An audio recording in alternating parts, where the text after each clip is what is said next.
I'm uploading copyrighted content on Patreon at Cultivation Audiobooks*. You can follow and request any novel you'd like. Please like, follow, and comment on the videos of this YouTube channel. It's free for you and a great motivation for me. Han Sen picked 10 star fruits one after another. Each xenogeniac that emerged was a first-tier king. The only differences between them were their breeds and their potential for development. Although creatures that came from the star fruits always started at first tier, the lowest king rank, they were still adults.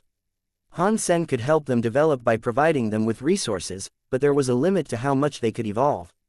Bringing most of these kings up to deified would be an impossible task. Half deified was likely as far as they could go. He had yet to find a deified xenogeniac, and that alone disappointed Han Sen. Exquisite comforted him by saying, "Few of the fruit hold deified xenogeniacs, so it isn't strange that you haven't found one yet. You still have another 40 chances, too. There is no need to rush this process. If your luck is decent, then 1 or 2 of your 50 fruits should hold deified xenogeniacs." What she said was correct, but it still made Han Sen depressed. "Dad, Bauer wants to pick some fruit, too," Bauer said, looking up at Han Sen and tugging at his clothes. Since Exquisite could feel what Han Sen was thinking, Han Sen was careful to keep his mind blank. He told Bauer, "Okay. You can help Daddy choose some star fruit, then." Bauer was enthused, and she began to look around with wide eyes. Not long after, she pointed at a star fruit in particular and said, "I want that one." Han Sen picked up Bauer and went there. He flew to the top of the star fruit, and Bauer's hand touched the point where the fruit and branch connected. Then, the star fruit fell. Han Sen watched the star fruit's shell melt away. He knew Bauer always had good luck with things like this, so he was hoping to take advantage of Bauer's good luck to amass an army of deified fighters. The shell began to peel away, revealing the xenogeniac on the inside. Han Sen looked carefully at the strange xenogeniac. Its body was very small, barely larger than Han Sen's clenched fist. It had really big ears and a tiny, Q-shaped tail. The body was stout and circular. It looked like a fat, little, pink pig. "What is this xenogeniac?" Han Sen asked, looking at Exquisite. He could sense that the life force of the creature he had just discovered wasn't strong. It was just like the other xenogeniacs he had selected. It didn't have the presence that a deified creature would have, either. And presence aside, it certainly didn't look like a powerful warrior. "I don't know. I can't recognize every xenogeniac in existence," Exquisite said with a shake of her head. "It looks like Bauer's luck doesn't always pan out in my favor. I thought she could get me a bunch of deified xenogeniacs." Han Sen couldn't help but sigh. Exquisite rolled her eyes. This man was actually using his daughter for his own gain. She had never seen someone this obscene before. There seemed to be no limits to his shamelessness. But Bauer seemed to really love the fat little creature, and she bent over and picked the pig up. She rubbed its fat body because it felt really good to touch. "Dad, can I have this little pig as my pet?" Bauer asked Han Sen while looking at him. "Of course you can." Upon seeing that the little pig wasn't a deified xenogeniac, Han Sen was fine with giving it to her as a pet. He had enough king-class xenogeniacs as it was. Bauer was so happy to receive the creature, but she didn't sign a contract with it before waking it up. Exquisite twitched in shock. Bauer had woken the creature up without signing a contract. Xenogeniacs without a contract were as dangerous as any wild xenogeniac. But after the little pig woke up, it showed no signs of aggression. It lifted its round body and started running around Bauer joyously. It looked very happy. Bauer picked it up, and the little pig didn't resist. It rubbed its face against Bauer's hand. "Thank God it isn't an aggressive xenogeniac." Exquisite felt relieved. "Bauer, continue," Han Sen said to Bauer. Bauer nodded. She let the little pig go and then flew to another star fruit. The little pig took off after Bauer, its bum wiggling. Bauer swiftly decided on another fruit. The flesh of the falling fruit sloughed away, and when the slumbering xenogeniac inside was revealed, Han Sen and Exquisite were given a fright. It was another little pig. It looked exactly the same as the first one that Bauer had chosen, and it was the size of a man's fist. It was chubby, too. The 2 little pigs now looked like twins. Weird. 2 different star fruits shouldn't yield the same xenogeniac twice in a row. Yet these 2 appear to be of the same race. Why has she found 2 little pigs that are identical? Exquisite looked at the pigs in confusion. Han Sen looked at the 2 pigs, and he realized there was a difference between them. When he looked closely, he realized there was a white symbol on the forehead of each pig. Since the symbols were almost the same color as the pigs, the symbols were difficult to see unless you were very close to the pigs. The forehead spell that was on each pig was different, however. Han Sen had no clue what they meant. Han Sen looked at Exquisite. Exquisite shook her head. I don't know what this means, either. There are too many different kinds of xenogenics. Perhaps this is one of the rare breeds. But judging from their presence, they should only be king class. And they aren't aggressive. Why is Baoer's luck broken today? Han Sen thought glumly. She had just discovered a pair of little pigs, and they wouldn't even attack. They seemed useless. They wouldn't even be useful as slaves. Baoer took the 2 little pigs with her to open up more fruit, and what happened next made Han Sen and Exquisite freeze in place. She found another little pig. Before Han Sen could say anything, Baoer started jumping around the star tree. She kicked down many star fruits. More than a dozen of them were falling through the air before Han Sen could open his mouth to protest. Exquisite quickly teleported over to Baoer to pick her up. The star fruits fell, burning like dying suns. They quickly dissolved and revealed the xenogenics inside. Han Sen and Exquisite's eyeballs almost popped out of their skulls. Inside those star fruits were more of the little pigs. Only the small pigs woke up fast. They opened their eyes as soon as their shells melted away. In moments, they were all merrily running around the first 2 pigs. They trotted next to Baoer, and they looked very happy. What is this? Even Exquisite's face was wrought with confusion. It was a single breed of xenogenic, yet there were so many of them. The star tree had never done anything like this before. Han Sen and Exquisite looked over the pigs, and aside from the spells on their foreheads, everything about them was the same. Baoer, you have collected so many pigs. You should let me open the rest, Han Sen said with a strained smile. He'd been hoping Baoer would get him a few deified xenogenics, but it didn't look like that was happening anytime soon. And at this point, Baoer could start her own pig farm. There were 16 little pink pigs running around. They all lined up around Baoer. Baoer didn't comment on what had happened, but she seemed very pleased with her choice of fruits. She didn't show any desire to pick more of them. Chapter 2660 Physiognomy, I guess I'm on my own. Han Sen looked around. He saw a star fruit that looked fairly pretty, and so he flew up to it. This fruit is very puffed and full. It does seem very rich. It is obviously a sign of happiness. It must surely have generated a deified xenogenic. Those who studied physiognomy believed they could judge the personality of a person merely by studying that person's facial features. Han Sen attempted to apply the same principle to the fruit, running his hands over its surface. Ha, are you trying to read the fruit's physiognomy? Exquisite couldn't help but laugh. The very high had physiognomy skills, as well. But they had never thought about trying something like that on a star fruit, of all things. Humans have faces. Fruits have faces, too.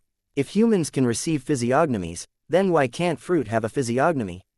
Han Sen replied in a dignified manner.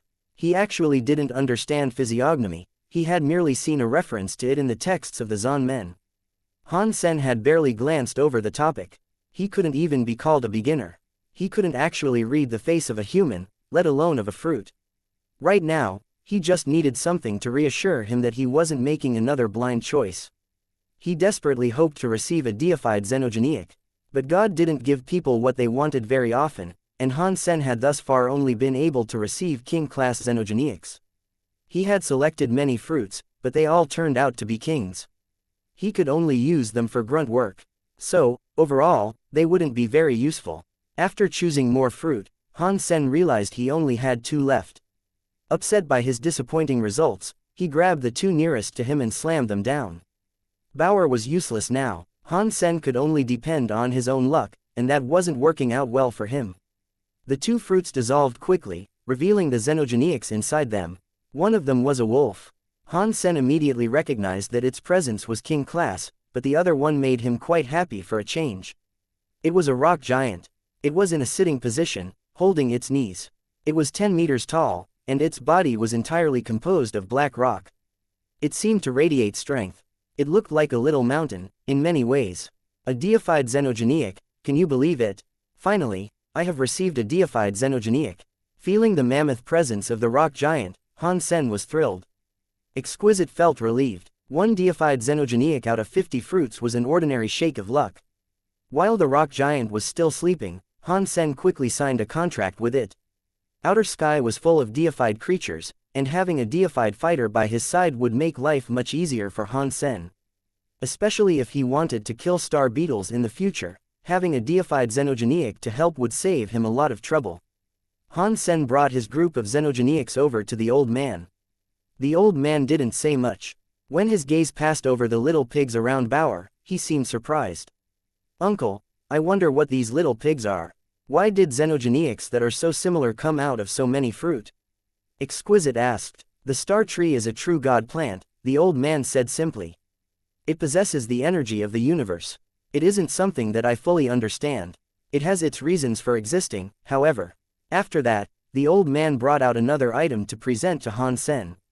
"This is my token. You need to use it when you clear out beetles in the future. Every 10 days, come back and take care of the star tree. Whenever a swarm of bugs arrives, you must make sure that you clear out each and every one. None of them can be allowed to live." Han Sen bowed and accepted the item. It was a small stick. It was aqua-colored, and it looked like it was made from jade. The item had a very strong presence. It looked like a deified treasure. Han Sen hadn't expected to receive a powerful item out of this deal, but he quickly took the jade stick and bowed before the old man. "Do not worry, uncle. I will do my best to take care of the star tree until you return. You may leave now. Come back again in 10 days, the old man said dismissively. Bauer and Exquisite joined Han Sen as he turned to depart, but Exquisite was unable to teleport so many creatures with her. Even if she had used her small ship, there wouldn't have been enough room for all of those xenogeniacs. So, for now, Han Sen left the creatures there. He would be returning to the tree in 10 days, anyway. Bauer's small pigs were only a fist size, so transporting them wasn't difficult. Han Sen pulled out a bag and stuffed all of the pigs inside it. He carried them to the small ship. "You should let them out. They won't take up much space, anyway," Exquisite said. She could see the pigs writhing around in the bag in an obvious state of discomfort. Han Sen realized that she was right. He released the little pigs and allowed them all to happily run toward Bauer, who was standing in the front of the ship. Altogether, they watched the majestic scenery go by. "Do you want to go back to Underworld Lake, or would you rather hunt some xenogeniacs?" Exquisite asked Han Sen as both of them rested in the back of the ship. "Let's go back to Underworld Lake. I think it will be safer if I practice more with God's Wander before I begin hunting xenogeniacs," Han Sen said. "Sure." Exquisite nodded and delivered Han Sen to Underworld Lake. Unless someone had space teleportation, they would have to use a ship like Exquisite's to travel around Outer Sky. The ship had a special power buff that deterred the creatures in Outer Sky from attempting to break it. Not even deified elites could travel through Outer Sky on foot without trouble. And Han Sen wasn't even deified yet. So, Han Sen wanted to practice space teleportation so he could travel around Outer Sky with greater ease. He didn't plan on hunting down xenogeniacs yet. And of course, Han Sen also wanted to fish up the rest of the yellow papers he had been in the process of collecting. That was the main reason he had asked her to take him to Underworld Lake rather than the wooden house. Exquisite could feel what Han Sen was thinking, and it made her blush. She thought Han Sen wanted to see more of the pictures on the yellow papers. She didn't know the yellow papers actually seemed to represent some sort of Geno art. They soon arrived back on the shores of Underworld Lake, but this time, Exquisite didn't leave. Instead, she remained to fish alongside him. That was quite frustrating. With Exquisite there, he had to control his thoughts. And that was no easy task. Even Han Sen struggled to keep his thoughts in check. Han Sen enjoyed practicing his Geno arts, and Exquisite got to experience everything that he learned as well. Although Exquisite had already learned God's Wander, watching Han Sen practice allowed her to learn some new things at times. But Exquisite was caught off guard by Han Sen's fishing success. Before she pulled out a single thing, Han Sen had already managed to reel in a few items. But Han Sen only seemed to be retrieving those yellow papers. Whenever Han Sen looked at them, she could feel it. And every time he did, her face blushed. Bauer was now close friends with the small pigs, and she played with them nearby as Han Sen and Exquisite fished. The pigs kept Bauer occupied, otherwise, she would have been bored out of her mind. The little pigs continued to look passive, and they didn't exhibit an ounce of aggression. While they made for nice pets, they were useless. Han Sen felt a little disheartened every time he looked at them. After a few days, Han Sen couldn't stand being watched by Exquisite anymore. So, He told her that he wanted to go to the core area. But Exquisite told him that outer sky was between the real world and the anti-material world. Due to the presence of space barriers, he couldn't enter the core area. Han Sen tried it anyway, and he really couldn't enter the core hall's door anymore. In a garden on a mountain in outer sky, Liu Zhen met with another very high man. They began watching the video that Liu Zhen had taken, which showed Han Sen slaying the star beetles. Li Shui Cheng, what do you think after watching this? Liu Zhen asked, staring at the man in green clothing. He is very strong. He might even be stronger than a very high of the same level. Who is he? Li Shui Cheng asked, not taking his eyes off the video of Han Sen. He is the silkworm Exquisite selected.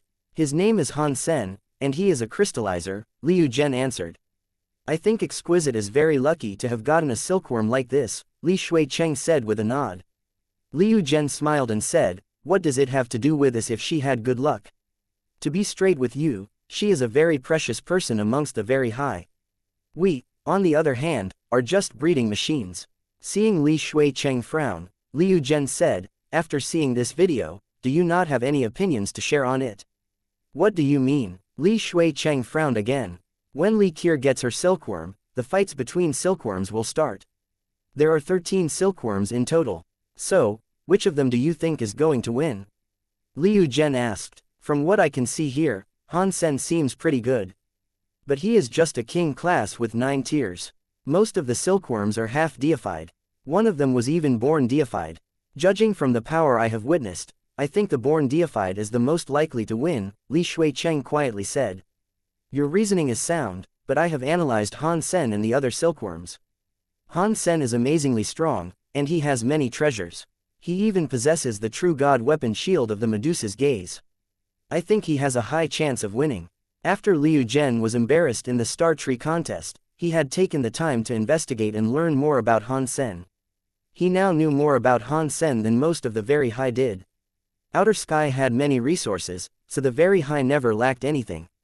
They only ventured out into the rest of the universe to find silkworms and people with peculiar talents. So, the very high paid little attention to most of the races in the universe, and Han Sen was just a king. Even an ordinary deified wouldn't garner much attention from the very high. Liu Zhen passed the information he had collected on Han Sen over to Li Shui Cheng. The file included a video of Han Sen using the shield of the Medusa's gaze to turn Meng Lai into a statue. This actually happened. Li Shui Cheng was shocked. He went quiet, and then he said, if this video is real, he does stand a chance of winning the battle between silkworms. It is just a chance, mind you. His victory definitely isn't guaranteed. After all, using the power of a treasure doesn't make you as good as a real deified. There is still a big difference in level. But if he can use a weapon like the shield of the Medusa's gaze, he might actually win. What if this silkworm fight bars the use of treasures? Liu Zhen suddenly laughed. With his power, of course, he cannot challenge a genuine deified. The video demonstrated clearly that he couldn't kill the deified star beetle no matter how strong he was. His power is no match for a deified yet. His skill will matter little in the face of such absolute power. Li Shui Cheng paused and said, but the fight between silkworms doesn't prohibit the use of treasures. It didn't in the past, but this time will be different. I have a reliable source with sway in this matter. This time, the silkworm fights will ban the use of treasures, Liu Zhen said with confidence. Did your family member? Li Shui Cheng seemed to have guessed something unsavory about Liu Zhen. But before he finished speaking, he thought better of it and closed his mouth. Liu Zhen smiled. You just need to know that this silkworm fight won't allow the use of treasures. That is all. Right now, there are only 4 people who know about this. And you and I cannot tell anyone. The other 2 won't tell, either. But what does this have to do with us? Li Shui Cheng still didn't understand what the other man meant. Did you forget? Liu Zhen asked coldly. Silkworm fights are normally so boring, but this one will be rather interesting. If you send out information about Han Sen, do you think others will be like us and believe Han Sen will win the silkworm bouts? That might be possible. After all, the born deified silkworm is just primitive. He is actually weaker than Meng Lai. With his treasures, Han Sen would probably win, Li Shui Cheng quietly said. As he spoke, his eyes brightened. He finally understood what Liu Zhen had been implying all along. You want everyone to gamble and place their bets on Han Sen, so you can take their money. Li Shuicheng's eyes flashed with interest. Yes, and after everyone loses because of their faith in Han Sen, do you think they will be nice to him? Liu Zhen laughed. You are so evil, you'll be ripping off many people with resources, people that Han Sen might have to visit. If they don't like him, it might be hard for him to earn resources, Li Shuicheng said, understanding. I, Liu Zhen, won't allow something stolen from me to remain stolen. Liu Zhen chuckled darkly. Then he said to Li Shuicheng, they will soon announce that this silkworm fight will ban the use of treasures, so you better move quickly. We need people to place their wagers before the news circulates. This seems like quite the opportunity. Why don't you do this yourself? Why did you have to bring me into this? Li Shuicheng asked, somewhat befuddled.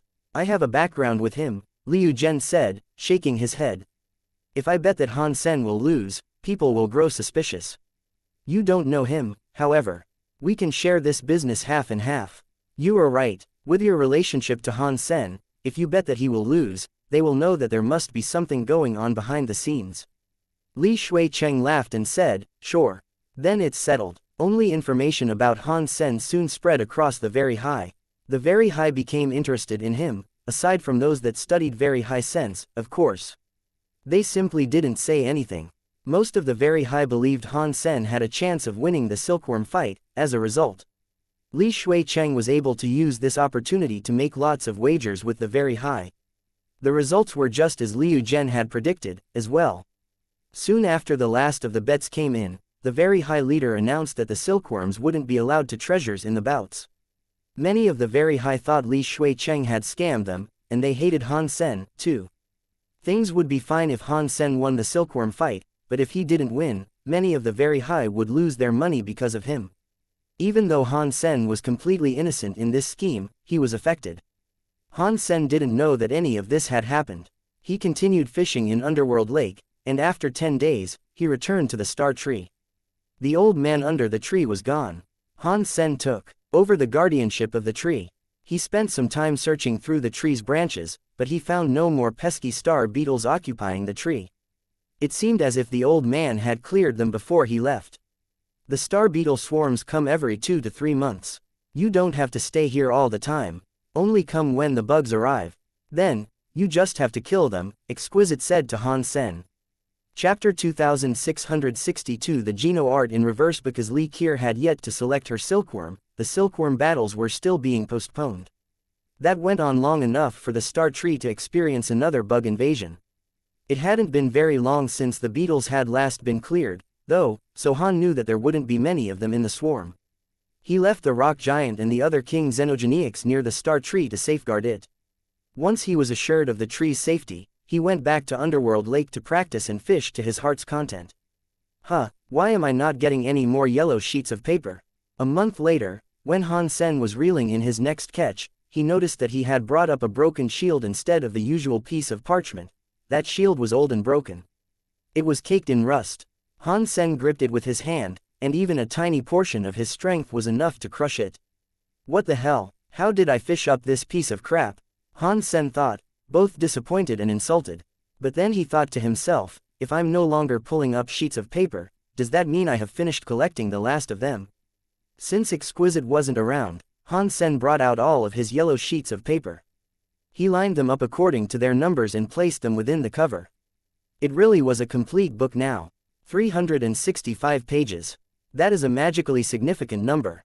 Starting from the first page, Han Sen read the contents again. Usually, Exquisite was there. Whenever she was present, Han Sen didn't dare to think or practice. He only practiced God's Wander and Very Real Body in front of her.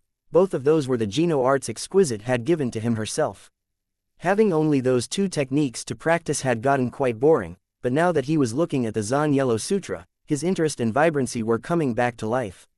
This book fascinated him, even though the Zhan Yellow Sutra had no text and there were just pictures. After Han Sen observed it in depth, he started to feel a chill. The entire situation was weird. How could a paper that was fished up from Underworld Lake contain pictures of the human body? Han Sen considered the possibility that the pictures weren't depicting humans, but a race that simply had similar features to humans. But after a thorough investigation of the red and blue lines that crisscrossed the figures in the pictures, goosebumps began to flare up across Han Sen's body. The lines in the pictures were like the Blood Pulse Sutra. No, this Geno art wasn't similar, it was the opposite. It was like the Blood Pulse Sutra, but in reverse. Han Sen didn't know what would happen if one was to practice the Blood Pulse Sutra in reverse, but that was what the Zhen Yellow Sutra appeared to be. Is someone trying to use this Zhen Yellow Sutra to trick me? Han Sen frowned. He had no idea what to make of this situation. He had fished up a human Geno art from the underworld lake.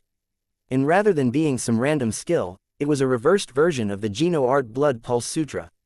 It was all so very weird. But it didn't make sense that this was being orchestrated by someone who was trying to mess with him. Underworld Lake connected with the anti-material world. No one was able to actually go there.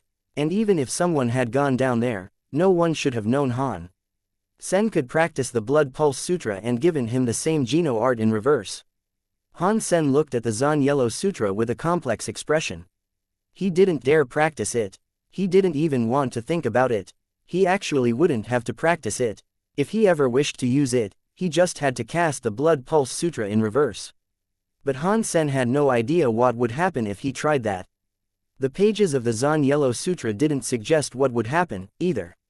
He couldn't guess what the ramifications of running the Geno art in that manner would be. What is going on? Han Sen wanted to find someone from Blood Legion to ask, but he was in outer sky. He was now disconnected from the outer world. He couldn't simply call up a Blood Legion member now. Han Sen put away the Zhen Yellow Sutra. He didn't dare look at it anymore. If he was still interested in it in the future, he could cast the Blood Pulse Sutra backward. God only knew what might happen if he did that, though. It would be great if Mr. White was here. With his knowledge of the universe, he should be able to help me analyze what this Zhen Yellow Sutra is all about. Han Sen wished he had spent more time studying. Now, he really regretted that he hadn't taken the time to study the Zhen Men knowledge. If he had, he might have been able to tell what exactly was going on here. While he was thinking furiously about what to do, the small jade figure's triangle symbol lit up again. Han Sen quieted his mind and forced himself into thinking about the very real body. Not long after, Exquisite teleported nearby. She wasn't alone, however, she had brought Li Kier along with her. Han Sen hadn't seen Li Kier since they parted ways in the core area. She looked a bit sad, now. She clearly wasn't as happy as she had been at the beginning of the year. Exquisite introduced Li Kier to Han Sen. Li Kier remembered Han Sen, but she had no idea he was her coveted dollar. Han Sen, there is something I would like you to help me with. After Exquisite introduced them to each other, she spared no time in making a request. What can I do to help you on this fine day? Han Sen asked, raising an eyebrow in surprise. He was an outsider in outer sky, so there wasn't much he would be able to do. This must be a very unique request if Exquisite had come to ask for his help in particular. There have been difficulties in Li Kier's search for a silkworm. She has been unable to find a suitable one, and therefore, she still needs one, Exquisite said. Li Kier shook her head. Continuing to look down in the dumps, she said, "Third sister, you don't have to beat around the bush so much. The silkworm I selected rejected me, and he will never want to see me again. Therefore, I have to choose a new silkworm." Han Sen carefully avoided thinking about that. He was afraid that Exquisite would notice his thoughts and dredge up a disconcerting truth or two. He knew Li Kier was talking about dollar, but she had accused him wrongly. He hadn't been absent from the core area because he was avoiding her. In fact, he hadn't been making any effort to hide from Li Kier. He had simply been trapped inside outer sky, where going to the core area wasn't an option. "What can I help you with, then?" Han Sen asked, looking at Exquisite. He didn't know what Exquisite wanted from him. He had already agreed to be Exquisite's silkworm, so he didn't know what he could do to help Li Kier. "The time limit is almost up, and my little sister won't be able to find a good silkworm before the deadline. Therefore, I'm asking you to help. If you can convince Lone Bamboo to become my little sister's silkworm, we would really appreciate it," Exquisite said. "I really can't do that. If Lone Bamboo was willing to come, he wouldn't have chosen to go to prison rather than become a silkworm. Nothing that anyone says to him will change that. He is his own man," Han Sen said, raising his hands helplessly. "You're saying that even with the friendship between you two, he won't listen to you?" "I thought he was willing to go in your stead," Exquisite said while staring at Han Sen. "I'm sorry, but I really cannot help you with this." Han Sen shook his head. He knew how tenuous his situation was. Despite having the small jade figure, he still had to remain vigilant at all times. It was harder than being a thief inside a police station. If he wasn't careful, Exquisite would do a deep dive into his mind. He was already in such dire straits, but he didn't want Bamboo to suffer the same fate. If you cannot convince Lone Bamboo, then there is only one other way in which you can help us. Exquisite giggled to Han Sen while she spoke. What is it? Han Sen asked, feeling a little dread settle upon him. It's exactly what you're thinking. Please be my little sister's silkworm, too, Exquisite said, speaking Han Sen's worry into reality. Chapter 2663 Twice the benefits. How would that work, exactly? Han Sen looked at Exquisite in shock. What's strange about it? Since you're already being watched by one person, being watched by another is practically the same. You just need to share your experiences with one more person. It won't be detrimental to you in any way, and you can double the benefits you receive. You will receive the same amount of resources from me and my little sister. Effectively, you'll be receiving double what others receive. Wouldn't that be wonderful? Exquisite said to Han Sen with a beaming smile. I suppose you're correct, but I still think there might be a problem with this plan, Han Sen quietly said. What could go wrong? Aren't you happy about being able to receive twice the resources? Exquisite thought about it a bit, and then said, if you become Li Qir's silkworm, you can even receive more star fruit. But the elder is no longer here. I thought the star tree would stop giving out fruit, Han Sen said. I'm just giving you an example. There are many more resources like the star tree on the path ahead, and you will be receiving a double portion, Exquisite said. Then, she clapped a hand on Han Sen's shoulder and teleported away. They went straight to the altar where Han Sen had signed his contract with Exquisite. Han Sen signed another contract to become Li Qir's silkworm. Because Exquisite was there, though, Han Sen kept his mind carefully blank. He waited until he was alone, out of Exquisite and Li Qir's range of connection, before thinking things over some more. He was in a bad situation. I wonder if the small jade figure can absorb 2 marks. If it can't, I'm going to be exposed. Han Sen quickly brought out the small jade figure as he mulled over his situation. He moved to transfer Li Qir's branding onto the small jade figure. Fortunately, Han Sen's biggest worries didn't come to fruition. The mark was successfully applied to the small jade figure. Since the jade figure managed to absorb the additional mark, this situation is a good thing, I suppose. It makes little difference if I'm watched by one person or two. And if it means I can earn double the resources, where is the harm in that? I guess this is a lucky turn of events. Han Sen still couldn't convince himself that this was a good thing, though.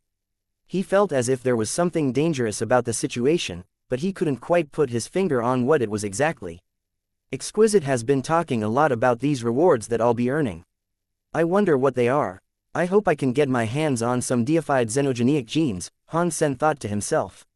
In the meantime, Exquisite and Li Qir were standing in a hall, signing Han Sen up for the silkworm bouts. That was the rewards Exquisite had been talking about. The silkworm fights provided many resources to the victor, but the silkworm had to earn them. The higher rank they were, the more resources they would receive. There were 13 very high students and 12 silkworms. If someone ended up outside the top 10, their rewards would be practically nothing. Ranks 5 to 10 weren't much better. Their rewards were fairly small, but things got much better for those in the top 5. Going up sequentially, each rank gave double what the last received. The prizes had been structured in that way to inspire the silkworms to work their hardest in battle.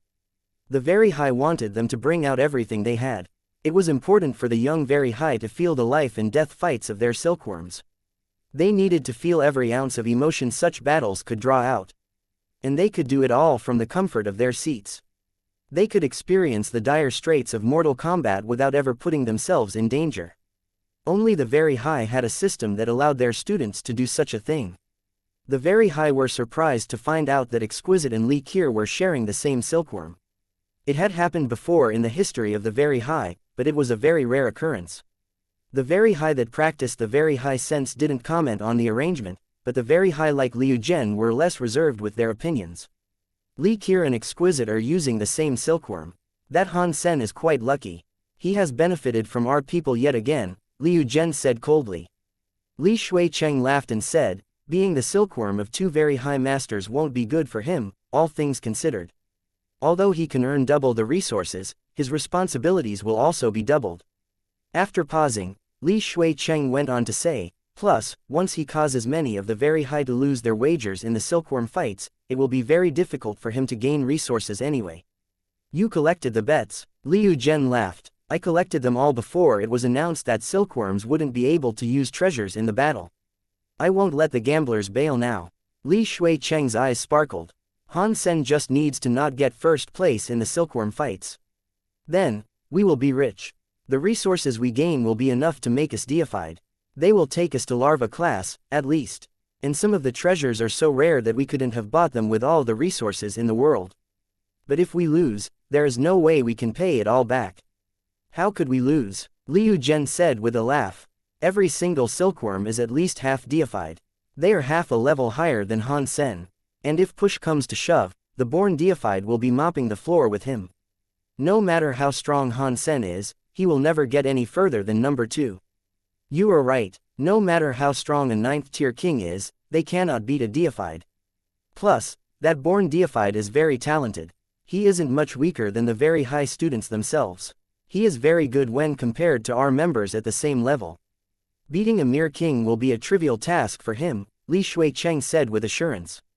He was confident he was going to win this bet. When Exquisite and Li Qiu finally explained the rewards that they'd been promising, Han Sen shook his head. This is the good stuff you've been talking about. I will have to fight for my life in there. And I can only join as a single person. Why would there be double benefits for me? You will have both of us to support you. Isn't that twice the benefits? Exquisite said flatly. Han Sen and Li Qiu looked at Exquisite, gobsmacked. Han Sen didn't know if Exquisite was just fooling around, but Li Qiu was especially surprised by seeing how Exquisite was behaving. It was hard to believe this was the same Exquisite she had grown up with. Why are you looking at me like that? If you have the time, read the files I've sent you about your opponents. And remember, the higher the rank you achieve, the more resources you receive. If you can reach second place, you will get a deified treasure amongst many other resources, Exquisite said calmly. What about becoming number 1? Han Sen kept looking at the information he was giving while he asked. There is a born deified participating in this fight. He will probably secure first place. You just need to try your best to be second, Exquisite said with a small shrug. A born deified is joining. And I can't use treasures. I suppose I will have to settle for second, then, Han Sen said with a nod. If he couldn't use his Peacock King's soul robe and the 6-core snake bow, he didn't think he could beat a deified elite. Not even a primitive one, which was the lowest tier of deified. Chapter 2664 Deified set Li Qiu and Exquisite departed Underworld Lake. Li Qiu turned and looked at Exquisite with confusion.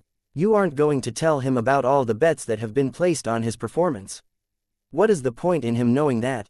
Are we going to make him fight for his life against a born deified? I don't want to have to find another silkworm, Exquisite said. You're right, Li Qiu said, tilting her head in acknowledgement. It is impossible for a king to beat a born deified. Plus, that deified has no lack of talent himself. He's as good as a student of the very high. It won't be easy for anyone to win against him, and Han Sen is just a 9th tier king. Li Qiu sighed and continued. The people who have placed big bets on Han Sen who believed he would earn first place are going to lose the items they have wagered. They won't be able to do anything against Li Shuicheng. They'll definitely take out their anger on Han Sen, even if they don't hold him personally responsible. Wherever he goes, I'm sure trouble will follow close behind. That is something that cannot be avoided.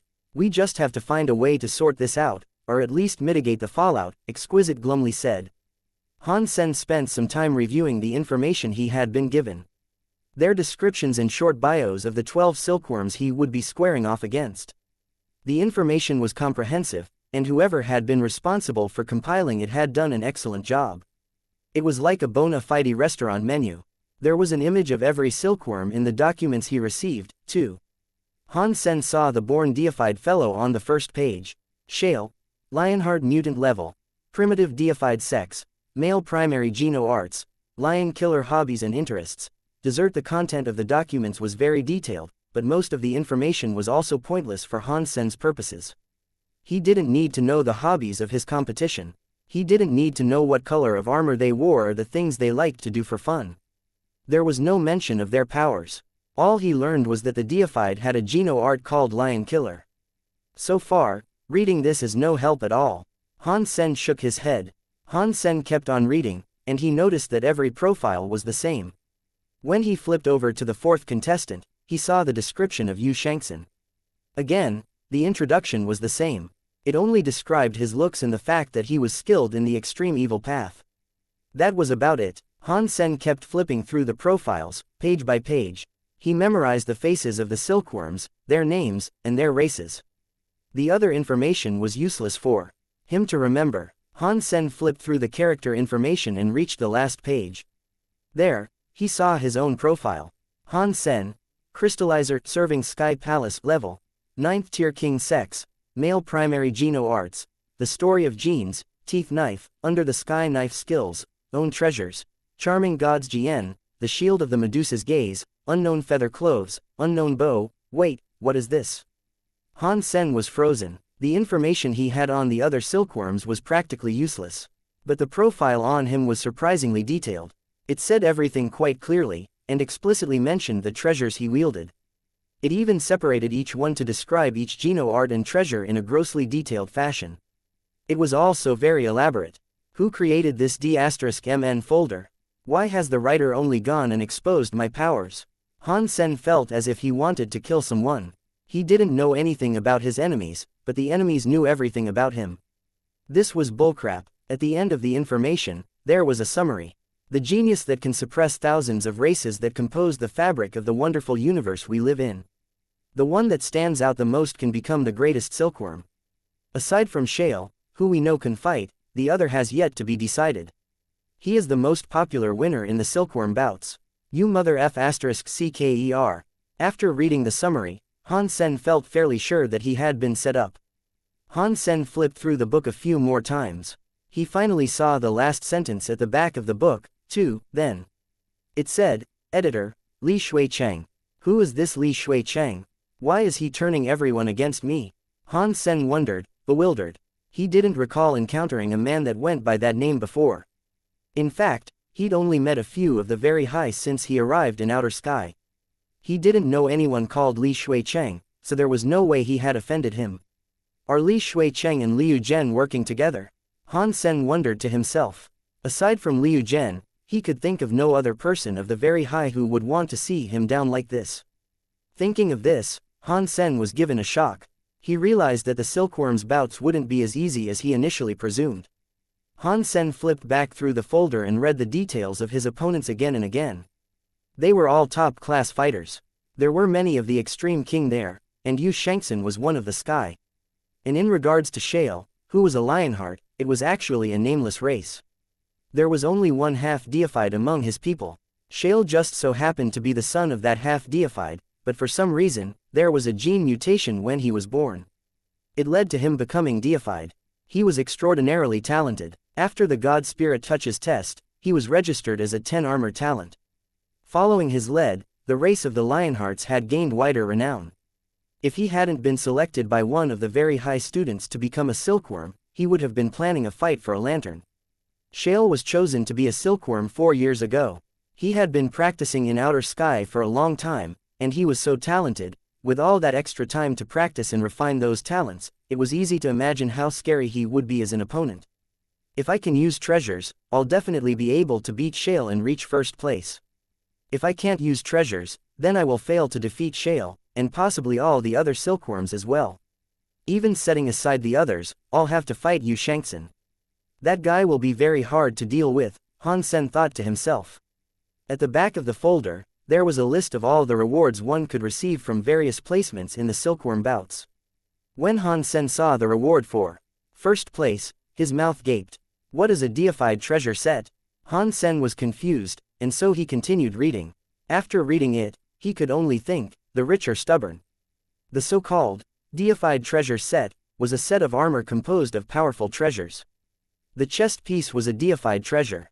So was the belt. The gauntlets and the boots were 4 deified treasures. With the helmet, that made 7 deified treasures. It combined to become a deified treasure set called the Apollo set. Han Sen continued to read. He noticed the Apollo set wasn't just a deified treasure composed of 7 pieces. Each piece was an individual deified treasure. They were all primitive class. If Han Sen used them all together, it would allow him to make use of special substance chains. That would put him at transmutation level. The second place contestant would receive one deified treasure. There were other resources that would be awarded as well, but none of them were deified. There was a wide gulf of prestige separating the rewards for second place and the rewards to be earned in first place. The folder included a photo of the Apollo set. The entire thing shone silver like a polished mirror. It looked bad *SS and mysterious. It seemed to radiate glory. Han Sen read the description of the Apollo set, and after reading it, he felt himself starting to drool. If a user hadn't reached deified, they couldn't activate the Apollo set's power. But if multiple people used the pieces of the set simultaneously, the 7-piece set could activate Apollo's wings, which were the substance chains. They had primitive power, and a king could control them. Chapter 2665 Very difficult. This is good stuff. The very high can hand out rewards like this for something that is little more than a game to them. Other races wouldn't have this many resources to play with, Han Sen sighed. The very high were FC King rich. Han Sen would protect any deified treasure he found like it was his own child, yet the very high were handing out 7 of them as little more than prize money. He couldn't think of another race that could match this level of wealth. The Extreme King called themselves the #1 race, but compared to the very high, they were nothing but turtles. Their society was measly in comparison. If I can take down outer sky. As soon as Han Sen had this thought, he shook it off. He knew he couldn't risk entertaining thoughts like that. He could never think such dangerous things during his time there. If Li Qian and Exquisite found out what he was considering for the future, it wouldn't end very well for him. Han Sen kept turning the matter over and over in his head. Eventually, he thought, I really want that Apollo set.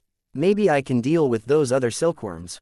I can handle those fights, but that Shale, I really don't know how I'm going to bring him down. I can't use beast souls, and I can't use my super god spirit body, because they all know me as Han Sen.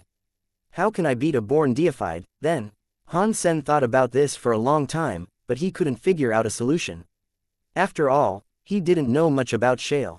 According to the information he'd been given, there was little known about the man. When Exquisite and Li Qian came back, Han Sen asked them if they had more information on the other 11 silkworms. Exquisite already had it prepared for him. She handed over the documents that she and Li Qian had spent the last few days gathering. By the way, who is this Li Shuicheng? Did I offend him in some way? Han Sen asked, pointing to the first folder.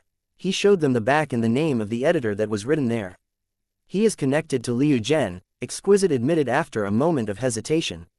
Han Sen couldn't read Exquisite's mind, but he was a very observant person. Exquisite was obviously reacting strangely. He knew there was something between the lines here. Has Liu Zhen done something? Han Sen asked. Exquisite remained silent and didn't answer, but Li Qian said, I think we should let Han Sen know. It will be for the better. He should know so he can be prepared for the fallout, regardless.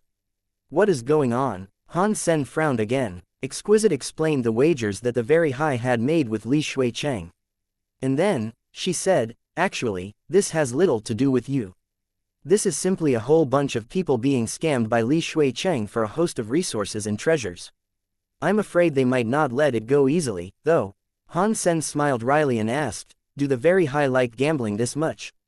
Those who study the Very High sense have no interest in gambling, but the other branch of our crooked tree, I think outer sky is too safe. The Very High on the other side don't know what it is like to fight for your life in the face of adversity and death. Some things come too easily to them, and as a result, they don't treasure what they have. Li Qian shook her head and sighed. If we make them lose so many resources and treasures, are they going to be mad at me? Han Sen asked. They won't come after you, but I can tell you that they won't be happy with you, either. Li Shuicheng only wanted to get those resources and treasures, and to do that, he used you, Exquisite said. Maybe they won't get scammed. If I help them win a lot of resources and treasures, wouldn't they be more inclined to help me out in the future? Han Sen said with a dark laugh. Of course, they control many of outer sky's resources. It can be difficult to avoid interacting with them, and if they like you, things will go so much easier for you. After that, Li Qian looked at Han Sen with shock. What are you going to do? It's simple, isn't it? To solve all of this neatly, I just have to end up #1 in the silkworm fights, Han Sen growled. You're right, that would fix it, but, Shale is the unsurmountable challenge you have ahead of you. His talents are scary, there is no doubt about that. In his short 4 years here, he has learned many Geno arts. That includes proficiency with God's Wander. He can use space teleportation. If you want to fight him, I don't think anything you can throw at Shale will work, Li Qiu said. If I haven't yet tried, how can you so easily think that I can't beat him? Han Sen was very calm and composed throughout all this. He quietly opened the new documents and began to study them. Li Qiu and Exquisite looked at each other. They could sense the confidence that had spurred Han Sen to the lofty heights he frequently reached. He now seemed quite confident that he had what it took to defeat Shale. But they couldn't understand where that unbridled confidence came from. Third sister, don't you think this is a bit weird? Why can we feel his confidence, but not where the confidence comes from? Unless he is a blindly confident bag of grass, we should be able to feel what is inside him that gives him the confidence he needs to take on this challenge, Li Qiu said to Exquisite after Han Sen left. She didn't think Han Sen was a bag of grass. His mental control power is so strong. He can control his thoughts.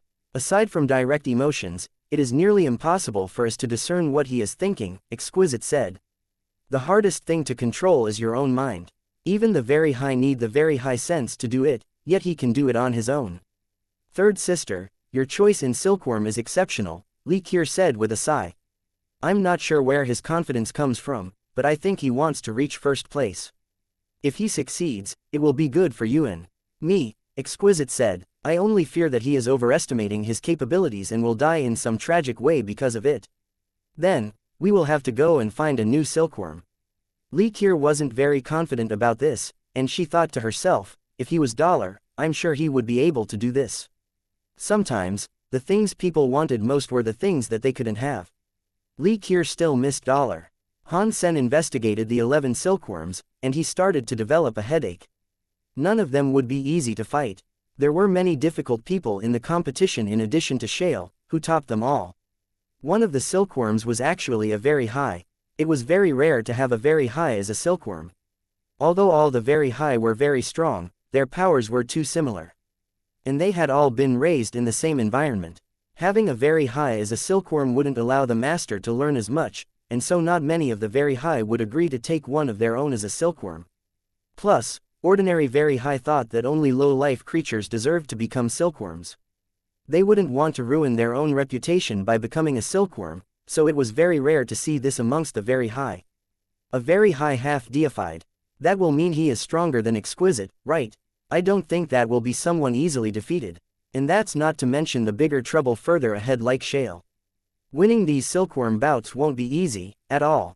Han Sen dropped the documents for the time being and went back to practicing his Geno arts. There were 2 Geno arts he had to learn before fighting Shale. If he didn't get good at those, he had no chance of winning. I want to go to the core area. Is there any way for me to do that? Han Sen asked Exquisite the next time he saw her. He seemed to remember that when Li Qiu was in the very high, she frequently traveled to the core area. But Exquisite had told him that being in outer sky shut off his access to the core area.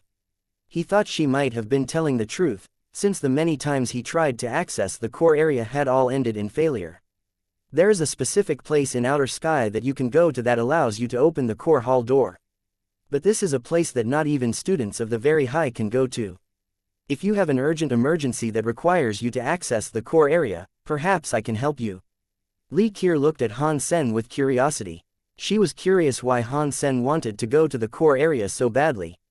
I want to go to the core area to find a friend. Perhaps he has a way that I can win the silkworm fights, Han Sen said. Li Qiu could sense that Han Sen wasn't lying about his general reason for going to the core area. In regards to the friend he had mentioned, she could tell that was partly true, as well. As for the identity of this mysterious friend, she had no idea. Han Sen had done his best not to think about it, but when he mentioned finding a friend, he hadn't controlled his thoughts perfectly. That was unavoidable, but still, Han Sen did his best to keep his thoughts away from anything incriminating. And that was enough for Li Qiu to be unable to tell the identity of the person he wished to see. Sure, I will look for a way. I will come back to you with an answer later. Mind you, this will be very tricky. There is every chance that this won't work, so don't get your hopes up. Li Qiu was shocked by how well Han Sen could clamp down on his thoughts, but she knew he wasn't lying. Therefore, she set aside the idea of asking him again. Han Sen waited half a day, but Li Qiu didn't return. In the meantime, Exquisite came to Underworld Lake. Han Sen didn't speak, but Exquisite could tell what he was thinking. She was surprised and she said, "Little sister agreed to help you enter the core area. She said that it might be difficult and it might not work." Han Sen was worried Li Qiu might have been away for so long because she had some bad news to deliver. Exquisite laughed and said, "This is a complicated matter. According to the theory, there is only one place in which outer sky can allow access to the core area. But this place is forbidden by our people. Not only is it a restricted zone for outsiders, but even most of the very high are forbidden to go there. Not many people can do what she is doing. Little sister is one of the very few. If she wants to help you and your luck isn't too bad, it might work." "What is this place that you're talking about?" Han Sen asked with curiosity. "I once told you that outer sky resides between the real world and the anti-material world. This place exists between those two realms. Because it connects those two opposing powers, everything here is very strange. Connecting to the real world and opening a door to the core hall can be complicated." Exquisite didn't explain much beyond that. "Because the process can be dangerous, we forbid very high students from entering the core hall. But little sister's father is the guardian, and she is much loved. It shouldn't be difficult for her to convince her father to give you a chance." "I see." Now, Han Sen understood. After waiting for another hour, Li Qiu finally returned. She came bearing good news, which made Han Sen feel relieved. Li Qiu used space teleportation to guide him to their destination. After a few jumps, they reached a desert. That desert appeared endless. It must have been as big as a solar system. Even with Han Sen's eyesight, he couldn't see the end of that desert. It was difficult to imagine how large it was. As they stood in the desert, Li Qiu suddenly shouted into the endless wastes. "Dad, I've brought him here. Can we go now?" A crazy wind suddenly spawned in the quiet and dead desert. The raging wind threw yellow sand into the sky, then morphed to present the face of a very high man. "Remember, don't go past the 3 lines, shouted the very high man. He looked like a sand god, and his voice sounded like thunder. "I know, it doesn't matter how many times you say it, I won't forget and go beyond the 3 lines. We only want to go to the core area. That's all," Li Qiu said nicely. The sand deity-looking man shook his head. He couldn't stop Li Qiu from doing this. The wind blew and then the sand collapsed back onto the ground. The sand god disappeared, and silence returned to the desert. "Let's go," Li Qiu said. Then, she ventured forward into the big desert. Han Sen followed her. Li Qiu kept walking and said, "The area around here is unstable. Please don't use space teleportation powers here. And don't exert too much strength. Otherwise, you might find yourself being dragged into the anti-material world. If that happened, not even our leader could retrieve you." Han Sen nodded. Now he understood why Li Qiu had to walk instead of just teleporting them forward. The two of them walked through the desert. Sometimes, Han Sen noticed old, weird buildings leering out of the sand. There were ancient stone structures and really advanced metal buildings. There were even battleships and airships scattered here and there in the yellow sand. God only knew how long they had been there. Even the platinum, which should have been impervious to time, was rotten. When the wind blew, platinum boards broke loose and scattered like dust across the sand. There was a statue that was 100 meters high, and there were the remains of thousands of beasts. There was a dead tree in the sand that looked like a real dragon. The whole huge desert felt very weird. But there was no consistent style to the relics in the desert. They were obviously a mishmash of random items stemming from a variety of different points across history. They seemed to have been tossed into the desert and left there like trash. The sight was disconcerting, somehow. After reading Han Sen's mind, Li Qiu explained, "This is a crossroads between the real world and the anti-material world. There are always items from the real world or the anti-material that get lost, twisted, and thrown in here. Every now and again, powerful items end up in here. My dad once found the xenogenic body of a butterfly-class creature. But that was just a stroke of luck. Most of the things sent here are just useless trash." A loud boom interrupted Li Qiu as she was speaking. It shook the two of them as if the sky had been cracked open. Then, Han Sen saw something very large emerge from a crack above them. Han Sen stared up in shock. The head of a giant beast pushed its way through a gap in the twisted, crooked sky. The beast's head was silver, and it looked like some artwork made of precious metal. 3 horns emerged from its face. It kind of looked like a triceratops, but it was much bigger than a triceratops. The head alone was 10 meters long. Blood gushed from its mouth. Boom! The giant beast fell from the sky and landed in the desert in front of them. The impact of its body hitting the ground shook the sand like an earthquake. Chapter 2667 Meeting Destiny. Again Han Sen stared at the giant beast that had fallen into the sand. It looked a lot like a triceratops, but its body was silver and white, and a large pair of wings spread from its back. It was hard to say what race it belonged to. It seemed badly injured, and grievous wounds covered its entire body. It was struggling to get to its feet. Blood poured from its mouth and body, dyeing the bottom of the sandy crater crimson. A small red lake was forming beneath the beast. A xenogeniac has fallen. Li Qiu rejoiced. She quickly raced toward the crater. Han Sen followed behind her. Even though it was injured, he could feel the fierce presence exuded by the giant monster. It was deified class, that was for sure. Back off, guys. Before they could even get close to that xenogeniac, a plume of sand rose near them. It took on the shape of a sand god. It was Li Qiu's father again. Before Li Qiu could answer, a sandstorm swept over them and sucked them in. Within a second, they were tossed far, far away. Boom, boom, boom. As they got back to their feet and watched from a distance, they saw countless sand dragons emerging from the ground. They looked like ancient, deadly creatures. They followed the sand god's commands to go for the injured beast. The beast roared angrily. It quickly stood up, and an endless silver light erupted into a wild storm that consumed the sky. It battered against the sand dragons that now surrounded it. The ancient-looking dragons had been shaped from sand, and they couldn't withstand the power of that silver light. Pang! The silver light then swept over to shine on the sand god's body, blasting the shape of the sand god back into nothing, as well. Han Sen watched with wide eyes. It was very fortunate that they had been pulled away from the creature. If they hadn't, the creature's remaining dregs of power would have been enough to destroy them. Li Qiu stared at the sight in terror. If her father hadn't appeared in time to keep them from getting close to the giant beast, the creature would have killed them in a moment. Li Qiu's father can't have gone down that easily, surely. As Han Sen pondered this, he saw the sea of sand swell and boil like a tumultuous sea. Fountains of sand sprayed everywhere, and a pillar of sand shot straight up into the sky, then fell back to the ground, forming itself into the figure of a sand god. That process then repeated itself over and over, creating an army of the sand beings. The sand gods raged as the remaining dragons roared.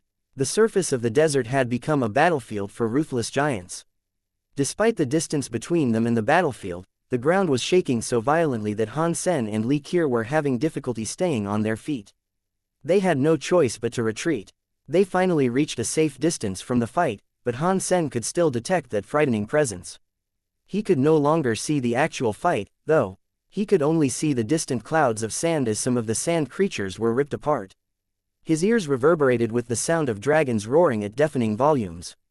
My father's real body is deep inside the three-world desert. These sand gods are just manifestations of his power, Li Qiu explained with a laugh. She could sense that Han Sen was worrying about the safety of her father, but she knew he would be safe since he was deep within the sand. Han Sen couldn't see what was going on in the fight anymore. That whole desert was shrouded in screens of sand. After a very sad scream, the scary rumblings in the desert came to an end. And then, all the dust settled. A sand god appeared on the horizon and came toward them, telling them they could proceed. Father, you killed the xenogeniac. What was its level? Why was it injured and still so scary? Li Qiu curiously asked the sand god. I don't know. It was dragged into the anti-material world, the sand god answered. Then, it disappeared. Li Qiu wished to ask something more, but he was already gone. So, she resumed her journey across the desert with Han Sen. The massive battle had changed the sandy landscape. Many of the weird buildings and items had been revealed from beneath the sands that once buried them. And the buildings and battleships that had once been there were now gone. Han Sen didn't know if they had been destroyed, or buried deep beneath the sands of the desert, or what. Han Sen looked around. When they reached the location where the giant beast had fallen, a large section of the desert was dyed red. But they couldn't see the body of the giant beast anymore. It is a shame that the beast was sucked into the anti-material world. Despite its injuries, it was able to do battle with my dad for so long. It must have been a larva-class deified xenogenic, at the very least. Li Qiu looked at the red sand regretfully. Han Sen felt that it was a shame, too. If he had been able to stab the creature once, he might have been able to nab a beast soul. That xenogenic was so strong, and its beast soul might have been equally powerful. Han Sen kept walking, looking around as he went. Then, suddenly, he froze. Some distance away in the desert, Han Sen saw a tower that was built from stone. That old tower was leaning visibly, and it looked as if it might fall over any second. Han Sen looked at the stone tower's plaque. Written there were the two words, Destiny's Tower. The tower was styled just like the Destiny's Tower controlled by the Extreme King. Han Sen was stunned at the sight, but he immediately clamped down on his thoughts. He wasn't going to let out any memories associated with this tower. He had to suppress everything he knew about Destiny's Tower. Li Qiu could feel that Han Sen's mind was struggling with something. She looked at the stone tower, too. After a while of looking at it, she said, "I've never seen that stone tower before. It must have been revealed by the battle earlier. Do you recognize it? It is exactly the same stone tower I saw when I was with the Extreme King." Han Sen knew he couldn't hide this from Li Qiu completely, and so he had to explain it a bit. Li Qiu thought for another moment. She nodded and said, "Now that you mention it, I think I remember something like that. When I visited the Extreme King, I once saw a tower like this, too. Let's go. We should check it out," Li Qiu suggested, and so they went toward it. She wasn't interested in the tower, but she could feel Han Sen doing his best to suppress the desire to visit the place. Han Sen was trying to keep his thoughts away from the nature of Destiny's Tower so Li Qiu wouldn't be able to see everything he knew about the structures. But that sort of control on his mind suggested to Li Qiu that Destiny's Tower had some relevance to Han Sen. If it didn't, Han Sen wouldn't have tried so hard to control his thoughts about the place. Being watched sucks. Han Sen sighed and followed Li Qiu toward Destiny's Tower. The tower looked very old, and it was impossible to tell how many years it had been there. While the structure might have been old, it wasn't broken. Li Qiu reached the door and twisted the handle. The stone door swung open smoothly. The two of them walked inside. The tower was full of dust and sand, but otherwise, it seemed to be empty. It looked like an ordinary watchtower. "Let's go up and see."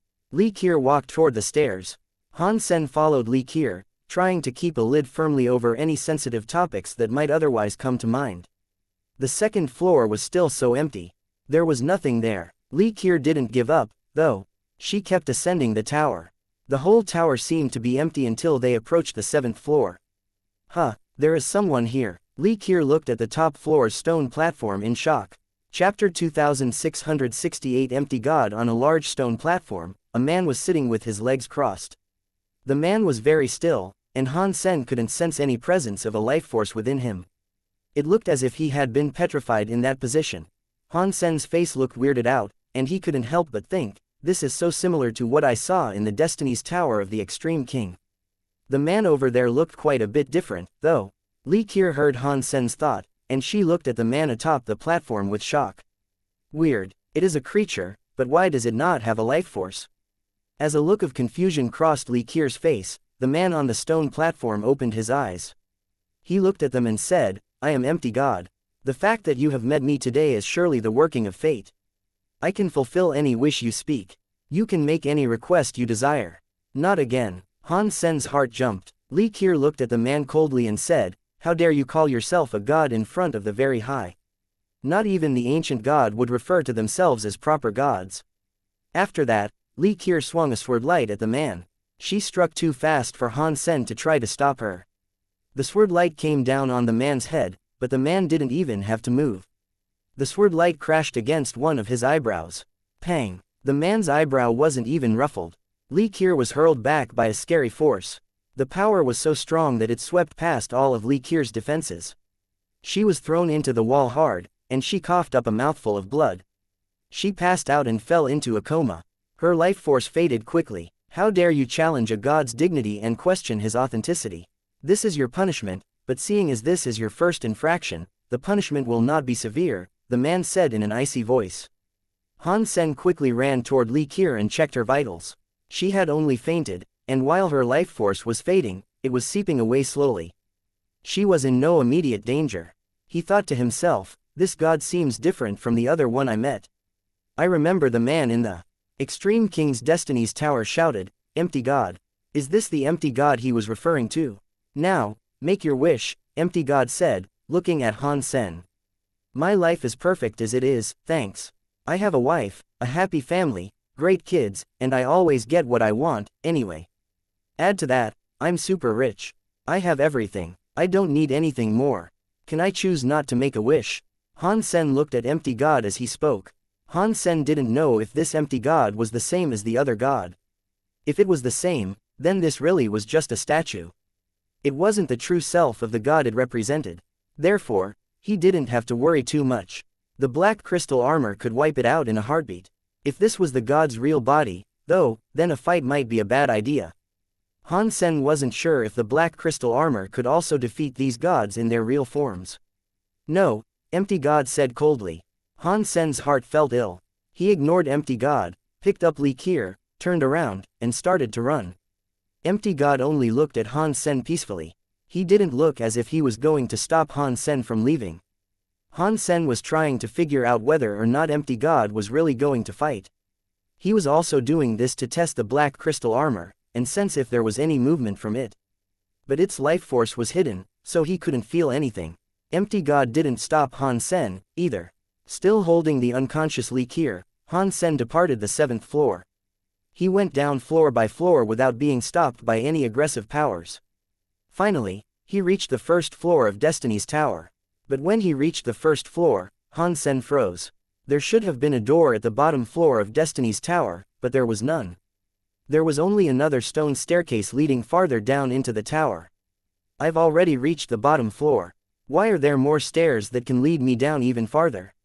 Have I remembered it incorrectly, and this is actually the 2nd floor?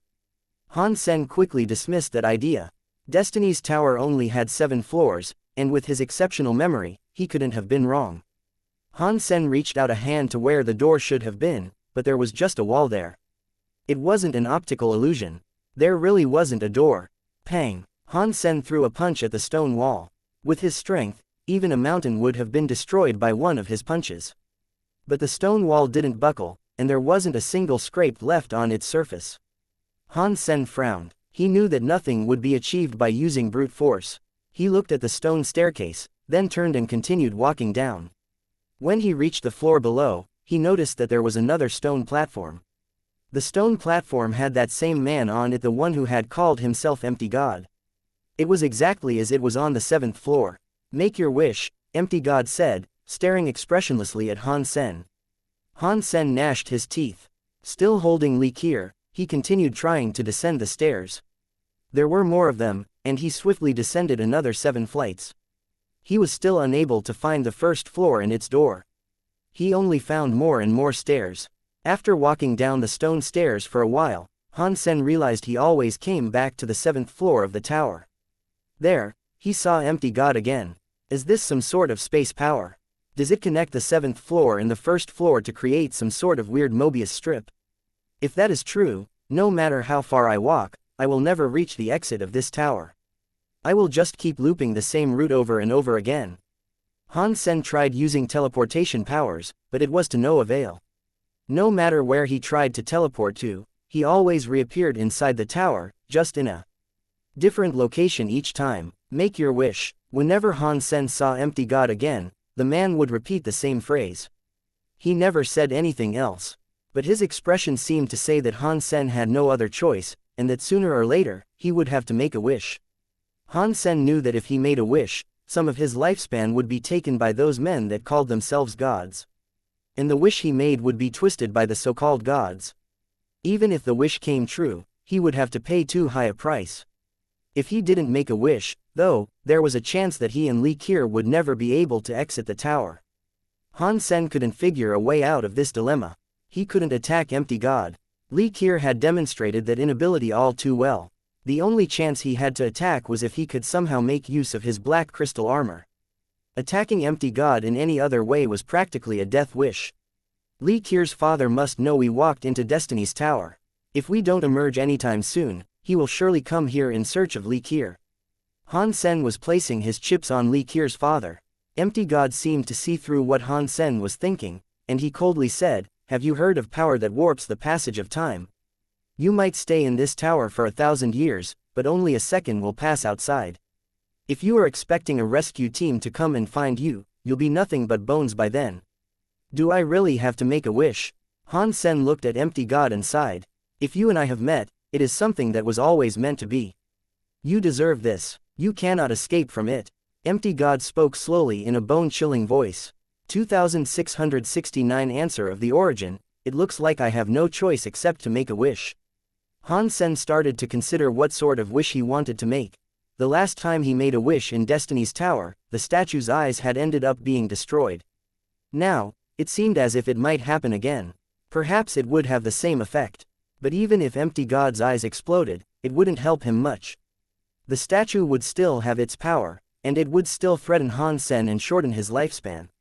No matter what wish I make, unless the black crystal armor attacks him, my lifespan is going to be shortened. Why don't I ask a question I have always wanted to ask instead? Perhaps I can at least learn some useful information out of this, Han Sen thought. Then, he looked at Empty God and asked, can my wish be a question that you will answer? Of course, I can do anything. I can answer any question you seek to ask, Empty God said coldly. I want to know, are you and I the same?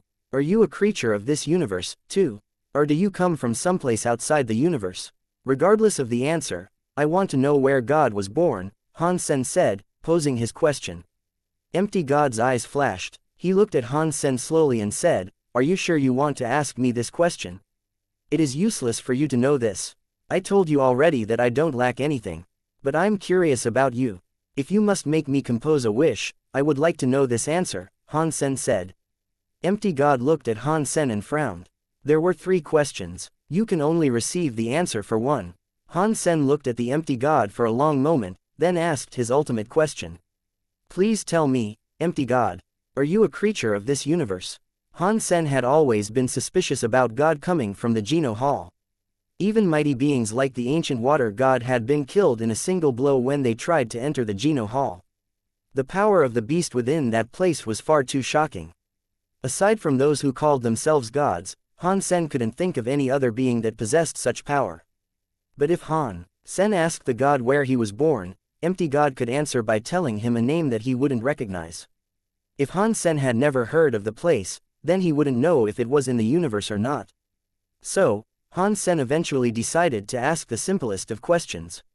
He needed to confirm if the god was a creature that came from the Geno universe. This was the root of all questions he would later want to ask. With knowledge of its origin, he would have a more solid basis for formulating theories and asking future questions. This was very important. Empty God didn't hesitate this time. He answered straight away, no, I am God, I come from God place. When Han Sen heard the answer, he nodded. The way Empty God said it was so vague. He had, perhaps deliberately, twisted the answer. But Han Sen had still received the answer he had wanted. God wasn't a creature that came from the Geno universe. This answer was enough for Han Sen to confirm, at the very least, that the god he was facing was something more than a deified elite. This being was even more almighty. These guys called themselves gods. But Han Sen thought they were more like devils that had invaded the ordinary world. Han Jinji and Blood Legion had been dealing with scary beings like this for a long time. The effort they had put in was unimaginable for normal people. When Han Sen received this answer, he felt his power start to fade away. His power drained so rapidly that it actually physically pulled him toward Empty God. Han Sen had already experienced this before, and he knew it was his lifespan being reduced. But this time, it was fading much faster than it had upon his first wish. He could see his lifespan fading away like an avalanche. Empty God looked at Han Sen coldly. A weird light shone around the statue, making him look both godlike and insubstantial at the same time. A moment later, a century's worth of lifespan had left Han Sen's body. It made Han Sen feel tired and worn out. The drain didn't stop, though. Han Sen was now losing years at an even greater speed. Han Sen was prepared to give up a lot of his lifespan, so he didn't mind sacrificing a few years. After all, nabbing secrets right from God's mouth wasn't easy. Han Sen had already received a big boost to his lifespan from the previous God doll. He could accept this kind of loss. But the next second, the black crystal armor inside his Sea of Soul reacted. While Han Sen continued to lose years, the black crystal armor's mysterious presence exploded with energy. That power spread over Han Sen's body. The spreading black crystal armor gave Han Sen a unique feeling. It was as if someone's presence was surrounding him. Han Sen was quite familiar with this presence. He tried to think it over, and he finally remembered where he had felt that presence before. It was the same presence he had sensed when the black crystal armor blew up the statue of the previous god. Han Sen didn't have time to think. The black crystal armor glowed with a strange godly light. It flew out of the Sea of Soul, then punched Empty God, who was still sitting atop the stone platform. Empty God had been blithely sucking in Han Sen's lifespan without ever realizing that something like this might happen. Plus, he hadn't even realized that there was a power out there that could harm him. So, he hadn't remained vigilant against a sudden attack. He had grown lax in his security. Pang! What Han Sen had witnessed before was now happening again. Under the tremendous force of the crystal armor's punch, Empty God's body shattered. A massive surge of life force rose from the crumbling statue. Lifespan +1, lifespan +1, the announcement of his lifespan increasing repeated over and over. That new power entered Han Sen's body, stretching out his potential lifespan. At the same moment that the god doll was destroyed, in a hall inside an empty realm, Empty God's eyes blazed with terrible fury.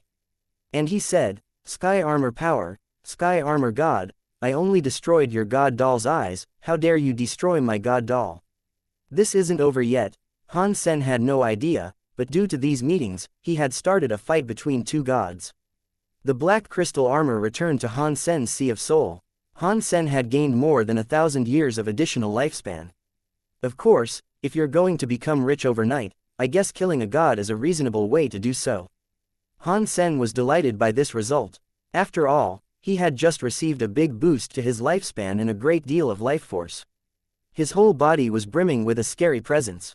Han Sen didn't dare stay in Destiny's Tower a minute longer. He picked up Li Qir and resumed his flight down the stairs. This time, when he reached the first floor, he encountered the door that would lead him outside. There were no more stairs leading down, keeping him inside a loop. What just happened? Li Qir, who had been unconscious up to this point, slowly shook herself awake. I'm not really no. That geezer was a bit weird, wasn't he? After you punched him, you got blasted into a wall and you passed out. But the man was shattered into bits, and he became a pile of rubble, Han Sen said, lying to Li Qir with a straight face. How could that happen? Li Qir looked at Han Sen with suspicion. She didn't believe his story, but she couldn't be certain from his thoughts whether he was lying or not. She went back into the tower, and at the top floor, she saw a pile of rubble just like Han Sen had described. Chapter 2670 Geno Hall's message. Although Li Qir was a little bit confused and continued to search through the tower, she failed to find anything particularly suspicious. Eventually, she gave up the search and left Destiny's Tower with Han Senator. They went back to crossing the wild dunes of the desert. As they walked, Han Sen continued to spot strange shapes rising out of the sand. None of the shapes seemed to be recognizable, and he had no idea where they might have come from, either. After they reached an oasis, Li Qir told Han Sen, "The dimensional space here is more stable, so you can open the core area door from here. You won't be dragged into the anti-material world." Han Sen thanked Li Qir, then tried to open his core door. This time, the core door opened like usual. Han Sen entered the core area again. Han Sen wanted to go to the core area because, once he entered, he would be far away from Li Qir and Exquisite. They would be unable to feel his thoughts, and Han Sen could practice his secret Geno arts in privacy and safety. He wouldn't be spied on. Han Sen hadn't dared to practice his true Geno arts in outer sky. If he had, the secrets of his 4 sacred Geno arts would have been revealed to Li Qir and Exquisite. That would needlessly complicate his life, he believed. So for the duration of his stay in outer sky, Han Sen spent his time practicing the Geno arts Exquisite had given to him. Out of the Geno arts in his private roster, he only practiced the story of genes. The Rebate and Sky Palace already knew about its existence, and if they knew, so did the Very High. There was no point in hiding it, and it didn't matter if the 2 Very High women saw the story of genes. Aside from Han Sen, no other person could learn it. Once he was in the core area, though, Han Sen could practice his other Geno arts. But that wasn't the only reason he had come. He wanted to practice heart connection.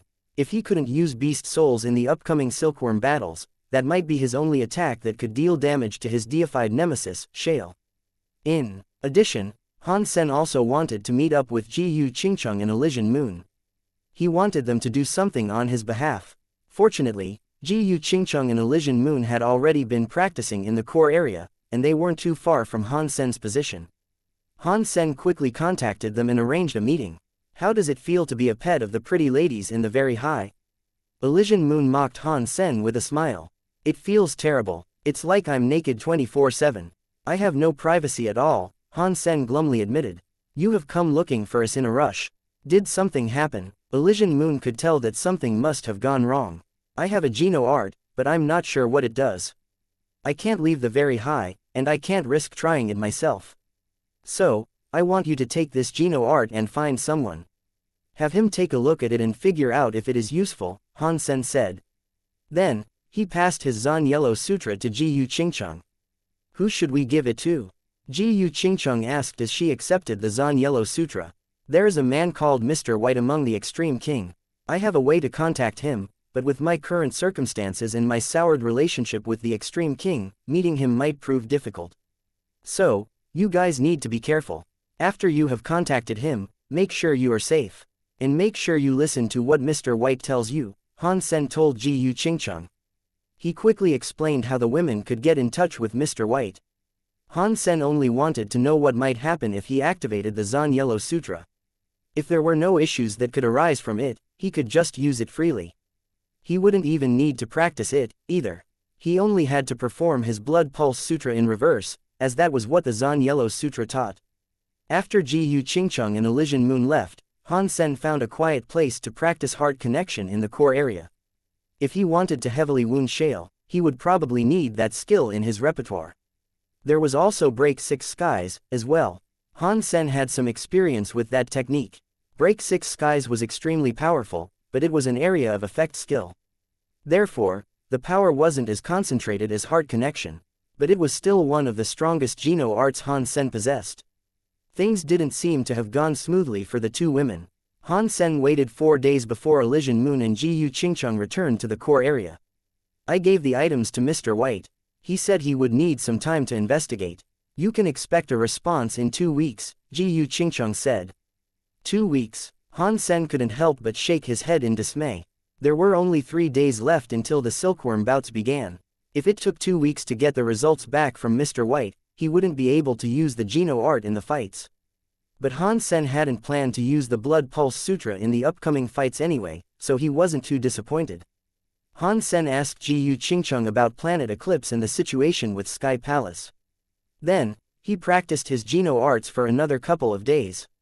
When his time was up, he departed the core area. Why did it take you so long to come back? Exquisite, seeing Han Sen, felt relieved. There was less than a day to go until the silkworm fights began. If Han Sen hadn't returned in time, he would have been in a lot of trouble. My friend didn't arrive in the core area as soon as I had hoped. I had to wait for a few days before I ran into him, Han Sen said. What happened? Li Qier asked. It was a waste of time. He didn't have enough time to figure anything out, Han Sen said, putting on a pained expression. You really wanted a way for a 9th-tier king to beat a deified elite? Li Qier asked. It wouldn't have mattered how long. You waited. That is an impossible feat. Unless you can make use of your treasures, it won't be happening. And it has already been decided that all treasures will be barred from use. It is obvious that Shale will rank first in this competition. Han Sen thought she was most likely correct. The Very High's decision sounded as if they wanted Shale to be number 1, though. What's going on with that Shale? They're pretty much handing him the number 1 spot.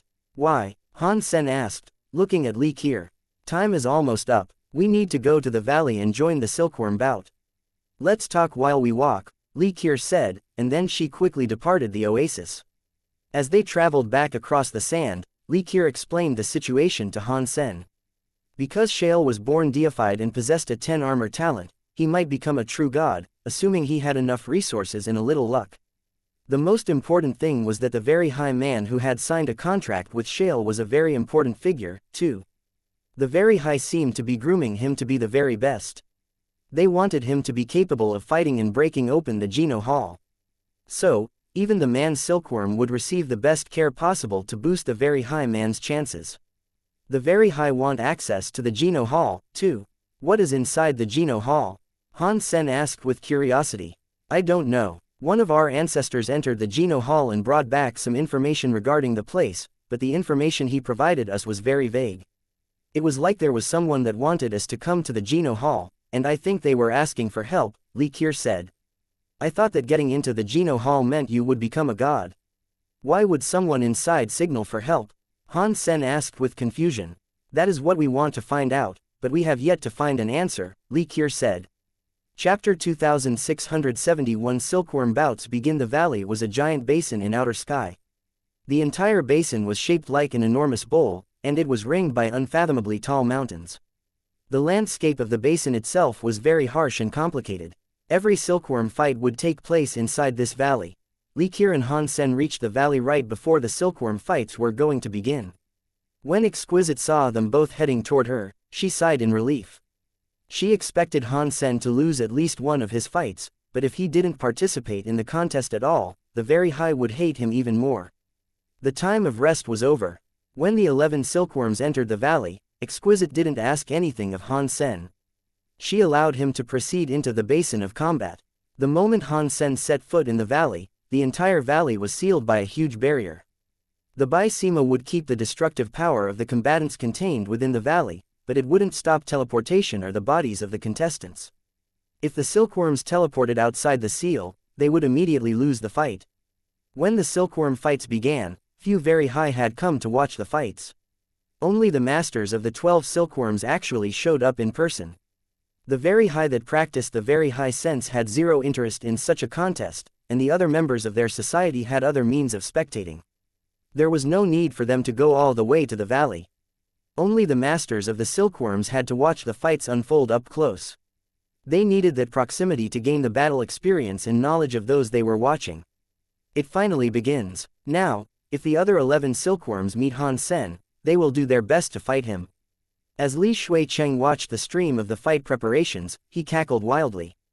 Of course, we made Han Sen, who is only a 9th-tier king, into a powerful contender who is only second to Shale.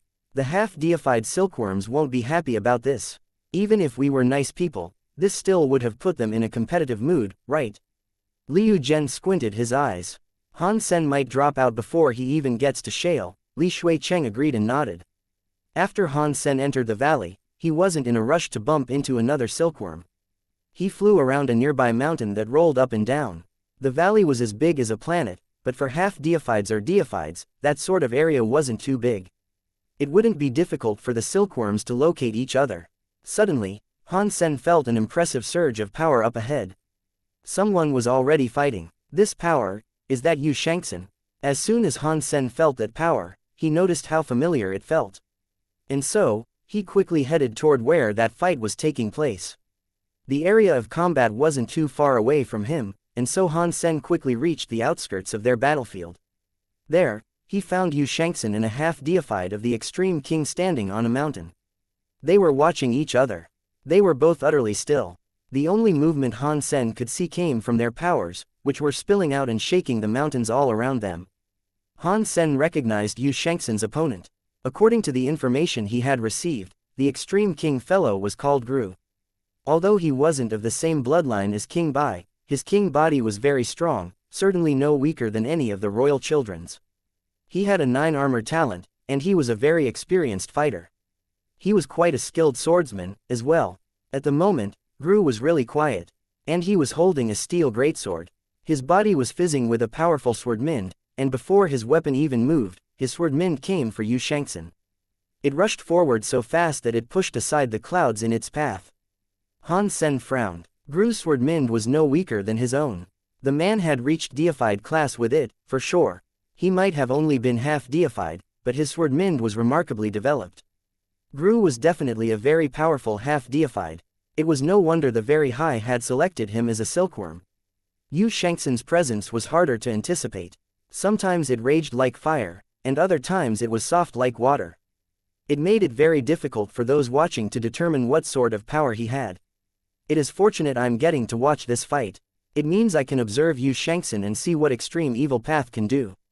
Han Sen maintained a careful distance from the battlefield so he could observe without getting caught up in the fight.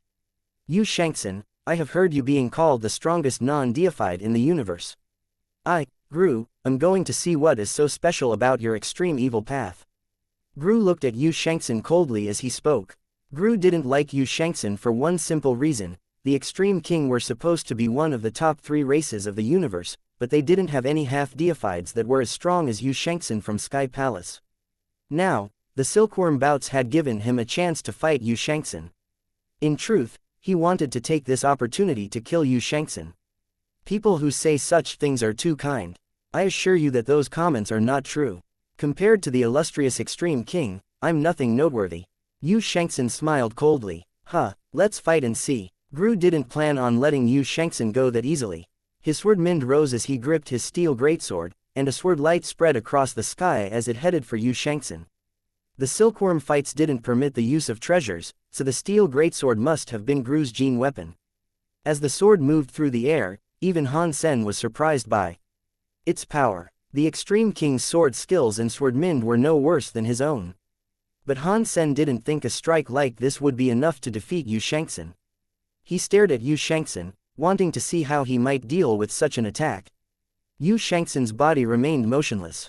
When the sword light came down, Yu Shangxin reached out both hands as if he wanted to catch the sword light. The sword light stopped when it encountered Yu Shangxin's hands, but the power of the strike was too great. While Yu Shangxin's hands had succeeded in stopping the attack, the raw force of the blow still knocked his body back. Pang! Yu Shangxin was pushed back through the barrier of the valley. He lost the Silkworm fight. The Silkworm bout had few rules, but there was one rule that all the contestants knew: whoever left the valley first would be put in last place. Yu Shangxin had been the first to get knocked out of the valley, and so he was going to be number 12. Han Sen was befuddled. What the hell is wrong with Yu Shangxin? Gru is very strong, but there is no way Yu Shangxin is that much weaker than him. How did he get blown away by that attack? He must have done that deliberately. I cannot believe this. Even if he couldn't have reached first place, there were many rewards that he could have earned by reaching the top 5. Why would he just throw everything away and give up? Gru didn't believe Yu Shangxin was that weak, either. The man had been launched beyond the seal by a single attack. But Yu Shangxin was already out of the valley, and Gru could no longer chase after him. So, the Extreme King turned his head to look at Han Sen. If Yu Shangxin was too much of a chicken to fight me properly, then you can fight me. You're also from Sky Palace. After all, it will be good to test the mettle of your people. Gru looked at Han Sen's body. Han Sen hadn't expected the situation to change so quickly. Before he even realized what had happened, he had become Gru's opponent. But Han Sen made no effort to run away. He could still fall back as long as he didn't leave the valley, but Han Sen remained within range of Gru. He drew spells 2 pistols. Chapter 2672 Sword Heart Area. Seeing Han Sen preparing to strike, the very high who were watching the fight suddenly felt very awake. Although many of the very high were almost certain that Han Sen would lose the Silkworm bout, they still held out a tiny slither of hope that he would win. They prayed that maybe, even without his treasures, Han Sen still harbored a bit of that op power he had become renowned for. I would consider Gru's power to be middle of the road out of the 12 silkworms. He can be a whetstone for other silkworms to grind against, and he will be an excellent demonstration of Han Sen's strength. Liu Zhen looked excited as he stared at the video. Li Shuicheng looked nervous as he said, as long as Han Sen doesn't reach first place, anyone else can claim the metaphorical throne. I do think we may have overreached with our gamble, though. Even Open Sky Elder wagered the fabled Open Sky jewelry on Han Sen ending up in first place. That was so strange. Open Sky Elder knew this silkworm fight wouldn't allow the use of treasures. Why would he still bet on Han Sen reigning supreme? If we lose, we will lose everything we have. Don't worry, it doesn't matter who bets on Han Sen winning. He won't be a match for Shale, no matter what. Liu Zhen spoke as if he was trying to assure himself as well as Li Shuicheng. The fact that Open Sky Elder had placed such a heavy bet on Han Sen made them feel quite uncomfortable. At the same time, Open Sky Elder was smiling as he watched Han Sen and Gru square up against each other. Li Qiu, another very high elder, looked at Open Sky Elder and said, "You really wagered the Open Sky jewelry that Han Sen would win this contest?" You realize that this entire event has been rigged in Shale's favor, right? I know. Open Sky Elder smiled and nodded. His expression didn't waver. If you know, then why are you doing this? You're just handing an item of immense value to Li Shuicheng and Liu Zhen. Elder Li Qiu looked at Open Sky Elder. Open Sky Elder laughed and said, you know I've always wanted the evil dragon orb that belongs to Liu Zhen's father. He guards the item quite greedily and refuses to loan it to me, though. Therefore, I had to think outside the box to come up with a way to get my mitts on it. If Liu Zhen loses this bet, will he really be able to fork over materials worth the price of the Open Sky jewelry on his own? No. Therefore, he will have to go and see his father. He will undoubtedly have to give up the evil dragon orb. But with Shale here, how could they lose? Qiu Elder couldn't understand what Open Sky Elder was thinking. What if Shale isn't fighting at full strength right now? Open Sky Elder smiled at the other man as he spoke. Not at full strength. What do you mean? Qiu Elder asked, entirely confused. Open Sky Elder laughed and said, remember when Shale went to Demon Lake to hunt down Xenogeniacs? I had a business matter that took me there at the same time. And there, I saw Shale get his hands on something precious. What did he get from Demon Lake? Qiu Elder wondered out loud. Then, his eyes widened and he said hoarsely, did he get demon fruit? Open Sky Elder nodded and laughed. I saw Shale holding the demon fruit in his own hands. And then, I watched him eat it. Qiu Elder looked at the valley in the video in shock. He was trying to see where Shale was. As he searched, he said, does that mean Shale has fallen from deified status? Of course. Demon fruit is a treasure from the anti-material world. Even a born deified cannot withstand its effects. Shale has been brought down from deified to king class. The demon fruit's demon baby god can do miraculous things, and even though Shale has become king class, his potential has been increased a level. He already had a 10 armor talent. So, after getting the demon fruit, he sacrificed his deified level for another armor talent. Although his 11 armor talent isn't genuine like the ones in the legends, it is still a very rare talent level. You won't find anyone else like this in the entire universe. After pausing, Open Sky Elder went on to say, now that he's taken in the demon baby god, it will be a long time before Shale becomes a deified again. There is now a high chance that Han Sen will win this fight. If you knew what had happened, why didn't you tell me sooner? If I had known, I would have increased my bet. I would have enjoyed causing more problems for Liu Zhen and Li Shuicheng.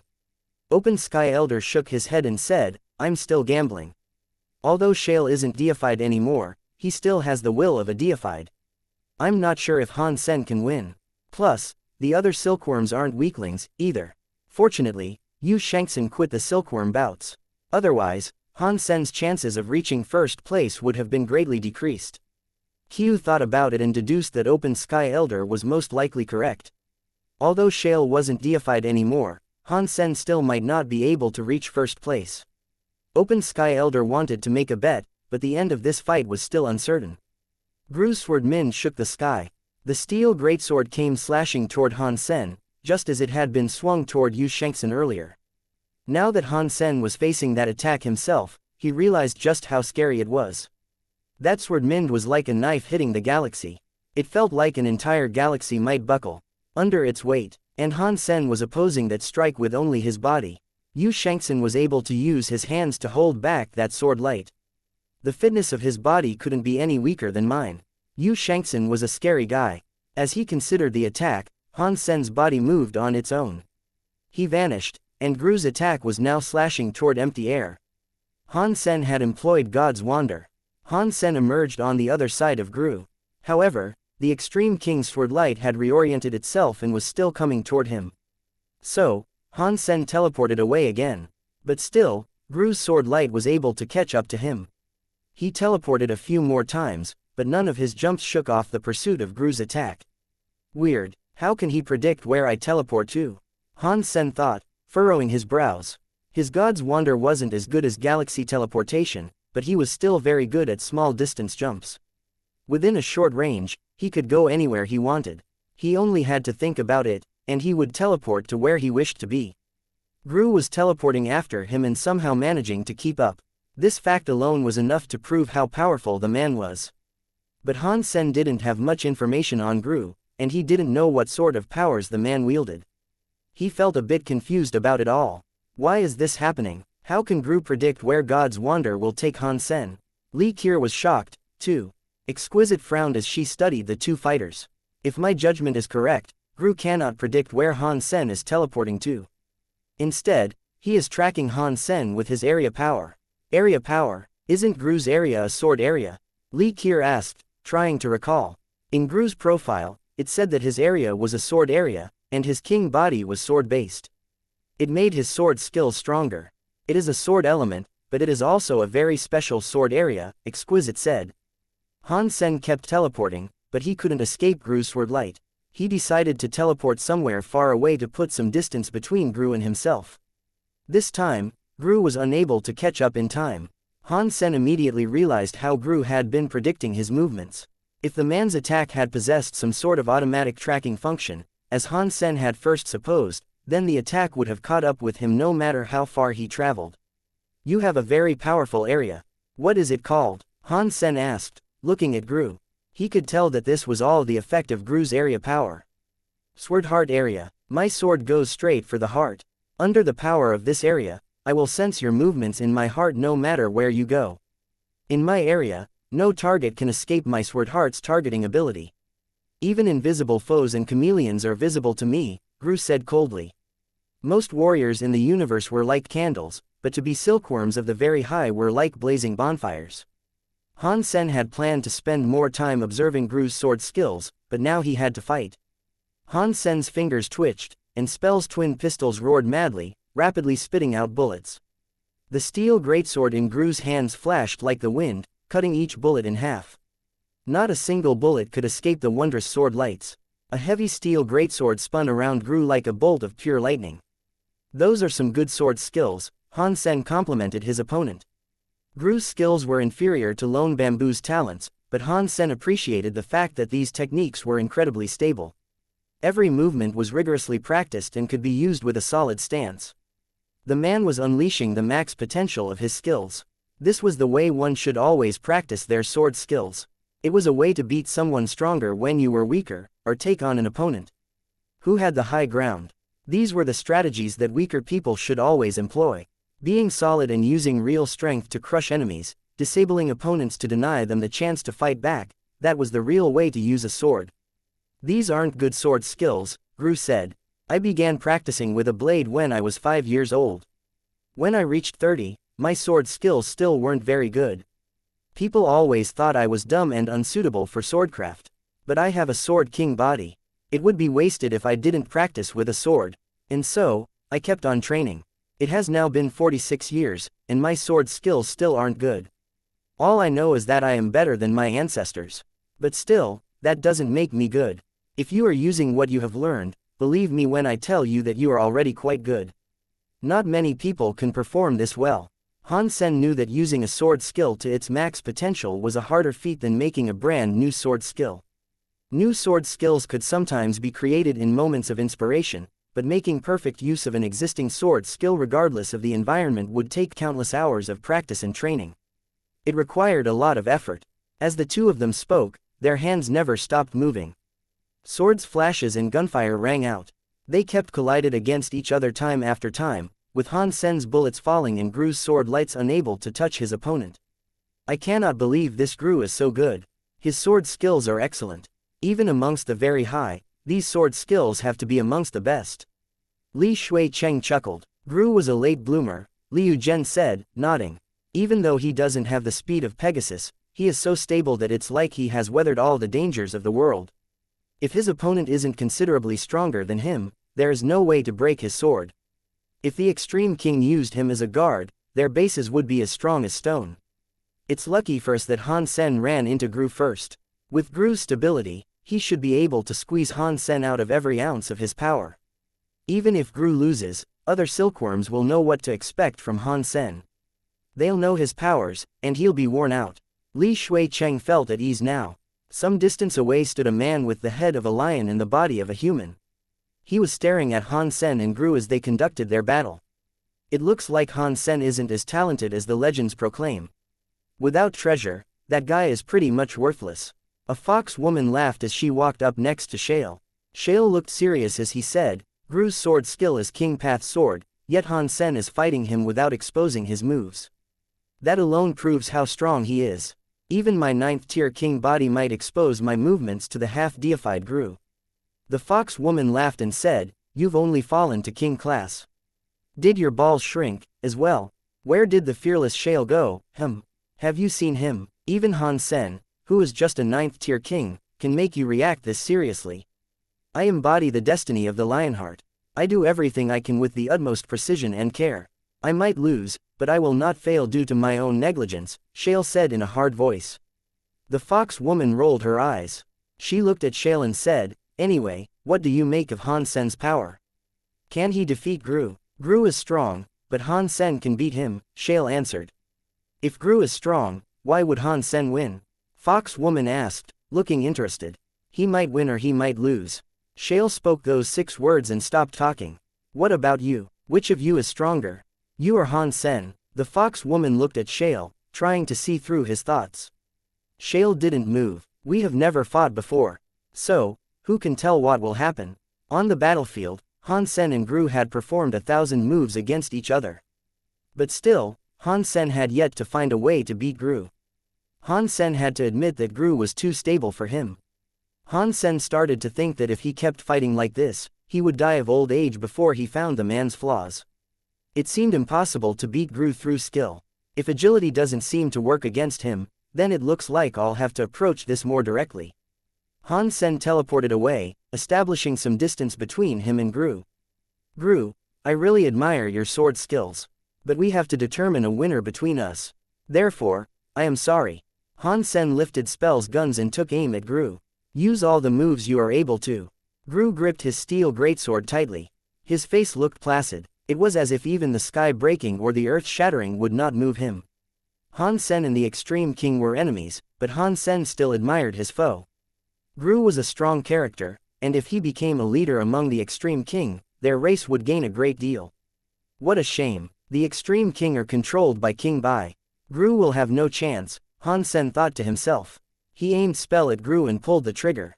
Only pang. A bullet tore out of the gun with a shriek that sounded like space itself beginning to tear. The bullet was headed straight for Gru, and Gru was frozen. He had held the sword with one hand previously, but now he carefully gripped it with 2. He shouted and brought the steel greatsword above his head to swing it down on the bullet. A sword light glared with blinding intensity as it hit the bullet. The sword strike found its target, but the bullet didn't split in half. Instead, it exploded. Boom. It was like a hydrogen bomb detonating. Looking at it was like staring straight into the sun. It covered Gru and most of the land. When the explosion finally faded, a huge hole had been torn into the mountain. Gru was lying in the crater, soaked in blood. His limbs were all gone, and wounds covered every inch of his body that remained. What frightening power! The audience was shocked. A 9th tier king had used his pure power to defeat the half-deified Gru. That was astonishing. 2674 1 fighting for the fox woman's side. You were right. Gru is very stable, but he lacks the sheer power needed to beat stronger enemies. He couldn't topple an opponent who had the high ground. He can't be beaten by anyone weaker than him, but when he meets an opponent who is stronger than he is, he lacks the ingenuity to find a way to take them down. It looks like Han Sen is stronger than I thought. Even if I was half-deified, I don't think I would be able to suppress him with my current power, Shale said thoughtfully. Han Sen looked down on the bloodied but not yet dead Gru. He was going to finish him with a final shot. He wasn't on good terms with the Extreme King, and someone like Gru would definitely be used against him. It would only lead to trouble further down the line. He knew he would need to finish the man off then and there. But before Han Sen could do anything, a shadow appeared next to the heavily wounded Gru.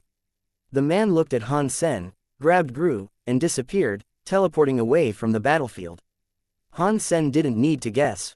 He knew that the very high who had taken Gru away was the same man who had signed a contract with him. What a shame, Han Sen thought to himself. Han Sen really is a legendary dude. The power of one bullet was enough to harm Gru like so. To be honest, it should make us feel embarrassed, said an approaching figure. When Han Sen turned around, though, he saw more than one person. There were 3 people following the speaker. What do you guys want? Han Sen asked, looking at the 4 people. He had seen them in the information booklet he had been given. The leader of the crew was from the Extreme King. Of the remaining 3, one was Extreme King, and the other 2 belonged to other races. If they had been taken on as silkworms, though, then it was obvious they weren't foes that Han Sen could take lightly. You are strong, but we want to get a good ranking. So, we will have to ask you to leave the valley, the leading Extreme King man said. After that, the 4 silkworms surrounded Han Sen. Although the Very High never suggested that silkworms should team up, cooperative fights weren't forbidden, and there were no rules stating that silkworms should fight one-on-one. If things had to be one-on-one at all times, there would have been no reason to stick all 12 silkworms in a single valley. The Very High didn't only want to learn from the fighting experience of their silkworms. They wanted to learn what would happen to the mind during heated exchanges, so they could determine which effects were useful and which were not. It would help the Very High determine how to conduct themselves in the future. Are you going to leave with your head held high, or are we going to have to send you home in a body bag? A mantis man asked Han Sen snidely.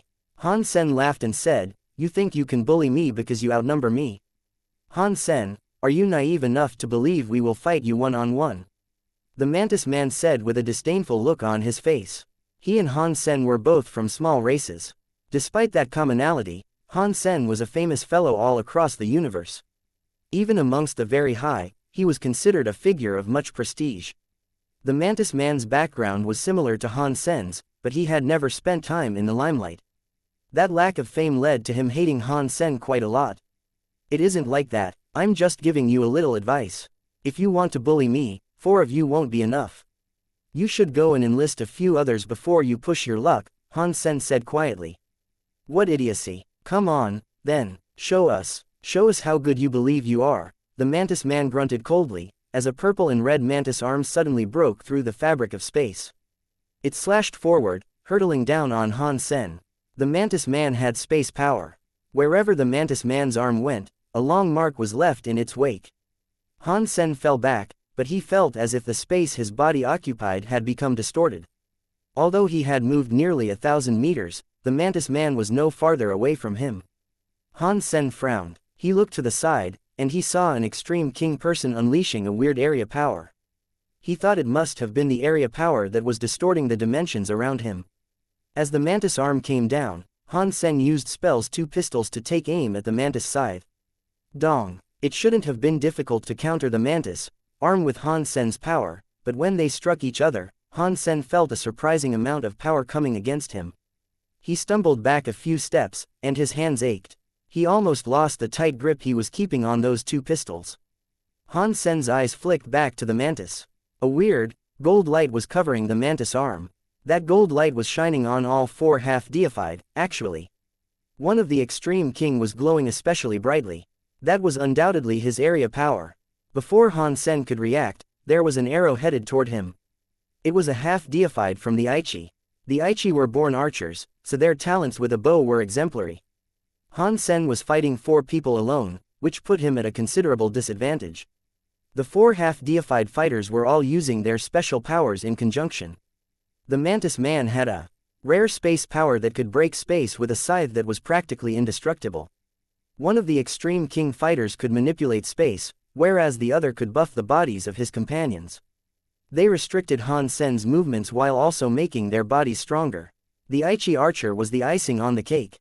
He had a scary proficiency with the bow. He kept harassing Han Sen from afar, and his area could buff the speed of the other 3. Because space was sometimes shortened or lengthened, the distance Han Sen kept between himself and his enemies was no longer reliable. The attacks that he could evade were now no longer avoidable. The distances at which he could attack the enemy were made longer, keeping him from touching them. Although Han Sen is strong, the other silkworms are very strong, too. He is fighting 4 people all alone. Even I, a Very High, cannot do that. He is just one Han Sen, Liu Zhen coldly said. Li Qir and Exquisite weren't too worried because they could sense Han Sen's heart. Although it seemed that Han Sen was being oppressed and restrained at every turn, they could feel that Han Sen's heart was like a quiet well. There was a lot of confidence inside him. Although they hadn't yet figured out where Han Sen's coincidence came from, they knew Han Sen's situation wasn't as dire as it seemed. An arrow was flying right toward Han Sen's face, and a sword light was coming at Han Sen's waist. The mantis arm and spell's pistol collided, sending Han Sen back a few hundred meters. Every second of the engagement put Han Sen in a new life and death situation. It seemed that if the Mantis Man and the others worked just a little harder, they could defeat Han Sen.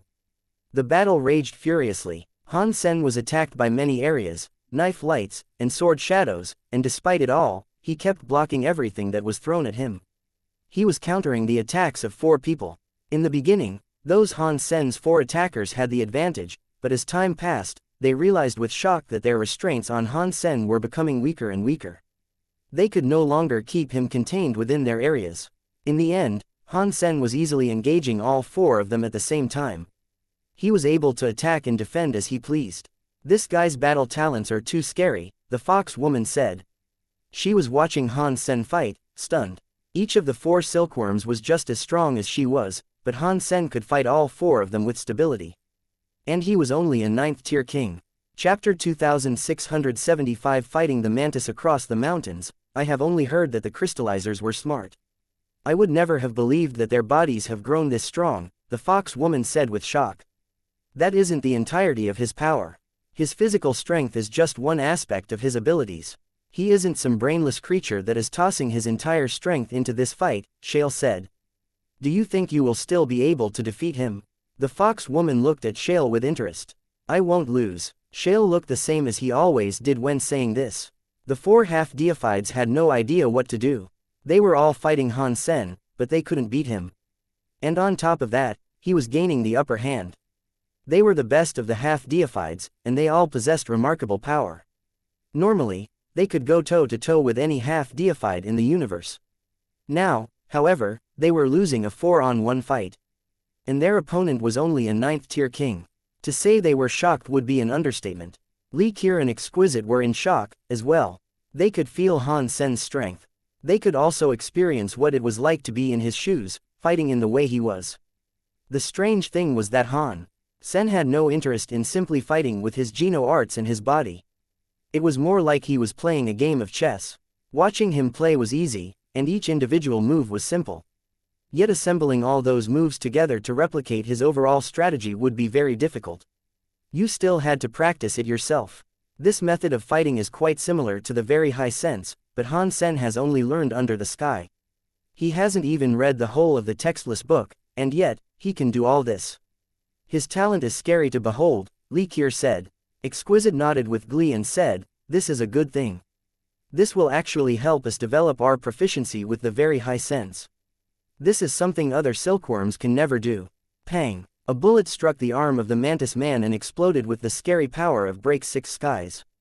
It blew the Mantis Man away. Even his exoskeleton was covered in cracks, and blood started to seep out of them. These 4 weren't like Gru, there were flaws in how they fought. Han Sen finally found an opportunity to create a distance between him and his enemies. His spell pistols began to fire without reprieve. For most of the fight, Han Sen had been too close to them to use Break 6 Skies. He had been afraid he would blow himself up, so he used less destructive Geno arts to fuel his bullets. But now that he had some distance, he no longer had to worry about injuring himself.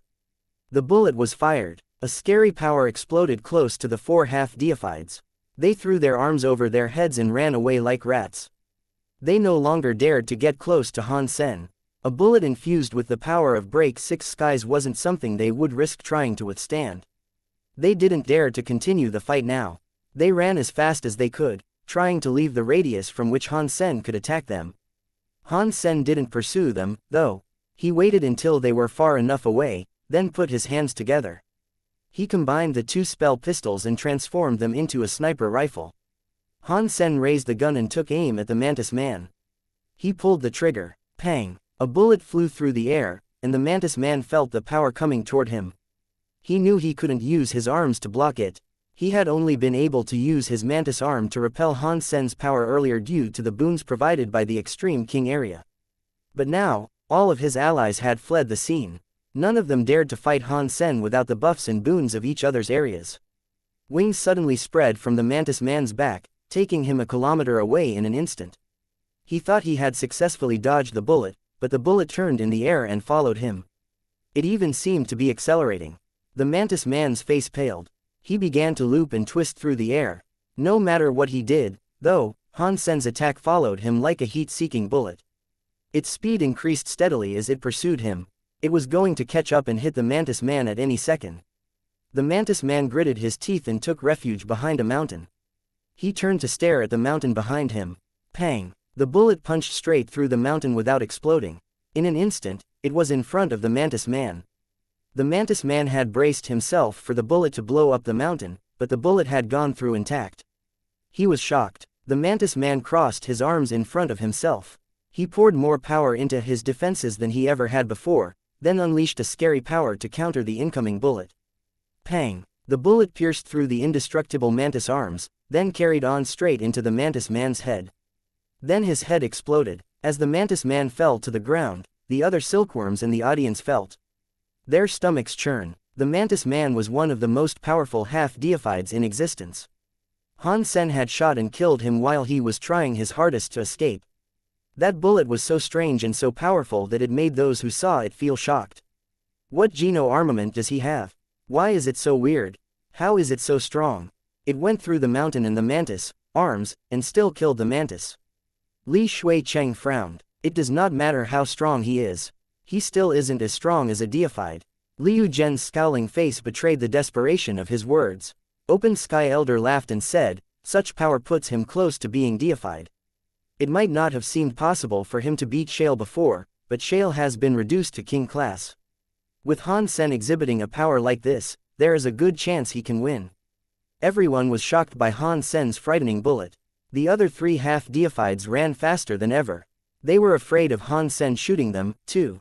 What they didn't know was that Han Sen lacked the power to fire a second attack like that. He only wanted to try out the power of heart connection. Han Sen had exhausted all his strength in doing so, though. He lacked what was needed to repeat that performance. Mutant Xenogenic King hunted. Break Space Mantis. Mutant Xenogenic Gene found. Obtained Mutant Break Space Mantis Beast Soul. I'm just a beginner with the skill, but heart connection is that powerful already. It is a shame that this Geno art costs too much power. I will need to rest for a while after using it. It will be some time before I can use it again. Although Han Sen heard the Beast Soul announcement, he didn't dare to pay it much heed. He knew he was being watched by Exquisite and Li Kier. Break Space Mantis body was taken away by a very high woman, so Han Sen had no chance to collect the Xenogenic gene from him. Considering the power I've just demonstrated with that bullet, there should be no other silkworms coming to bother me for a while, Han Sen thought to himself. Then, all of a sudden, someone else appeared. Shale, Li Kier and Exquisite, upon seeing that body, jolted in their seats. They knew Han Sen was exhausted. He needed time to recover. He couldn't continue fighting, but Shale was right there in front of him. Upon seeing Shale, Han Sen laughed and said, "Are you that desperate to fight me? How long must you rest to get your power back?" Shale asked Han Sen. 10 hours, Han Sen answered. Good, I will let you rest safely for the next 10 hours. If anyone else draws near, I will get rid of them. Shale sat down nearby. He had blonde hair and a square face. It looked so strong and heroic. Chapter 2676 Shale, what a strong and proud man, Han Sen thought in admiration. Han Sen wasn't suspicious of the man, so he moved to sit down himself. He cast the story of genes to recover the power he had lost. Heart connection was a skill that concentrated all of the power inside one's body into a single precise point. That power would all be spent in a single use, and it would take a long time to recover. Han Sen had used heart connection because he had a way to recover in a short period of time, if necessary. He wouldn't have to wait too long before he could fight again. However, if Shale was willing to wait for him, then Han Sen wouldn't have to use his method of accelerated recovery. Up until that moment, the three half-deifieds who escaped hadn't realized that Han Sen's power had been exhausted. They regretted how quickly they had been to flee. They should have immediately attacked Han Sen again. The very high masters of the three half-deified silkworms shook their heads in dismay. The very high selected a silkworm based on three things: talent, power, and personality. Their personality was difficult to fully judge, however. The truth of a person's character was only revealed during real life and death moments. If the silkworm's personality was shown to be poor or weak during the silkworm bouts, there was every chance that their very high master might cast them away. That was the purpose of this battle royale. Although Gru had lost, the very high who had signed a contract with him was happy with his personality. Gru wasn't going to be cast out. but the Mantis Man and the other three were probably going to be discarded. Of course, that was just how things looked at the moment. If the silkworms worked hard and showed that they really were resilient and determined people, there was a slim chance of them earning their master's love back. Only the dead Mantis Man had no chance of that. With Shale sitting nearby, no other silkworm would get close to Han Sen. He continued casting the story of genes to recover his power. He didn't do anything else. The fox woman approached Shale and glanced at Han Sen, who was focusing on his geno arts. Shale, why aren't you doing anything? I came to outer sky to practice, not to kill, Shale said expressionlessly. Have you forgotten that you're no longer deified? With the power he just demonstrated, if you allow him to recover, you might not win. Are you really willing to risk giving up the Apollo set? The woman said with a blink. Shale didn't respond, which prompted the woman to continue. If you don't want to do it, then I will. After that, the woman walked up to Han Sen. A strange light began to glow around her fingers. I told him I would protect him for 10 hours. If you get any closer, I will consider you an enemy, Shale said. You will regret this. This universe only progresses by the strong feeding on the weak. It is survival of the fittest. If you continue to act like this, you won't be strong enough to lift the rest of your race, the woman said. Maybe. Shale didn't bother arguing. Seeing that Shale had no intention of arguing with her further, the woman rolled her eyes and laughed. Shale, Shale, Shale.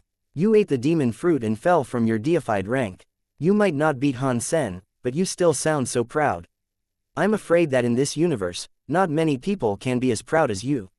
Her words could have been either insult or praise, but one thing was clear, she had pitched her voice loud enough for those watching the contest to hear. Many of the very high hadn't known that Shale had eaten a demon fruit. They were shocked to hear this. Shale ate demon fruit. Liu Zhen and Li Shui Cheng looked ill. The deified Shale was previously considered the strongest fighter taking part in the silkworm bouts, but if he had eaten a demon fruit and his rank had fallen, there was the very real chance of him not winning. No wonder Open Sky Elder was willing to wager his Open Sky jewelry. He must have known that Shale ate the demon fruit and received a downgrade. Li Shui Cheng gnashed his teeth. He pointed at Shale and screamed, "You idiot! You dropped down to half deified, and yet you are still behaving this proudly. Kill him while he is weak."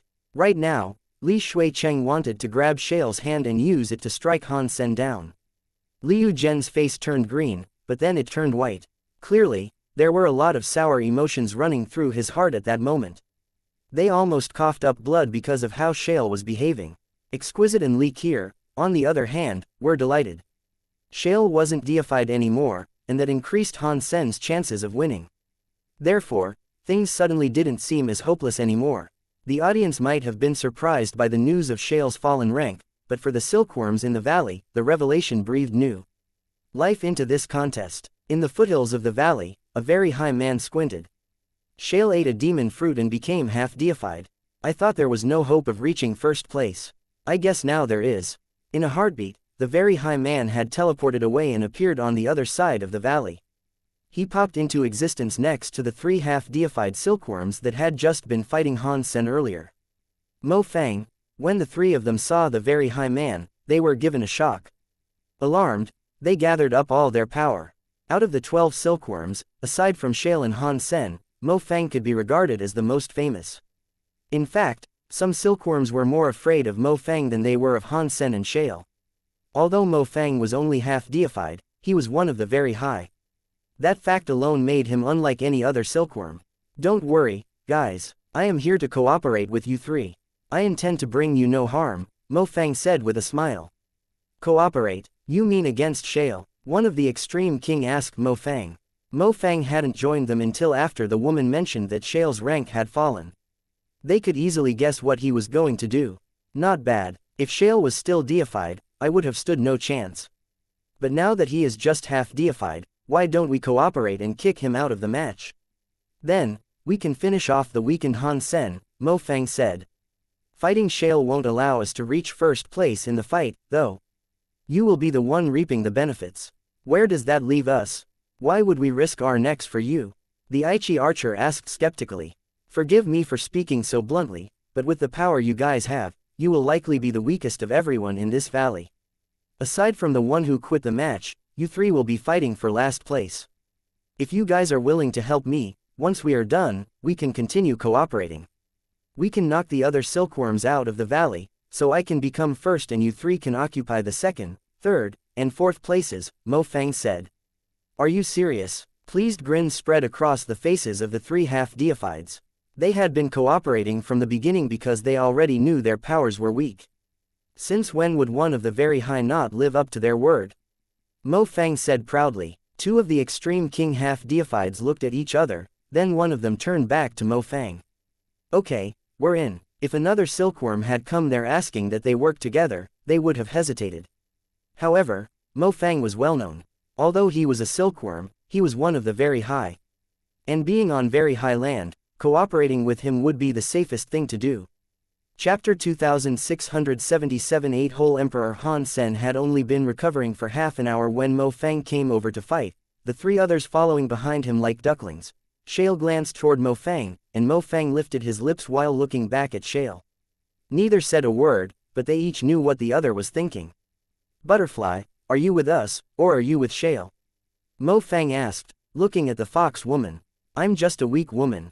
I can't help anyone, Butterfly said while falling back. She didn't want to help either side. Mo Fang knew the woman was more than she seemed. She had deliberately leaked the news that Shale was no longer deified. She obviously wanted to sit back and receive whatever benefits stumbled into her lap. But Mo Fang didn't mind. No matter how tricky she might have been, she simply wasn't strong enough to affect his chances of securing first place, he believed. For right now, only Shale was standing in his way. Shale, are you really going to protect Han Sen? Shale nodded at the others who had come with him. The three of them, spread out, surrounding Shale. Whether I agreed to protect him or not, I would have been forced to face you eventually, Shale said while standing up. His body was 3 meters tall. He radiated power, and he was intimidating even when he wasn't trying to be. He looked like a golden-maned lion. Mo Fang smiled and said, if you quit now, we don't have to waste time fighting. Just fight. Shale looked so calm. He had all the peaceful solidity of a mountain. Then you will have to be careful, Mo Fang said. He pointed a finger, and the Avilbreaker powers of the dragon spread over his fist. The dragon were widely considered the bravest race, and Avilbreaker powers were powers that could concentrate might. They could make the smallest attacks into the strongest attacks. It was similar to Han Sen's Heart Connection. But Heart Connection released all of someone's power at once. Avilbreaker powers only concentrated the power you wanted to use at the moment. Han Sen once spent time investigating the Avilbreaker powers of the dragon, and he came to the conclusion that it was a very scary Geno art. Right now, Mo Fang was using the ability to summon strength. The power he gathered was stronger than that of a dragon deified. It was like his finger could form a black hole in space. Shale didn't dodge or run. His giant body stepped forward as he swung his fist. He moved so quickly that his blonde hair waved in the wind, his body surging forward like that of an enraged lion. Boom! The finger and the fist collided with each other, and the ensuing explosion tore apart the nearby terrain. Shale didn't move at all, whereas Mo Fang fell back 10 meters. Mo Fang smiled. Then, he laughed and said, you truly are a born deified. Even if you are weaker now, your fitness is still incredibly rare. That was just physical power. It was nothing compared to the secret Geno arts of the very high, Shale said humbly. In regards to personal power, I'm not your equal. But I want to reach first place. Therefore, I must apologize, Mo Fang said. The Extreme King fighters and the Aichi then made their move. Now, Shale was in the same type of trouble that Han Sen had previously been in. But Shale's situation was even direr. The primary difference was the swapping of Mo Fang for the Mantis Man. There was a big difference between the capabilities of those two. Mo Fang's strength was far greater than the Mantis Man's had been. It might have been an illusion, but with Mo Fang's participation, the cooperation of the others seemed to be far better than it had been the last time. It appeared unbreakable. Mo Fang is skilled with heart techniques. With his ability to command, he can control the other silkworms as if he was twiddling his fingers. He can allow 4 people to conduct group combat at their max potential. Shale doesn't have the power to suppress them, so it is clear that he is in danger, Exquisite said while looking at Shale down on the battlefield. While Exquisite spoke, Shale endured a few hits. Shale was born to a small race that didn't have any good Geno arts. Aside from his talent and level, his heritage was worse than Han Sen's. The few good Geno arts he had were the ones he had learned during his stay in Outer Sky. It was impossible for Shale to defeat the 4 people surrounding him with his skill set. Shale might not have been less skilled than Han Sen, but he lacked Han Sen's range and diversity. He had been trapped by the areas unleashed by the Aichi warrior and the 2 extreme king fighters, and his power couldn't reach Mo Fang. He was like a beast trapped inside a cage. No matter how much he struggled, he couldn't get out of the cage.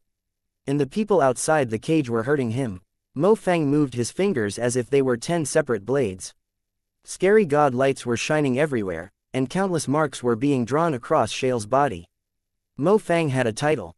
He was known as the 8-Hole Emperor. Someone who was known to be particularly empathic or sensitive was often called an 8-Face Exquisite, or a 7-Hole Exquisite Heart. Mo Fang's title was created as a combination of those 2 terms because he could use his empathy to affect others.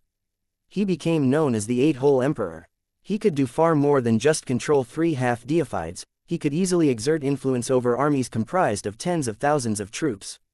Such a feat would be easy for Mo Fang. What a powerful body. You seem stronger than the average. Very high. 10 armor talents are very rare. No wonder you are so famous. Mo Fang had used his initial attack against Shale several times, but he could only shred the man's skin to leave behind minor wounds. He felt compelled to compliment his foe. Liu Zhen and Li Shui Cheng's hearts almost hopped out of their chests. Right now, they weren't even worried about Han Sen beating Shale. It looked like Shale might not even last long enough to fight him. DMN it. Li Shui Cheng's face darkened in rage. He thought about what might happen if Shale lost the silkworm bout. He felt dizzy, and his body kept shivering. The very high that were banking on Han Sen winning were very happy, by comparison. That kid Mo Fang isn't bad. Although his power is weak, I can't think of a single very high of the young generation that is a better commander. Good job. Get rid of Shale quickly. Haha. Mo Fang will kill him.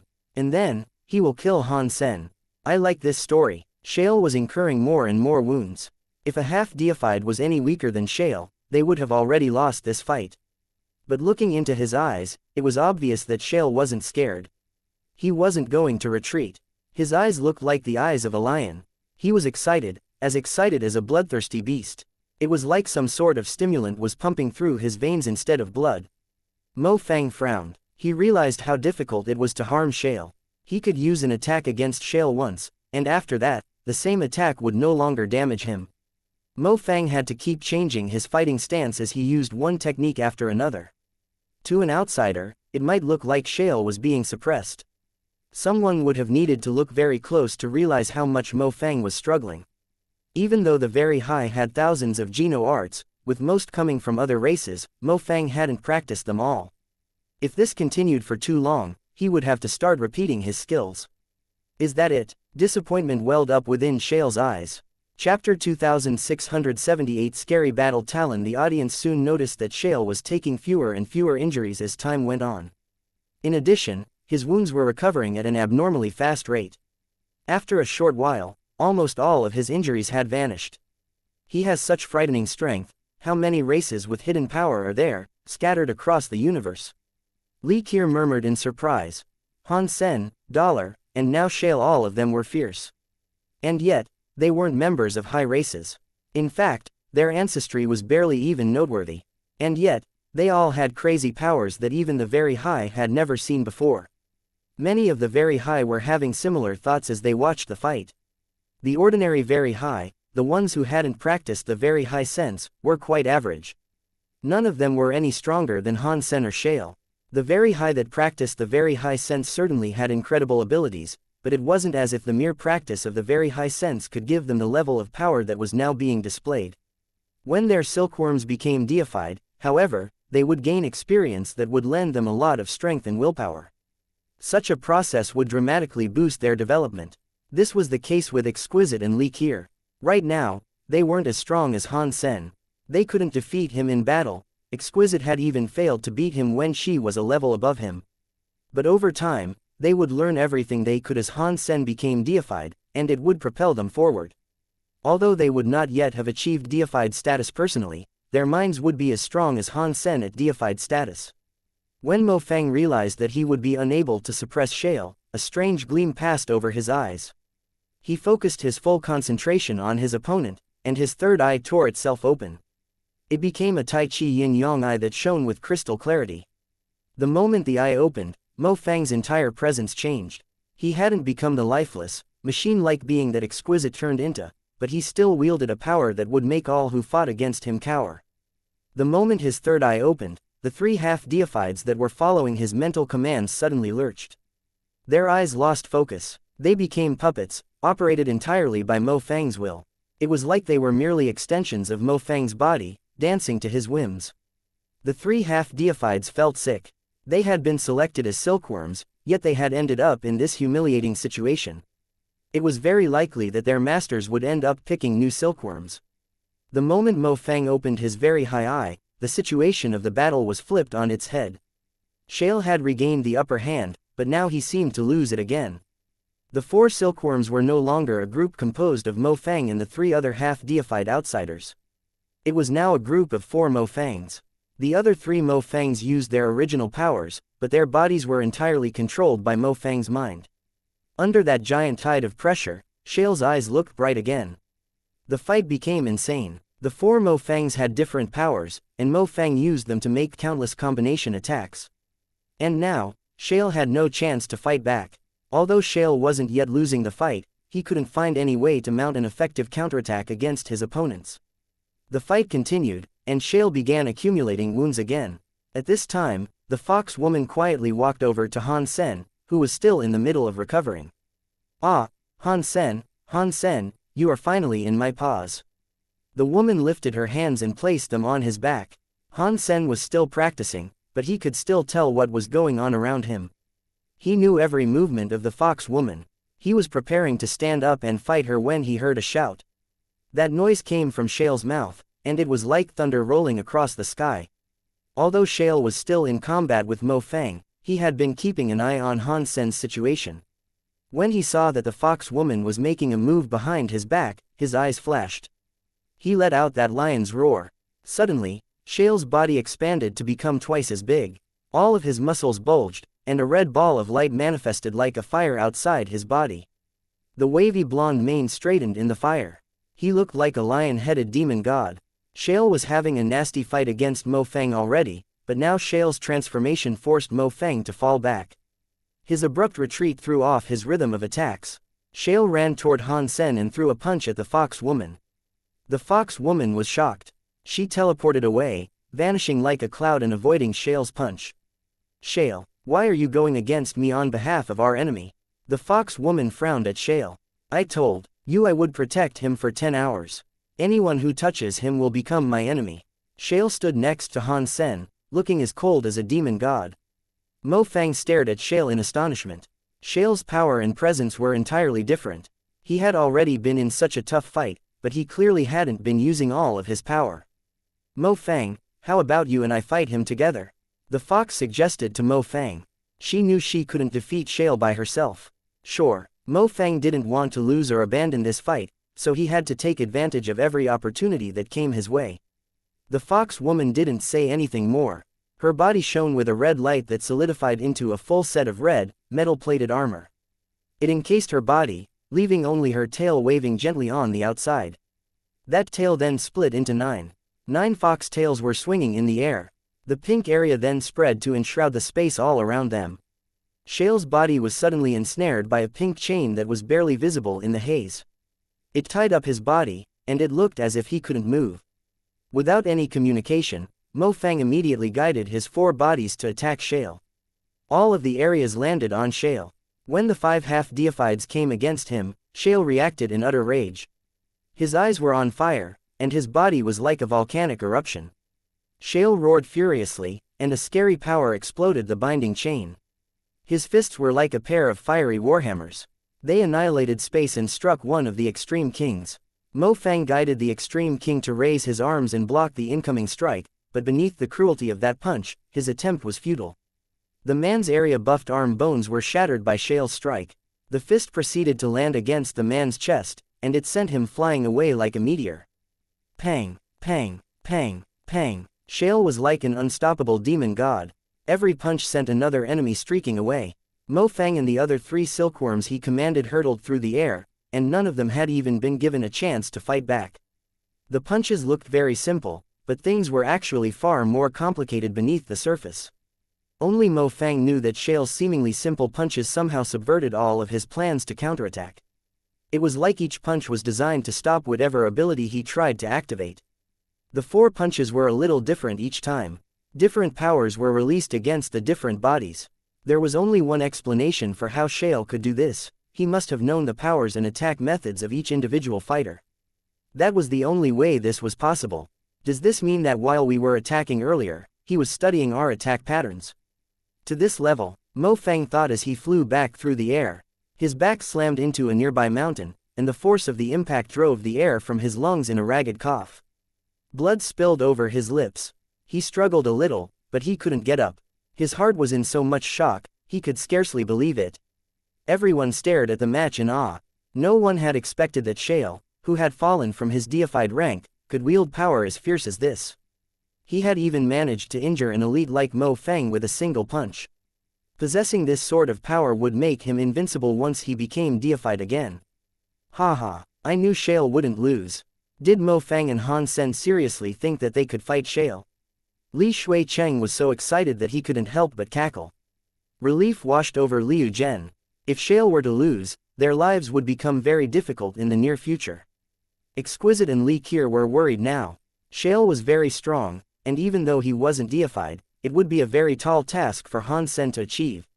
Victory. Shale, you are going to regret this, the fox lady spat spitefully at Shale.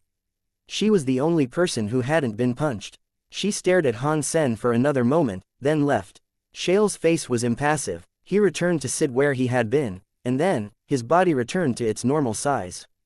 Seeing that everyone nearby had been chased off by Shale, Han Sen felt safe once more. He took his time recovering, but after that fight, no one dared to disturb them again. The 10 hours went by fairly quickly. Once Han Sen had returned to peak condition, he stood up and looked at Shale. The leonine man was still calmly sitting in the same position. He looked very peaceful with his eyes closed. It seemed as if he could feel Han Sen's gaze land on him, because Shale opened his eyes and asked, "Did you rest well?" "I am completely recovered," Han Sen answered.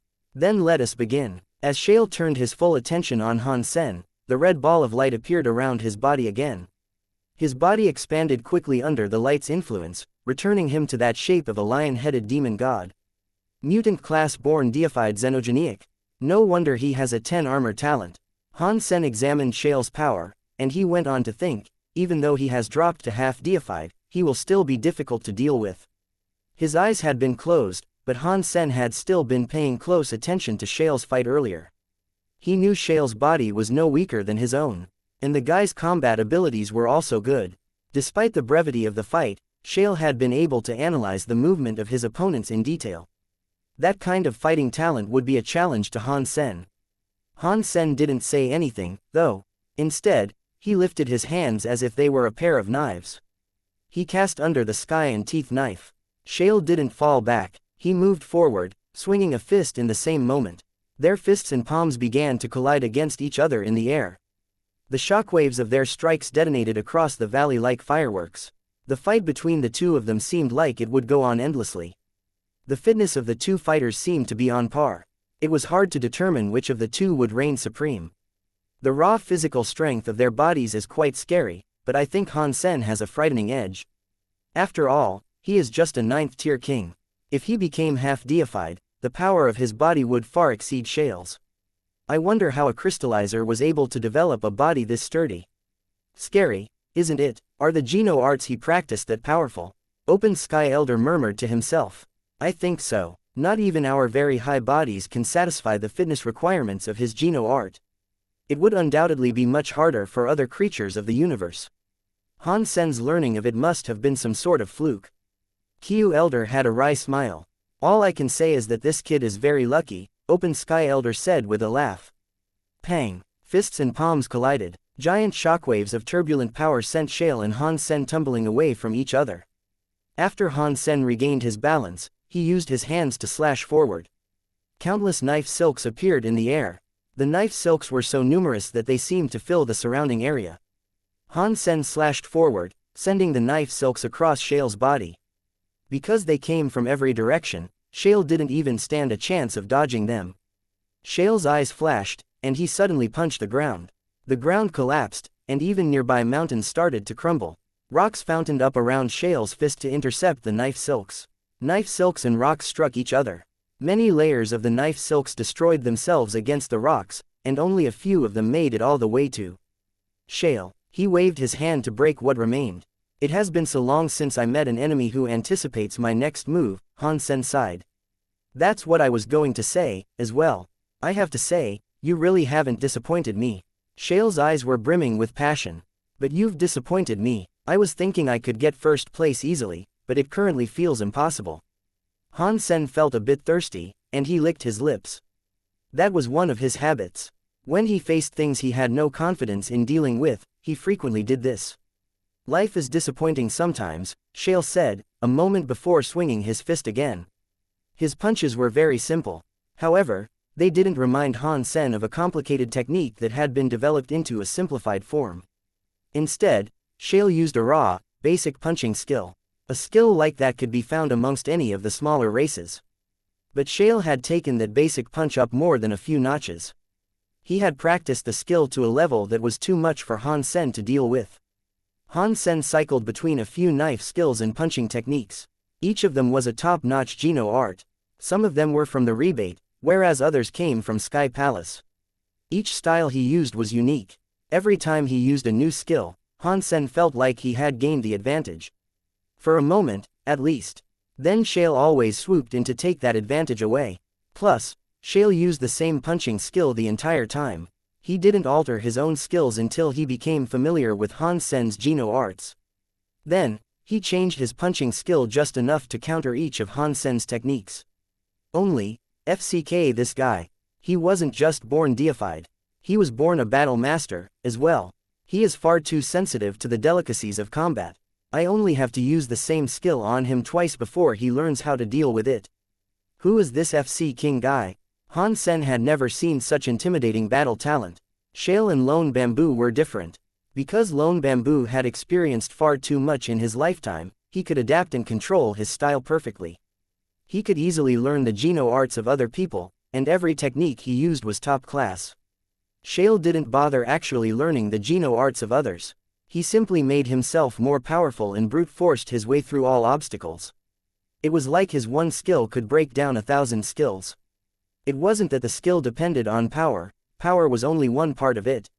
Rather, Shale could apply his skill creatively enough to counter all sorts of different attacks. Shale had a powerful mind, and that was the source of his ability to counter his opponents. He has a powerful body with incredible endurance, not to mention a problem-solving mind. This guy is giving me a headache. Han Sen experimented with many Geno arts, but he couldn't defeat Shale.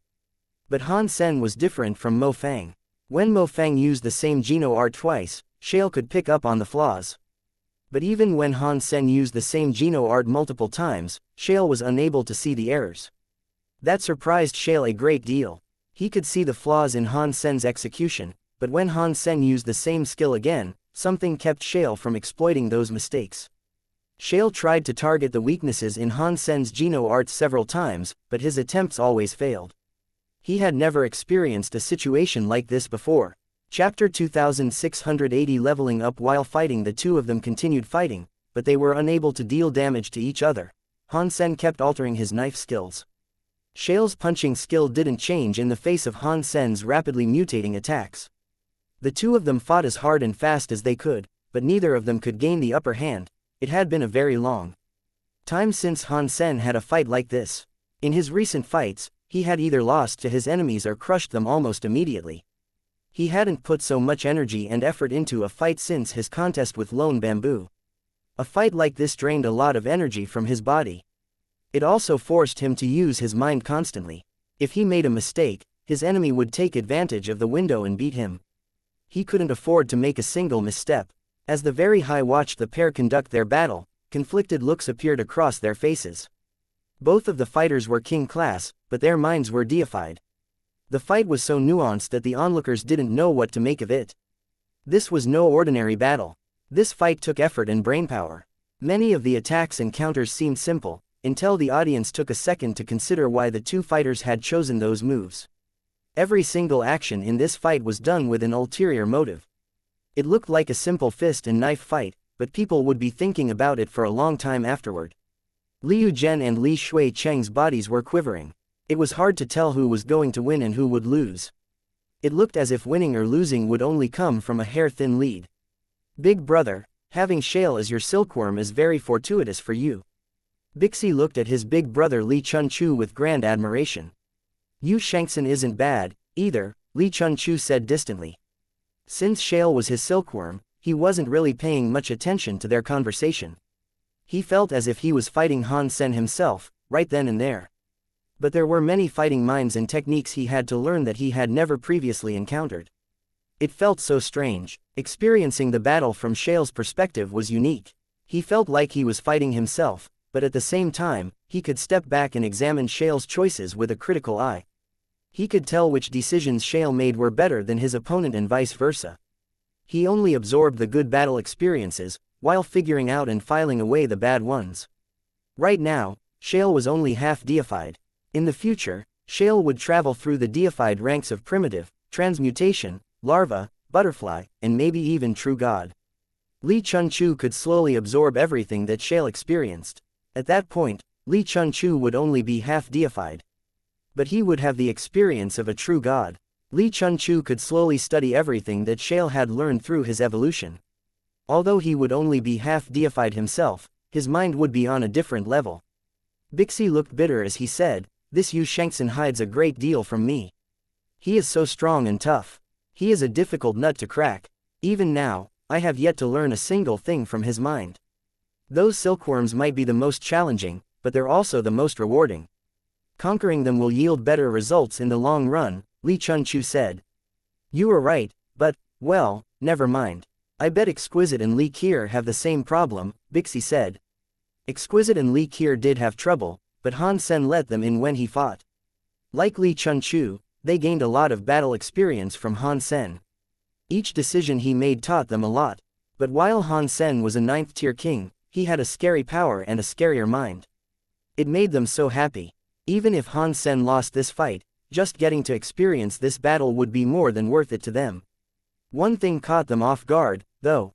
Despite the intensity of the fight, they could sense that Han Sen was deliberately hiding the true range of his powers. Is Han Sen not using all of his strength? The possibility stunned them. He was already fighting at an unbelievable level, and yet he didn't seem to have tapped into the full potential of his power. That was a scary thought. Li Kier had always thought Dollar was stronger than Han Sen, but she now found herself looking at the man with a complicated expression. Although he was fighting an elite like Shale, Han Sen could still hide some of his power. This was no longer just an intimidating display of ability, it was out and out frightening. Although Han Sen tried his best to close off his mind and avoid thinking about the Dongshuan Sutra and his super god spirit body, Li Kier and Exquisite were still able to pick up that he was suppressing something. They would come to know that Han Sen was hiding his true power, but that couldn't be avoided. In truth, Han Sen's ability to suppress his thoughts at all in this situation indicated that the power of his mind was terrifyingly profound. In a fight like that, most people would need to constantly think about which Geno arts and powers they were good at. "This guy is too scary," Li Kier said while she watched Han Sen. "He is rather frightening, isn't he? I don't think he will ever fail to surprise us. Every time we think we have seen it all, he goes the extra mile and does more," Exquisite said with a nervous smile. When she fought Han Sen, she thought that she had forced him to cast many of his skills. But it now looked like Han Sen had only used a fraction of his talent when he was fighting her. He was now bringing out more tools, but even more were still being kept hidden. "We must dig into this man and unearth all of his secrets," Li Kier said. Her eyes were brimming with excitement. Li Kier had better potential than Exquisite, but she didn't focus on the very high sense. Her very high forget love wasn't as developed as Exquisite's, so she was prone to becoming more emotional. Exquisite only coldly said, "There is no rush. We have 4 years. He will reveal his secrets to us in time. It doesn't matter that he has managed to hide it all for now." Open Sky Elder looked a bit gloomy, and he said, "The smallest move could determine how this plays out. Either one of them could win at this point. Han Sen is strong, but he is just a 9th-tier king. He is ranked lower than Shale. If they were in the same class, Han Sen would have a 70% chance of winning." Q Elder shook his head and said, "No, it doesn't work like that. Shale is half deified, but his will is deified. Han Sen is just a 9th-tier king, and yet, he is holding his own against a powerful half-deified. That means his talent and potential are scarier than Shale's. Does that mean the 11 armor talent test was legit? Open Sky Elder wondered with a frown. It is hard to say. If he isn't doing this well because of his talent, then it is hard to imagine what Han Sen has that is letting him fight Shale. Q Elder looked at Han Sen, his face conflicted. A 10 armor talent is very rare. A real 11 armor talent would make a man the greatest of his generation. Do you think Han Sen is this kind of great man? Open Sky Elder asked, looking a little worried. I'm not sure about that, but it is plain to see that his talent is stunning. Li Qian exquisite got lucky when they signed a contract with him, Q Elder said. What is going on? Something is wrong with Shale. Open Sky Elder wanted to say something, but he was in too much shock. Then, his face went white. He looked at Shale in the video and screamed, he's going to level up. Everyone could see the strange expression on Shale's face. As time passed, the red ball of light that surrounded him dimmed, then darkened. Then the dark red color began to change to solid black. It must be the demon fruit. The demon fruit is working. Is Shale going to become deified right in front of us? Li Shui Cheng merrily proclaimed. Liu Zhen was thrilled as well. Now I understand. Shale knew that the silkworm fights were going to start, but he decided to eat the demon fruit anyway. He hoped to use the pressure of a challenging silkworm fight to accelerate his growth and activate the dormant demon fruit power that resided in his body. During his fight with Han Sen, the demon fruit inside him has slowly been refined. Now, it must have all been absorbed. It will make him deified in the middle of this very fight. Shale is really leveling up to deified. There will be no more debating which of the two will emerge victorious now. It will be impossible for Han Sen to defeat a deified Shale. Li Shui Cheng had been quivering with fear earlier, but now his quaking was due to unbridled glee. This silkworm fight had been a non-stop rollercoaster of emotions for the two men. Li Shui Cheng's emotions had gone up and down so much that he had thought his heart was going to leap out of his chest.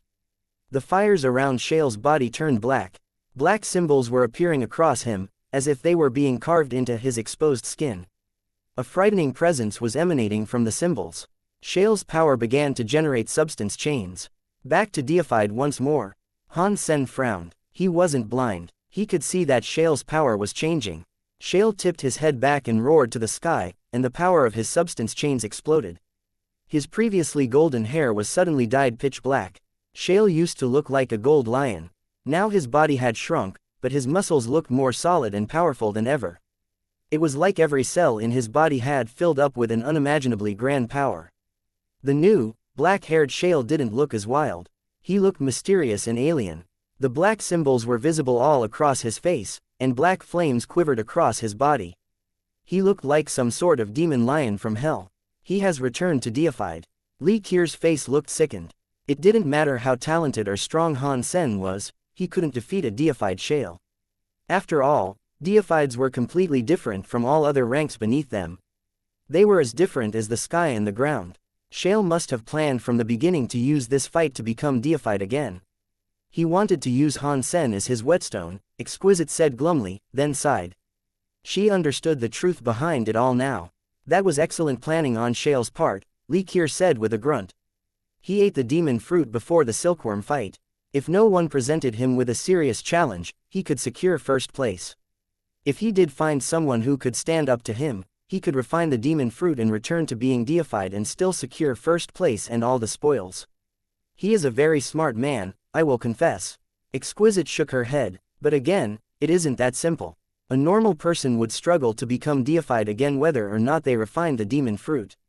Shale was able to become deified because his talent was that exceptional. This may not have been his plan at all.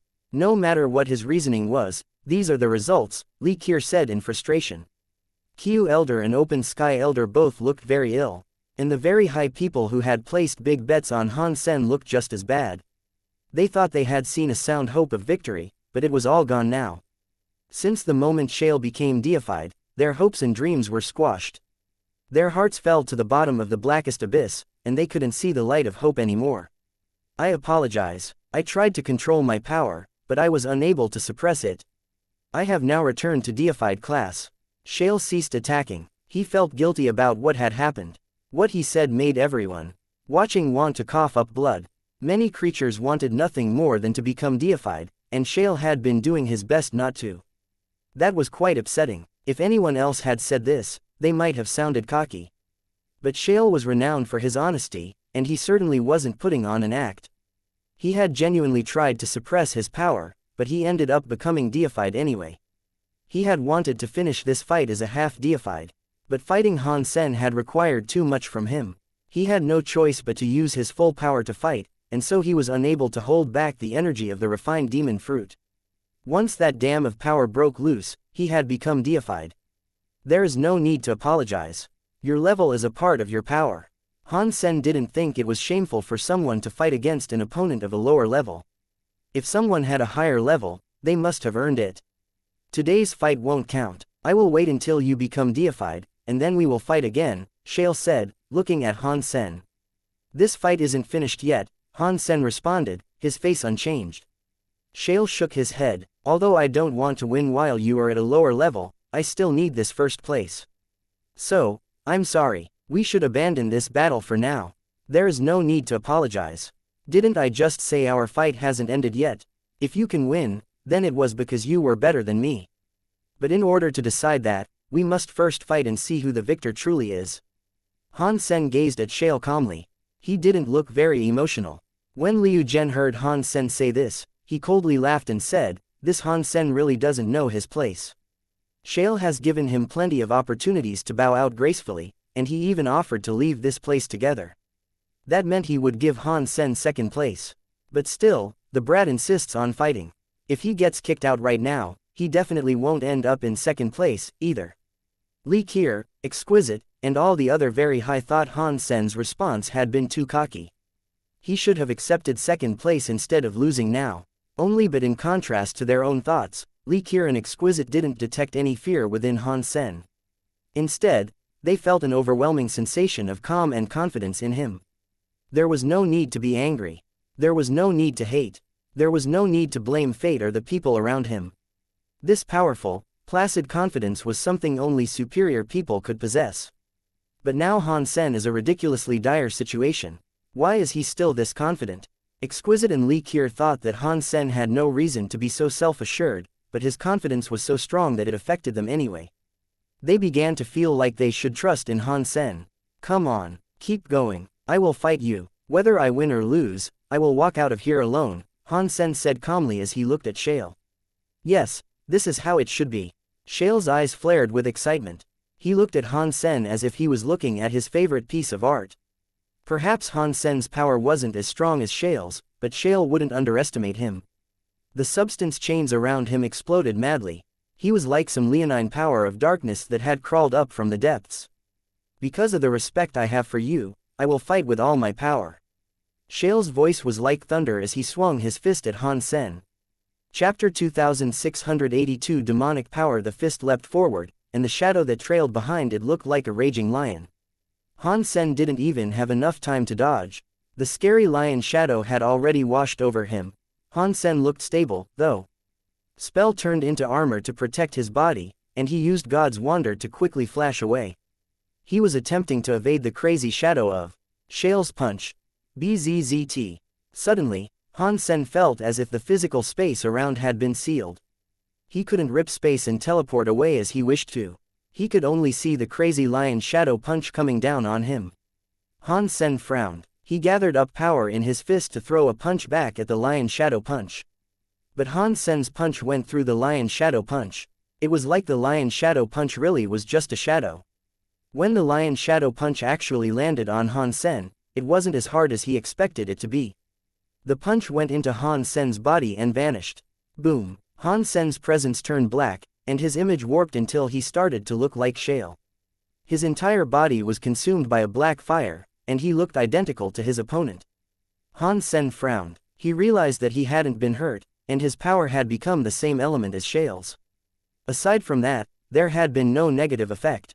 No damage had been dealt to him, either. But as the black fire finished spreading over Han Sen, Shale said, "My demon lion power isn't destructive, but it will transform your body's element. I guess it is a demonic power. If you cannot hurt your opponent, then what is the point of your demonic power?" Han Sen asked. Millions of different powers exist throughout creation. I cannot break down every single one, but no matter what power my opponent might have, I transform their element into my own. Since I am familiar with this sort of power, none will be able to beat me, Shale said. When Han Sen considered the ramifications of that, he realized how scary Shale's power truly was. At his current rank, Han Sen's power simply wasn't as great as Shale's. If Han Sen was able to depend on his various elements and his special skills, he still had a chance to defeat Shale. But now that his power had been converted into an element that Shale was already extremely proficient in wielding, Han Sen could no longer compete.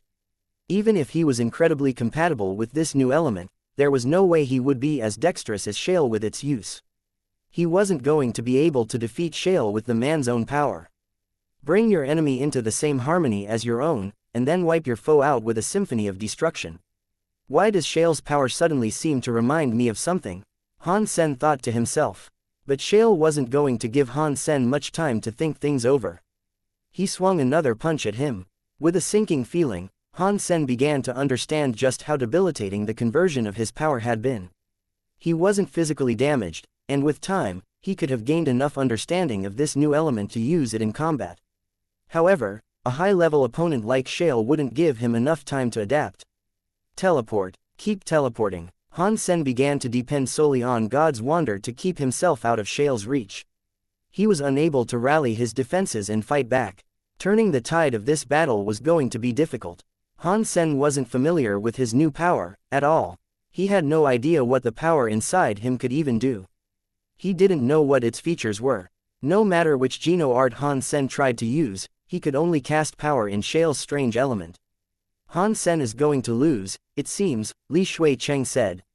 His eyebrows painted him as a very happy man. Everyone now knew that Han Sen didn't have a chance. He was beneath Shale's level, and he was both weaker and slower than Shale. Now that his power element was the same as Shale's, under such extreme circumstances, how could anyone expect Han Sen to come out of this fight victorious? This would have been true of any person of Han Sen's level who found themselves confronted by a monster like Shale. Even if another deified creature went up against Shale, they wouldn't be able to defeat him if they were forced to use his element.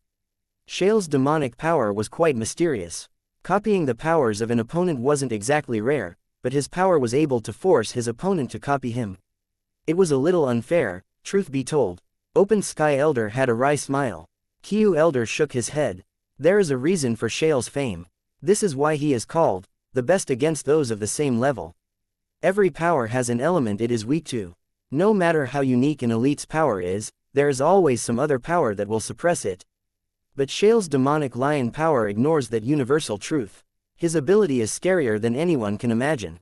Han Sen focused his entire mental power on developing familiarity with the power Shale wielded. But time was too short. He could have used this new power in basic combat applications, but fighting someone like Shale was next to impossible. Pang! Han Sen was too late teleporting away this time. Shale's punch struck his arm, and spell turned into armor to protect him. But even so, Shale's strike still almost shattered the bones in his arm. Han Sen could use God's wonder, but so could Shale. And Shale was quite skilled with the technique. Han Sen kept teleporting away, but he couldn't shake the opponent on his tail. As the fight progressed, he was incurring more and more wounds. Pang! Han Sen took a punch straight to the chest. His body shot away like a cannonball and slammed into the seal. The power that bound the arena trembled for a moment. Han Sen's body hit the ground, and he couldn't help but cough up a mouthful or two of blood. His chest felt like a cinder block had fallen on it. Han Sen knew the heat was likely just the blood inside his lungs. In fact, his lungs weren't the only part of him that was suffering. Han Sen's entire body was covered in injuries. Many parts of his spell armor had been cracked. The worst place just so happened to be his chest.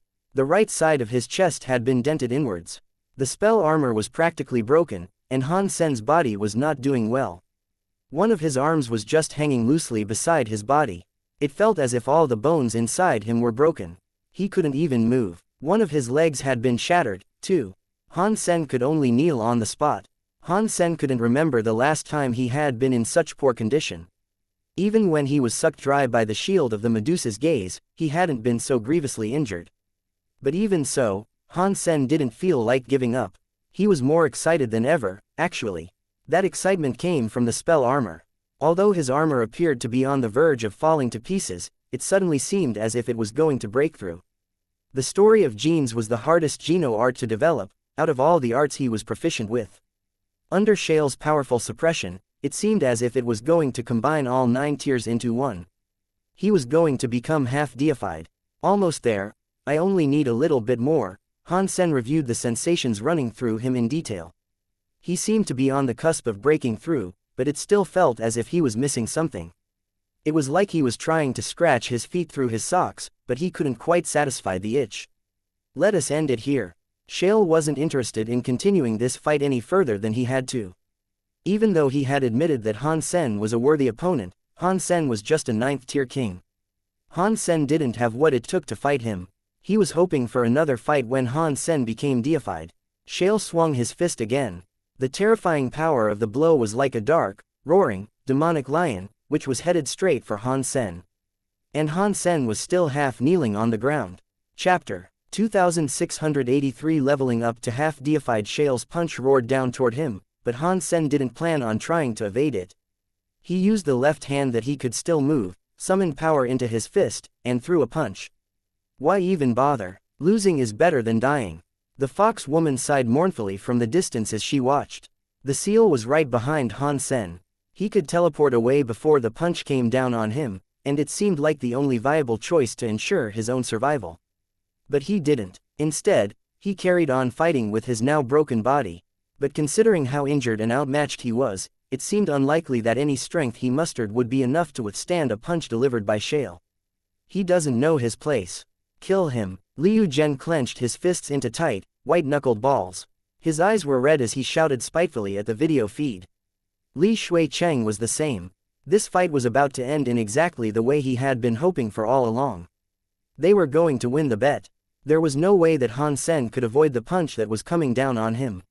And there were only 2 possible results of trying to block that blow: he could either die or be disabled. Whichever actually happened, Han Sen couldn't reasonably carry on fighting. No one was going to stop Shale from reaching first place in the silkworm bout. Pang! Han Sen's fist struck that scary punch. The armor that protected his fists and his arms exploded, and Han Sen's entire body flew forward. As he sailed through the air, his spell armor shattered to pieces like a broken vase. Game over. Open Sky Elder was very sad to see this. He thought he had lost his Open Sky jewelry. Exquisite and Li Kier's faces changed. Han Sen's heart never gave up hope.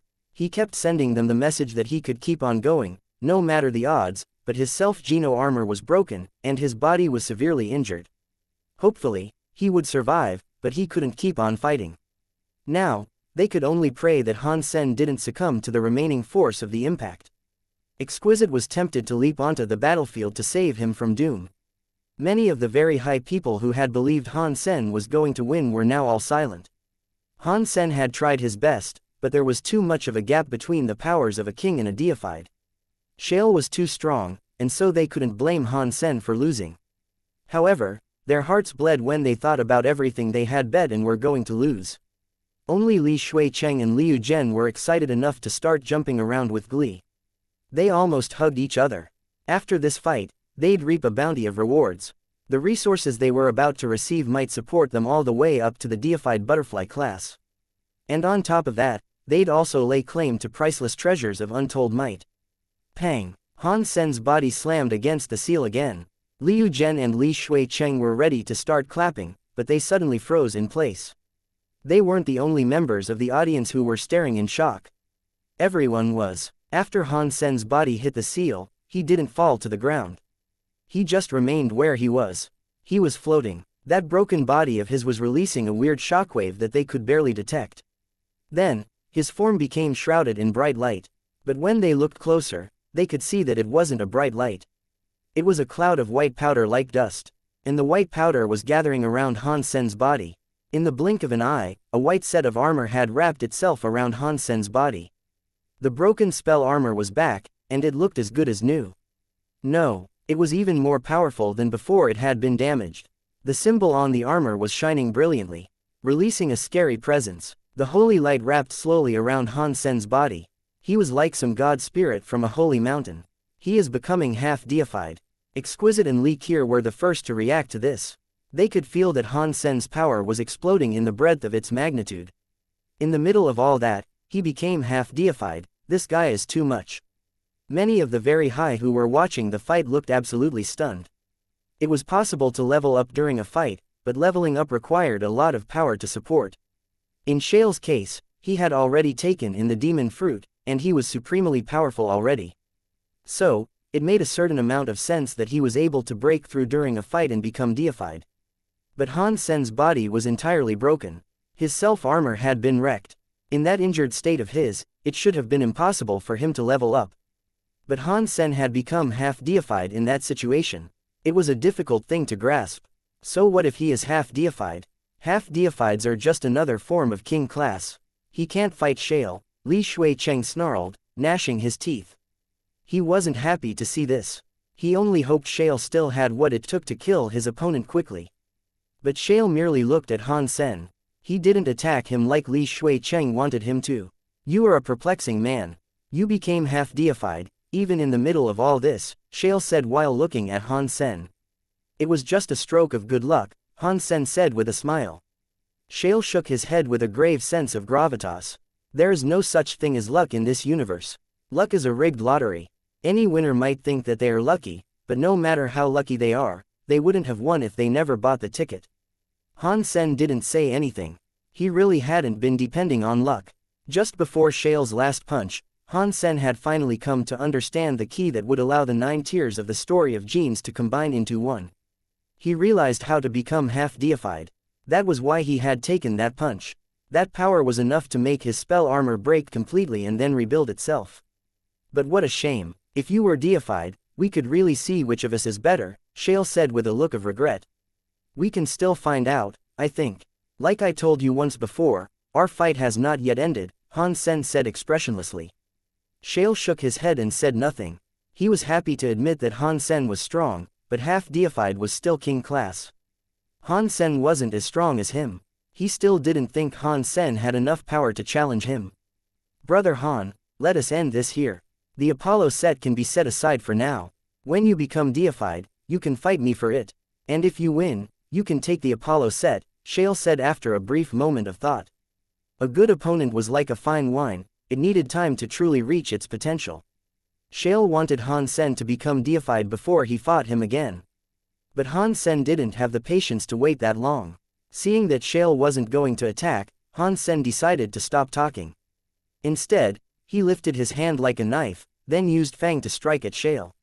Shale frowned. He had already decided to end the fight.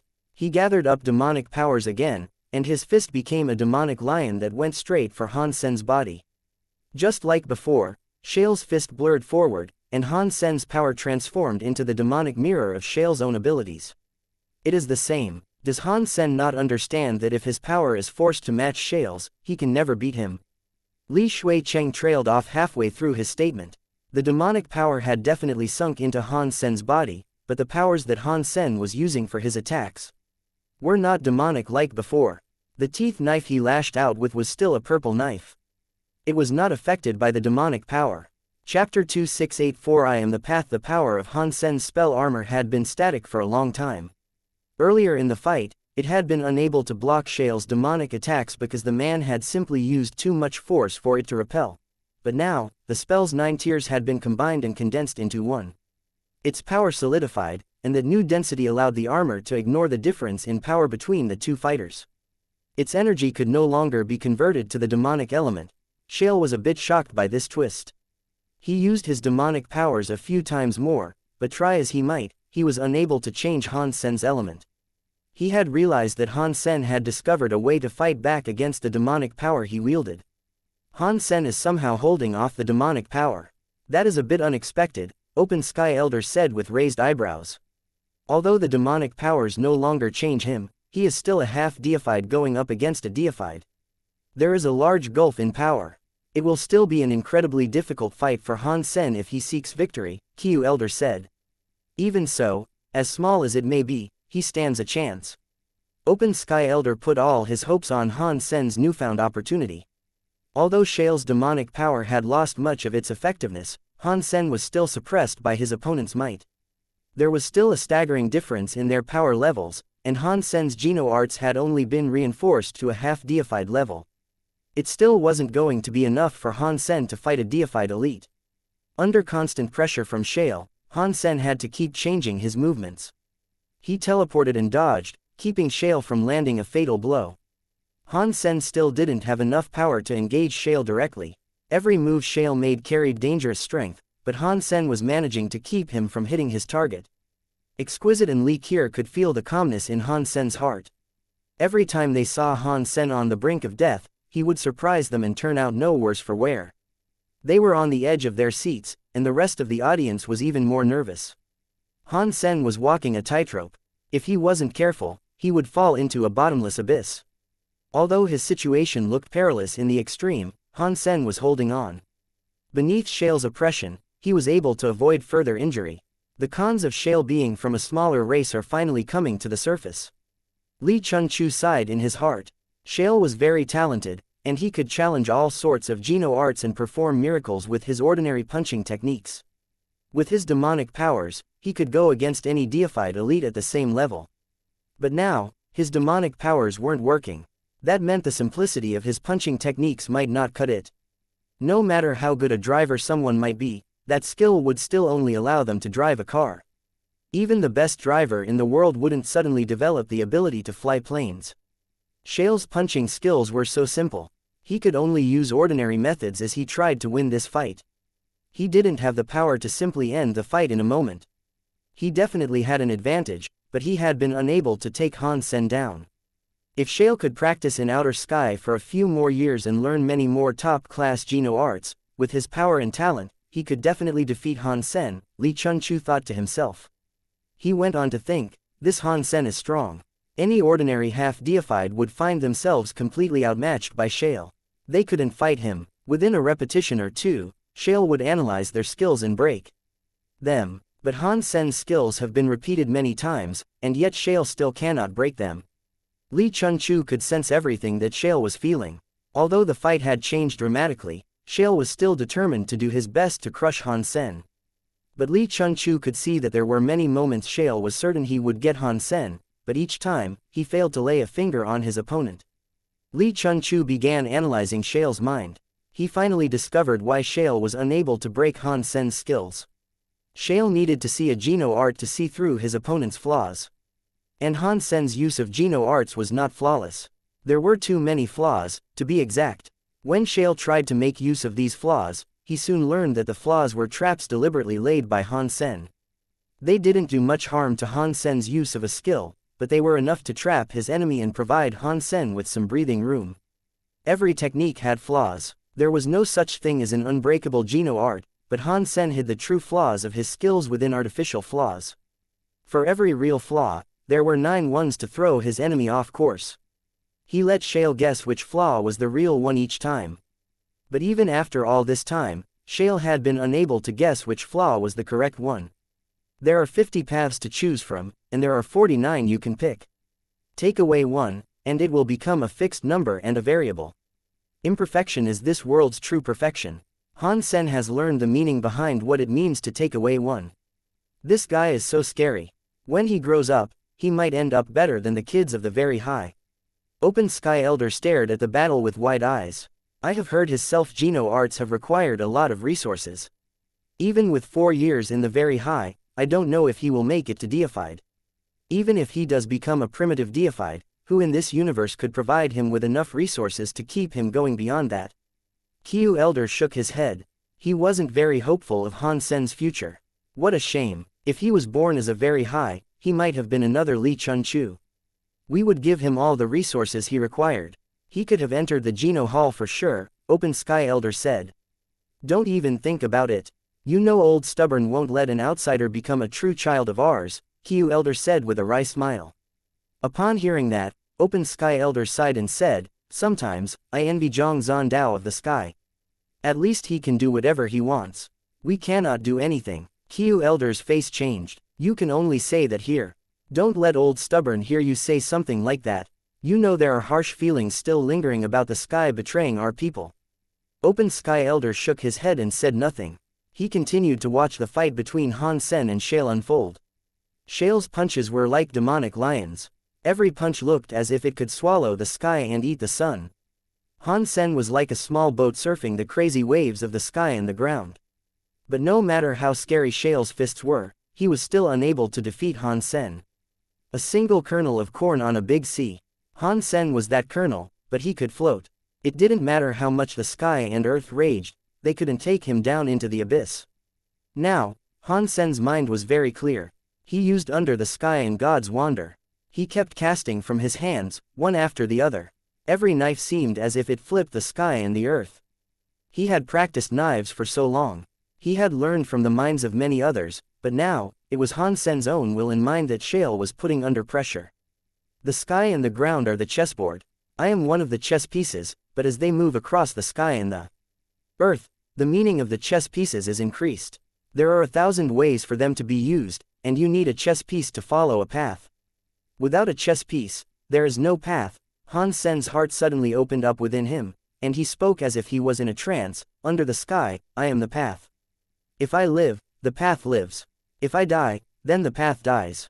Chapter 2685 Learning Knife Mind. Han Sen's voice wasn't very loud, but the very high and a few of the silkworms were focusing very carefully on this fight. They heard everything Han Sen said. You are crazy. That word suits you very well, Liu Zhen coldly grunted. He had to be insane. And Liu Zhen wasn't the only person thinking that. Even Open Sky Elder and the people who wanted Han Sen to win believed everything he had said was way too crazy. The path was the universe. The universe was the path. When they considered Han Sen's words, he seemed to be saying that his life was the sole reason for the universe to exist. If Han Sen died, the universe would die along with him. Across history, even the true God elites wouldn't have dared to say something like that. There were not many true God elites, but there were a few in every era. How many were currently alive was unknown, though, and even when they died, the universe never died along with them. And right now, Han Sen was someone who had just become half-deified. In truth, his words didn't even qualify as crazy. They were simply ignorant, but people misunderstood what Han Sen meant. The I he was referring to did not mean himself. He was referring to everything. Everyone was like a chess piece. They were controlled by the strings of fate, but without those chess pieces, the chessboard was meaningless. It didn't matter how good a chessboard was, it was a dead object. The chess pieces could lead to many events and combinations of moves, which was what led to a path. A chess piece led to a path and a road to traverse. Without a chess piece, there was no path. When Han Sen understood the meaning of this, happiness rolled through him. He was too happy, and it was that glee that prompted him to speak it out. People thought Han Sen was crazy and ignorant. Only Li Qir and Exquisite could understand the way Han Sen truly felt. Their pretty eyes fluttered strangely. Han Sen had gained understanding, which meant they understood as well. They were drowned in the will of Under the Sky. That will was so strong that they would only see something like this in a select few of the strongest very high currently living. But on this day, under the influence of that powerful will, they had learned something new. How could they not be surprised and happy? This understanding is already beyond what a normal deified could manage. Li Qir had a very complex look on her face. She was happy, but she also couldn't believe what she was witnessing.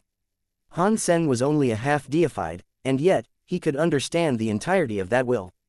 Han Sen had self-learned all of this, and his under-the-sky knife skills were supremely strong now. Before, he only used knives. But now, the knives were infused with his own understanding and knowledge. It was like he had given life to a concept. Before, although Han Sen hadn't been injured by Shale, he had seemed to be on the brink of disaster. Han Sen had only been hanging on by a thread, and he could have been killed at any moment. But now, all of a sudden, things seemed different. Han Sen was still suppressed by Shale, but the audience sensed that he was more relaxed than ever. Even within this danger, he seemed to be oh so relaxed. He didn't feel nervous or crushed. Han Sen used his hands like they were knives. The knife skills he deployed had a solid feeling to them, and it made people feel as if he had set things up like this deliberately. But now, Han Sen could use his skills at will, with almost casual ease. It was like every attack was unleashed randomly, yet he continued to fight with the exact same precision, and sometimes even more. The sky and the ground are a chessboard, and I am the chess piece. Every breath and every sense are a path. Han Sen was totally drowned in the will of under the sky. As his knowledge of it deepened, his attacks seemed to become even more random.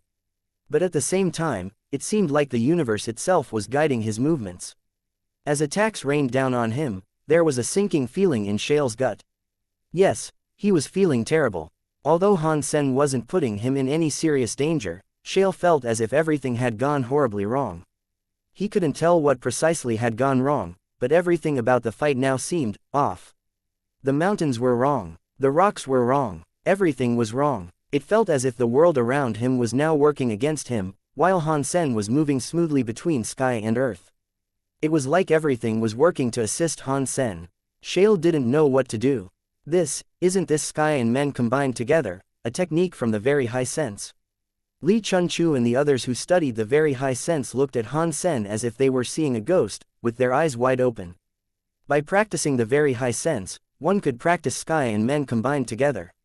By connecting the skill with the universe, the sky, and the ground, a practitioner could use it to borrow the power of the universe. But that power was only available to those who practiced the very high sense. Only they should have been able to do what Han Sen was doing. Exquisite could only barely scratch the surface of learning it. She wasn't fully proficient with sky and men combined together. Han Sen had never studied the very high sense, but the knife skills he got from the textless book had achieved the same effect as sky and men combined together. How could Li Chunchu and the others not be shocked? Even those who practiced the very high sense found themselves shuddering. Despite his emotional detachment, Li Chunchu was stunned.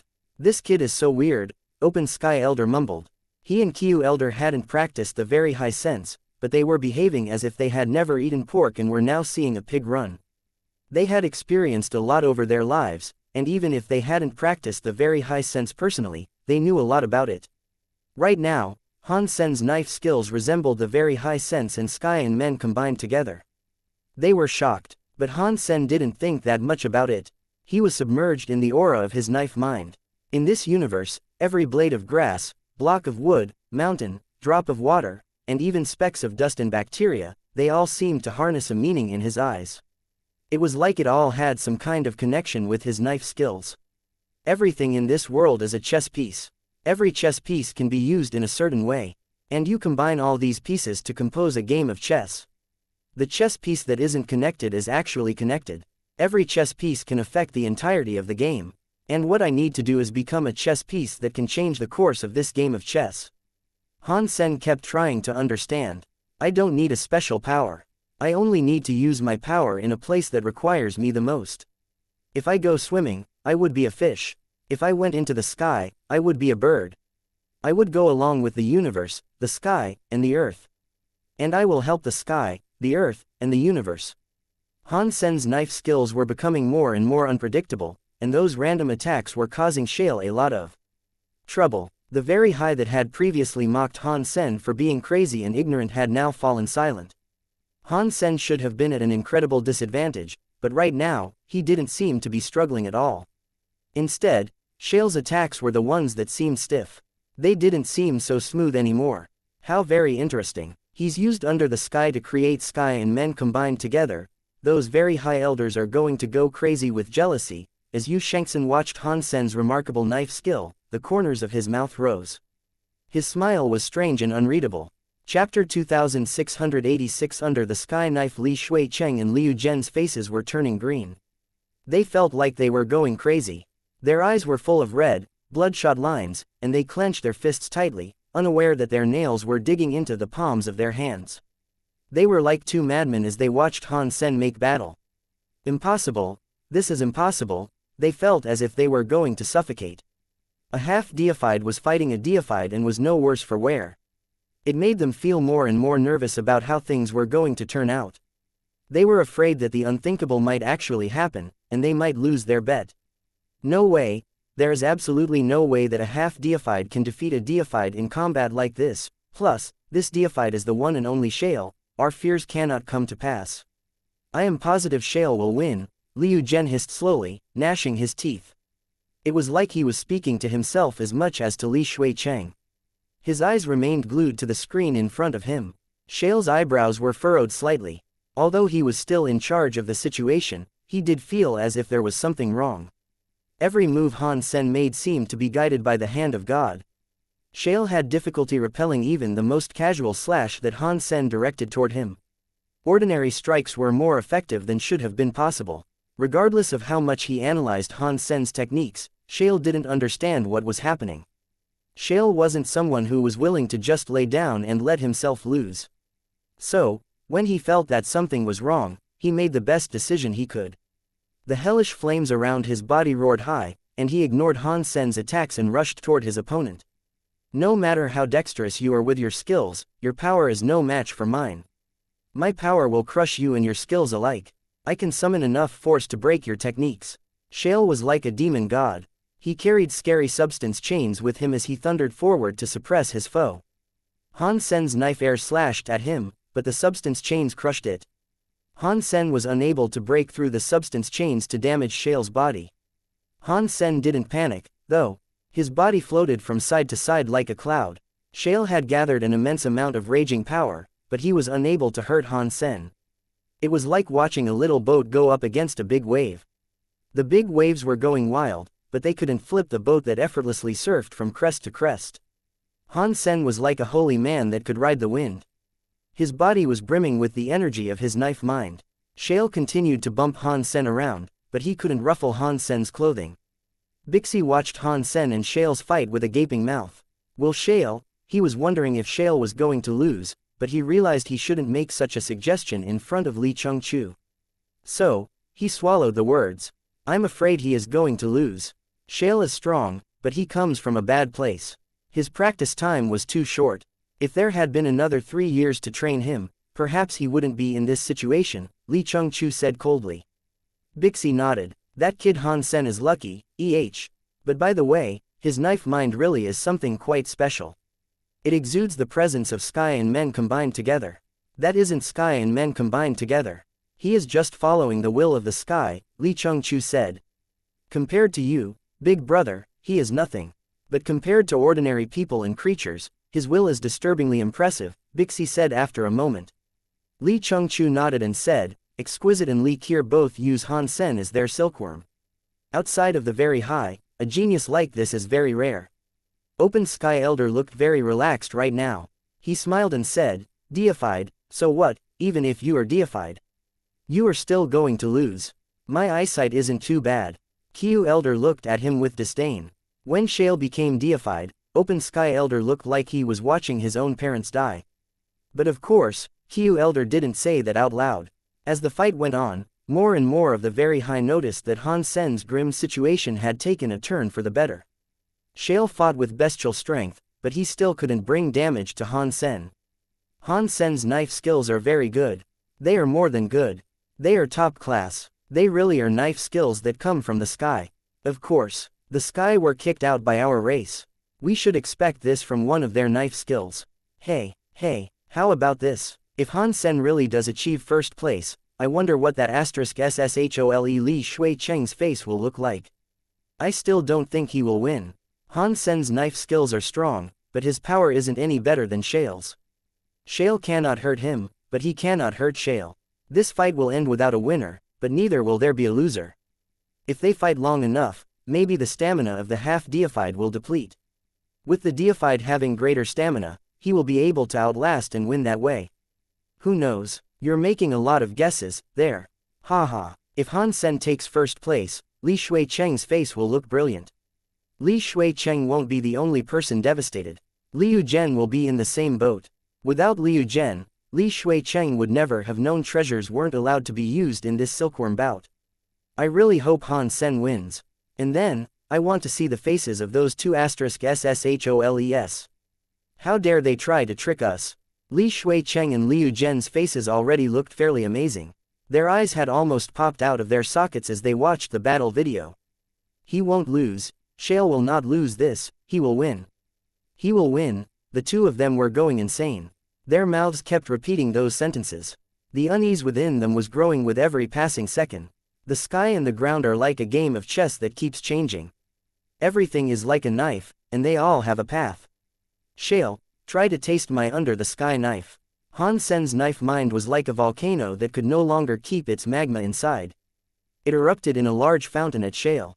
Han Sen used his hand like a knife and slashed towards him. Good job. Shale had power, but there had been nowhere for him to use it. Now that Han Sen wanted to fight directly, this was perfect for him. Scary substance chains gathered on his fist, and he threw his fist forward to meet Han Sen's attack. Buzz. Space rippled and shattered under the force of Shale's punch. Substance chains that looked like demon lions ripped through reality around him.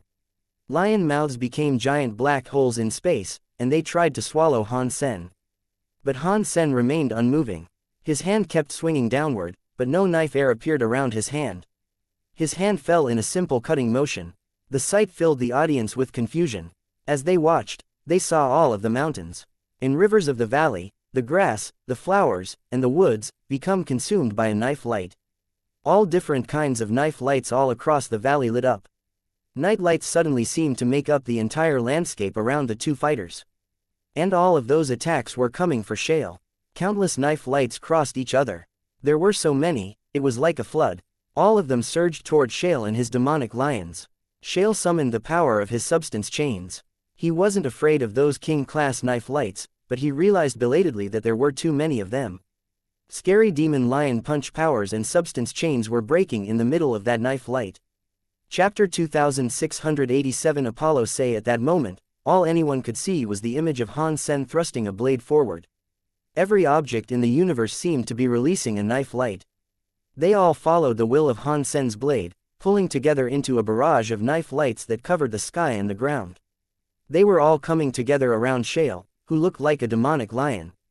Not even an elite like Shale could block knife lights that appeared to have been generated by everything in the universe.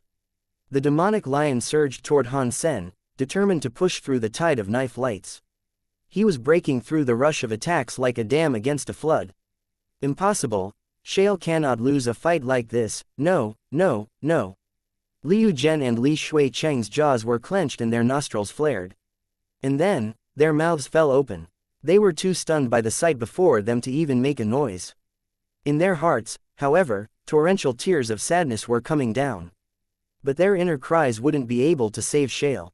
As the knife lights flooded into Shale, appearing relentlessly from the sky and ground, the demonic lion began to break. Shale's body couldn't take it anymore.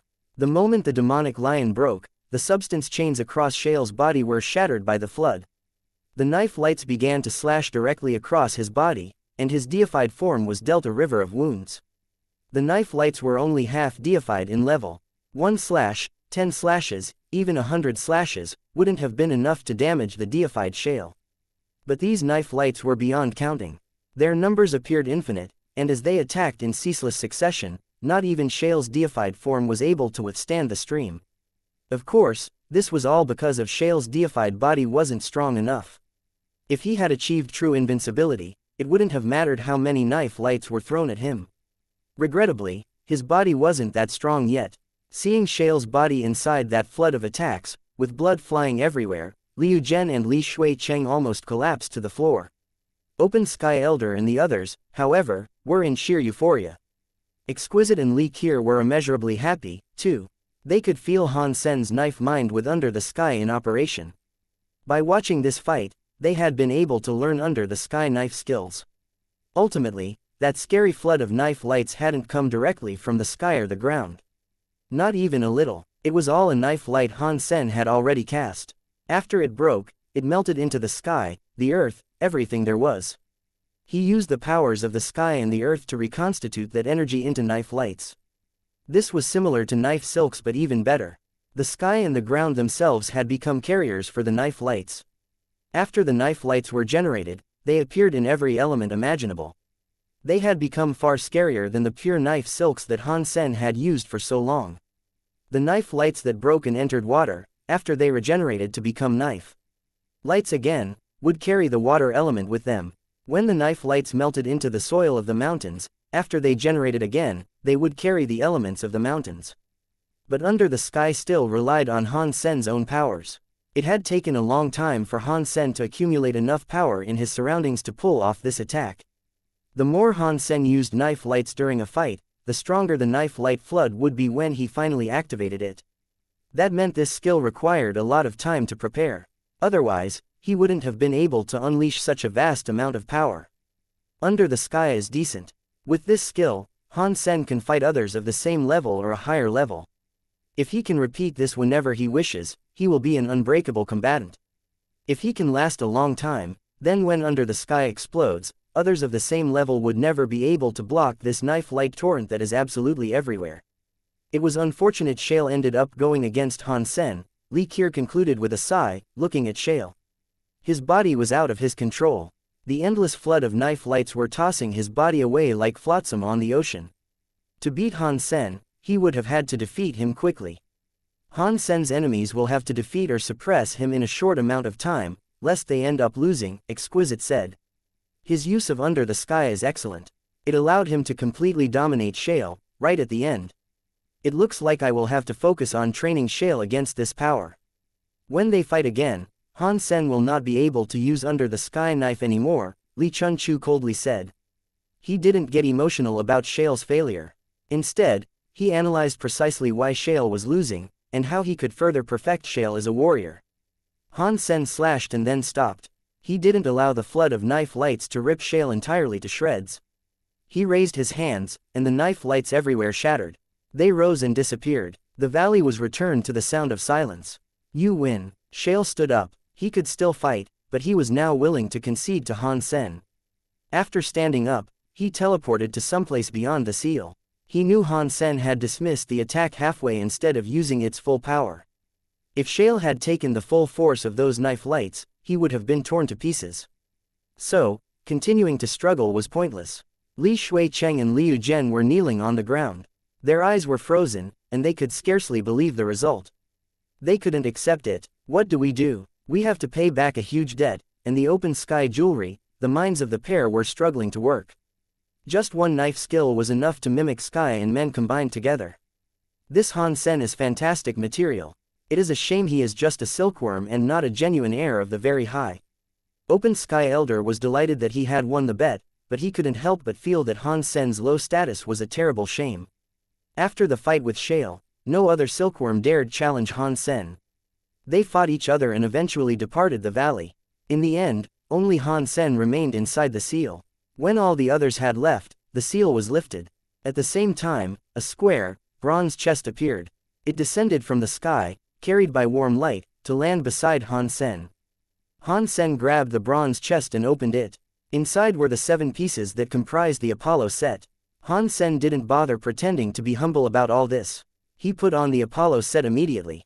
There was a helmet, an upper chest piece, a lower torso piece, a pair of gauntlets, and a pair of battle boots. 7 deified treasures now clad his body. The chrome of the armor made Han Sen look like a mirror man. When Han Sen put on the last piece of the armor, a giant, silver pair of wings appeared on Han Sen's back. They really did make him look like Apollo, shining in the sky. Many of the silkworms looked at Han Sen with great envy, but Han Sen actually had the audacity to complain. What kind of crap is this Apollo set? It's like I'm wearing a light bulb. This makes me stick out like a sore thumb. I'll be brighter than the sun itself. The enemy will see me coming from tens of thousands of miles away. It's not like I'll be able to hide in the bushes when I'm wearing this thing. It's like a giant, bright, neon target. Although Han Sen was complaining, the Apollo set did exude a powerful aura. That made Han Sen very happy. His half-deified power wasn't enough to activate the full might of the Apollo set just yet, but it would still complement his current standing. It could already generate a few minor substance chains. And that was especially true of the Apollo wings that had appeared behind him. They gave Han Sen a speed that could rival a primitive deified. He might have even been a bit faster than Shale. Han Sen spread the Apollo wings, then teleported next to Li Qiu and Exquisite. His speed was far greater than it had been before. This is similar to the power I gain when I use the Peacock Soul Robe. The Apollo wings don't give me as much speed as the Peacock Soul Robe, but the power of the Apollo set isn't fully activated yet. Once it is used to its full potential, I might be able to fight larva deifieds like Meng Lai. Han Sen admired his Apollo set. He really loved it. Chapter 2688 Broken Underworld Silk. The smoke and the fog were as heavy as rain. There was a garden that housed a lake, and Li Qiu and Exquisite were sitting at a stone table nearby. They appeared to be in a state of confusion. Have you thought about Under the Sky's flaws? Exquisite asked, glancing at Li Qiu. Li Qiu shook her head. What about you? Exquisite shook her head as well. She frowned and said, "For us, silkworms are a way of gaining new understanding. However, they aren't merely tools for learning. Our situation now is both good and bad. On the positive side, we're learning a lot from Han Sen, and he's allowed us to feel what having a truly powerful will is like. He will help us accelerate our growth. But if we keep learning and following him, we will simply be copying his progress. We will be aping him, so to speak. And no matter how closely we try to replicate what he has done, we will never achieve what the true Han Sen can accomplish. The path we tread must be one that leads to glory greater than our silkworms. We need to trailblaze a path of our own. But with the way things are now, that might be a very difficult prospect." Li Qiu cut in quickly. "Perhaps, but Han Sen's will is too strong. At our level, we won't be able to pinpoint his flaws for our own betterment. The fact that we can confess something like that is terrible, without a doubt. He is supposed to be our silkworm. We are not supposed to be his. If Han Sen leaves the impression that we cannot exceed his talents, then we are already limited by him," Exquisite said with a look of seriousness. "In that case, what do you propose we do about it?" Li Qiu couldn't think of a way around this problem. If Han Sen left an indelible impression of invincibility on their peers, then their achievements would be forever overshadowed by his own. That wasn't the sort of silkworm they were looking for. Han Sen needs to lose once. A loss is the only way that impression of him can be erased from our hearts, Exquisite said. Even Shale lost to him. I highly doubt that any other silkworm will come close to rivaling him in the near future. Li Qiu looked at Exquisite with confusion. She wasn't entirely sure what her third sister was implying. Why do you suggest it has to be a silkworm? Now that Han Sen has achieved first place, he should be able to go to Jail Demon Hall. He can start practicing there. First, it will be a great help for his own abilities. Secondly, he will probably get crushed. Once that happens, he will lose his confidence and cockiness. Thirdly, it will break the image we have of him. We'll have a hard time viewing him as being so incredible if he gets defeated. That sounds like 3 birds with 1 stone, if you ask me, Exquisite said coldly. This is a brilliant idea. Now, let us go and register his application to enter Jail Demon Hall. Open Sky Elder earned a lot from Han Sen, so I doubt he will refuse his request to go there, Li Qiu replied merrily. Han Sen and Bauer were still fishing at Underworld Lake. Li Qiu gave an Underworld silk to Bauer, so Han Sen no longer had to share his own. But Han Sen was still feeling quite depressed. After he fished up the Zhen Yellow Sutra, the only things he had pulled from the lake were utter trash. Rusted armor and broken weapons were a frequent sight. He had even collected bits of broken statues and the like. One time had been particularly bad. While he was fishing, he latched onto something super heavy. He had instantly assumed, based on the weight, that he had snagged something amazing. He spent half the day reeling it in. When he finally pulled it free of the lake, it was just a 3-meter-tall statue with shoulders and legs missing. Han Sen's lungs almost exploded. Bauer was sometimes able to fish up pieces of jewelry. Han Sen didn't know what they were for. And also, the entire time, the 16 pigs continued to follow Bauer around. They frequently munched on Bauer's snacks, but they didn't grow at all. They each remained the size of a fist. They looked small and cute, but as far as Han Sen could tell, they were completely useless. If they were not spending their days eating and sleeping, they were sleeping and eating. It was either that or following Bauer's *SS and running around everywhere. "Dad, come here, there is something coming, it is so heavy," Bauer suddenly exclaimed. Han Sen quickly approached her, and he started tugging the string. It really did feel like something absurdly heavy. It was like the other end of the string was attached to a small mountain. Han Sen and Bauer used all their strength as they tried to reel in the underworld silk from the lake. After pulling it for a while, they finally saw something coming up from below the swirling clouds. They could see its corner as it rose from the mist. "What is this thing?" Han Sen looked shocked when he saw the item. Based on what he could see, Han Sen could tell that the item was built from bronze. It had an opening that was 1 meter wide at the top and narrowed as it went farther down. As the bronze item was slowly pulled up, more and more of it appeared above the fog. Han Sen could soon see that this bronze item's opening was 1 meter in size. It was a statue of a sheep's head. No, not a single sheep's head. Each of the object's 4 corners held a sheep's head. This thing, it looks like a 4-sheep cube, Han Sen thought to himself when the bronze item finally slid into full view.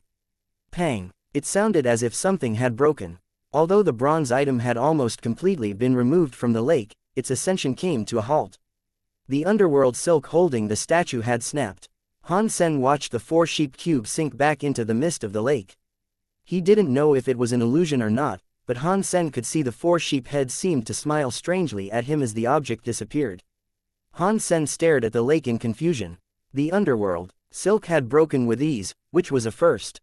Han Sen and Bauer had spent a long time fishing with underworld silks, and never before had this happened. Now, the underworld silk had simply snapped without them understanding why. He wanted to ask Li Qir and Exquisite, but they weren't present. Han Sen had nothing else to do except continue his mellow fishing experience. It has been a few days. Mr. White should have some news for me.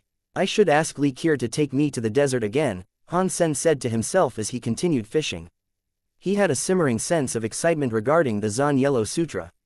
Han Sen wouldn't even have to practice the strange Geno art. He only had to reverse his Blood Pulse Sutra to make use of it. How lucky was he to stumble on such an easy new Geno art? I hope the Zhen Yellow Sutra is useful, Han Sen thought to himself. But then he suddenly heard Bauer shouting, "Dad, something is coming. Come and help me." Han Sen saw Bauer's small hand clutching the underworld silk. She seemed to be struggling. The underworld silk had latched onto something heavy that kept the line taut, just like earlier. Han Sen raced over to her and grabbed hold of Bauer's underworld silk to pull the next item up. Whatever he was bringing up now was heavier than the 4-sheep cube. Han Sen and Bauer fought against that immense weight. There was a power that was pulling downward, struggling against them.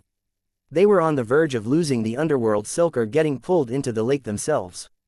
The 16 little piggies came over, too. They all stood in a line to bite the underworld silk. Then they leaned back, pulling it like a big game of tug-o-war. Put your back into it, comrades. 1, 2, 1, 2. 2 people and 16 small piglets were pulling the silk. They all shouted. After half a day, they finally saw something emerge from the lake. When they finally saw it, Han Sen couldn't help but shout, "It is the 4-sheep cube again. 2689 Jail Demon Hall, we managed to fish it up again." Han Sen was shocked. He thought about the 4-sheep cube that plummeted back down with the 4 eerie faces smiling at him. He looked closely at the heads of the sheep. He jerked back in surprise. The bronze sheep had their eyebrows lowered, and their eyes were half closed. They looked like monks that were meditating. They were no longer smiling as they were earlier. Are the expressions on the 4 sheep heads different? Han Sen wondered to himself. Then, he heard a pang. The underworld silk snapped again. Han Sen watched the 4-sheep cube quickly sink again. This time, he could see the bronze sheep heads clearly. Their meditative expression was gone now. The sheep smiled creepily. It looked as if they were squinting their eyes to look at them. Is that thing alive? Han Sen wondered curiously, but before he could examine it any further, the 4-sheep cube was lost in the lake once more. Now this is weird. Why have we fished up the same thing twice in a row? And why does that thing seem as if it is alive? Do living creatures actually exist in the anti-material world? Han Sen pondered. He didn't know much about Underworld Lake, and he would have to wait for Li Qir and Exquisite to return so he could ask them. Many more occurrences followed that one, though. Bauer managed to fish up that 4-sheep cube a number of times. She could never pull it all the way up, though. The object would always detach and fall back into the lake. As for Han Sen, he only ever managed to fish up useless garbage. The triangular symbol on the small jade figure lit up. Han Sen knew Li Qir and Exquisite were on their way back. Not long later, he saw them appear via teleport on the shores of the lake. Han Sen, I understand you are always keen to hunt xenogenics. Yes. We have found a suitable location for you. There are primitive deified xenogenics to kill, and it is safe. You will have the chance to take down a primitive deified xenogenic solo, Li Qir said with a smile. There's such a good hunting ground out here. Why didn't you tell me sooner? Han Sen asked, looking at Li Qir with suspicion. Before the silkworm bouts, there were places that you weren't qualified to enter. Now that you've earned first place among the silkworms, though, things are different, Li Qir explained. I see. Han Sen's mind wandered back to the 4-sheep cube, so he told them about his experience trying to fish it out of the lake a few times. When they heard the story, Li Qir and Exquisite's faces both went gray. Exquisite looked at Han Sen and asked, the 4-sheep cube you fished up, would you say it was 3 or 4 meters tall? Exquisite described the 4-sheep cube she was thinking of, and it turned out to be the exact same one Han Sen had seen. Yes, that is the one. Is there a problem with it? Han Sen asked, glancing at the two women's expressions. He knew there was something dodgy about this. Li Qir and Exquisite looked at each other. Exquisite said, "This 4-sheep cube is something the very high have fished up before." After saying that, Exquisite stopped. And then, Han Sen asked, "Let me explain." Li Qir looked at Han Sen with a strange face and said, "Our people have fished up the 4-sheep cube before. But that thing is not an omen of good luck. All the very high who fished up the 4-sheep cube ended up having misfortune fall upon them." Han Sen's heart jumped. He frowned and asked, "What happened to them? Were they injured, or did they just end up dead?" Li Qir shook her head. "They were neither hurt nor killed. According to the histories of the very high, there were 3 very high that fished up the 4-sheep cube. One of them was the one who made the sky and sky palace. Isn't that a good thing? Why would you consider that unlucky?" Han Sen didn't understand what she was trying to say. Building a race and becoming supremely powerful was something glorious. Why would they consider that a misfortune? Well, with a wry smile, Li Qir went on to say, "The second very high that fished up the 4-sheep cube had something happen to him. It made him kill his parents. And then, he betrayed the very high." After pausing, Li Qir said, "The third one that fished up the 4-sheep cube ended up stealing an important treasure from the very high. Then, he disappeared. Where he went, no one knows. So whoever fishes up the 4-sheep cube is from the very high, and they have all betrayed the very high." Now Han Sen understood why the 4-sheep cube might have been deemed unlucky. Although there is no proof, there are records that confirm that the 4-sheep cube was connected to all 3. Exquisite had a wry smile. Han Sen coughed awkwardly. "I'm not from the very high. I will leave one day. That doesn't mean I will betray you one day, does it?" Exquisite went very quiet, then said, "The 3 very high that I talked about only fished the 4-sheep cube once. They never saw it before or after that one time. But you seem to have fished it up 6 times. Although the whole betrayal thing is just a guess, this item is considered taboo for our race. You and Bauer should never again mention the fact that you fished up the 4-sheep cube. It is best not to stir up any trouble." Han Sen nodded. He had originally thought it might be a useful item, but he'd had no clue it was actually so profoundly unlucky.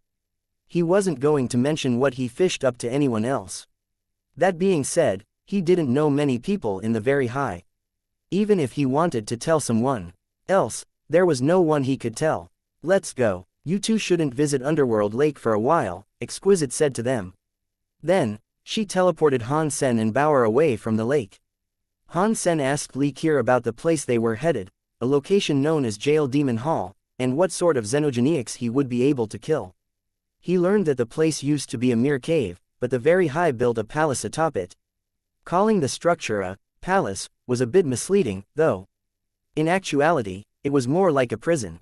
A xenogeniac had lived in the cave beneath Jail Demon Hall for a long time. The creature lacked the power to escape its prison, but after a while, it learned how to create a doppelganger that could enter the palace above the cave. The doppelganger was a primitive deified. Now, every so often, the very high had to go to Jail Demon Hall and kill the doppelganger to make sure that the xenogenic stayed contained. Li Qir and Exquisite had already filled out the paperwork that would allow them to hunt in Jail Demon Hall. Now that his request had been granted, Han Sen would be given the chance to solo a deified xenogeniac.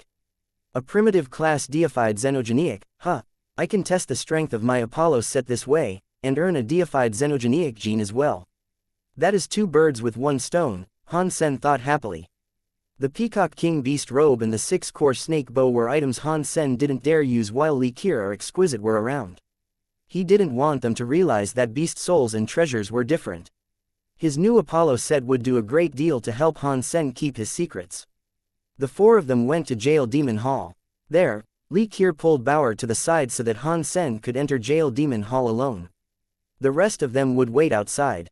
Han Sen wasn't suspicious. He thought they just wanted to get more of his battle experience and knowledge, and that was why they had asked him to go and kill the doppelganger xenogeniac.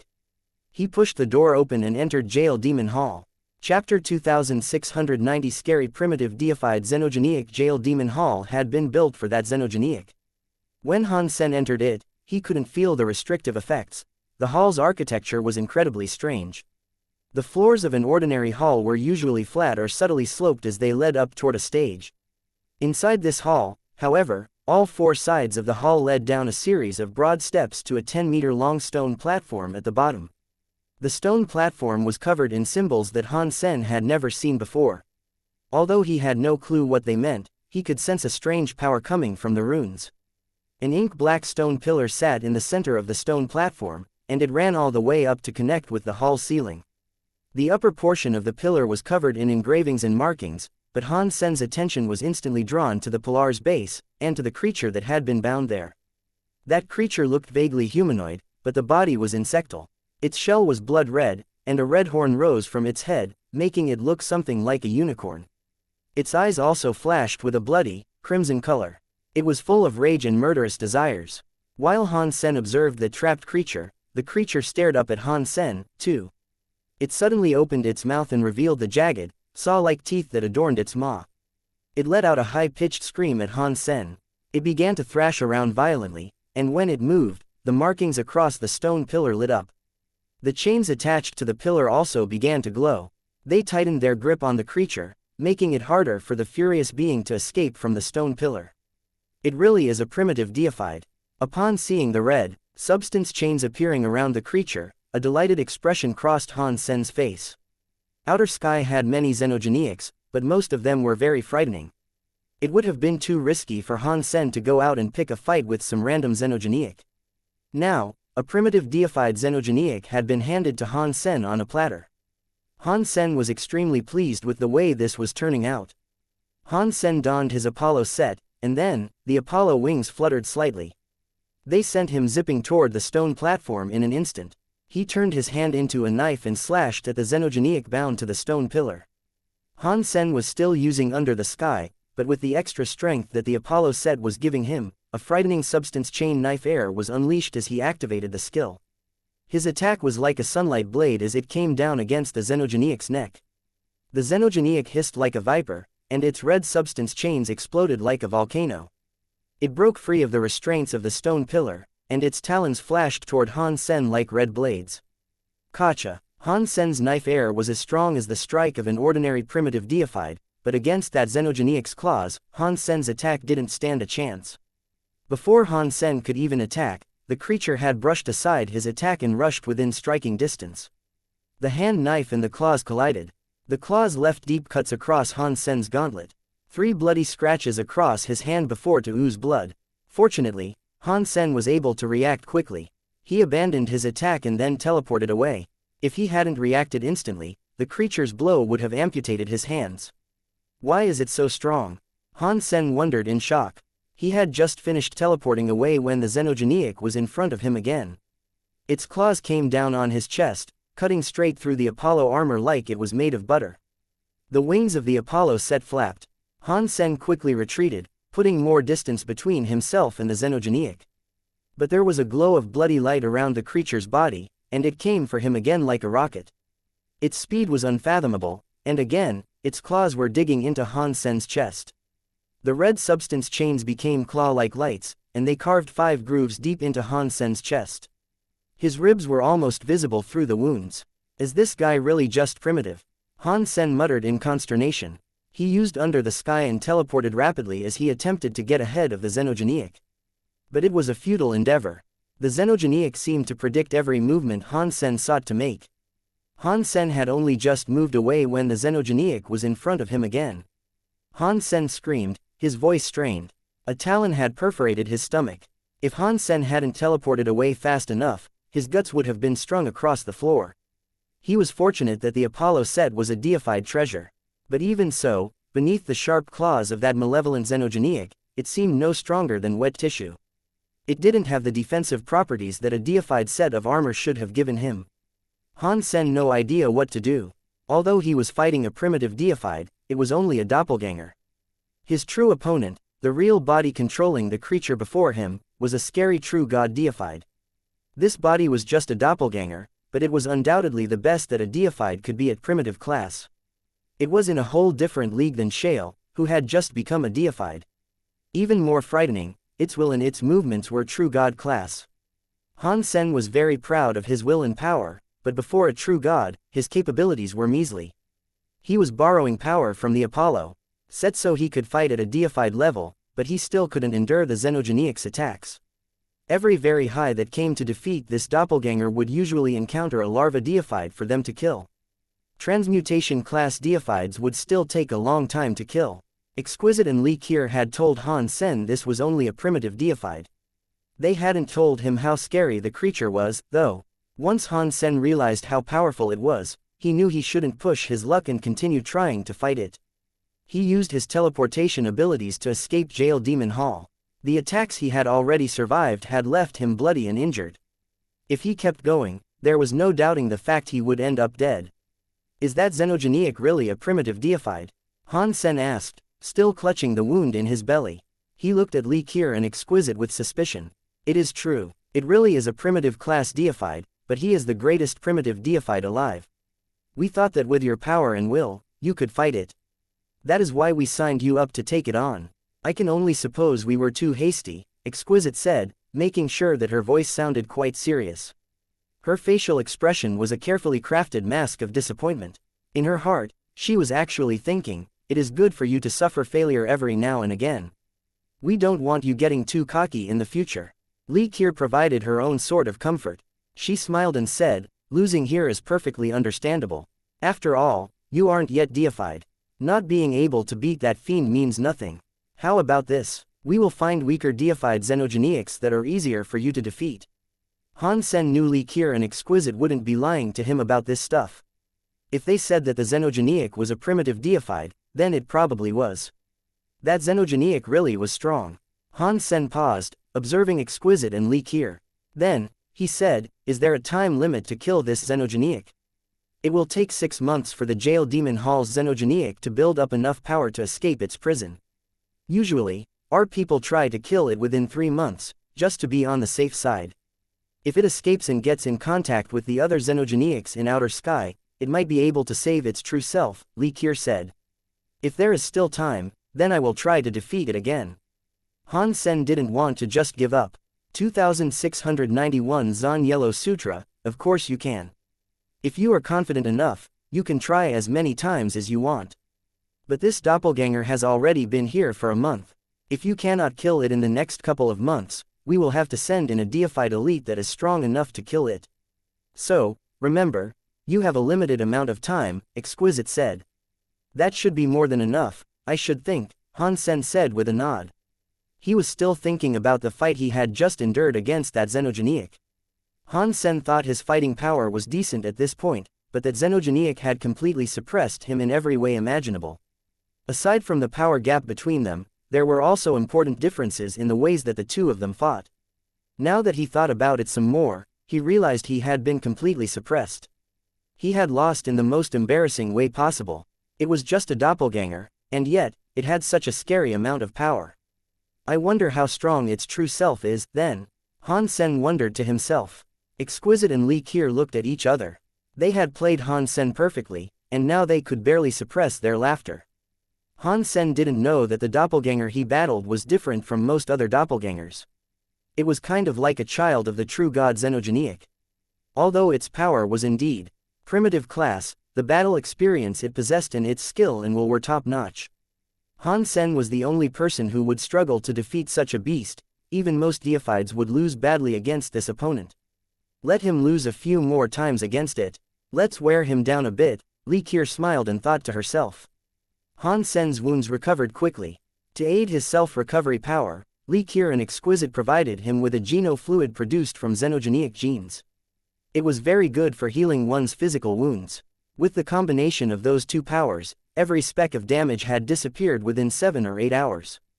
Over the next few days, Han Sen went to the Jail Demon Hall to do battle against the xenogeniac. He came up with many different plans to bring the creature down, but every attempt was useless. The longest Han Sen was able to last inside was 2 minutes. Once he was done, he had to teleport away. If he hadn't, he would have been killed. He would only be given a sliver of time to cast his knife airs. Even when he used Under the Sky, it seemed to do nothing to the xenogeniac. Not only did he fail to kill it, but he couldn't inflict a single wound on his foe. It really is too strong. Han Sen couldn't help but compliment how frighteningly powerful his latest xenogenic opponent really was. But despite his repeated defeats, he never thought about giving up. As soon as his body recovered, he went back to the jail demon hall to fight. He was determined to find a way to kill it. But every time he went there, he would leave disappointed. The xenogenic was too strong to be predictable, and so Han Sen couldn't figure out the creature's patterns and use those to manipulate it, either. The more Han Sen went, the more Li Qi and Exquisite started to worry. They had only wanted to get rid of some of Han Sen's pride. They wanted to use that xenogenic to wear down his resolve. But if he kept going on like this, and he eventually broke down completely, they would have a destroyed silkworm on their hands. Fortunately, they hadn't sensed any sign that Han Sen was about to give up. Although he kept losing, after each failure, he would just start thinking about how he might defeat the beast the next time he did battle. His entire mind seemed devoted to coming up with ways to defeat the fiend. He never wasted brain power on thinking about anything else. That made Exquisite and Li Qi feel a little safer with what they were doing. They just hoped that the time limit would pass soon. Then, Han Sen would have no choice but to give up. It wouldn't destroy too much of his confidence, they predicted. No, that still won't work. Han Sen failed again. He dragged his body, which was riddled with slashes and puncture wounds, out of the jail demon hall. He shook his head. Exquisite and Li Qi weren't there. Because Han Sen now spent his entire days either fighting or healing, they stopped hanging around after the first few days. It was dull. They would occasionally come back to feel how Han Sen felt during the fight, but not all of the time. Also, due to the fact that Han Sen kept losing, they were only learning how to deal with failure.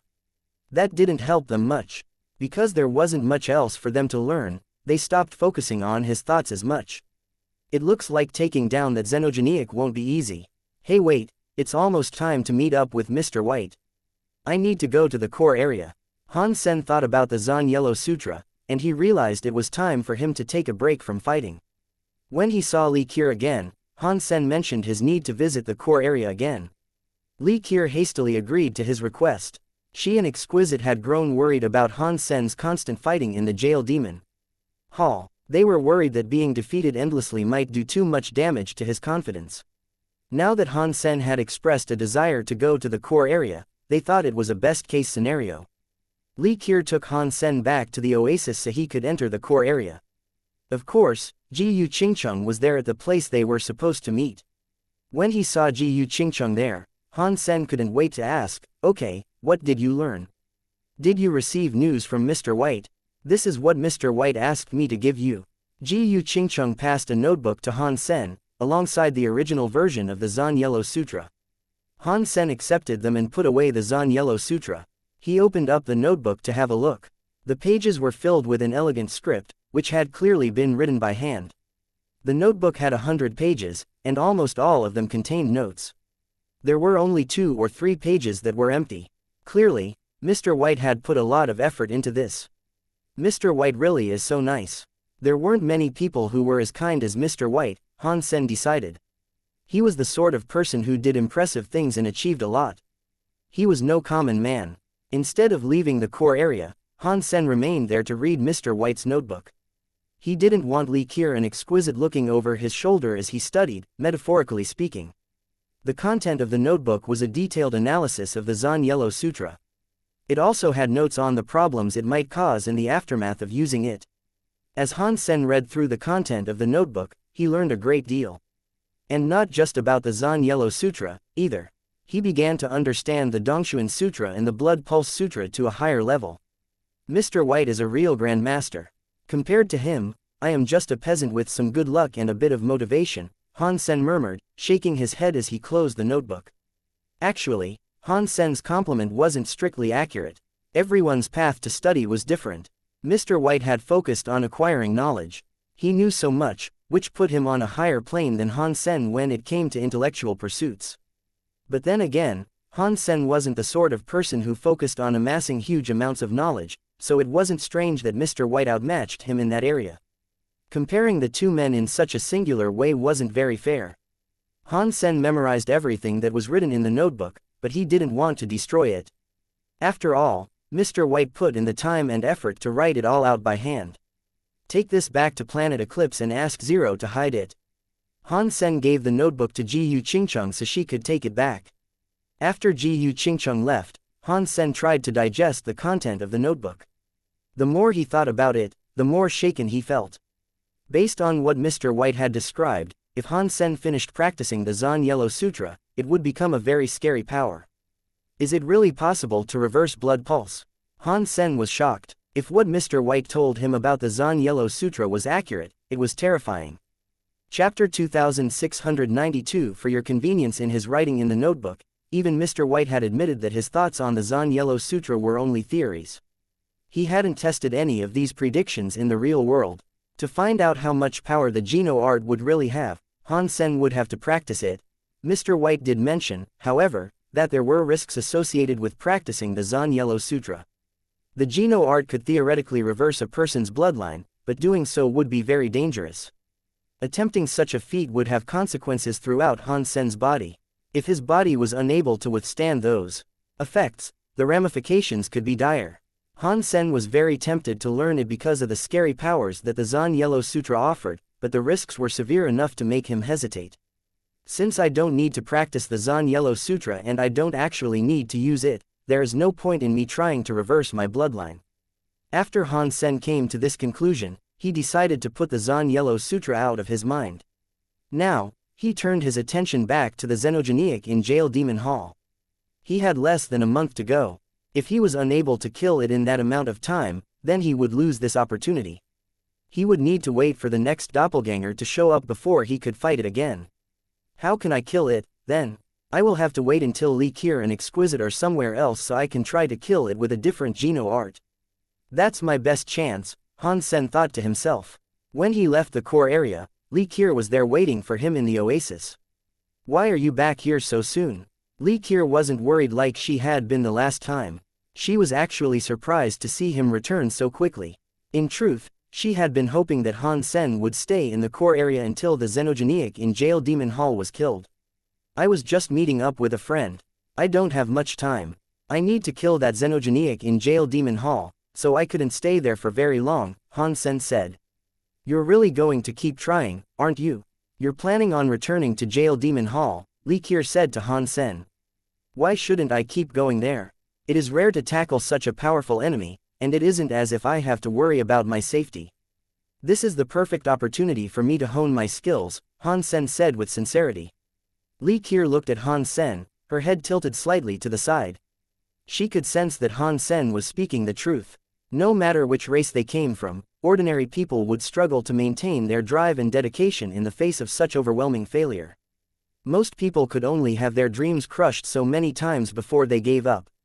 Han Sen had failed many times already, but he hadn't been broken down. His resolve was strong, and he clearly intended to keep on going. That sort of personality had its upsides and downsides, that was for sure. Li Qir opened her mouth to say something, but no words materialized. She didn't want to destroy Han Sen's positivity. Whatever, there is only a month left. With his unbreakable determination, it shouldn't bode too ill for him, Li Qir thought to herself. After returning to Jail Demon Hall, Han Sen continued to challenge that xenogeniac every day. And every day, he kept failing. After 2 weeks had passed, Li Qir and Exquisite rarely visited anymore. He had failed far too many times, and he had yet to learn anything new. There was no reason for them to spend time watching such pointless fights. While he was occupied doing his own thing, the girls wanted to practice the knife skill under the sky, which they had learned from Han Sen. Although their mental access to Han Sen's personal experience made it easier for them to cast the powerful skill, they were still having difficulty getting anywhere close to the talent Han Sen had with the skill. He is very talented when he fights. This kind of knife skill and knife mind are very rare to see.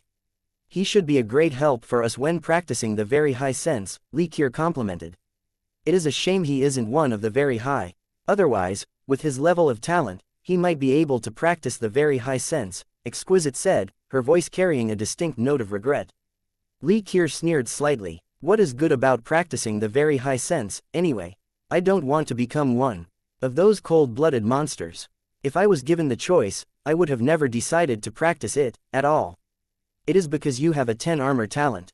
Those with an armor talent that high must practice the very high sense. That is the rule of being one of the very high, Exquisite said.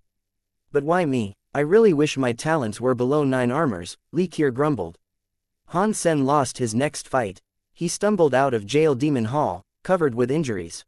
But then, he suddenly saw a very high man standing outside the hall looking at him. Han Sen didn't recognize this very high, but the man's eyes definitely looked hostile. This guy can't be Li Shuicheng, can he? Han Sen thought to himself. In his time in Outer Sky, Liu Zhen and Li Shuicheng were the 2 people he had offended the most. He had seen Liu Zhen before, but he had never seen what Li Shuicheng looked like. Even if this man wasn't Li Shuicheng, he was probably related to those 2. Han Sen, you have been using Jail Demon Hall for 2 months. If you cannot kill the Red Blood Demon, then get out of there. Don't waste people's time, Li Shuicheng said, staring at Han Sen. Li Shuicheng and Liu Zhen had lost everything after the silkworm fights.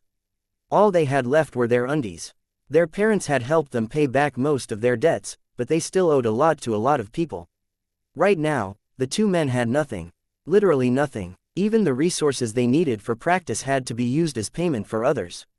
Li Shuicheng had the idea of fighting the Red Blood Demon.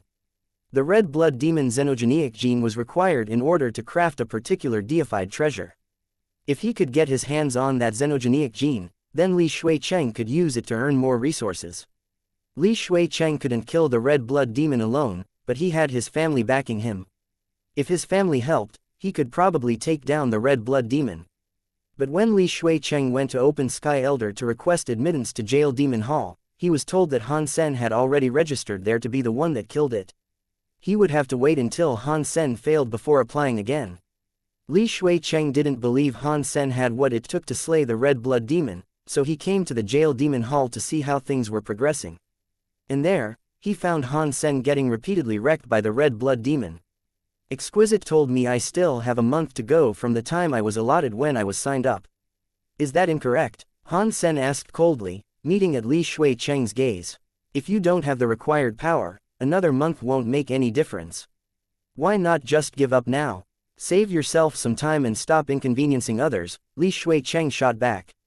I see, you say, others, but you really just want me to do something that will benefit you, Han Sen said to Li Shuicheng, squinting slightly. You are correct. Rather than staying here and wasting everyone's time, just quit and save us all the trouble, Li Shuicheng said flatly. You are right, making the lives of others more convenient is a nice thing to do. I shouldn't waste someone else's time. I should have finished here sooner, Han Sen said with a nod. He looked like he was agreeing with what Li Shuicheng said. That is a reasonable way of thinking. If you want to cancel your registration, you must visit Open Sky Elder. I can take you there, if you want, Li Shuicheng said, expecting Han Sen to genuinely throw in the towel. No, no, no. You misunderstood me. I will kill the Red Blood Demon. Therefore, there will be no need for you to waste more time waiting for me, Han Sen said with a laugh. Chapter 2693 Blood Marrow Geno Fluid, Kill It. What, are you going to kill it with boasting? Li Shuicheng looked at him with disdain. The Red Blood Demon wasn't like ordinary primitive deifieds. Not even Han Sen's Apollo set would be enough to let him fight the creature. Han Sen had already stated his intentions. He was going to kill the Red Blood Demon. Han Sen acted as if it would be the simplest thing in the world, but to any of the very high, it would have sounded like he was daydreaming. If you don't believe me, then feel free to wait around. It isn't my time that's being wasted, after all. Han Sen shrugged, as if he didn't care one way or another. After that, Han Sen settled himself next to the stone pavilion to rest. The damaged Apollo set would take a while to recover, as well. Fortunately, the Apollo set was good at mending damage it had sustained. If it hadn't possessed such advanced self-repair abilities, it would have been a pile of scrap metal already. Red Blood Demon's fighting abilities are overpowered. If I was already a primitive deified, killing it would be easy. But right now, as I am, depending on the power of treasures will make it very difficult for me to bring this beast down. Han Sen kept thinking about how he fought before. He was trying to find a way in which he might kill the Red Blood Demon. Because Exquisite and Li Qier had been focusing on practicing under the sky, they hadn't been visiting Han Sen very often. Han Sen thought that he was right on the precipice of his chance to succeed.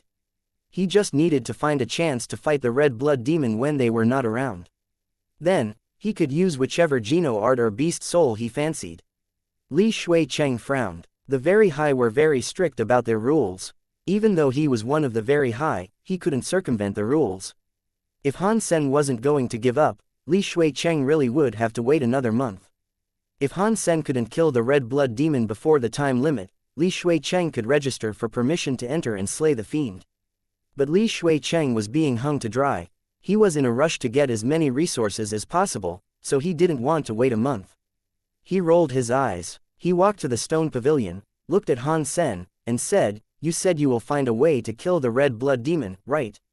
"That is correct," Han Sen said with a nod. He had been fighting the red blood demon for a while now, and he hadn't really gotten much out of it, other than a general understanding of the red blood demon's capabilities. "Very good," Li Shuicheng said, nodding to himself. Then, he turned around and left. That surprised Han Sen. He wasn't sure what the man meant by that. Han Sen had thought Li Shuicheng would hang around and annoy him for a while, but the man left without another word. Han Sen thought about the expression he had seen on Li Shuicheng's face, though. It was unlikely that the man would give up so easily. Li Shuicheng left Jail Demon Hall to seek out Liu Zhen. "You know that Han Sen has been in Jail Demon Hall trying to kill the red blood demon, right?" Li Shuicheng asked Liu Zhen. "So, does it matter whether I know this or not?" Liu Zhen was annoyed by just hearing Han Sen's name. He had lost so much on his wager during the silkworm fights. Although his family had paid off much of the debt, he still had a lot he needed to repay. Paying it all off would be incredibly difficult. At this time, Liu Zhen was in no mood to wonder about what Han Sen was doing. Just thinking about how to pay off all of his debts was enough to make his head explode. "I was going to ask for someone's help to kill the red blood demon and gather more resources, but Han Sen registered to kill the red blood demon before I did. I need to wait another month before I can register." Li Shuicheng explained what had happened. "What is that supposed to mean?" Liu Zhen didn't understand why Li Shuicheng was bothering to tell him all this. The very high were strict when it came to the law. The two young men had no choice but to abide by them. If Han Sen had already registered for permission to hunt, then as long as he didn't concede, no one could go there and attempt to steal his kill. As far as I know, he has been in the Jail Demon Hall for a while. He has been fighting the red blood demon every day. I don't think he can actually kill the red blood demon. I think he wants to use the red blood demon to practice his fighting skills. I think he will keep going until his time there is up," Li Shuicheng said. "Is there a problem with that? Many of our people do the same thing." Liu Zhen still didn't understand what Li Shuicheng was talking about, but he knew the other man had to be hinting at something. Upon hearing Liu Zhen say this, Li Shuicheng laughed. But there was something sinister in the sound of his laugh. He said, "You know that many students of our race have done this in the past. Why have fewer attempted such a thing in recent years?" "That is because," Liu Zhen trailed off halfway through his response. He now understood what Li Shuicheng was getting at. He looked at Li Shuicheng with shock and said, "You want to use the glitch in Jail Demon Hall to kill Han Sen? That isn't very nice. If the rest of our people find out, it will be considered a huge crime. We might end up being exiled to confinement on a small and empty island. Not if Han Sen activated the glitch himself. If that happened, it would have nothing to do with us." Li Shuicheng grinned darkly. He then went on to say, "He was the reason that we lost everything. Are you really going to sit back and accept that?" Jail Demon Hall's restrictions originally weren't as strong as the real body of the red blood demon. Because of that, the beast almost managed to escape. When it was realized how close the red blood demon came to escaping, our elders added another security measure to guarantee that the red blood demon could never break free. If the doppelganger gains enough power to break out of the first level of restrictions, then the extra security protocol goes into effect. Jail Demon Hall instantly goes into complete lockdown. A long time ago, one of our primitive deified warriors was battling the red blood demon. The red blood demon became enraged and activated that special restriction. When the Jail Demon Hall went into lockdown, it trapped that primitive deified inside. He was unable to teleport away. When they opened Jail Demon Hall again, they found that the red blood demon had already eaten the man. All that was left of him was a little blood on the floor. Liu Zhen said quietly, but when that happened, they decided to modify the restrictions. They increased the level of power needed to trigger it. Unless the red blood demon went completely nuts, I don't think it would be able to trigger that security measure again. Han Sen can't really threaten the red blood demon, so there's no way he could inspire that much fury in the creature. So, how could he trigger the glitch? If he isn't able to do it, we can help him. Every time he leaves the hall, he's badly injured. He uses very high geno fluids to heal. You've met the man before, and you have a connection to the current situation that I think we can exploit. I'm sure you can give him some better geno fluid to recover, right? Li Shuicheng said. You mean like blood marrow geno fluid? Liu Zhen's eyes brightened. Now he knew what Li Shuicheng really meant. Blood marrow geno fluid was made from the red blood demon's xenogenic genes. It was very good for recovering from injuries. Of all the healing geno fluids that existed, it was one of the priciest. It was usually used by deified elites. It worked very well for deified wounds, so its efficiency with kings went without saying. As long as a person wasn't dead, they could be healed in a short amount of time. But not many knew that because the blood marrow geno fluid was made from the red blood demon's xenogenic genes, the red blood demon was very sensitive to it. Using a small amount wouldn't have much of an effect. But if Han Sen used too much and then entered Jail Demon Hall, it might trigger the true ire of the red blood demon. Chapter 2694 Triggering the restrictions. Because Han Sen was being injured every day, he required a lot of healing geno fluids. Exquisite came to see him every few days to resupply him. Aside from providing him with healing geno fluids, she gave him other kinds of geno fluids as well. They could help with all sorts of things involving his body and his practice. They were fluids synthesized by the very high themselves. Due to the wealth of resources available in outer sky, Han Sen was being given access to resources that few kings could ever hope to get their hands on. The very high didn't have a large population. They didn't have many people devoted to producing healing geno fluids, but they also rarely used healing geno fluids themselves. So, most of the time, the very high created the geno fluids quite slowly. They kept enough on hand for ordinary use, but as Han Sen stubbornly continued to fight the red blood demon, he had created a situation that the very high were uniquely unprepared for. Within a month, Han Sen had almost cleared out their geno fluid reserves. If he wanted more, he would have to wait for more to be created. That meant one every few days. Why are there no more healing geno fluids? Han Sen saw the geno fluids Exquisite had brought him, and he noticed they weren't the same geno fluids he usually used. Rather than the healing fluids that he really needed, these other geno fluids would merely reinforce his genes and physical power.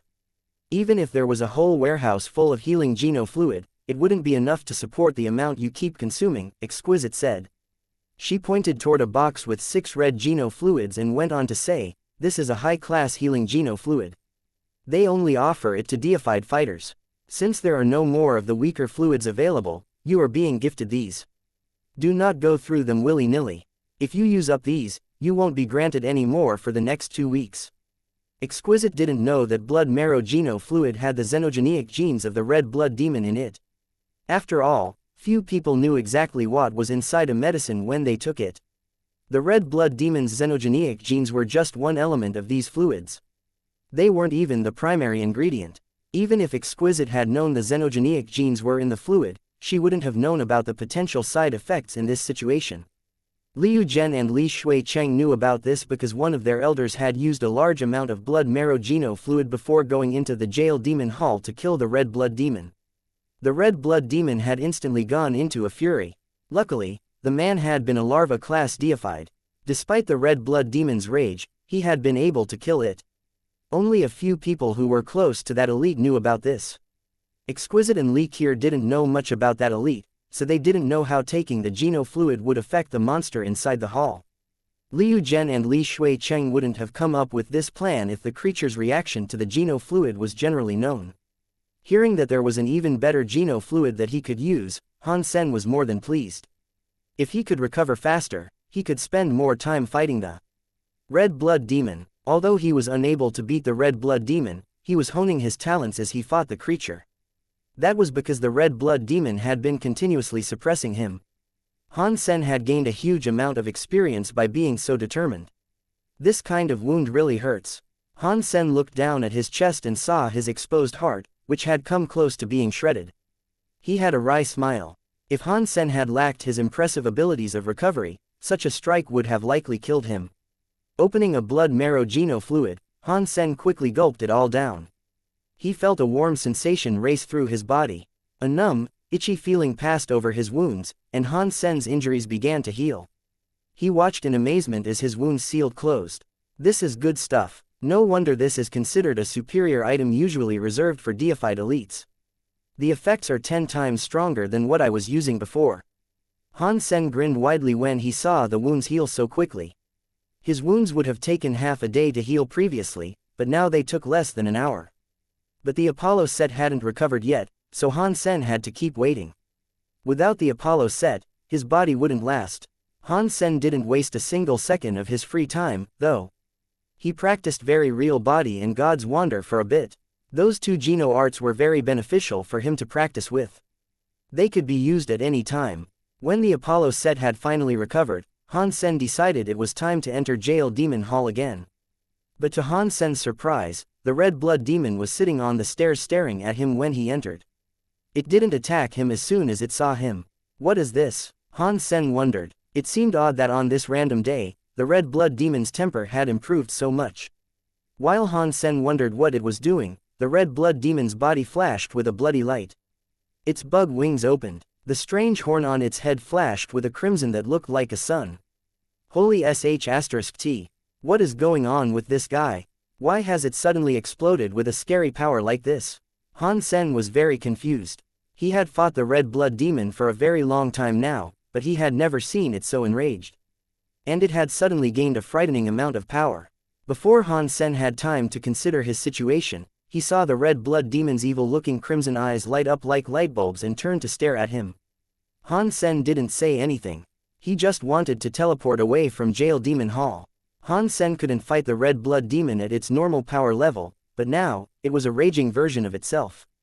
For all he knew, this thing could destroy his body in one punch and cripple him, leaving him no chance of teleporting away. But the moment Han Sen ripped space open to leave, he saw all of the markings across Jail Demon Hall light up in a single, brilliant flash. The whole of the Jail Demon Hall was covered in a holy light. Pang! Han Sen bounced out of space and almost hit the ground. He descended into a nice roll, which was how he managed to maintain his balance. What is this? Why have Jail Demon Hall's restrictions flared up and sealed the entire structure with me inside? Han Sen's face changed. He looked around frantically, and he found that wavy beams of light covered every surface of the hall. The whole building was sealed up tight, and there was no getting out now. Han Sen realized that he was in a scary and dangerous situation. Jail Demon Hall was sealed, and he couldn't use God's Wander to leave. He was trapped inside with the beast. Furthermore, the red blood demon had become far more dangerous than usual. When Han Sen had fought the red blood demon previously, he could only last a few minutes. But now, the red blood demon was in a scary mode. Thinking of this, Han Sen turned his attention back to the red blood demon. The red blood demon's eyes were giving off red light. It looked like a small flashlight, the beam of which landed on Han Sen. What is this? I thought we were friends. I'm just taking a break here, you go and do your stuff, no need to worry about me. Han Sen forced a smile at the red blood demon as he spoke. The red blood demon actually smiled back at Han Sen. But that smile sent a chill down his spine. The jagged, razor-like teeth that lined its maw were particularly menacing to see. It was like a demon that could destroy and devour anything. The next second, the red blood demon let out a strange screech. Its body was like a red shadow, and it was coming straight for Han Sen. Han Sen's eyesight couldn't read its movements, either. He saw the flash of a red shadow, but the red blood demon remained where it was. Then, another red blood demon appeared in front of him. Its sharp claws were already digging into his chest. Chapter 2695 Trapped inside the Jail Demon Hall. Pang! The talons of the red blood demon tore through Han Sen's body, and it exploded like a water balloon. The next second, the water that had separated began to gather up again. It reformed Han Sen's face, but before the water finished reconstituting Han Sen's body, the creature spread its claws again. Once more, it swung at Han Sen. The red substance chains that went with the attack erupted like a volcano. Han Sen was shocked. He had used his original Water King body to escape that first strike, but right now, his body still hadn't coalesced. If he was hit again, all of his cells that had been turned into water would become nothing. Even the original Water King body wouldn't resurrect him a second time. Han Sen could no longer afford to hesitate. In a moment, his body glowed pure white as he entered his Super God Spirit mode. The volcanic-looking red substance chains went right through him, passing harmlessly through his shadow. But just as Han Sen started using his Super God Spirit body, some strange power knocked him back out of it. He was back to his usual self in no time at all. Han Sen's stomach sank. With Wanner still inside his Destiny's Tower, his Super God Spirit mode had been severely downgraded. Again, it had been cancelled before he could use it to finish a fight. The red blood demon didn't give Han Sen any time to think. Its body became a crimson shadow that went straight for him again. It was like a real demon, and it moved toward him too fast for his eyes to follow. Han Sen teleported away, regardless. Because he wasn't trying to escape Jail Demon Hall, he didn't trigger the building's restrictions. But by the time Han Sen had teleported away, an evil smile had already crossed the red blood demon's strange face. Again, it appeared directly in front of Han Sen. 5 red-clawed fingers reached forward to shred his heart. Han Sen's eye flashed red. That red color spread across his body, and then he simply disappeared. He went straight into the red blood demon's eye. Han Sen had been pushed far enough that he had no choice but to use his Blood Eye Evil God's Beast Soul. With the eye skill, he entered the red blood demon's eye. Doing this might allow Exquisite and Li Kier to suss out the secrets of beast souls, but he had no choice. He couldn't let the red blood demon kill him just to keep his secrets. In the red blood demon's eyes, Han Sen's surroundings were pure red. It was completely different from the eyes Han Sen had entered before. Han Sen felt a bit relieved, for a moment. Just as he thought he had escaped all of the danger, he saw the redness around him begin to boil. The power rose up around him like scary flames of blood. That power carried a scary presence, and it turned the whole of the eye world into a flaming red sea. Han Sen could feel the power inside the bloody flames. He didn't dare stay there any longer. He teleported out of the red blood demon's eyes. This guy is too much for me to deal with. As soon as Han Sen teleported out, the red blood demon was coming for him with its red substance chains lashing around. It reached Han Sen in an instant. Han Sen's purple eye began to spin as he used the purple eye butterfly beast soul to trace the movements of the red blood demon. He used the power of all the beast souls he had, without hesitation. He used Move Mountain Area's area beast soul and even his own Dongshuan area. He used Jadeskin, the Blood Pulse Sutra, and more. He used everything he could to repel the monster. He pushed all of his powers to the max. Aside from the Peacock King's soul robe that couldn't be worn in tandem with the Apollo set, Han Sen used every beast soul he had at his disposal. Even so, Han Sen's power and speed were unable to close the gap between him and the red blood demon. He used his formation and judgment powers to their full potential, and he barely dodged the next attack. Gotcha. When the red blood demon attacked for the third time, it was already too late for Han Sen to avoid. The red substance chain brushed right by his ribs. 3 of his rib bones snapped instantly, and his flesh was torn through. I have to fight for my life again. Han Sen's mind was still calm at that moment, though. Thinking too much about things wasn't going to help him now. He needed to calm down. He used the full potential of every power he could to battle the beast. He had to stall for as much time as possible, also he could be saved. Jail Demon Hall has some kind of isolation protocol. The Very High must know about this, surely. I need to keep going until the Very High come. Then I can be saved. Han Sen tried to comfort himself. But Han Sen had forgotten one thing. Outer Sky was way too big, and there weren't many of the Very High. Jail Demon Hall was far away from where most of the Very High lived. It was in the middle of nowhere, and there was usually no reason for anyone to visit. If the Very High noticed there's something amiss, it would still take them half an hour to get there. It might even take them longer than that. Han Sen didn't know if he could even last that long.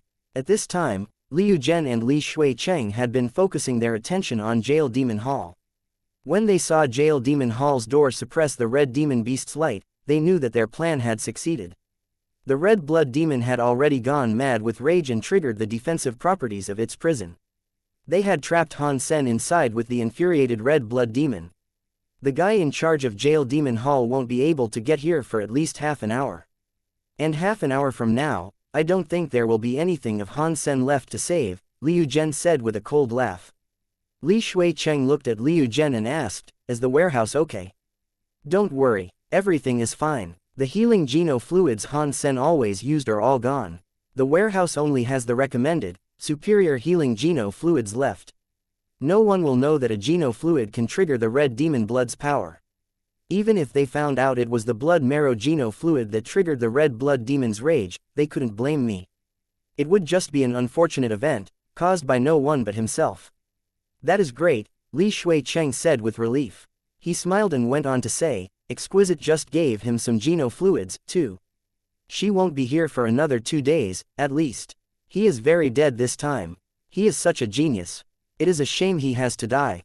But no one asked him to be our enemy. Exquisite and Li Qiu were practicing under the sky, trying to employ Han Sen's experience to their advantage. All of a sudden, both of their phones rang at the same time. They saw the number, and it shocked them. Why is the inspection department calling us? Li Qiu asked with confusion. She quickly answered her phone. It didn't take long for Li Qiu and Exquisite's faces to change. Li Qiu screamed, What? Jail Demon Hall's restrictions have been triggered. Because Jail Demon Hall's restriction powers had been activated, they had no way of learning what was going on inside, either.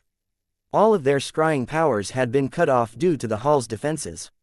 So, right now, even the inspection department couldn't tell what was happening inside the hall.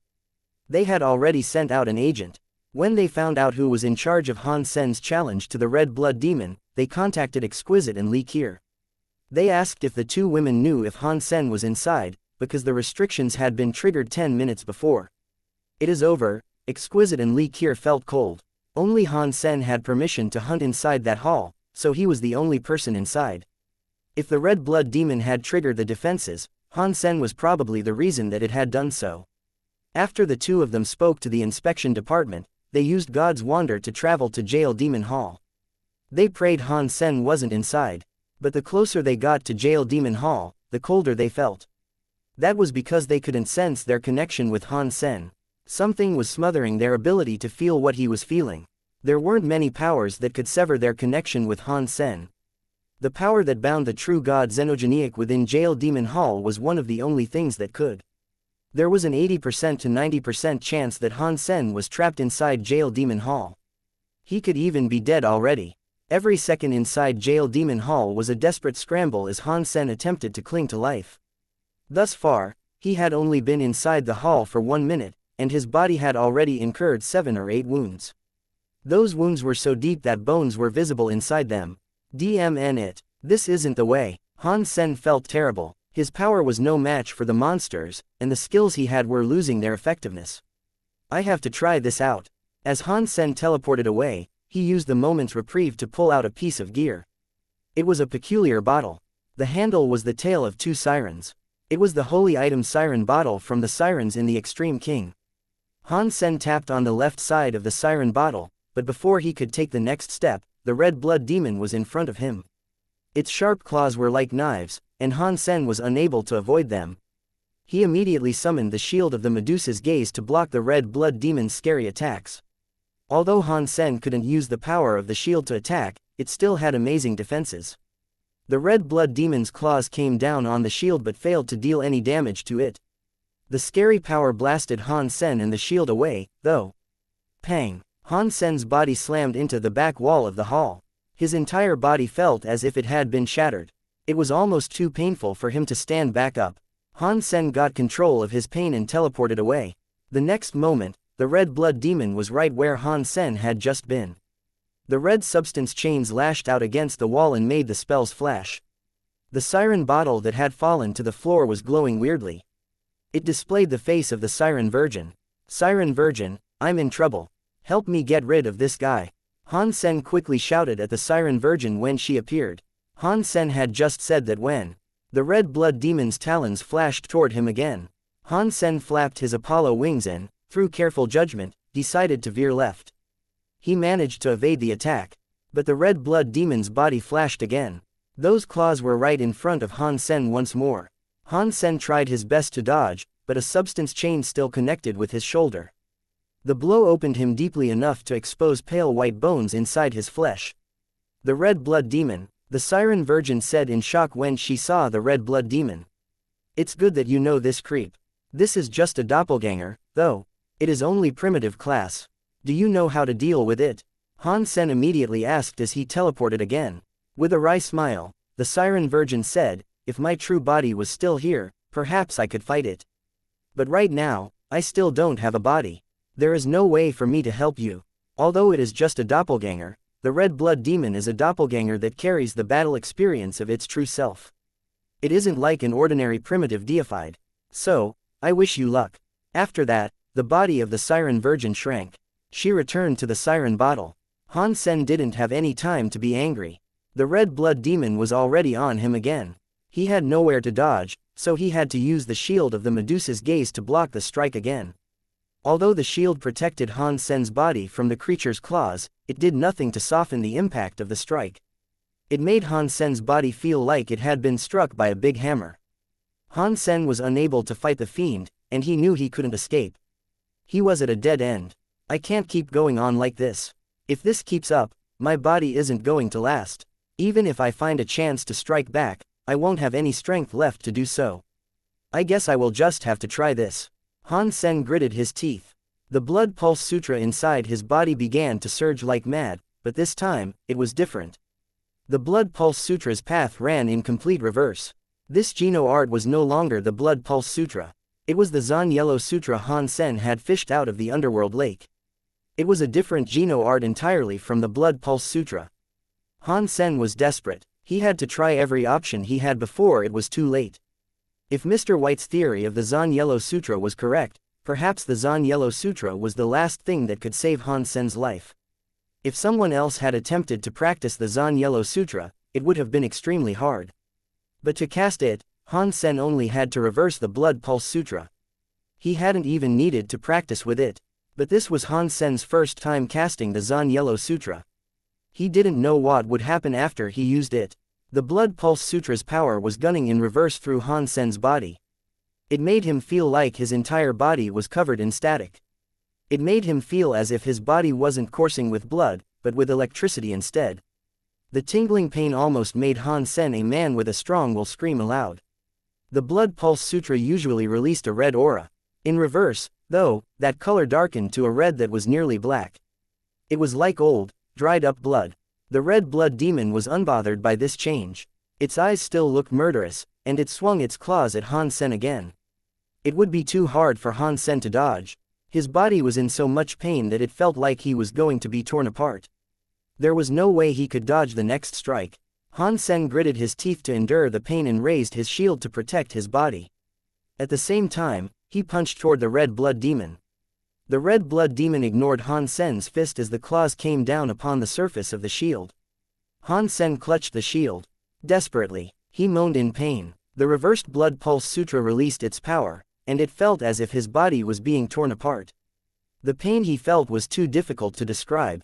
Pang! The red blood demon's blow came down on the shield. Han Sen's body flew away with the shield, but the Zhen Yellow Sutra he cast also hit the red blood demon.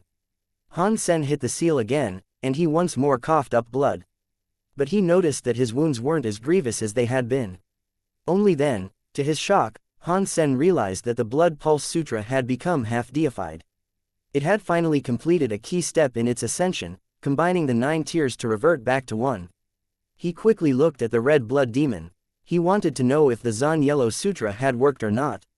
The results were disappointing. The red blood demon didn't look as if it had been injured. It looked the same as it always had. Its presence was oh so scary. Before Han Sen could really get a good look at it, the red blood demon was already committed to another attack. Oh no, this is the end of the line for the great Han Sen. The Zhen Yellow Sutra didn't work, Han Sen thought sadly. If the Zhen Yellow Sutra didn't work, he would have to use the shield of the Medusa's gaze again. But with his body already injured, using the shield would probably end up sucking him dry again. This time he could die, and it was way too big of a risk. So, despite the dire nature of his situation, Han Sen hesitated to use the power of the shield. But as he hesitated, something unbelievable happened. Han Sen could feel the red blood demon's power and speed lessen. 2697 beating a deified Han Sen used a teleportation trick to avoid the red blood demon's next attack. The creature's reaction speeds were clearly much slower than they had been before. Its reduced speed gave Han Sen the opportunity to slide out of range. Although Han Sen was still mostly outmatched by the red blood demon, he discovered that his powerful predictive abilities, when used in concert with God's wonder, were allowing him to begin protecting himself from the creature's attacks. Has the Zhen Yellow Sutra started working? But this effect is much weaker than I thought it would be. It has only made the red blood demon a little bit slower. Even though his thoughts were negative, Han Sen was quite happy with this result. Although his enemy was only a little weaker, it was enough for him to keep going. He wouldn't be killed by the red blood demon, and that meant he could wait for the very high to rescue him. But as time went by, he noticed that the red blood demon's power was continuing to decrease. Its red substance chains became thinner and thinner, and many of them were starting to fray and break. What is going on? Han Sen thought in confused excitement. If this was the power of the Zhen Yellow Sutra, then it really was scary. It was even weakening the red blood demon's substance chains, which were the essence of a deified's power. The shine of the red blood demon's armor started to dim, and its body seemed to be changing. The creature started to expand. It was like watching a bodybuilder slowly being transformed into a fat man. The body became bigger, but the strength and speed of the being decreased. Han Sen's fight was becoming easier and easier. He wasn't quite able to beat the red blood demon yet, but he was certainly able to protect himself. He didn't need to teleport away anymore, at the very least. While Han Sen reveled in his sudden good fortune, he saw the red blood demon's blood-red substance chains explode like fireworks. Life force was leaving Han Sen's enemy like the air from a leaking balloon. This cannot be a deified dropping to become half-deified, can it? Han Sen couldn't believe his eyes. But, judging from what he could see, that seemed to be what was happening. There was no other explanation that made sense. The red blood demon's entire presence was more like a king class now, and its power was insufficient to generate substance chains. It didn't look deified at all. Pang! Han Sen was still holding the shield of the Medusa's gaze, and with it, he blocked the next strike from the red blood demon. Their powers were tied, and Han Sen wasn't tossed away like he had been before. Oh, crap, the Zhen Yellow Sutra is ferocious. It really did bring the red blood demon down from deified to king class. That is so scary. Han Sen was crazily happy. Although Mr. White had predicted that the Geno art would be very strong, Han Sen hadn't expected the effect of the Zhen Yellow Sutra to be that powerful. It had reversed the blood pulse of a deified creature, sending it back to king class. The red blood demon's face was covered in disbelief. It was flabbergasted about what was happening to it. Now that we are both kings, the fun can commence. Han Sen's eyes started to shine. He had been suppressed by the red blood demon for so long, and he had almost been killed. Now it was time to unleash all the pent-up anger he had built up throughout the mistreatment. Die! Han Sen thundered. He pounced like a tiger toward the red blood demon. The red blood demon's battle experience and will were still there, but its power had been reduced to that of a half-deified. Han Sen used his Apollo set and his beast souls, and he carried deified power into battle with him. Now, the advantage had switched. Although the red blood demon's mind and skills were strong, Han Sen's absolute power was still enough to turn the tables in his favor. And Han Sen's battle experience and will weren't weak, either. And after all the time he had spent fighting the red blood demon, his experience had grown. His knowledge about the way the red blood demon behaved probably exceeded what the very high knew. Before, Han Sen lacked the power to fight the red blood demon. But now, things had taken a turn. Han Sen's power had an absolute advantage, and he pressed that advantage hard, utterly suppressing the creature. His 6-core snake bow kept firing arrows. All of the arrows punched through the red blood demon's body, making it weaker and weaker. Han Sen didn't know how long the Zhen Yellow Sutra's power would last, but he wasn't going to wait around to find out. He focused all of his power on killing the red blood quickly. Their initial fights had only lasted a few minutes, and this one wouldn't last much longer. Within 3 minutes, the red blood demon had been punctured a dozen times, and even more marks were left across its shell. It was bleeding everywhere. The Zhen Yellow Sutra didn't just weaken enemies. It made their blood pulse reverse. Their bodies would devolve. The red blood demon was a far cry from the primitive deified that it had once been. Gotcha! Han Sen's bowstring started cutting. When he was halfway through slicing the red blood demon's head off, the creature was reduced to squeals as it thrashed on the ground. As he continued with his work, Han Sen saw the red blood demon's red light flash.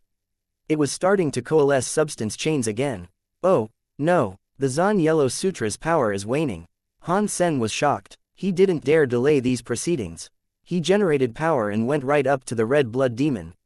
He wanted to kill it completely before it had the opportunity to recover. Fortunately, Han Sen had already injured the red blood demon badly. Now, the creature was gasping its final few breaths. Exquisite and Li Qier tried their hardest to get to Jail Demon Hall. When they got there, people from the inspection department were already there. They were trying to shut down the restrictions that kept Jail Demon Hall locked. What's going on in there? Is Han Sen still inside? Exquisite asked in a rush. I don't know. When the restrictions of Jail Demon Hall activated, they cut off all connection to the outside. We have to wait until we have deactivated the added security before we can see what is going on inside, a member of the inspection department replied. Then what are you waiting for? Press the button and shut it down. Li Qier said, but the worker shook his head and said, we cannot stop it just yet. We have to wait until Open Sky Elder gets here. Why? Exquisite and Li Qier asked at the same time. Jail Demon Hall's security systems are active. That means the red blood demon inside is raging already. Its power is primitive class, but even so, our strength won't be enough to tame and defeat it. We need to wait for Open Sky Elder to get here before we lift the security, the very high man explained. We don't have time to worry about that right now. Hit the button. Han Sen is still in there. Saving him is more important, Li Qier said. The very high man shook his head and said, if Han Sen was in there, it has been over half an hour. He would have been killed by the red blood demon several times over by now. It is pointless for us to open it now. We should wait for Open Sky Elder to get here. Exquisite didn't respond. She teleported past the man. She was going to press the button to open the building. The two very high men gaped in surprise. They moved to stop her, but a voice halted them. Let her open it, Open Sky Elder said as he teleported beside them. When he received the news, he had come as soon as possible, but it had already been half an hour, and therefore, it was likely too late. Chapter 2698 Demonic Beast Soul. Liu Zhen and Li Shuicheng watched all of this unfold from afar. Their faces were gleaming with joy. Half an hour has passed. No matter how lucky Han Sen is, he will have been eaten by the red blood demon by this point. Lifting the security now is pointless, Li Shuicheng said with a chuckle. I hope Exquisite isn't too upset. I'll have to think of ways to comfort her. This will surely be an open window of opportunity for me to swoop in and work my wily charms, Liu Zhen said, grinning widely. In that case, I hope you win the damsel at the end of this tale. Li Shuicheng was so happy. It felt like he had been waiting a long time to take out Han Sen. This was ointment to the long string of bad days he had recently suffered. Exquisite, let them do it. You don't know how to lift the restrictions, and you are wasting time, Open Sky Elder told Exquisite, eyeing her as she reached out to push the button. When Exquisite heard him, she retreated and quickly exclaimed, hurry up and lift the security keeping him in. Right now, Exquisite was feeling both numb and nauseous on the inside. Even if Han Sen died, she and Li Qier could find another silkworm. It didn't have to be Han Sen, but for some reason, she didn't want to entertain the thought of finding someone else. Merely the idea made her feel dismal. I'd never find a silkworm like Han Sen again. That's why I'm feeling like this. It must be the reason. It must. Exquisite had realized that her emotions weren't very rational, and so she was desperately trying to convince herself that they were. The two inspection department men stepped forward and pushed the button. Open Sky Elder sighed and said, Han Sen was such a rare genius. It is a shame to learn he has died in a tragedy like this. Open Sky Elder was quite familiar with Jail Demon Hall and the beast it contained, and he knew that being locked inside would have been a death sentence for Han Sen. No matter how strong Han Sen was, he was half deified, and that was that. Only by depending on the powers of treasures could he manage to fight a deified being. And that was only by a small margin. Against an ordinary deified, Han Sen might have stood a chance. But the red blood demon was far from ordinary. And when it was in its rage mode, even a larva deified might not be able to kill it. Cha-cha-cha, the restrictions binding the Jail Demon Hall were deactivated. Not willing to wait a second longer, Exquisite rushed inside. She pushed open the door to Jail Demon Hall. Open Sky Elder followed with haste, in case the red blood demon tried to rush through the open door and bring harm to the others. But when Exquisite pulled the door open, everyone's mouths gaped at the sight before them. Han Sen was standing in the middle of the room, one foot propped up atop the red blood demon's body. He was holding a great bow and using the taut string of the weapon like a saw blade. The string slid through the remaining flesh of the red blood demon's neck. And they watched in awe as the head of the red blood demon dropped to the ground with a wet thud. Exquisite and the others stood completely still. They were so flabbergasted that they barely knew how to react. Han Sen, he killed the raging red blood demon. Exquisite and Li Qir were as shocked as they were happy. Open Sky Elder and the two people from the inspection department looked at the scene with disbelief. They had a firmer grasp of how strong the red blood demon was. Han Sen was just a half-deified, and he had managed to decapitate it completely. Even if Han Sen had some help from his Apollo set, this was an unbelievable feat. Liu Zhen and Li Shuicheng, who watched all of this from afar, were just as stunned. Their eyes widened, and Li Shuicheng screamed aloud, "Impossible! How is that possible? How could Han Sen have killed the red blood demon? This is impossible." He couldn't believe what he was seeing. The raging red blood demon had been taken down by a measly half-deified. That was far beyond anyone's wildest expectations. When Han Sen had sliced off the red blood demon's head, he heard a familiar voice ring inside his head. Mutant deified xenogenic killed. Red blood demon. Xenogenic gene found. Obtained red blood demon beast soul. Han Sen didn't dare to let his mind dwell on his new acquisition. He threw the beast soul into his sea of soul without thinking about it. He had to control his thoughts very carefully to keep Exquisite and Li Qir from noticing that something was amiss. "Are you okay?" Exquisite asked, hurrying over to Han Sen. Although she could see that Han Sen was fine, she couldn't keep herself from asking anyway. This is nothing. Just a few wounds and scrapes," Han Sen answered, gesturing down at himself. "It is great that you're okay. We were so worried about you. Why did the red blood demon go into a rage?" Li Qir asked after rushing forward to see him. "I actually don't know. As soon as I went inside, the red blood demon just went crazy. Its power exploded to obscene levels with no warning," Han Sen answered. But Han Sen didn't explain how he had managed to defeat the red blood demon. He just said he had been fortunate, and that he had to use all of his power to win. His victory basically boiled down to luck, though. Luck, huh? Open Sky Elder looked at Han Sen with interest. He wasn't the sort of person that believed in luck. The raging red blood demon wasn't something that could be overcome through dumb luck, but Open Sky Elder didn't push the subject any further. He only asked about the raging red blood demon. He needed to figure out why the red blood demon had gone wild.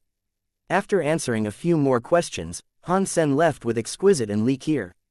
He finally found some time alone to check out the red blood demon beast soul. Mutant red blood demon beast soul. Demonic beast soul incomplete. Han Sen's eyebrows rose. This was the first time he had seen a demonic beast soul before. Also, like the xianxia peacock king beast soul, the red blood demon beast soul was an incomplete beast soul. He didn't know what additional strength the complete versions might offer. So, what exactly is a demonic beast soul, I wonder? Han Sen thought as he summoned it. The next second, Han Sen felt as if some scary power was washing over him. His entire body brimmed with a blood-red power. Crimson light started to leak out of his skin. Many substance chains exploded throughout his cells, changing him as they went. Soon, visible changes began to occur across Han Sen's skin. Under the influence of the light and substance chains, Han Sen's skin hardened like a shell. The red color coming from him looked just like the red blood demon. In a flash, his entire body was encased inside that protective shell. The more Han Sen grew to look like the red blood demon, the more his presence increased. Red substance chains swirled restlessly around him. This is like a shapeshifting beast soul, but it is a bit different. Transfusion shapeshifting beast souls transform my body to look like the creatures that the beast souls originally belonged to. This demonic beast soul reinforces my body as well, however. I'm basically half human and half demon, Han Sen murmured to himself, trying to get a sense for exactly how the beast soul worked. He was very pleased with his prize. Despite the change in Han Sen's appearance, the demonic beast soul wouldn't turn him into a xenogenic. He would have both the red blood demon's power and his own human power. In demon mode, I would probably have enough power to fight the red blood demon reliably. So even if I ran into the red blood demon again, I wouldn't have such a hard time. Han Sen tried to explore the breadth of the beast soul's power.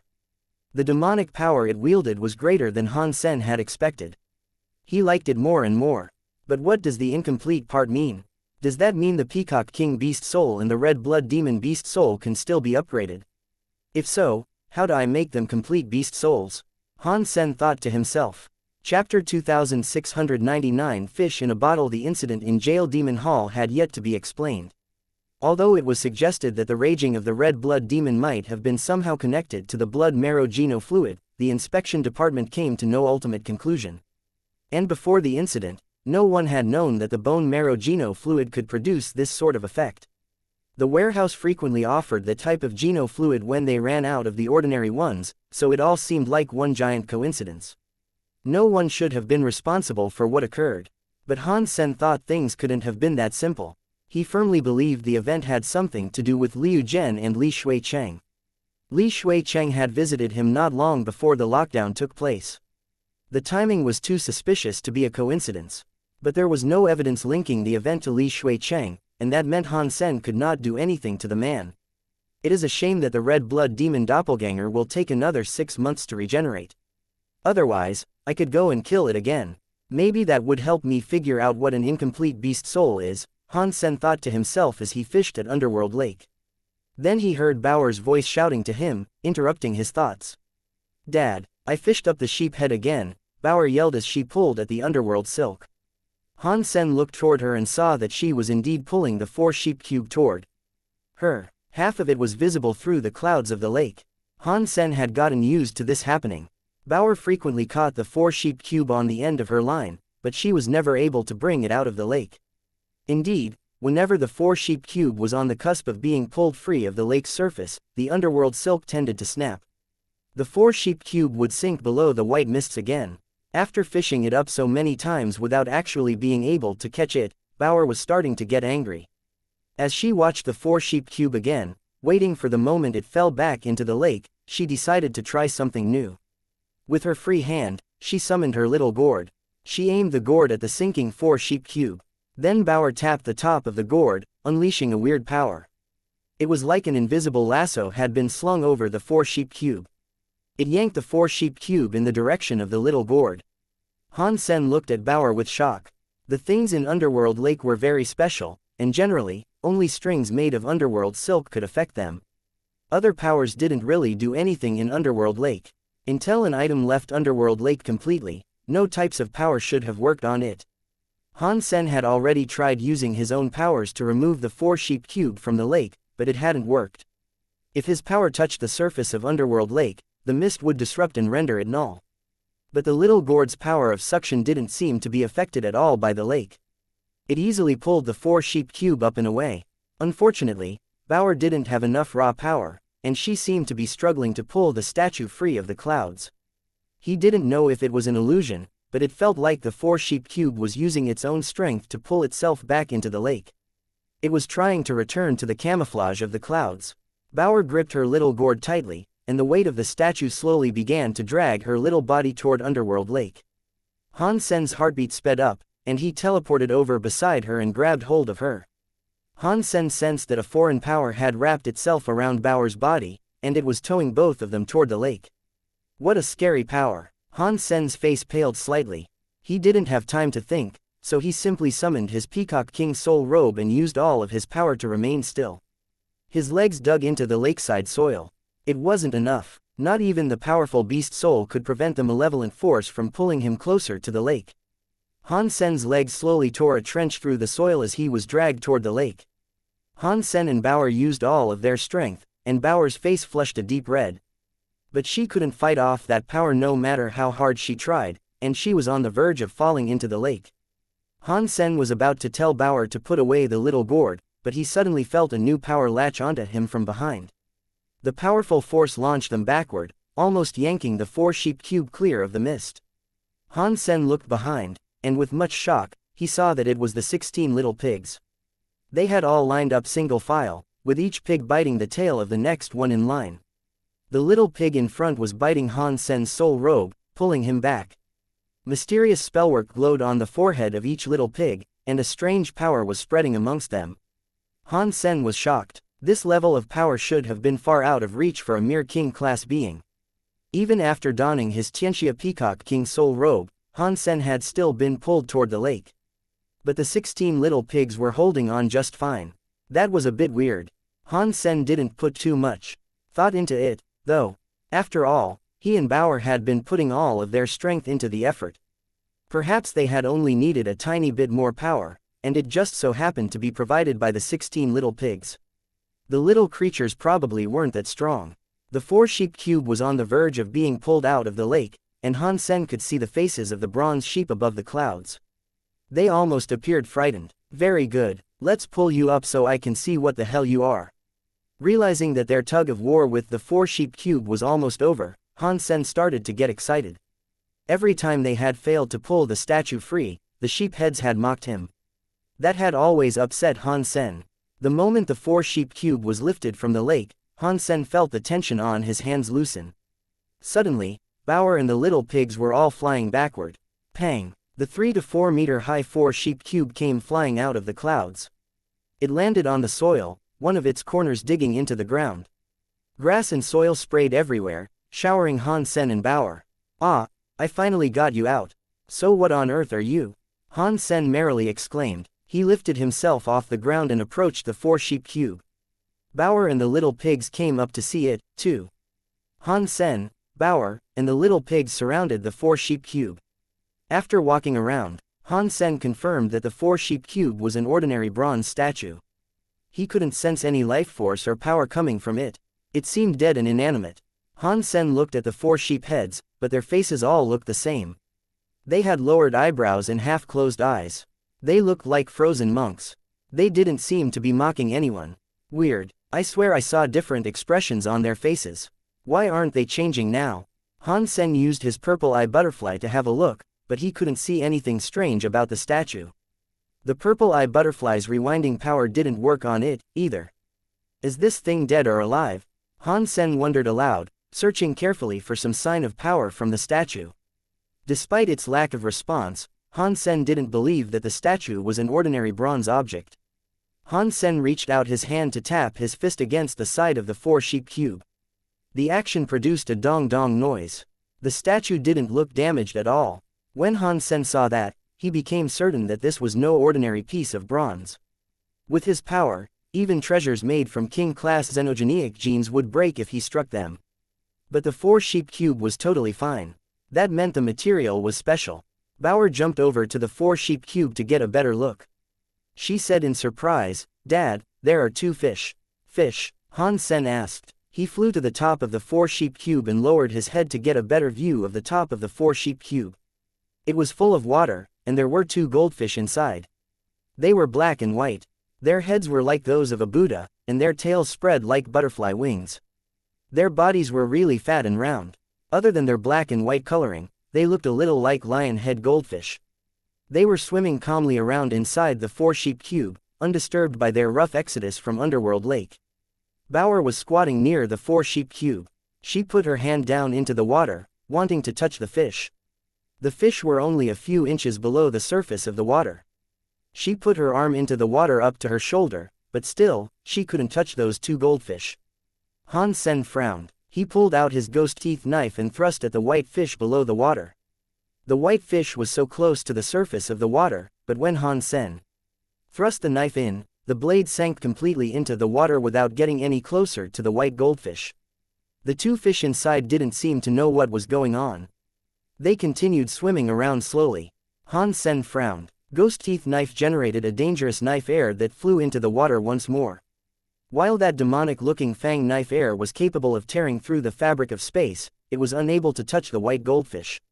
The white goldfish was still swimming around slowly. It didn't seem even remotely shaken by Han Sen's attacks, and the few inches of water above it was like the length of an entire solar system. No matter how scary Han Sen's knife air was, it couldn't go through the water to touch the fish inside. This 4-sheep cube is so weird, Han Sen thought to himself. He reached out, grabbing the cube and toppling it onto its side. Water began pouring out of the top of the statue. Water burst out like a flooded river overrunning its banks. The water poured out so quickly that it looked like it was going to form another lake, but the water level within the cube didn't seem like it was being reduced. What is this thing? Han Sen thought, disturbed. The 4-sheep cube was far too strange. Not even he could see or understand what it was. If the statue was deified, it was still strange that Han Sen couldn't get a power reading from it. And if it was just an ordinary object, it shouldn't have been able to hold an ocean's worth of water. Han Sen was lost in thought, so he didn't immediately notice that Bauer had climbed to the top of one of the bronze sheep heads. She used her foot to stomp on it. Clearly, Bauer was more than capable of holding a grudge. She remembered each and every time the sheep had mocked her as they fell back into the lake of clouds. So, she wanted to step on the heads of the sheep to unleash the anger she had been harboring all that time. But when she started stomping the head, she heard a kacha-kacha noise. The sheep head had been raised, but it was pushed down by Bauer's furious blows. The sheep head was lowered, as if it was about to take a bite of grass. Bauer was shocked by this, too. She hadn't thought the 4-sheep cube was fragile enough to break after being stomped on. Han Sen jerked his head up, immediately noticing the strange scene. The bronze sheep head had been stomped down by Bauer, but the other 3 heads were still raised. An ominous feeling rolled through Han Sen's stomach. Before, when he struck the statue, he thought it was a very hard object. He had been unable to leave a single mark on the object. Bauer, however, had almost broken one of the heads when she stomped on it twice. If Bauer didn't use some special power to do that, then the cube, before Han Sen could finish his thought, he saw the swimming goldfish suddenly accelerate. As the 2 goldfish swam, the water started to splosh and spin until a whirlpool formed. Han Sen realized this was bad. He grabbed Bauer and turned to teleport away. He wanted to get as far away from the 4-sheep cube as he could. But after picking up Bauer, he realized he was too late. A powerful force of suction reached out of the cube and grabbed him and Bauer. They fell into the whirlpool and quickly sank. The 16 pigs got pulled in, as well. They were spun around inside the whirlpool alongside Han Sen and Bauer. Han Sen held onto Bauer as he tried to escape, but the world around him had turned into chaos. When he finally managed to regain control of himself and pull himself out of the water, he froze. The 4-sheep cube sat quietly beside him, and the 2 goldfish were once more swimming placidly through the water. The vortex had disappeared, and the sheep head that Bauer had stomped on looked ordinary. Again, just like the other 3 sheep heads, it was raised. Its eyebrows were lowered and its eyes were half open. It looked as if nothing had happened. The 16 small piggies emerged from the water, too. They lay on the frame of the cube as they shook the water off of their skin. Nothing seemed to have changed, but the environment around them was completely different. Han Sen and the others had been on the shore of Underworld Lake only moments before, but now they were someplace else. As he looked around, Han Sen didn't even think that they were still in outer sky. They were standing near a range of palaces. Unlike the palaces that could be found in outer sky, however, these palaces hadn't been constructed atop mountains. Rather, they were built across the surface of a nearby sea. All kinds of different palaces stood across the seemingly endless sea. They were like islands, spread out across an infinite ocean. This place wasn't anywhere to be found in outer sky. What is this place? Han Sen looked around. Aside from the palaces, there was nothing much to see. There didn't seem to be any living beings around, either. The sea below them looked infinitely deep, but it wasn't like an ordinary sea. The sea wasn't blue, it was transparent like a crystal, and there were no waves. The water looked strangely quiet and still. Dad, the sun is weird. Bauer lifted a finger to point at the sun in the sky. She looked at it with curiosity. Han Sen hadn't noticed the sun, but now that Bauer was pointing her finger at it, he looked and became just as shocked. The sun was releasing light and heat, but it was so weird. Even calling it a sun was something of a misnomer. It was more like a clock in the sky. The clock face held 3 needles, varying in length and thickness, which obviously represented seconds, minutes, and hours. Only although there were no numbers on the clock, the position of the needle seemed to be showing that it was 12 o'clock. A palace on a sea of silent water, where the sun is a clock, what kind of place have we come to? Han Sen thought warily. He didn't trust this place. The palaces floated calmly on the surface of the sea, although nothing seemed to be holding them aloft. Even the 4-sheep cube was floating unaided on the surface. Everything around them was so quiet. Since they had arrived, Han Sen hadn't noticed a single sound or movement from their surroundings. The 2 goldfish inside the cube were swimming. They seemed to be playing in the water. As he looked around at the palaces spread across the sea, Han Sen wondered what he should do next.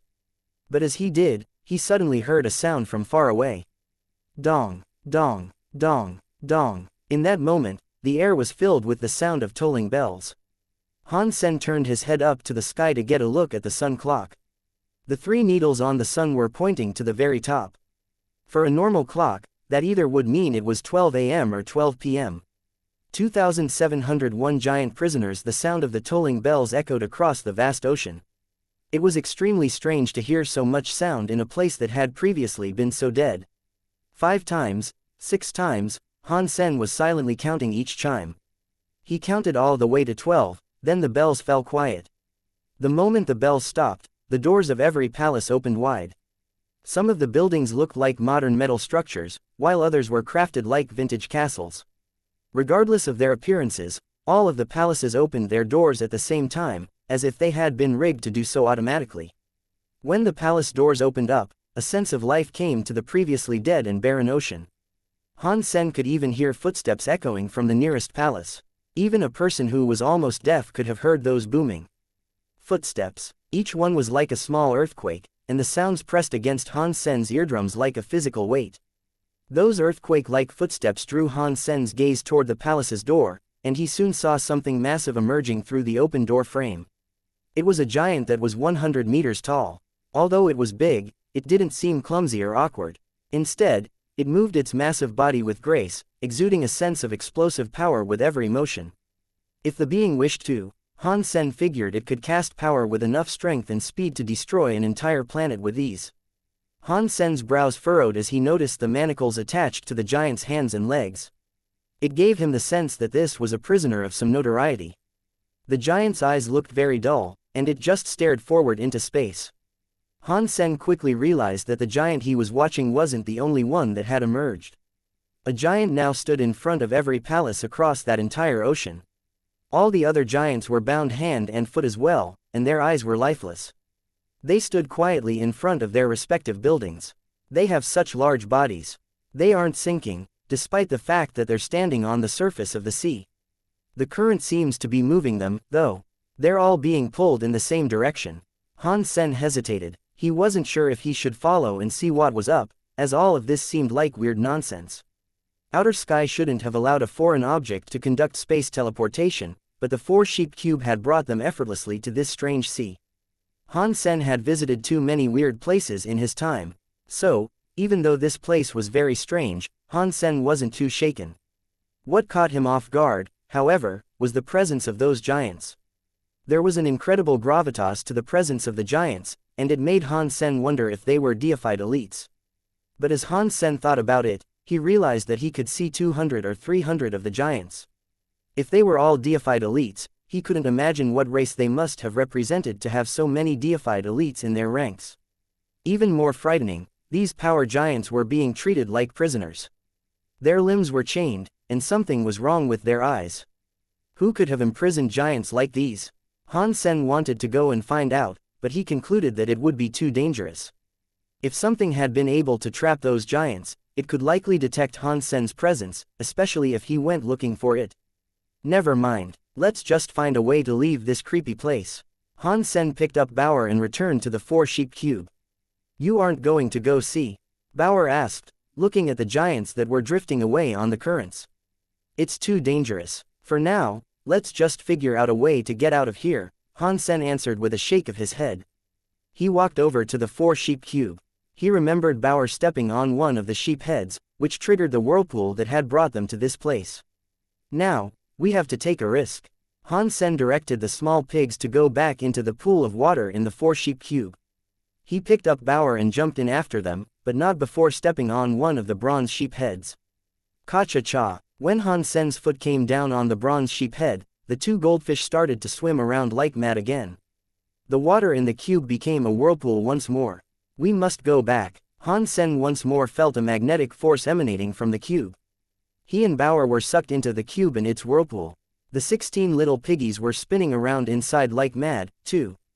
When the water flow stopped, and Han Sen emerged from the cube, he realized with pleasant surprise that they were back on the shores of Underworld Lake. Is the 4-sheep cube a teleporter? If that is the case, I wonder where it sent us. And what were those giants? Han Sen looked at the 4-sheep cube as he mulled these questions over.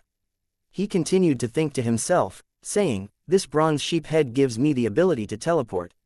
I wonder what the other 3 sheep heads do. Does each one provide a different function? Or will the others send me to different places? Han Sen gave the matter some thought. His curiosity regarding the object had increased immensely, but he didn't want to take too many risks. If his instincts were correct, those giants were deifieds. And if that was true, wherever they were going had to be very dangerous. Based on that assumption, Han Sen imagined that the other 3 bronze sheep heads would lead him to someplace else that was dangerous, too. Despite all his strengths and talents, Han Sen had a flaw. He could be too curious. He knew how dangerous that sea filled with giants could be, but now that he had discovered such a weird and mysterious place, it would drive him insane if he didn't go and find out its secrets. Bauer, you stay here. Han Sen set Bauer down, planning to visit the giant world alone. Dad, I'll go with you. Bauer clutched Han Sen's leg, not wanting to let go. That place is too dangerous. I will go and scout ahead. If it looks fun, I will take you there. Han Sen had to comfort Bauer for a while before she agreed to stay behind. Han Sen took Bauer someplace far away before returning to the 4-sheep cube. He used his hand to press down on the sheep head. Just like before, the 2 goldfish in the water started to swim in a swift circle. They created a whirlpool in the water that sucked Han Sen inside. When Han Sen emerged from the 4-sheep cube, he found himself standing atop that big sea again. The giants had all disappeared. He looked at the sun, and the clock was showing that only a dozen minutes had passed. Boom! Han Sen suddenly heard a massive explosion come from where the giants had gone. He could feel the spike of power coming from that direction. As the power shook the air around him, Han Sen's face changed. He whispered to himself in a hoarse voice, "That shockwave, it feels like Break 6 Skies. Are these giants the legendary Breakskis?" Break 6 Skies was the secret Geno art of the Breakskis. The Destroyed were one of the few races with the blood of the Breakskis in them, but they were never as good as the Breakskis themselves. The legends of the universe claimed that the Breakskis were unable to breed. So, the universe gradually forgot them. If they wanted to extend their bloodline, they had to interbreed with other races to create hybrid Breakskis, like the Destroyed. If these giants really were Breakskis, then the story of the Breakskis' fall wasn't as simple as it initially seemed. Chapter 2702 Giants Move Mountains Without Hesitation. Han Sen followed the waves of the sea. He flew in the direction they were coming from. He didn't dare to teleport, though. He merely reduced his presence as much as he could and flew slowly. Because teleportation caused ripples in the fabric of space, elites were likely to pick up on such a technique if he used it. That could allow the people he was tailing to notice his presence, which he was trying very hard to avoid advertising. It was better for Han Sen to fly in as slowly and quietly as he could. He wouldn't draw as much attention that way. Boom, boom, boom, boom. Explosions sounded one after another. The strong shockwaves they emitted let Han Sen confirm that it really was the power of Break 6 Skies. He had practiced Break 6 Skies before, but he had never used it to create anything as powerful as the shockwaves that were now rolling by him. Whoever was using Break 6 Skies right now was far stronger than he was, that was for sure. Are those giants really Breakskis? What are they doing here? Han Sen was growing more and more suspicious of this whole situation. He wanted to teleport forward to get there with greater haste and see what they were doing. The hyper-scary Break 6 Skies shockwaves might have suggested an obscenely dangerous battle was going on, but Han Sen couldn't feel any other powers or Geno arts being used. If the giants were fighting some other group, Han Sen should have been able to detect some evidence of foreign powers. Are the giants killing each other? Maybe. Although Han Sen wanted to find out the truth, he still remained patient and flew forward slowly. He was careful not to rush. The sea sloshed and danced like mad with the energy that was being released. Han Sen flew between the wild waves, figuring they were a perfect opportunity to hide and remain out of sight. This sea was unimaginably weird. Han Sen had flown for dozens of miles, yet he hadn't seen a single piece of seaweed or ocean creature. This sea was like distilled water, man-made, and without a single speck of bacteria. The palaces that floated on the surface were now far behind Han Sen. He had passed 300 of them as he flew forward, but that seemed to be all that there were. If each palace contained a giant, then that means there are 300 giants here. That is so many defied elites. That's almost as glorious as the legends of Herd of Sacred. What kind of people could have trapped these guys? Han Sen was growing increasingly worried about this strange situation he had stumbled into. Eventually, Han Sen saw a big mountain appear over the horizon. That mountain quickly swelled to block his vision as he flew toward it. It looked massive. The giants, who were possibly Breekskis, had gathered at the foothills of the mountain. They were all swinging their fists to wallop the mountain. Han Sen had been waiting for this moment. The shockwaves of their blows rushed over him, and he confirmed the nature of the power. It really was Break Six Skies. But what surprised Han Sen was that they weren't fighting. They were using Break Six Skies to excavate the rocks of the mountain. 300 giants, all in tight manacles, were like prisoners condemned to a mining camp. They punched the mountain, breaking away pieces of rock with a slow, steady rhythm. The mountain looked gray, and Han Sen had no idea what sort of stone it was. Even though the giants were unleashing an insane amount of power as they worked, they only created a hole the size of one of their fists with each strike. The 300 giants swung their fists with the implacability of machines, but the mountain was simply too massive. When the giants' progress was measured against the immensity of their task, it was obvious that they were barely making any headway. What are these guys doing? It isn't as if they're collecting the stones. Their punches are pretty much destroying the rocks, so they can't be after the stone itself. Han Sen eyed the mountain curiously. Han Sen continued flying, checking out the nearby area. Aside from that huge mountain and 300 giants, Han Sen didn't see anything else of note. There was just water in every direction. Han Sen inched closer to the mountain, but he did not dare get too close. He was worried there might be creatures lurking about that he couldn't detect. He spent a while watching the giants, but even after a considerable amount of time, he couldn't understand what the giants were doing. Are these guys the heirs of Yu Gong? Are all of his children here, moving this mountain? Or does the mountain possess some kind of treasure? Han Sen wondered with interest. Han Sen examined the mountain more closely. God knew how long the 300 giants had been working there. They had only removed a small part of the mountain's foothills. If they were trying to make a tunnel, it would take years. The way they're striking seems like they're trying to move the mountain, not dig into the side of it, Han Sen thought with a frown. He decided that he should fly around the mountain.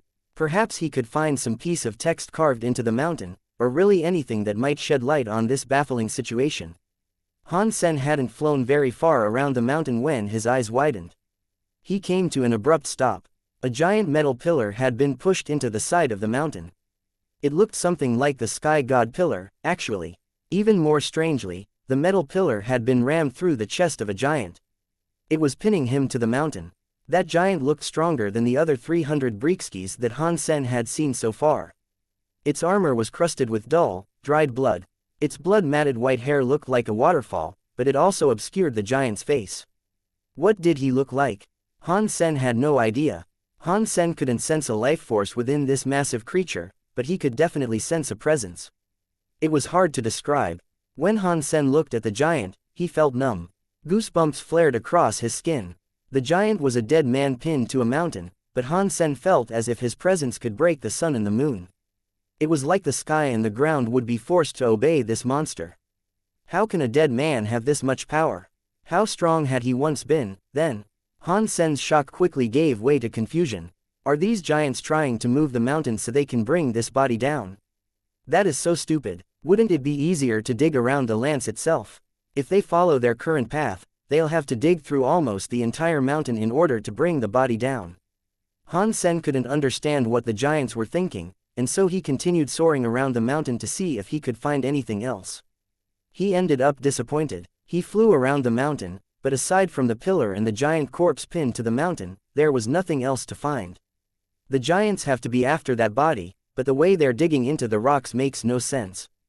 There must be a reason why they cannot bring the body down right away, Han Sen thought to himself. Han Sen spent a long time watching them from afar. The giants kept using their fists to shatter stone. They did it would reprieve. Han Sen made a calculation. At their current speed, it would take more than 10,000 years for them to bring the whole mountain down. Dong, dong, dong. The bells in the sky rang again. Han Sen raised his head. The 3 needles were pointing north again. That meant it was 12 o'clock. Upon hearing the bell, the giants striking the mountain stopped their work. They all turned and headed back the way they had come. When the giants were gone, Han Sen saw something unbelievable. The mountain that the giants had just been digging was slowly growing back.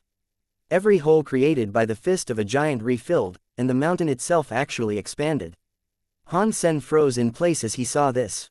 To make sure he was seeing this correctly, Han Sen remained where he was for a while. The craters that the giants had made were becoming smaller and smaller. That meant his eyes weren't going funny, the mountain really was growing. Buzz. Han Sen was staring at it when he suddenly heard a high-pitched sonic sound. When that sound hit his eardrums, Han Sen's head became all blurry. He clutched his skill and tumbled down. He fell into the sea. Han Sen quickly cast a power to deflect that frightening sonic power. He felt a bit better, but his head was still ringing. He couldn't completely block the sound. Fighting his way back out of the water wasn't easy. His head had only just reached the surface when he could hear that sound clearly again. He realized that the sounds were actually coming from the metal pillar. The metal pillar spun like a drill bit, and the patterns across the metal pillar shone with a weird light. The light spun with the metal pillar, carving into the scary giant's chest. Blood poured from the wound, splashing over the giant's armor and hair. The blood left red streaks over everything that it touched. Han Sen only now realized that the giant's armor wasn't actually red. It had simply been dyed red by the blood pouring out of him. Blood had clearly been soaking into the giant's hair for a long time, as well. Only the upper portions of the creature's hair had avoided the blood spray and maintained their silver-white color. Han Sen had thought the giant, impaled body was simply a corpse. However, as the metal pillar spun, Han Sen could sense the body trembling. It looked as if it was suffering unimaginable pain. That guy is alive. Han Sen was in shock. Who are you? Why are you here? Han Sen was thinking to himself. But then, he heard a sound. The metal pillar was still drilling brutally into the giant's chest, but with a thunderous noise, the frightening creature turned its head to look toward Han Sen. Its eyes peered at Han Sen through the unkempt hair. Although the giant was only looking at him, it made Han Sen feel extremely unsettled. The gaze was so intense that it almost felt like it was burning him. The scary giant's voice shook while it spoke. It seemed as if it was suffering. Han Sen couldn't imagine what the giant must be feeling at that moment. It would be worried if having a drill pushed into your chest wasn't excruciatingly painful. Who are you, and why are you here? Han Sen flew backward out of the water. He tried to put some distance between himself and the giant, so he retreated to a careful distance before he spoke. The scary giant continued to stare at Han Sen. He didn't look away. After a while, he said, "If you were able to come here, shouldn't you know who I am?" "Why would I know who you are?" Han Sen asked, once he had fallen back a little further from the giant. The scary giant looked shocked, and then he laughed. "If you don't know who I am, then that is great. That means you don't know who Sacred Leader is." "You are Sacred Leader?" Han Sen was shocked. He looked at the giant with sheer disbelief. When the giant heard Han Sen ask that, he looked shocked as well. He looked at Han Sen with a strange expression, and he didn't speak. It was like he was trying to figure something out. When the giant fell silent, Han Sen asked again, "Who are you? Why have you been pinned to the mountain?" The scary giant gave Han Sen a conflicted look. He said, "I am the Breaksky Alpha." Although he was pinned to a mountain and enduring torture, the scary giant sounded extremely proud when he said those words. It was like the whole universe had reason to look up to him, all because of that one simple fact. "You are the Alpha of the Breakskys. These giants are really Breakskys, then." Although Han Sen had already guessed as much, hearing the scary giant admit he was one of the Breakskys still came as a bit of a shock. "Yes, the others are all Breakskys, too." The Breaksky Alpha froze and asked Han Sen, "Who are you?" Han Sen, "I am a nobody crystallizer," Han Sen said, trying to be polite. "Since when have the crystallizers developed bodies like yours?" The Breaksky's Alpha looked at Han Sen, but his face was impassive, and his thoughts remained hidden. "I think you have been locked up for too long, and as a result, you don't know what has been going on in the wider world outside. The crystallizers are different these days." Han Sen then cocked his head to the side and asked, "Why are you locked up here? Why aren't your people saving you?" "You are right, this is no longer the era of the Breakskys." The Breaksky Alpha sighed and said, "If they hadn't tried to save me, they wouldn't be locked up here forever and forced to dig through a mountain each and every day." "Who was able to trap you here? Was it Sacred Leader?" Han Sen asked. The Breaksky Alpha had mentioned Sacred Leader earlier, so perhaps there was a connection between the two of them. Breaksky Alpha shook his head. He started to say something more, but then his expression changed. He told Han Sen, "Quick, hide in my hair or you will be dead." Han Sen had already noticed that something wasn't right. Even the black crystal armor was releasing a sense indicating imminent danger. The Breaksky Alpha wasn't lying. Han Sen's body flashed away. He flew up to the Alpha's shoulder, then climbed into the giant's hair. No matter what happens, you cannot release a single speck of your presence, the Breaksky Alpha murmured. He stopped talking and turned to stare coldly up into the sky. Han Sen buried himself in the giant's hair and reduced the sense of his presence. The black crystal armor released some weird sort of power that locked down his body.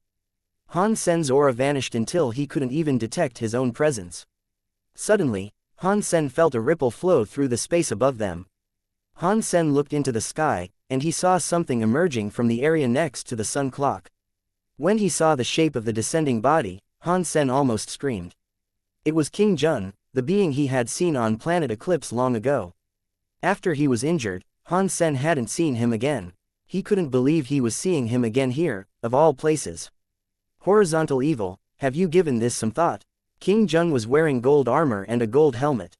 He looked like a god king in the sky. His eyes were like lightning as they looked at the scary giant. It looks like your wounds have almost healed, and yet you have time to waste here every day. If you have so much time, why don't you try to find out who attacked you and made you like this? The scary giant said. Rather than being angered, King Zhen replied with a voice full of cool spite. Horizontal Evil, do you really want to be trapped here for all eternity? Do you want to see your people try to save you without rest?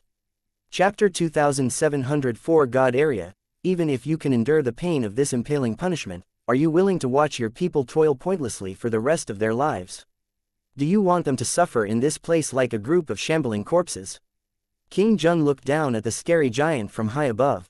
He looked like he was on cloud 9. Horizontal Evil was suffering constant torture, but he still managed to laugh. Even if everyone abandons me, neither the living nor the dead will accept the Breakskys. So, what does it matter? Do you guys want Super Gene? Well, I'm not giving it to anyone. Han Sen caught his breath when he heard that. Finally, another mention of the elusive Super Gene.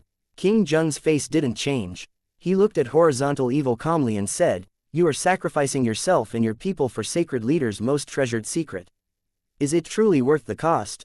You are being tortured here. Did you not notice? All of your fellow Breakskys are going to die here with you. Where is sacred leader now? Did he ever express any desire to save you? Has he ever done anything for the Breakskys? You don't have to keep talking. No one will extract any of Super Gene's secrets from me. Sky armor failed before, and you, King Zhen, you will fail, as well. Try harder, Horizontal said mockingly to his oppressor. King Zhen laughed at Horizontal Evil. He didn't lose his cool as a result of Horizontal Evil's taunting. With his holier-than-thou attitude firmly in place, he said, I have all the time in the world. You should take your own time and think about it some more. However, I have come to visit you because there is something I wish to tell you. I'm going away for a while. When I come back, I will give you a small gift. It will surprise you, and I think you should look forward to it. What is that supposed to mean? Horizontal Evil asked with a frown. You will know it when you see it. And I assure you, you will be very surprised. A weird smirk crossed King Zhen's face.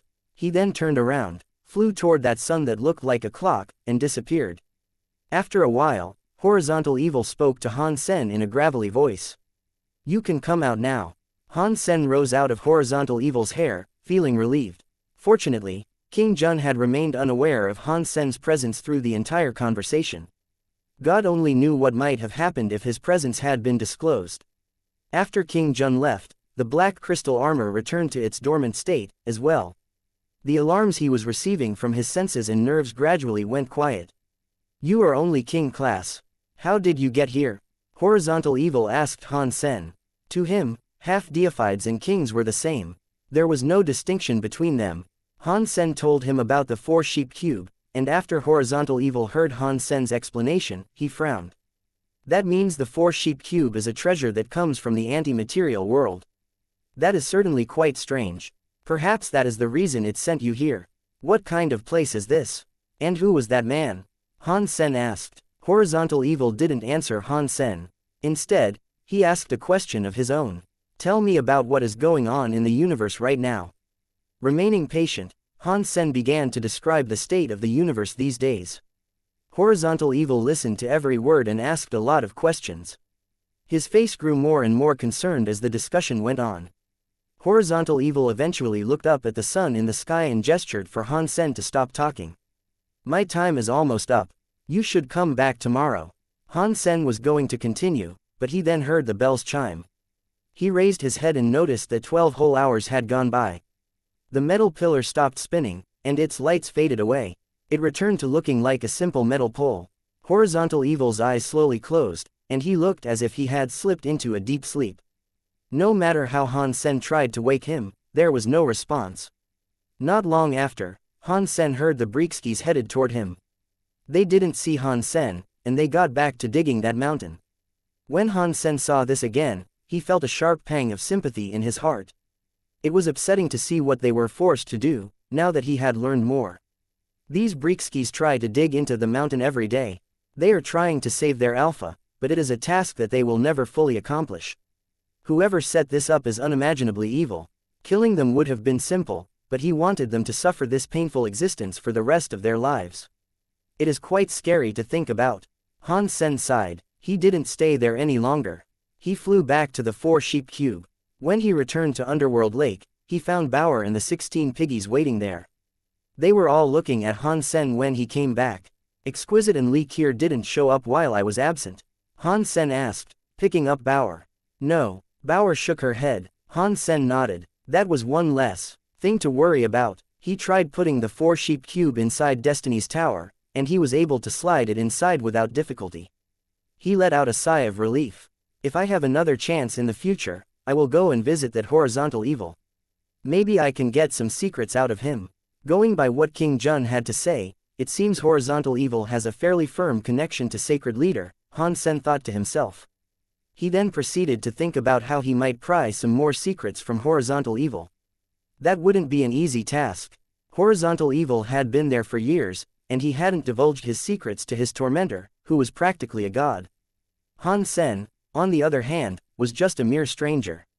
Building any semblance of trust between the two of them would be very difficult.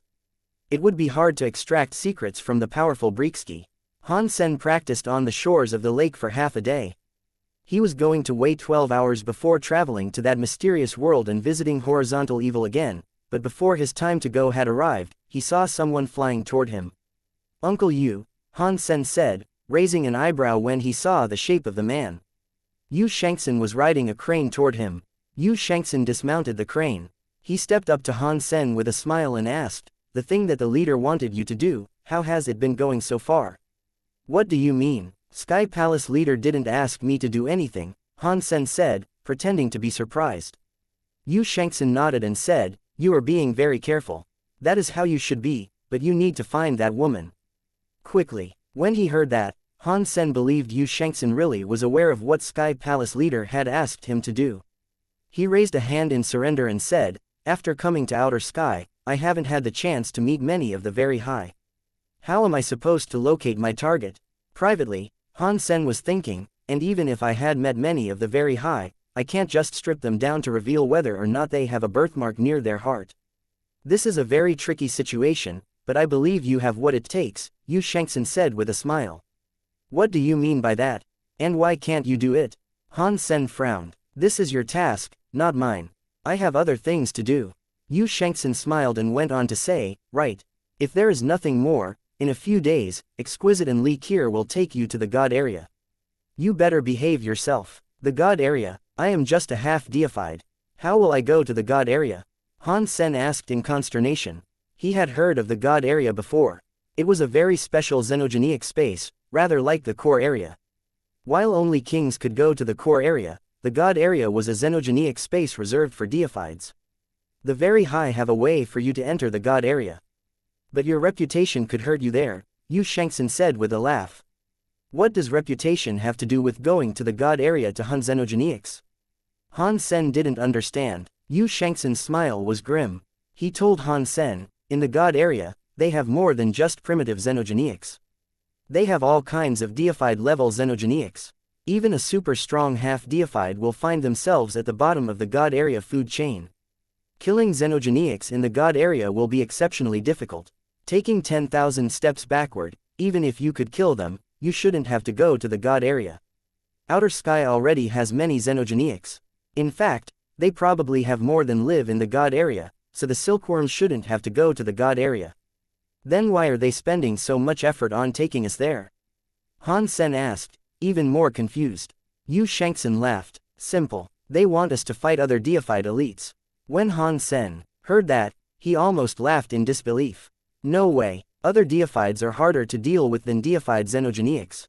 If I can't kill deified xenogeniacs, how am I supposed to deal with deified elites? Good question. Normally, we wouldn't have the power to fight the deifieds of another race. But with the very high, things are a little different, Xianxia said with a smile. Now Han Sen understood. The very high had a particular purpose for pitting them against other deified warriors. It was training, in a twisted way. Considering that the silkworms were valuable to the very high, the deifieds of other races would go easy on them.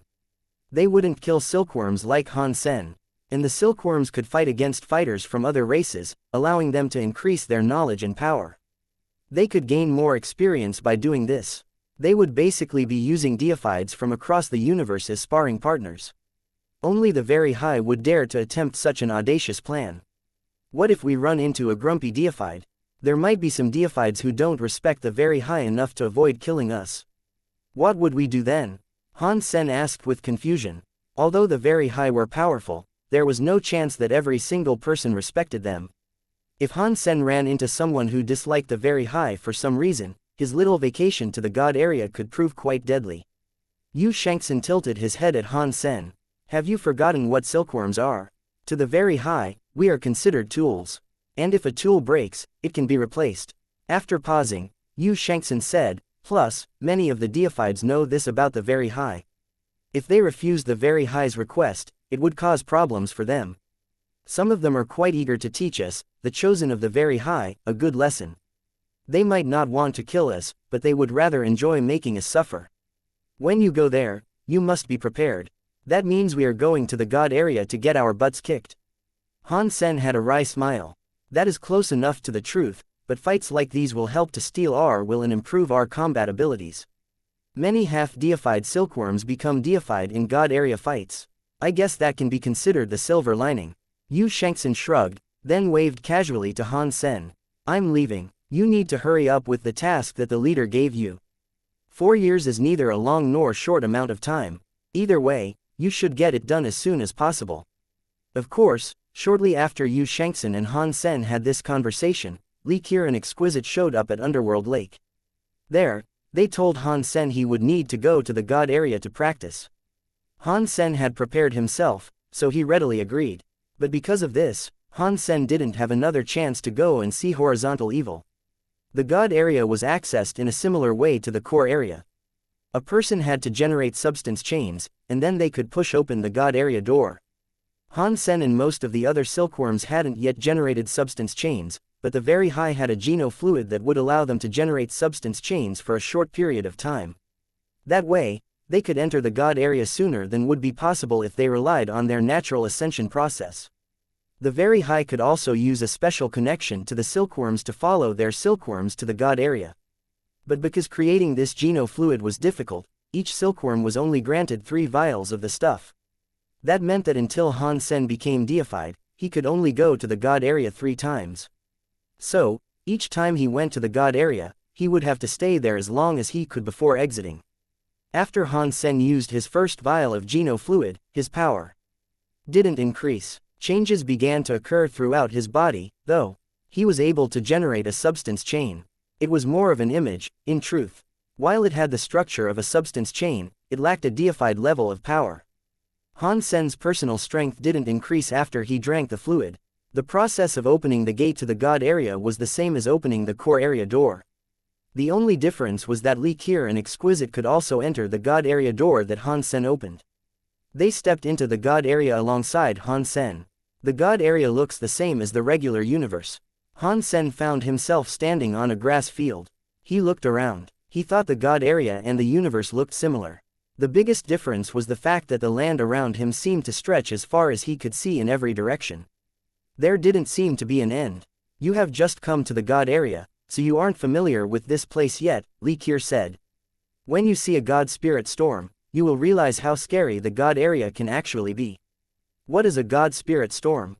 Han Sen asked. The god area doesn't have any xenogenics, usually. They only show up when a god spirit storm arrives. Xenogenics only appear in such storms. So, that will show you the brutal reality of the god area. If there weren't any god spirit storms, you could treat this place like a holiday hotspot. Li Qiu laughed. As they were talking, someone came flying through the sky toward them. Han Sen had a look at who it was, and he noticed it was a deified extreme king. Only, are you the extreme king known as Bao Lian? Exquisite asked. Who are you? The deified extreme king looked at Exquisite with confusion. We are Exquisite and Li Qiu of the Very High. Greetings. Exquisite and Li Qiu greeted the man. Bao Lian heard the words, Very High, and he seemed to remember something. He smiled and asked, You two are ladies of the Very High. Do you need anything? Bao Lian said that, but he looked at Han Sen instead. He was obviously aware of what Li Qiu and Exquisite wanted him to do. He recognized Han Sen, as well. It was difficult for people of the Extreme King not to recognize Han Sen. He had killed a prince, defeated an elder, and kidnapped King Bai's favorite son, after all. There were many in the universe who might not recognize Han Sen at first glance, but most of the Extreme King did. Their hatred for him ran deep in their hearts. I heard that Han Sen had become a silkworm of the Very High. I can't believe he has shown up in the god area so soon. And here I am, meeting him. This is a great chance for me, Bao Lian thought to himself.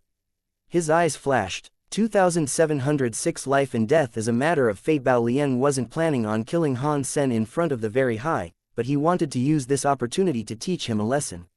There was nothing the Very High could say against that, but Bao Lian was aware that Han Sen had the shield of the Medusa's gaze. Even Meng Lai had been frozen by Han Sen and left to dangle in the sky. The Extreme King had spent a great many resources resuscitating Meng Lai after that gross defeat. In addition, Bao Lian was just a primitive deified. He wouldn't dare try to take on the shield of the Medusa's gaze if it was used against him. We have brought Han Sen to the god area for practice. I hope you can teach him a thing or two, sir, Li Qiu said. If you are both asking this of me, then I would be remiss not to help out. But if we use weapons, someone might get hurt. I suggest we don't make use of treasures. What do you both think of that? Bao Lian said with a smile. What you say makes sense, Mr. Bao. Exquisite could see through what Bao Lian was thinking, but she still agreed with his suggestion. If they didn't agree, Bao Lian might refuse to fight against Han Sen. And if treasures were allowed, Han Sen probably wouldn't gain as much battle experience. For Li Qiu and Exquisite, that would defeat the point. As far as whether Bao Lian would try to kill Han Sen, Exquisite wasn't worried about it. Bao Lian was just a primitive deified. Even though he wouldn't be using treasures, Han Sen still had God's wonder. That in itself was very good. It wouldn't be difficult for him to escape danger if the need for flight arose. With the two of them near, as well, it was unlikely Han Sen would be killed. Han Sen had no opinion on the matter. He was more interested in finding out the difference between his current strength and that of a primitive deified. Bao Lian, seeing Exquisite agree, smiled and said, In that case, I can help you. Han Sen knew what Bao Lian was thinking, as well. But he didn't address the matter. He walked up to Bao Lian and looked the man over. What is your connection to Bao Qin? When Han Sen said the name Bao Qin, and it made Bao Lian's face run cold. He said in an icy voice, Bao Qin is a family member. Ah, you guys are family. That is good. I never did get to wrap up matters with him, the last time we met. If you are from the same family, allow me to exact my vengeance through you. Sins of the family, and all, Han Sen said. Of course, I feel the same. But what do you mean by vengeance? Bao Lian asked, laughing darkly. To exact my vengeance, I think it is only right that we fight for our lives. You don't have to worry about the rules. Use everything you have at your disposal. Life and death is a matter of fate, after all, Han Sen said. Huh, you're going to use the shield of the Medusa's gaze to fight me? Bao Lian looked at Han Sen and spoke in a hard voice. He didn't think Han Sen would be nice enough to let him kill him if things ended up that way. Han Sen didn't speak. He took off his Apollo set and handed the garb over to Li Qiu. He then passed the shield of the Medusa's gaze to her. Just like before, I will not use treasures. You, however, can use whatever you like, Han Sen said to Bao Lian after he finished divesting himself of treasures. Bao Lian looked at Han Sen with confusion. He had no idea what Han Sen was thinking, but whatever it was, it looked like the man was committing suicide. But Han Sen didn't look like someone who wanted to die. He must have had a trick up his sleeve, Bao Lian figured. What, an extreme king deified is scared of a bare-handed half-deified? Han Sen looked at Bao Lian with a wolfish smile. I'm just afraid these two ladies might disagree. Bao Lian grunted as he looked at Exquisite and Li Qier. If this is his decision, then we cannot interfere, Exquisite said. She and Li Qier could read Han Sen's mind, so they didn't need him to explain his intentions. In that case, please don't take what is about to happen as a show of disrespect to the very high. Bao Lian's eyes shone with a godly light. He peered at Han Sen as substance chains unfolded around him like petals. They wrapped him up. Han Sen didn't move, but he pushed the power of the story of genes as far as it would go. He looked at Bao Lian and said, "Do it. If you let me strike first, I'm afraid you will be unable to fight back. If you want to die, then I'm happy to fulfill your wish." Bao Lian was filled with fury when he heard Han Sen's boasting. He looked murderous, but he didn't lose his cool. He opened his fingers wide and looked at Han Sen. A giant lotus flower substance chain appeared next to Han Sen. The petals fluttered open, as if they were ready to snatch and throttle Han Sen. Han Sen teleported away. Like the wind, he slipped out of the attack. Bao Lian's power looked like blooming flowers. Wherever his attacks went, lotuses would appear. It made Han Sen appear to be dancing across a sea of flowers. Han Sen was calm. He traveled around the sea of flowers, not being harmed by Bao Lian's substance chains. Han Sen's battle power has improved. The deified Bao Lian isn't even making him break a sweat, muttered Li Qier. She was shocked whenever she read Han Sen's mind and saw how cool he was. Exquisite nodded and said, "It looks like the fight against the red blood demon helped him grow a lot. It is a shame we were unable to see the details of that fight. If we could, it would have helped us a lot. It is fine. In the God area, we are bound to meet many more elites. There will be plenty more chances for us to learn," Li Qier said. This isn't the same. Fighting against the red blood demon was a real deathmatch. In this God area, the other elites are going to go easy on Han Sen because of you and I. Han Sen won't get much out of it. His life isn't really on the line. Exquisite paused for a bit, and then she went on to say, "This fight will probably help Han Sen a good amount, though. If you and I pay close attention, we are bound to get something out of it." Li Qier nodded, and then they both stopped talking. They were trying to focus on Han Sen's feelings and learn how his mind worked during a fight like this. Bao Lian's heart was pounding. He realized that he had no clue how to stop Han Sen. His speed and power were greater than Han Sen's, but his opponent still seemed to know everywhere he was going to attack. Han Sen could always dash to safety and render his attacks void. Han Sen was more than disappointed with his enemy. He was up against a primitive deified, but Bao Lian was far weaker than the red blood demon. Their power levels might be similar, but the Bao Lian's will and combat experience were far inferior. The red blood demon really did possess a true god mind. He was nothing like an average primitive deified. Han Sen realized he was now fighting a proper primitive deified. Although he wasn't stronger, it wouldn't be easy for a primitive deified to keep Han Sen under their thumb. If all four of his Geno arts were elevated to half-deified, he could probably take down a primitive deified with relative ease. Bao Lian couldn't suppress Han Sen. His face had reddened with rage and embarrassment. He was a deified of the extreme king, and yet he couldn't suppress Han Sen, who wasn't even using any treasures. It would be embarrassing if people learned about this. Bao Lian saw Exquisite and Li Qier staring at the fight with expressionless faces. He thought to himself, if Han Sen has a death wish, then I will kill him even though he is with the very high. With that thought, Bao Lian stopped hesitating. His forehead shone with a god light. A white lotus flower appeared on his brow, and it began to spin around and around. Finally, it's here. I wonder what Bao Lian's king body can accomplish. Han Sen had expected this to happen, and so he watched Bao Lian closely. 2707 God Spirit Storm. When the lotuses opened up, Bao Lian was like a Buddha sitting in the air. The lotus became a shadow that enclosed his body within it. He was like some spiritual being born from a lotus flower. Han Sen could feel a weird sort of presence being released from Bao Lian's body. Even Han Sen had to compliment him, saying, "The Extreme King's king bodies are so scary." Just using his king body has allowed him to increase his presence by many multiples. The deifieds of an ordinary race cannot fight against the deifieds of the Extreme King. While Han Sen was still lost in thought, Bao Lian closed his eyes and said, I didn't want to kill you, but you seem to be seeking your death. Don't blame me for doing what you have asked me to do. If you have power, show me what you've got. Otherwise, stop talking crap, Han Sen said. Bao Lian didn't speak. He opened his eyes and suddenly looked at Han Sen. Han Sen felt like Bao Lian's vision was now on him. He suddenly felt a foreign energy wind around him, but what this new power was, Han Sen couldn't determine. It was like it was there, but it was not there. After that look, Bao Lian turned his head away and started running off. We haven't determined a winner yet. Where are you going? Han Sen said with a frown. You're dead. Go and prepare your funeral, Bao Lian said over his shoulder as he continued heading away. His sprinting form soon disappeared from sight. Han Sen wanted to go after Bao Lian, but that strange, almost undetectable power was making him feel sick. Since Exquisite and Li Qiu were near, Han Sen didn't want to use his other Geno arts to get rid of the effect. He looked at them and said, Did you both see what kind of power Bao Lian used on me? Li Qiu shook her head. Bao Lian is an heir of the former ruler King Bao. Bao Lian is one of his children. Right now, King Bai is in charge. King Bao wasn't very powerful, therefore he isn't that famous. Can you tell what element was used against me? Han Sen asked. Exquisite examined Han Sen's body. After a while, she said, the very high are very skilled when it comes to sensing types of energy. But Bao Lian's power is very strange. Not even I can tell what element he used. It felt like causal power, but that isn't exactly right.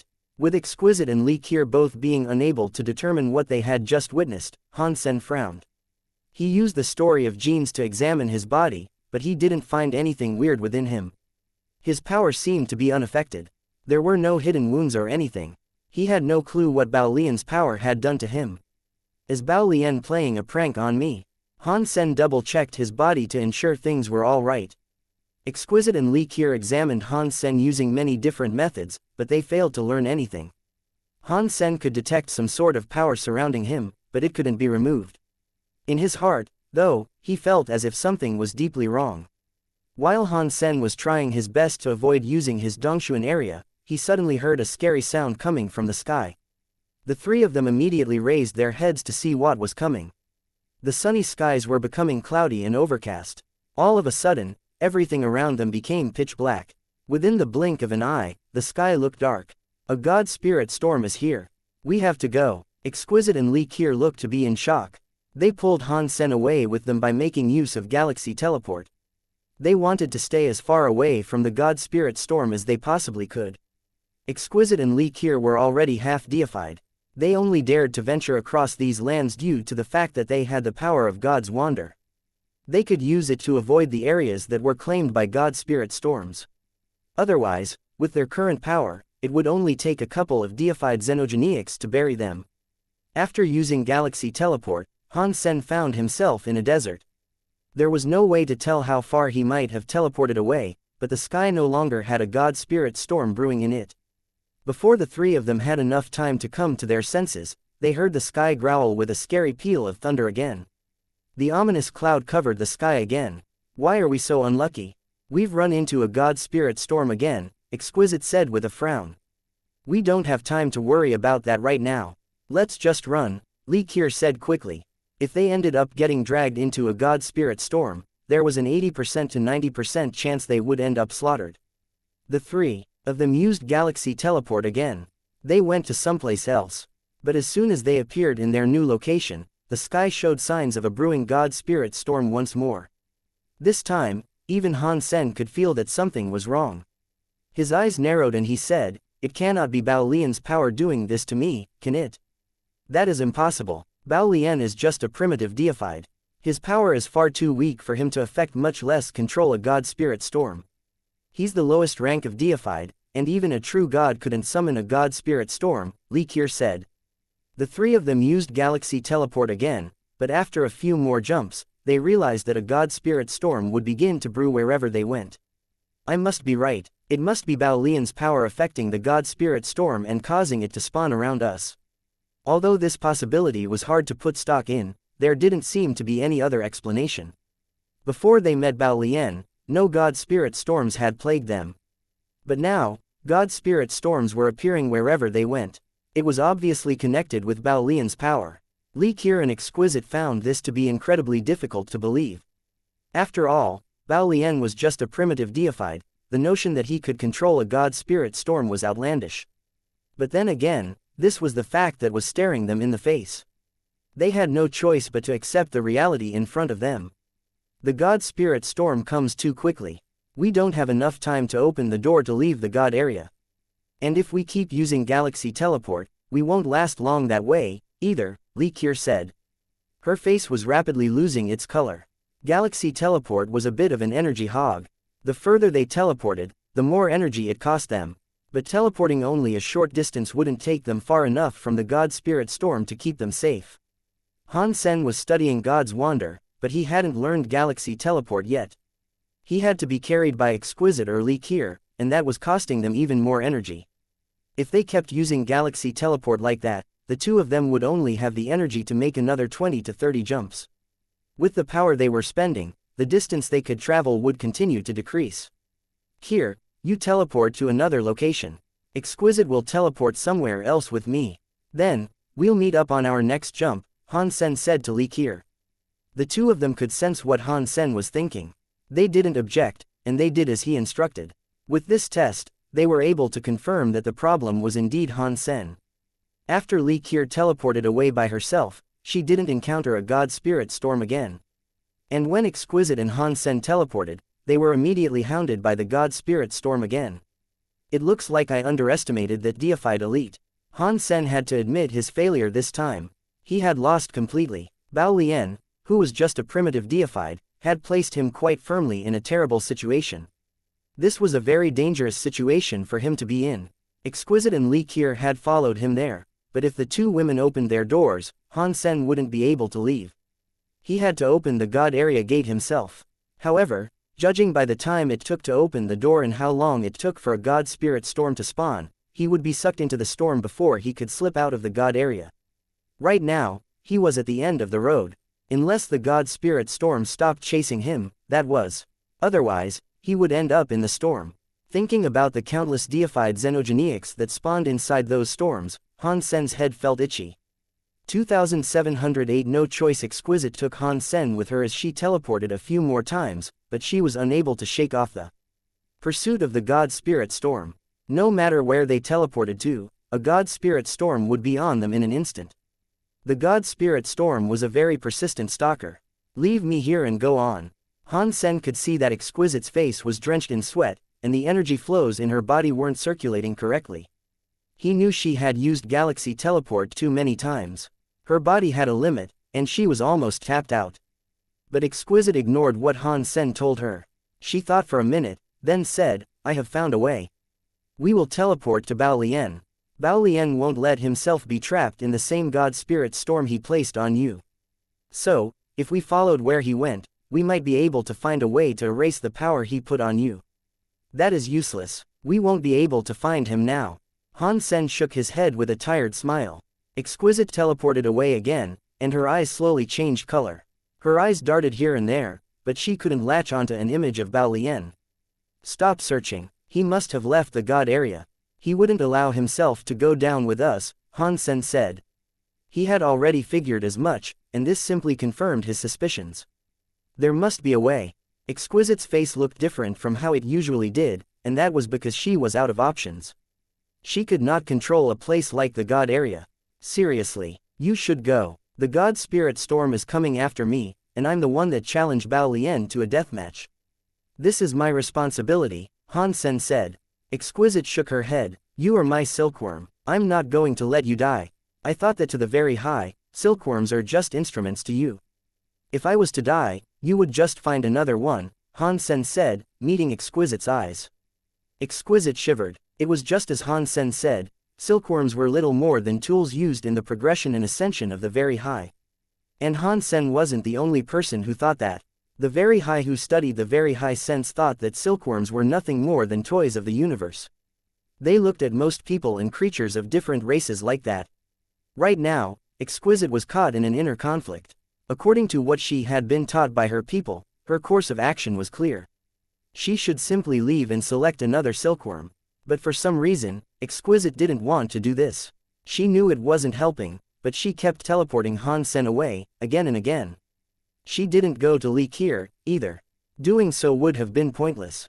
It would just force Li Qiu to flee with them, and things would continue to go downhill. He is such a powerful silkworm. I will never find another one like one. If I'm to succeed in this life, I need someone like him. I must do what I can to save him. Exquisite said all this to herself.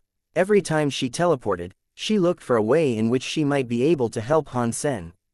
But no matter what she tried, there didn't seem to be a way out of this predicament. There was nothing she could do to escape. Although the very high were considered incredibly powerful, only a deified could sort this out. Exquisite was far too weak right now. Exquisite's aura became more and more disrupted, and her eyes were deeply bloodshot. Her face was colored a deep scarlet. Han Sen knew she had reached the end of her rope. She looked exhausted. Han Sen felt so touched by her dedication, but he was also in a hurry. For reasons that he didn't dare think about while she was nearby, he needed Exquisite to leave him alone for a moment. But Exquisite was too stubborn to leave him by himself.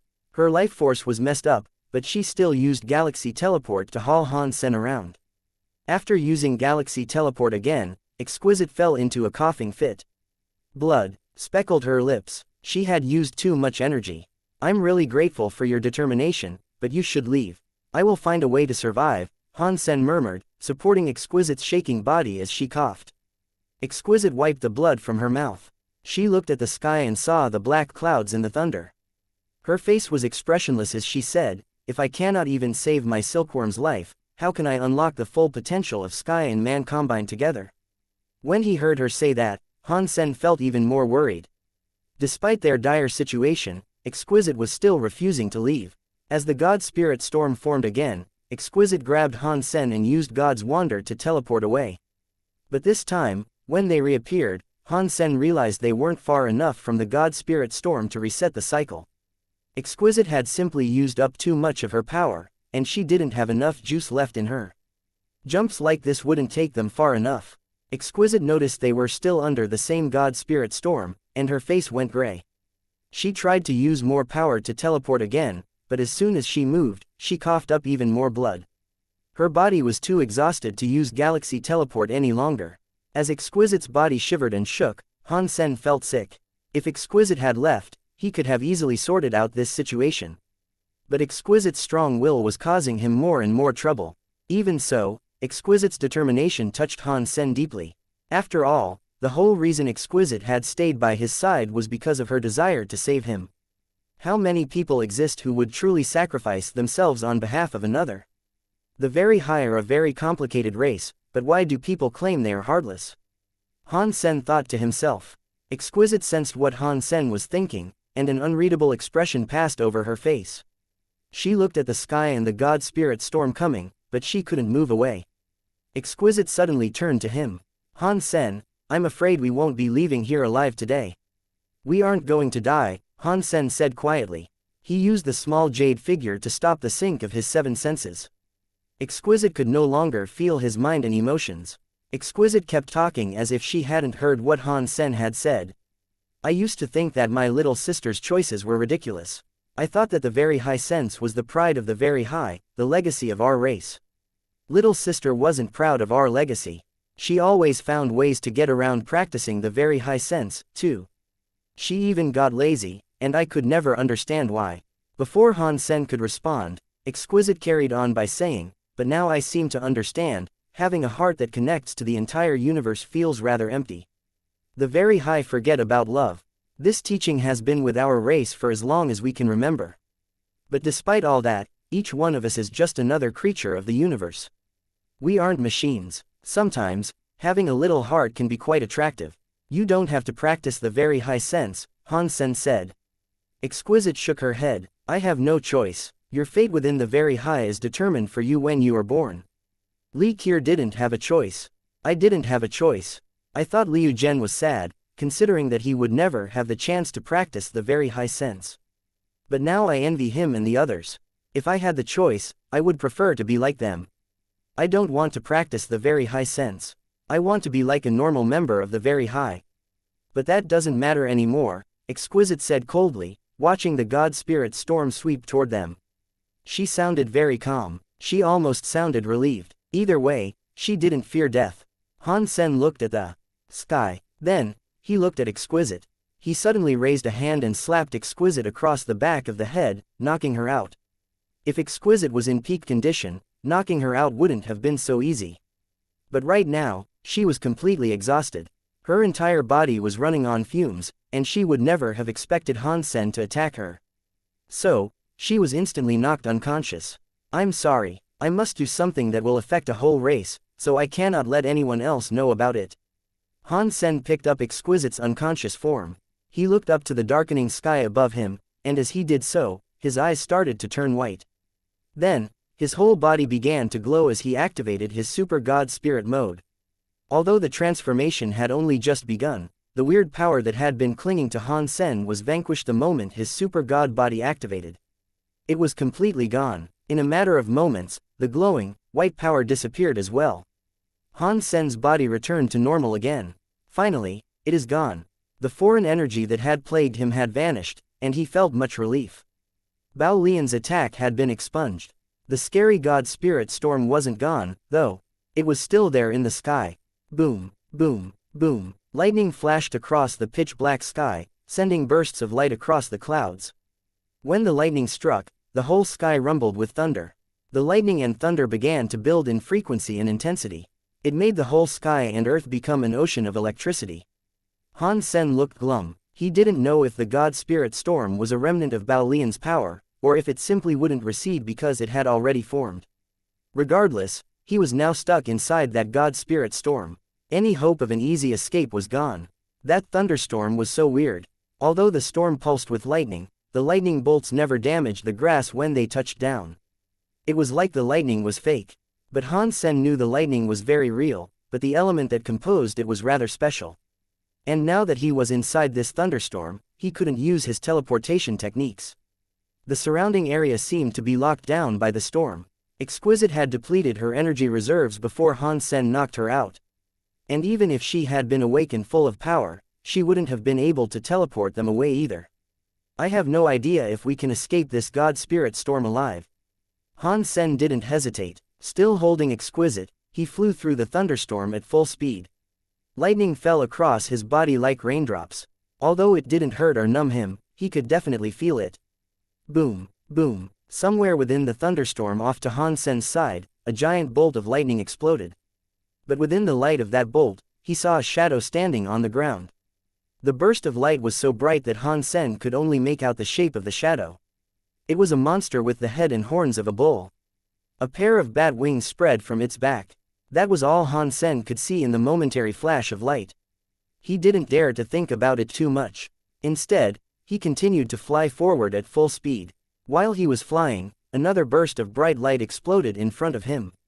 Han Sen saw the bull monster appear in front of him, and it was approaching.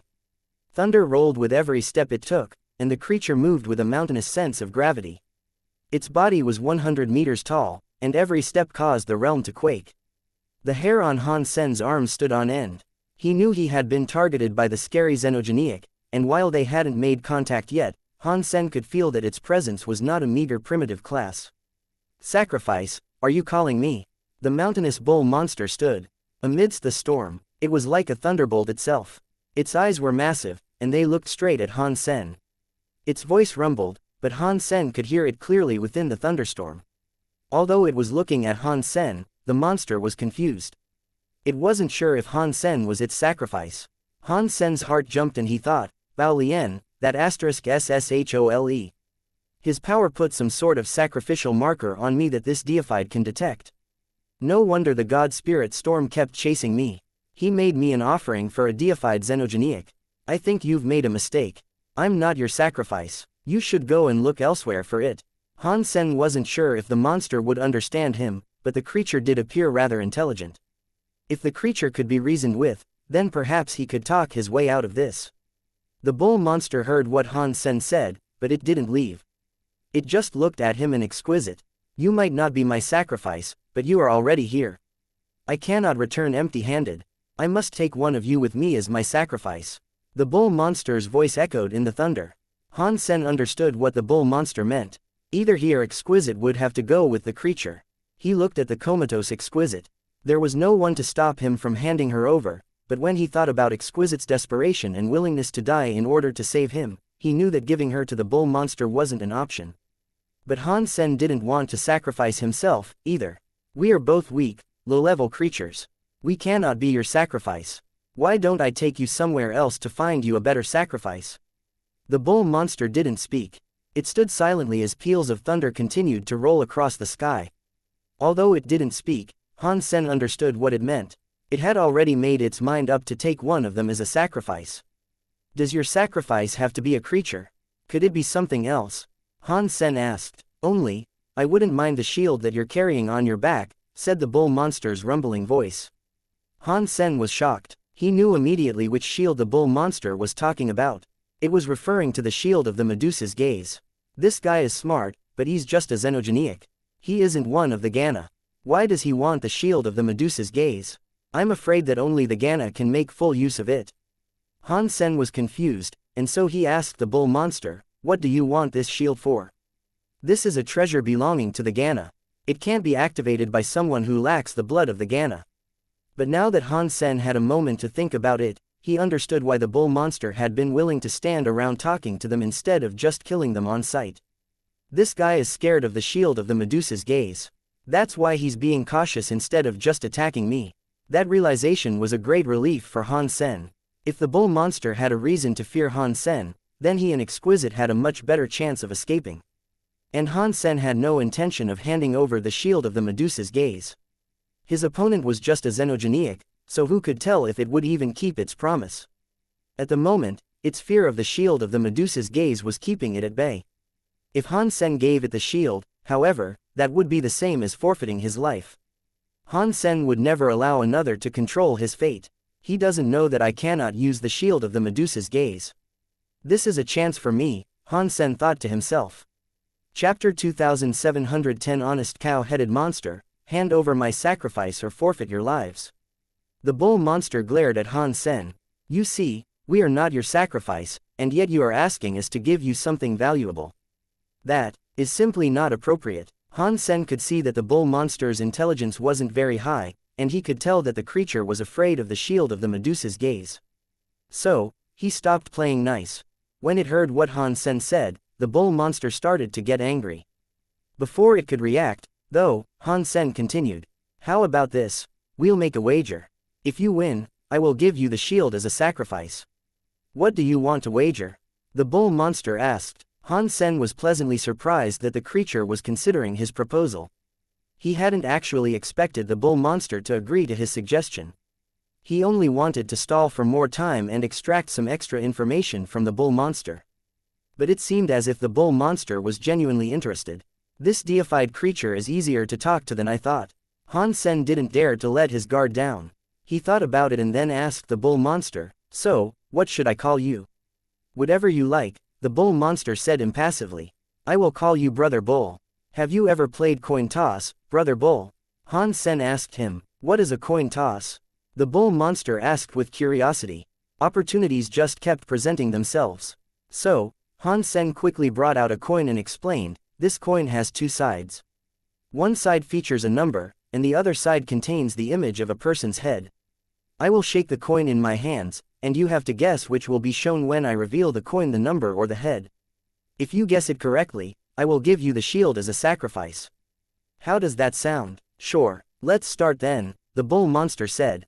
Its voice had grown much quieter than it had been at the beginning.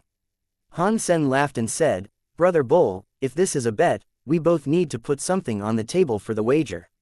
I am offering up this shield, but if you lose, what are you going to give me? Han Sen was testing how far he could push this bull monster. There was nothing he really wanted from the creature, and if it grew angry, Han Sen would ask for nothing more.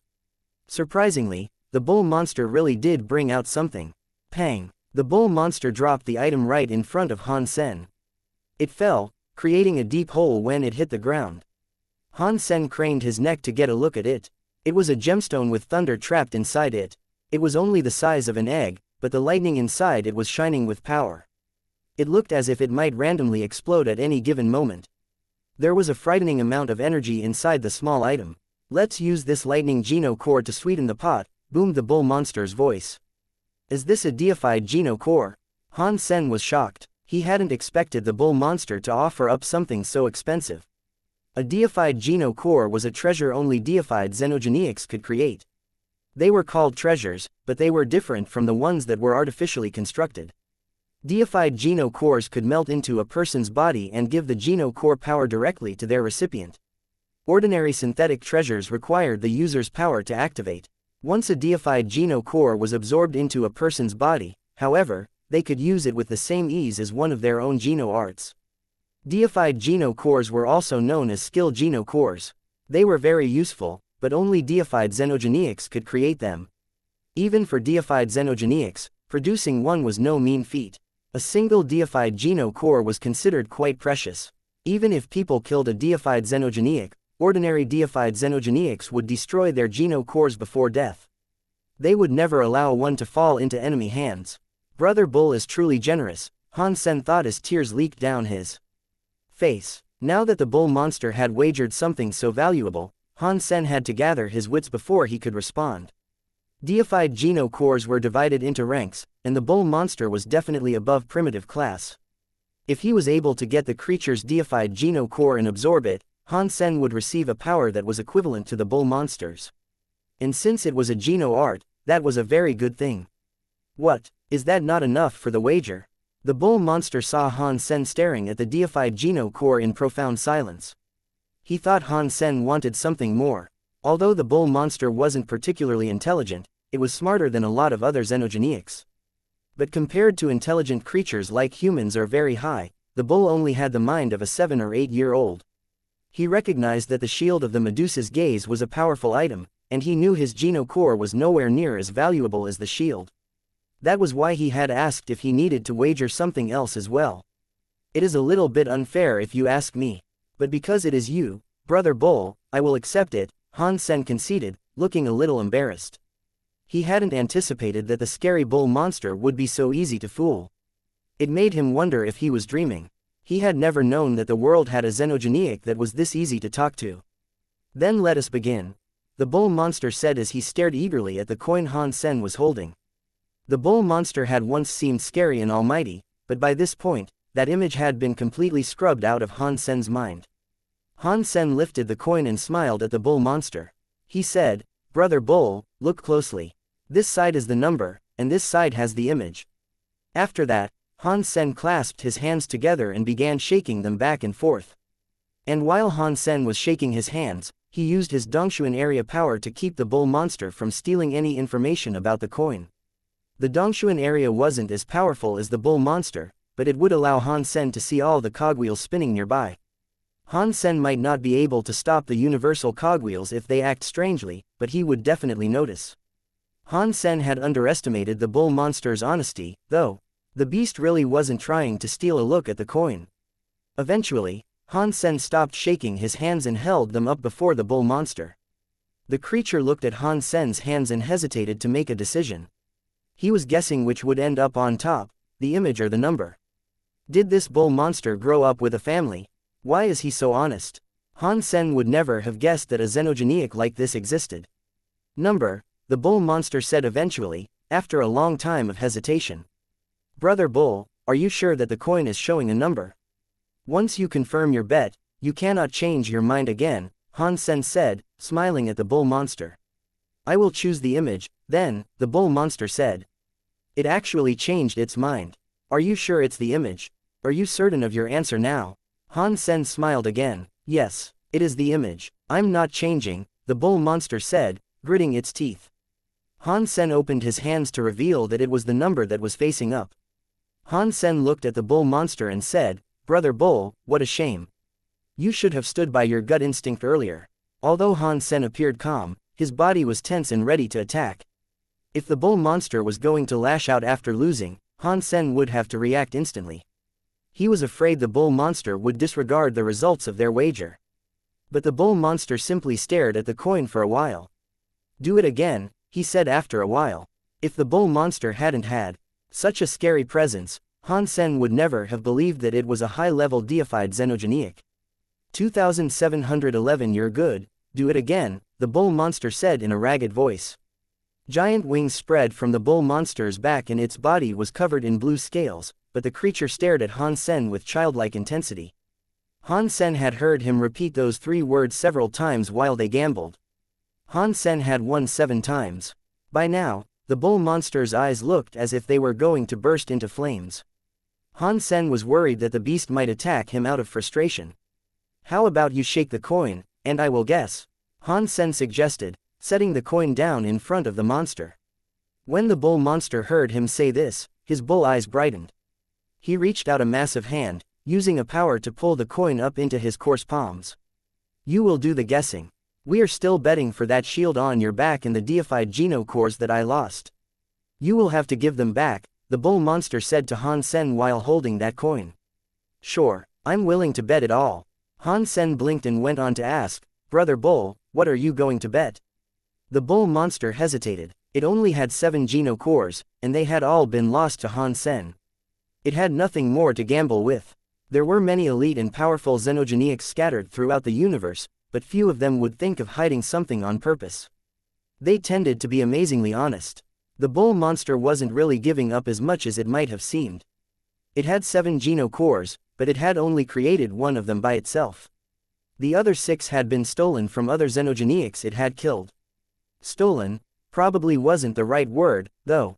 The bull monster had eaten the bodies of the xenogenics, and when he ran across their Geno cores, he thought they might prove useful. Therefore, he took them. And now, on this day, he had used them for gambling. Han Sen noticed that the bull monster wasn't speaking. He suspected that it had nothing left to use as a wager. He was worried that the bull monster might get upset if it really had nothing left to offer. He quickly said, "How about this, Brother Bull? You're smart and powerful enough to beat all the deifieds you come across. You could probably gather 10 shields and 100 Geno cores without much difficulty, if you wanted to. How about you do a favor for me as a bet?" "What favor would that be?" The bull monster was honest, but he wasn't stupid. He looked slightly warily at Han Sen. "Actually, the favor wouldn't really be helping me. I feel bad for you, Brother Bull. It was that god MN*SSHOLE that summoned you. He didn't bring you a sacrifice. He was just playing you. If I see him again, I will try to punish him on your behalf. But I'm so weak, I'm not sure if I can fight him. It would be very embarrassing if I had to ask you to fight him on my behalf," Han Sen confessed, looking at the bull with embarrassment. When the bull monster heard this, he thought Han Sen was a very nice person. He actually wanted to help him. He looked at Han Sen and nodded. "You're good, then it is settled. If I lose, you can have the shield and your Geno cores back. And if you lose, when I find that guy again, I will ask you to help me out with him. And you will help me, then and there," Han Sen explained, carefully confirming their arrangement. "Sure," the bull monster said with a nod. Then, he proceeded to shake the coin. Han Sen watched the way the bull monster shook the coin. He knew that the creature wasn't very good at gambling. After shaking it for a while, the bull monster held his hand out in front of Han Sen. With an awkward look, he said, "You can guess. Brother Bull, do you know if it is the image or the number?" Han Sen asked with a smile. About that, the bull monster tried to think. He opened his hand and glanced at the coin. Then, with a confident look, he said, "Of course I know what it is. Hurry up and guess." "I guess." Han Sen drew his voice out deliberately. He watched the bull monster's face. The bull monster looked very nervous, and then he went on to say, "It is the image." When Han Sen said that, the bull monster's face collapsed. "Do it again." The bull monster gnashed its teeth and started shaking the coin. "Do it again, do it again, do it again." An angry roar echoed through the sky, scarier than the thunder. Han Sen couldn't even remember how many times he had won by this point. The bull monster probably owed him hundreds of favors by now. But Han Sen had to acknowledge that the bull monster was honest. Although it had lost time and time again, it had never tried to kill Han Sen in its rage. Suddenly, the storm above them lessened and grew visibly weaker. The rage left the bull monster's face, and it shouted, "Oh no! The god spirit storm is going to end. That means I have to go back." "Why do you have to go back when the storm recedes?" Han Sen asked with confusion. Most people knew that the xenogenics in the god area followed the storms. They came when the storms came, and they vanished when the storms did. But no one seemed to know why creatures could only come and go with the storm. The bull monster didn't answer Han Sen. It hesitated for a bit, then it pulled a purple scale and tossed it to Han Sen. Use this scale if you ever need help. Putting your power into it will trigger it. I will follow the signal to come and find you. After that, the bull monster looked at Han Sen's new heap of Geno cores. Then, it turned around and prepared to leave with the fading storm. Brother Bull, hang on a sec. Han Sen stopped the bull monster. What now? The bull monster said, staring balefully at him. Han Sen grabbed one of the Geno cores out of the 7 he had received. He threw it to the bull monster and said, "It is fate that you and I were able to meet today. I don't have anything good to offer you, so you should keep this." The bull monster received the Geno core with genuine glee. That Geno core was the one the creature had created itself, and it was also the one that the bull monster had been looking at wistfully as it turned to leave. The other Geno cores were of various elements, so they wouldn't help the bull monster much. But the Geno core that the bull monster had created was very precious to him. "You really are so very kind." The bull monster was very touched by this gesture. He had wanted to steal Han Sen's things, but instead of holding a grudge, Han Sen was actually trying to help him. The entire situation made the bull monster quite emotional. He almost forgot that the Geno core had originally belonged to him anyway. "Brother Bull, you should leave now. When I find that guy, I will summon you so that you may teach him a lesson. I will avenge you." Han Sen waved his hand and said his goodbyes. The bull monster was becoming even more emotional, but the thunder was almost gone. He had no more time to speak. He thought Han Sen was a very good person. If there was a chance, he would definitely help Han Sen in the future. When the bull monster disappeared with the thunderstorm, Han Sen let out a long sigh. That was so close. I'm fortunate that he was an honest deified xenogeniac. If he wasn't, things might have turned out far worse for me. I need to stop being so reckless. Deifieds are deifieds. I cannot underestimate a single one of them. Han Sen made up his mind. If he saw Bao Lian again, he was going to end their feud permanently. After looking down and seeing that Exquisite was still in a coma, Han Sen sent a small jolt of power into her body. It seemed to unlock something inside of her, and Exquisite woke up. When Exquisite woke up, she jumped up. She stared at Han Sen with wide eyes and asked, "Why did you hit me?" "When did I hit you?" "You were so exhausted that you fainted," Han Sen said with a guilty look. "You," Exquisite started to reply, but then she realized something was amiss. She looked at the sky overhead and froze. Where is the God Spirit Storm? 2712 Ice Geno core. Back in the lands of the very high, Likier and Exquisite were sitting next to each other. Both of them looked bewildered and uncertain. "Third sister, you're telling me that when you woke up again, the God Spirit Storm was gone?" Likier asked, looking at Exquisite with sheer disbelief. Exquisite's expression was strange. "That is what Han Sen told me." "Weird. With your will, third sister, you shouldn't have fallen into a coma even if your body collapsed. That simply shouldn't be possible. How did you slip into a coma from mere exhaustion? And how did the God Spirit Storm suddenly disappear? This is so weird." Likier looked as if she couldn't believe it. After pausing, she said, "We're fortunate that these unlikely events did occur, however. If they hadn't, you and Han Sen would have been in real danger." Likier wasn't suspicious of Han Sen. She thought she could feel Han Sen's mind, and she didn't sense anything weird going on in his head. If he'd been plotting something devious, she should have been able to sense it. But Exquisite had grown suspicious. She distinctly remembered Han Sen knocking her unconscious. And even more importantly, when Han Sen knocked her out, she had no longer been able to sense what Han Sen was thinking. That made Exquisite suspicious about Han Sen's mind. She now worried that she didn't have full access to what was really going on in his head. Otherwise, even if she had passed out, she would have known what Han Sen was doing. And she could have prevented him from knocking her out in the first place. And the God Spirit Storm should have continued to follow Han Sen. Why had it waited until she was unconscious to retreat? The timing seemed terribly inconvenient. Han Sen, what did he do? Exquisite's mood was very conflicted, but she didn't mention her suspicions to Likier. When Han Sen found some alone time, he took out the 6 deified Geno cores and began studying them. Of the 6 deified Geno cores, 3 of them had a lightning element. 2 of them were fire, and 1 of them was ice. When most creatures refined Geno cores, they tended to select ones that matched their specific element. Otherwise, they would end up damaging their bodies by absorbing the power of an element that clashed with their innate power. But the elements of Han Sen's body were very balanced. None of his elements stood out more than any others, and he had some of everything. Therefore, he didn't have to be too picky with which elements he absorbed. He could refine any Geno core he found with few complications. I think I will save these 3 lightning element Geno cores for Little Silver. I'm afraid his talents are a little lacking. If he refines these 3, his evolution should be expedited, and he'll be given the boost he needs to excel. Han Sen set the 3 lightning element Geno cores aside. There were 2 fire Geno cores and 1 that was ice. As he stared at the 3 Geno cores, Han Sen hesitated. He selected the ice Geno core. After all, Jadeskin had connections to the ice element. It had grown more attuned to that power as he developed. He picked up the ice Geno core. It was only the size of an adult's fist, but it looked like a big diamond with countless facets.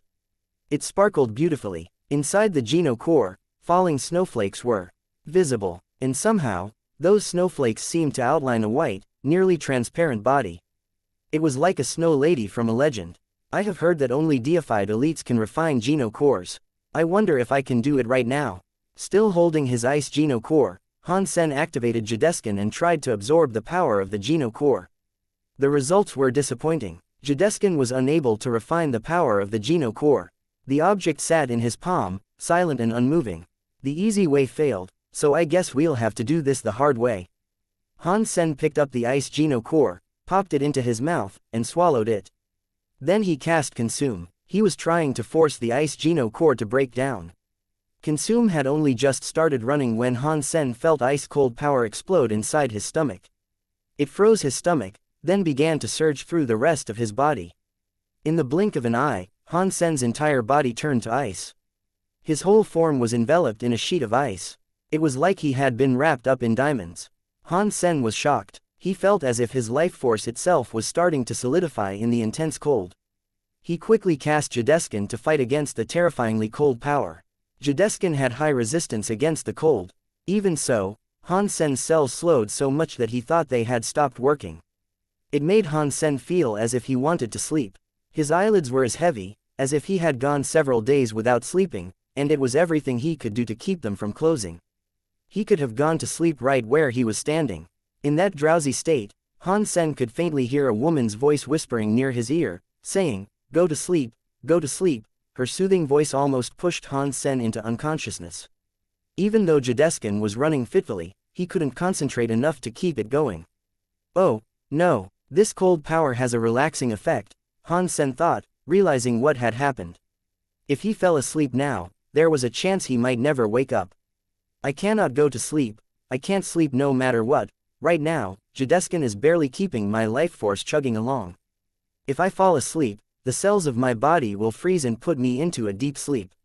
It will be hard for me to wake up again, Han Sen warned himself.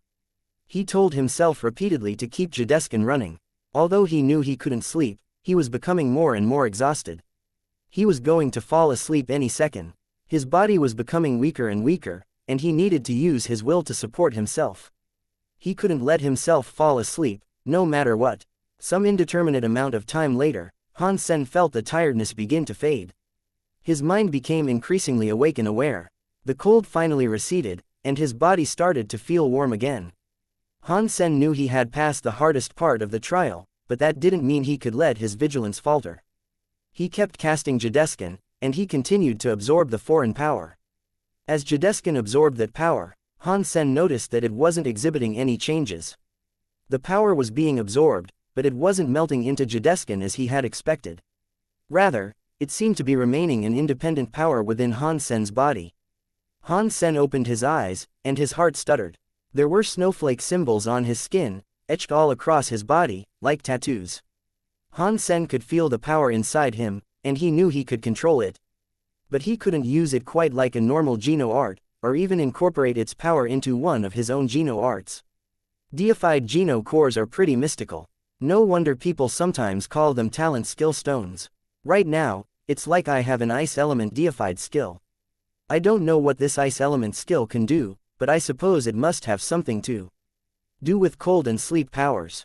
Han Sen knew that if he used the Geno art's power, it would require time to charge up again. It wasn't like a Geno art that he could fuel continually with his own energy. Who should I use it on? Han Sen considered that question, but he couldn't find a suitable target. So, he put it out of his mind for the moment. He realized that he hadn't visited Horizontal Evil, which he had planned to do some time ago. Since Exquisite and Li Kier were not around, he decided to go back to that mysterious place to meet with Horizontal Evil again. After using the 4-sheep cube to go back to the mysterious realm, Han Sen immediately headed toward that big mountain. In his absence, the Breekskis had continued their unsuccessful efforts to excavate the mountain. When Han Sen arrived, Horizontal Evil was in the middle of his routine torture, courtesy of the metal pillar. Blood flew from the giant's chest as the metal pillar spun. When he saw Han Sen, Horizontal Evil frowned. What took you so long to come back? Something happened in the outside world, and it slowed me down. Han Sen didn't explain much. He changed the subject and said, I can continue our previous discussion if you'd like to talk about the universe. But Horizontal Evil stopped Han Sen from saying anything further. He said, listen up. I don't have much time, and there is something I would like you to do for me. And if you can do it, it will be a great benefit for you, as well. What happened? Han Sen looked at Horizontal Evil with confusion. The giant seemed very upset. He was acting very differently than he had the last time Han Sen visited. Previously, Horizontal Evil was being tortured, but the man was able to keep his cool. Now, he seemed like he was about to have some sort of breakdown. He looked as if he was holding it back, but Han Sen could sense that something was on the verge of happening. Horizontal Evil didn't answer Han Sen's question. He raised his head and let his face emerge from the unkempt hair. Do you believe God exists in this world? It was a solid face. Although it wasn't handsome, it was obviously trustworthy. But what Horizontal Evil said gave Han Sen a chill. For Han Sen, that question was one of the most annoying things in existence. He really didn't even know how to answer. Oh, I suppose you have already seen them. Horizontal Evil was surprised, having guessed this through Han Sen's reaction to the question. Yes, if the gods you are talking about are guys like King Zhen, I have seen them. I even fought King Zhen once before. Han Sen briefly told him about his trials against King Zhen on Planet Eclipse, then the events after that. Horizontal Evil heard Han Sen's tale about killing the Sun Raven in front of King Zhen and laughed. Awesome, this is awesome. I can't believe you ended up beating King Zhen like that. Just this is enough for you and me to become good friends. Good, good, good. I feel safe entrusting this task to you. What is it? Han Sen asked hesitantly. Instead of answering, Horizontal Evil continued on his tangent. In this universe, beings like King Zhen exist. To some creatures, they are indeed gods. But to me, they are less than a fart in the wind. Even if they are gods, so what? We, the Breekskis, will still defy and slay the gods. We will make them wet themselves. That is how one lives like a man, after all. The way Horizontal Evil spoke might not have been very polite, but it still excited Han Sen a lot. He agreed with Horizontal Evil's assessment of how men should behave. The giant went on to say, I will control my fate, and the fate of the Breekskis will be in my hand. No matter whether our opponents be gods or fairies, they will never make the Breekskis concede. Although Han Sen was still excited, he also felt a tinge of sadness flow through his heart. Can you tell me what happened, exactly? Han Sen couldn't help but ask. Horizontal Evil still didn't answer him. He stared at Han Sen with fire in his eyes. A while later, he said, this could be the final stand of our race. I shouldn't be asking this of you, but I have no choice now. And you are a crystallizer. That means we are allies, and therefore, I have to depend on you. This task will be very difficult.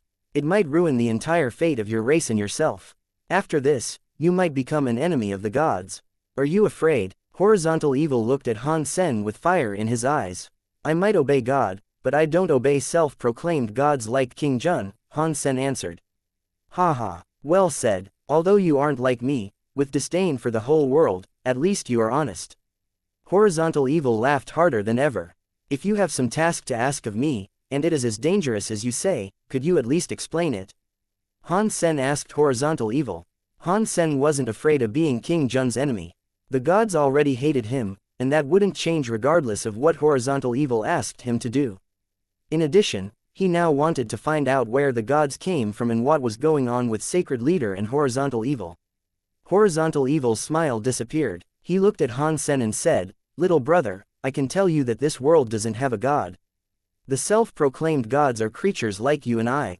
The difference is that we are outside the Geno Hall, and they are inside it. When Han Sen heard this, he was delighted. He was close to finding out the truth. He didn't say anything. His eyes widened, begging Horizontal Evil to elaborate. He wanted to hear everything about the gods, so he could learn the truth behind these excruciating mysteries. Horizontal Evil paused, and then he said, although there is just a difference of locale, their powers are indeed greater than ours. Our power can barely damage them, in fact. But there is one power that is the exception to this rule. Super Gene. Han Sen couldn't help but ask. Only Horizontal Evil thought Han Sen had heard the term through the conversation he last had with King Jun. So, he didn't think too much about it. He nodded and said, that is correct. It is Super Gene. Having Super Gene enables you to kill these fake gods. But what is Super Gene? Han Sen asked. There is no answer to what it is. Horizontal Evil's answer surprised Han Sen. Why is there no answer? Han Sen asked in confusion. Horizontal Evil laughed and said, my good brother took to fighting those gods. We stumbled upon something that was able to hurt them, but hurting them was all we could do. We were never able to kill the gods with it. So, we investigated our discovery and came to the conclusion that it was called Super Gene. We needed our bodies to contain the Super Gene so that we could fight the gods in the Geno Hall and kill them for good. Before Han Sen could put a word in, Horizontal Evil went on to say, I have yet to succeed. So, I cannot tell you the true nature of Super Gene. But there is something that I can give you. With it, you can begin to unravel the truth for yourself. If you are lucky enough, you might be able to find out what Super Gene truly is. If you aren't lucky, pass it on to others until someone is finally able to learn what Super Gene really is. When Han Sen heard this, his body shook. The good brother Horizontal Evil mentioned might have been Sacred Leader. Han Sen thought the thing he needed was in Sacred Leader's hands, but he hadn't expected Horizontal Evil to actually be in control of the secret. And he was now going to give it to Han Sen. Horizontal Evil fell silent and lifted his hands. He grabbed the metal pillar that was drilling into his chest, then slowly began to push it up and away from his body. Because of what Horizontal Evil was doing, the metal pillar began to shine. It shook in his hands, as if it was desperately trying to keep drilling into him. But Horizontal Evil had the pillar solidly in his grip now.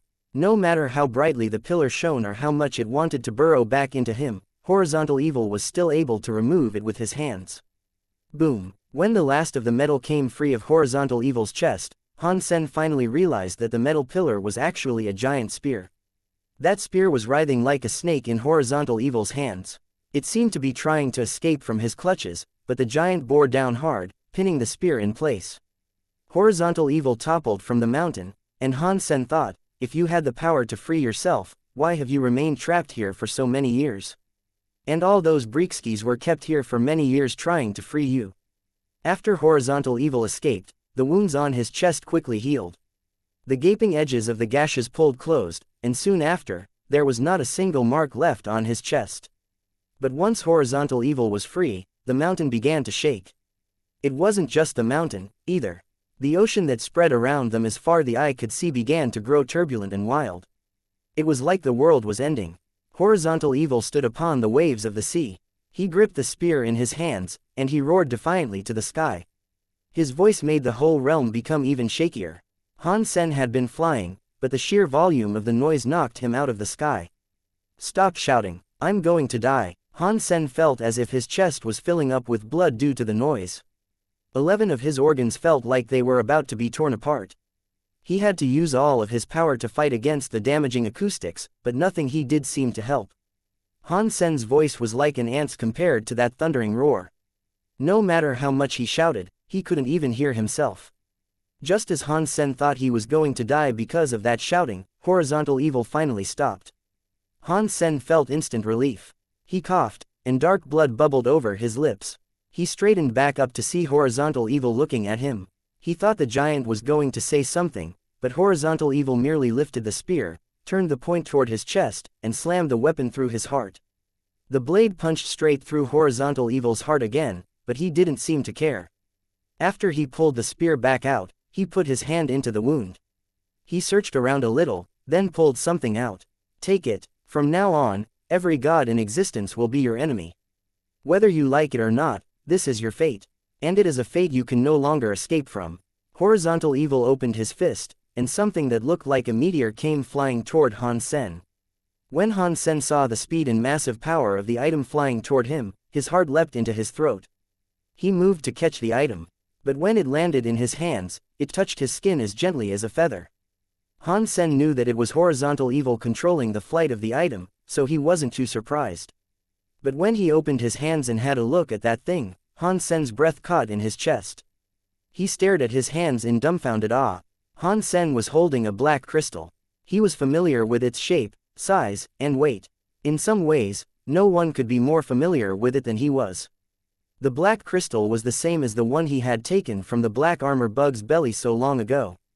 If Han Sen hadn't already absorbed that black crystal and received the black crystal armor from it, he would have thought it was the exact same. What's going on? The thing Horizontal Evil has been referencing is the black crystal. Is this black crystal the same as the one I found inside the sanctuaries? Does this also contain a black crystal armor? Han Sen's mind was in shambles, and he tried to formulate thoughts on this revelation. You should leave now. After this life, there will be no more Horizontal Evil. The Breekskis will no longer exist. Horizontal Evil's eyes looked as if they were on fire, and he turned to look up toward the sun clock in the sky. Han Sen didn't ask anything more of the man. Horizontal Evil suddenly jumped, broke space, and shot toward the sun perched in the sky. The metal spear he held was raised and pointed at the sun clock. Now, finally, Han Sen understood some of what was happening in this strange world. The Breekskis had been digging the mountain all their lives, hoping to save Horizontal Evil. But Horizontal Evil had allowed himself to be pinned to the mountain because of them. He let himself be tortured. He had the power to escape, but if he escaped, the giants of that world would die. That was why Horizontal Evil had been there the whole time. When Han Sen flew away from the mountain and found himself among the palaces, he found that they were no longer protected from the waves. The giant walls of water battered the palaces, slowly pulling them down in the deep. The flesh of the giants was sloughing off as Han Sen watched, leaving only gaunt skeletal remains behind. What a cruel curse. This is so sick. Horizontal Evil had to remain trapped in order for them to live. And if he escaped, they would rot down to their bones in minutes. Horizontal Evil didn't want to see his people become extinct, but who knows how long he was tortured on that mountain. Dead or alive, his entire existence had become pain. This must be the most horrible torture ever. Han Sen sighed. He didn't want to see those giant bones anymore. He flew fast toward the four-sheep cube. Boom. Before Han Sen could reach the four-sheep cube, he heard an explosion. Bright light covered everything around him. Within that shiny explosion, he couldn't even see his fingers. The shockwave rocked the entire dimension.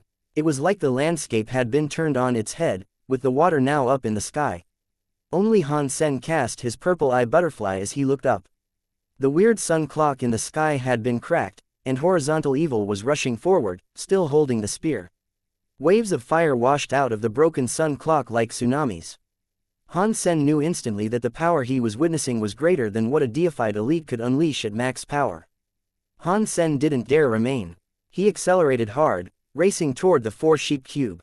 After guarding the red dust for 1 billion years, one spear breaks the sky to slay a ghost and god, Horizontal Evil shouted. His voice echoed throughout the realm, but Han Sen could no longer see him. The waves of fire swept across the sky, but Han Sen didn't dare slow down to watch. Although he had many more questions he wished to ask Horizontal Evil, he wouldn't have the chance to do that now. He glanced at the strange scene in the sky one last time as he stepped on the bronze sheep head. Then, he teleported away from that mysterious world through the four-sheep cube. Han Sen wanted to know what happened to Horizontal Evil in the end, but he couldn't go back. He held the black crystal, and his heart felt sick and saddened. This black crystal, is it really like the first one I found? Han Sen rubbed the black crystal with his fingers. That feeling was so real, it couldn't be fake. 2715 Gru's invitation. It's a shame I can't go back to the sanctuaries right now. Otherwise, I could grab a creature and feed this crystal to it. Then, I could confirm that this is really the same black crystal I found a long time ago, Han Sen said after a think. Suddenly, Han Sen's eyes brightened with a thought. I don't have access to the creatures of the sanctuary, but there are xenogeniacs within range. If I grab one and use it to test the crystal, it might yield the same results. Once Han Sen decided what to do, he didn't have to go far to test his theory. He would just grab a king-class star beetle from the star tree. Han Sen arrived at the star tree a short time later, but after half a day of searching, he failed to find a single star beetle. Since star beetles were no longer an option, Han Sen tried to decide where else he might look. It looks like the star beetles aren't back yet, he murmured to himself. I guess I will forget about continuing my search for them. Han Sen jerked his head up as he noticed a presence approaching the star tree. When the distant figure drew closer, he recognized that it was Gru from the Extreme King. This is the star tree. Without the leader's permission, you cannot enter here, Han Sen said, blocking Gru's passage. In fact, Han Sen didn't actually have to warn the man. There was a seal around the star tree already. If any creature entered the area without permission, an alarm would be triggered. I was looking for you at Underworld Lake, Gru answered. I couldn't find you there, so I thought you might be here. It looks like I was correct.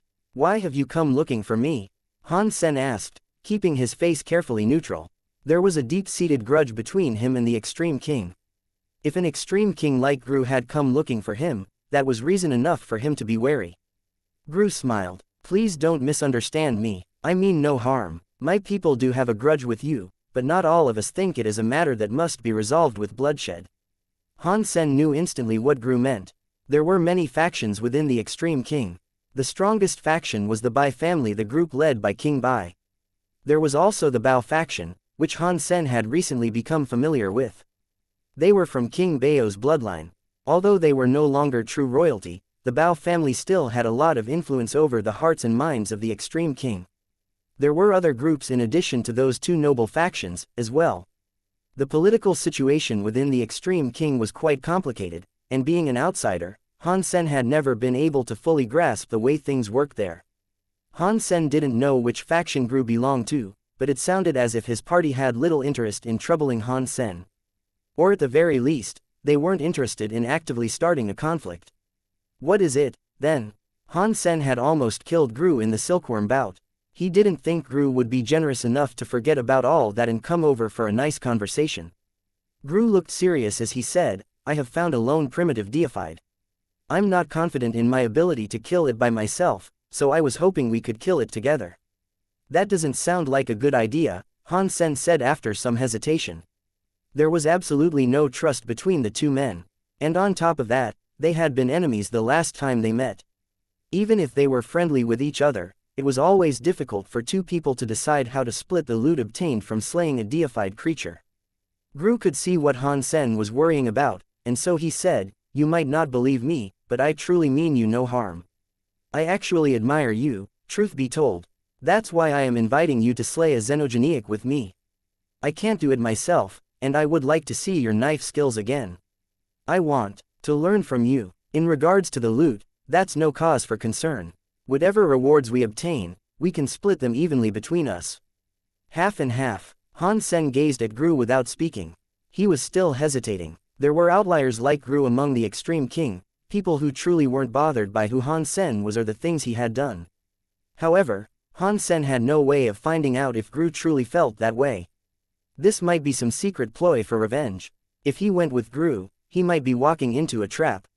After spending some more time thinking about it, Han Sen decided to reject Gru's offer. I'm sorry, but I have other things to do. I can't go and hunt xenogeniacs with you. Gru looked disappointed, but he understood what Han Sen was worried about. He nodded and said, then I won't try to force you to join me. If you decide that you want to hunt a xenogeniac, you can always come and find me. After watching Gru take his leave, Han Sen pulled out a map of outer sky. The entirety of outer sky was far too large to be represented by such a small map, so only a small part of the domain had been drawn. It included the living quarters of the Very High, the Star Tree, and Underworld Lake. Those were places Han Sen was already familiar with. There were some markings on it that Han Sen had never visited, though. They referred to places where scary xenogeniacs could be found. Han Sen examined the map for a while. He found a place close to the Star Tree that was called Full Moon River. He decided to go there to grab a king-class xenogeniac to test the black crystal. He had briefly considered swallowing the black crystal to test it on himself, but he had quickly concluded taking such a rash action would be foolish. There were many scary xenogenics in outer sky, but places that were close to the living spaces of the very high only had xenogenics that were king class and below. Full Moon River was one such place. There were no deifieds there, but the river region did contain many kings. One of them would be perfect for Han Sen to capture and use as a test subject. Han Sen flew in over Full Moon River, examining the area from high in the sky. The nearby terrain rolled in a series of low-lying hills that spread far away from the river. Han Sen had only just arrived at the Full Moon River when he saw a rhino xenogeniac standing atop a cliff. The snow-white creature was staring down the ravine. Han Sen couldn't tell what it was looking for. Han Sen followed the beast's gaze, but there were only clouds down below. They were too thick for anything to be seen through them. While Han Sen was wondering what was going on, he saw some movement within the clouds. A new xenogeniac, which looked like some strange hybrid of a fish and a snake, flew out of the clouds. The xenogeniac was like a giant snake with horns on its head.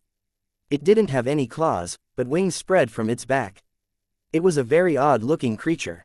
When it flew out of the clouds, it screamed at the rhino that was on the cliff. The rhino and the flying snake were soon fighting on the cliffside. Han Sen could see that neither of them was very strong. They were just second or third tier kings. This fight wouldn't be very interesting to watch. He planned to wait until one was injured before he picked one and conducted his test. But after Han Sen watched them for a while, he was given a shock. The rhino's skin was super thick, and it had the power to petrify. It was so hard that it was like nothing Han Sen had ever seen at that level. But the weird snake's area power was also a surprise. The weird snake was also white.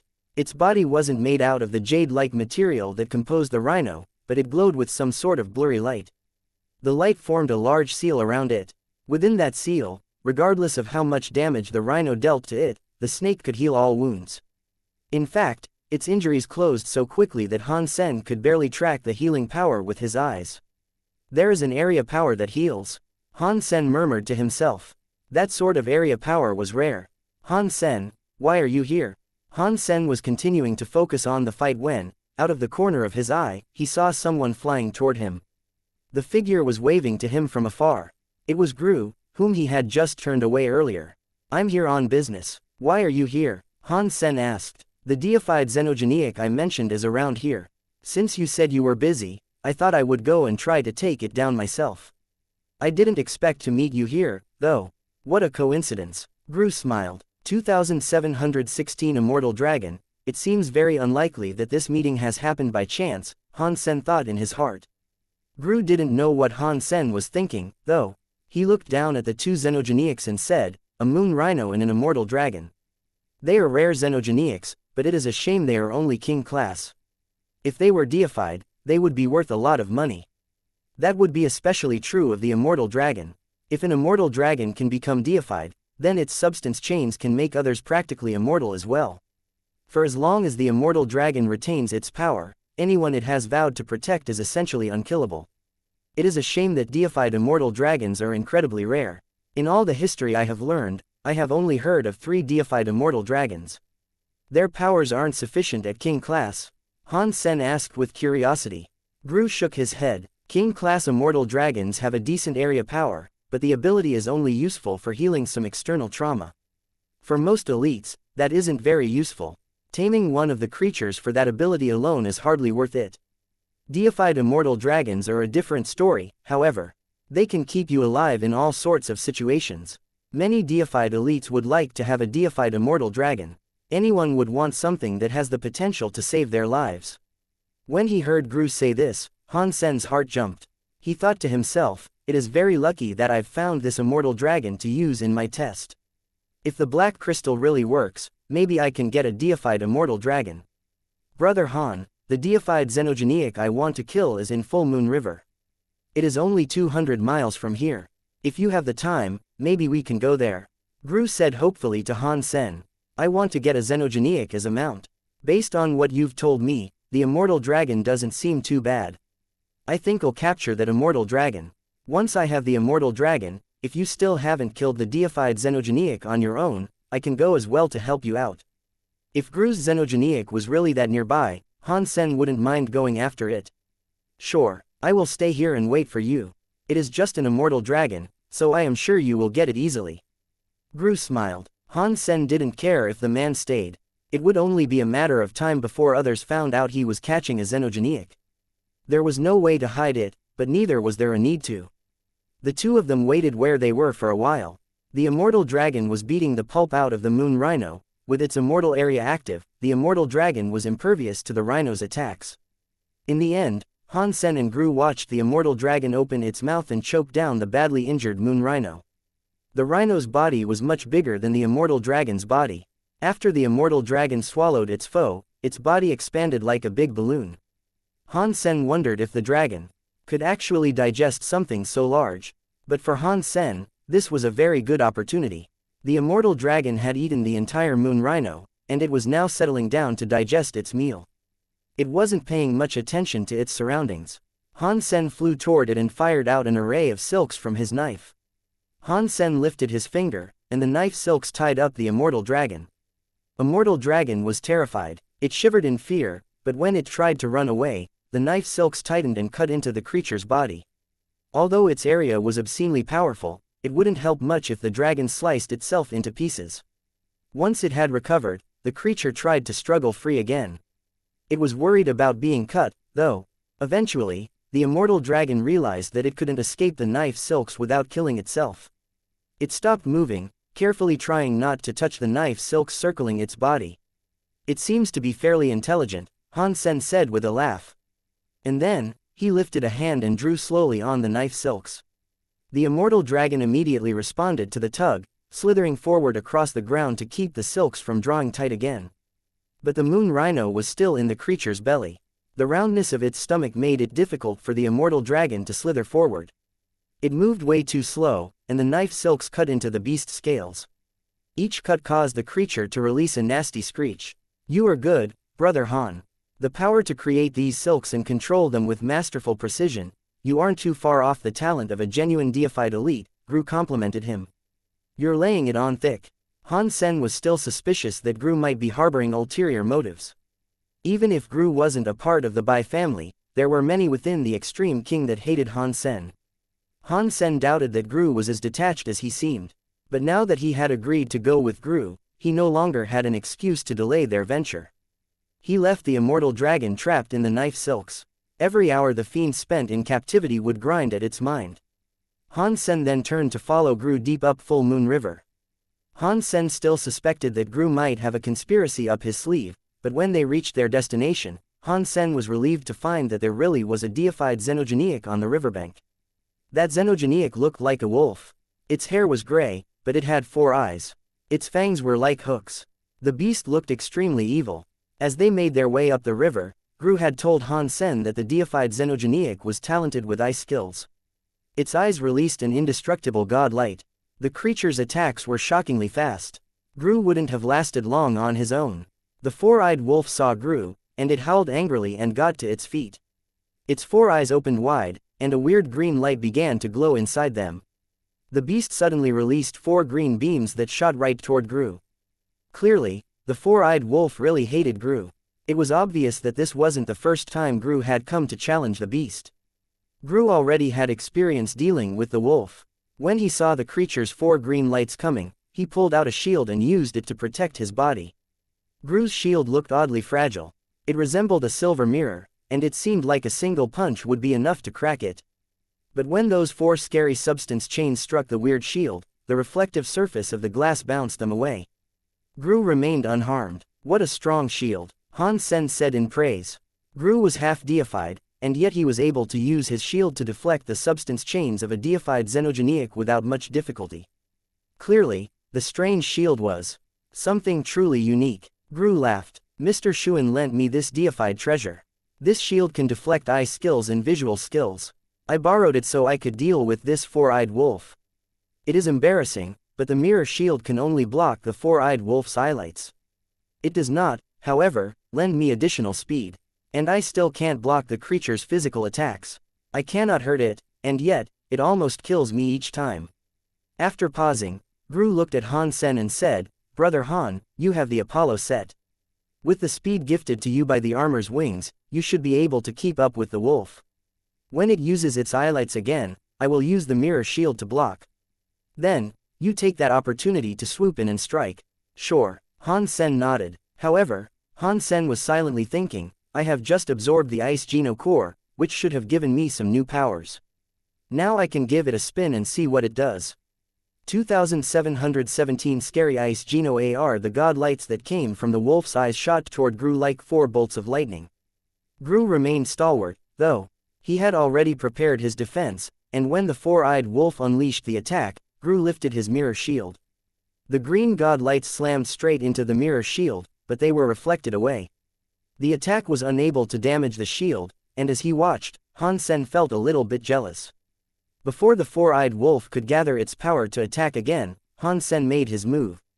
He immediately activated the Ice Geno art that he had recently received. Snowflakes crusted over his body, and he unleashed snow substance chains that headed straight for the 4-eyed wolf. The 4-eyed wolf had just used its ice skills, so it didn't have much of a chance of avoiding the snowy substance chains. A new light flashed across its body as it tried to block the attack. The snowy air didn't seem to be affected, though. Han Sen's icy power wrapped around the 4-eyed wolf. If seen from afar, it would have looked like a half-transparent snow lady covering up the giant wolf. The snow power didn't immediately freeze the 4-eyed wolf. The green light still shone around the wolf's body, and its substance chains fought against the snow power. Is that all the strength that this Ice Geno art can unleash? Han Sen was disappointed. This was similar to what he could do when he had his Apollo set. The attack was nothing special, and the ice power wasn't very strong. It fell far short of his expectations, that was for sure. He had only attacked once, and the Ice Geno Core's power was already exhausted. He would have to wait a long time before he could even use it again, anyway. It wasn't as good as the Apollo set, which was far more convenient.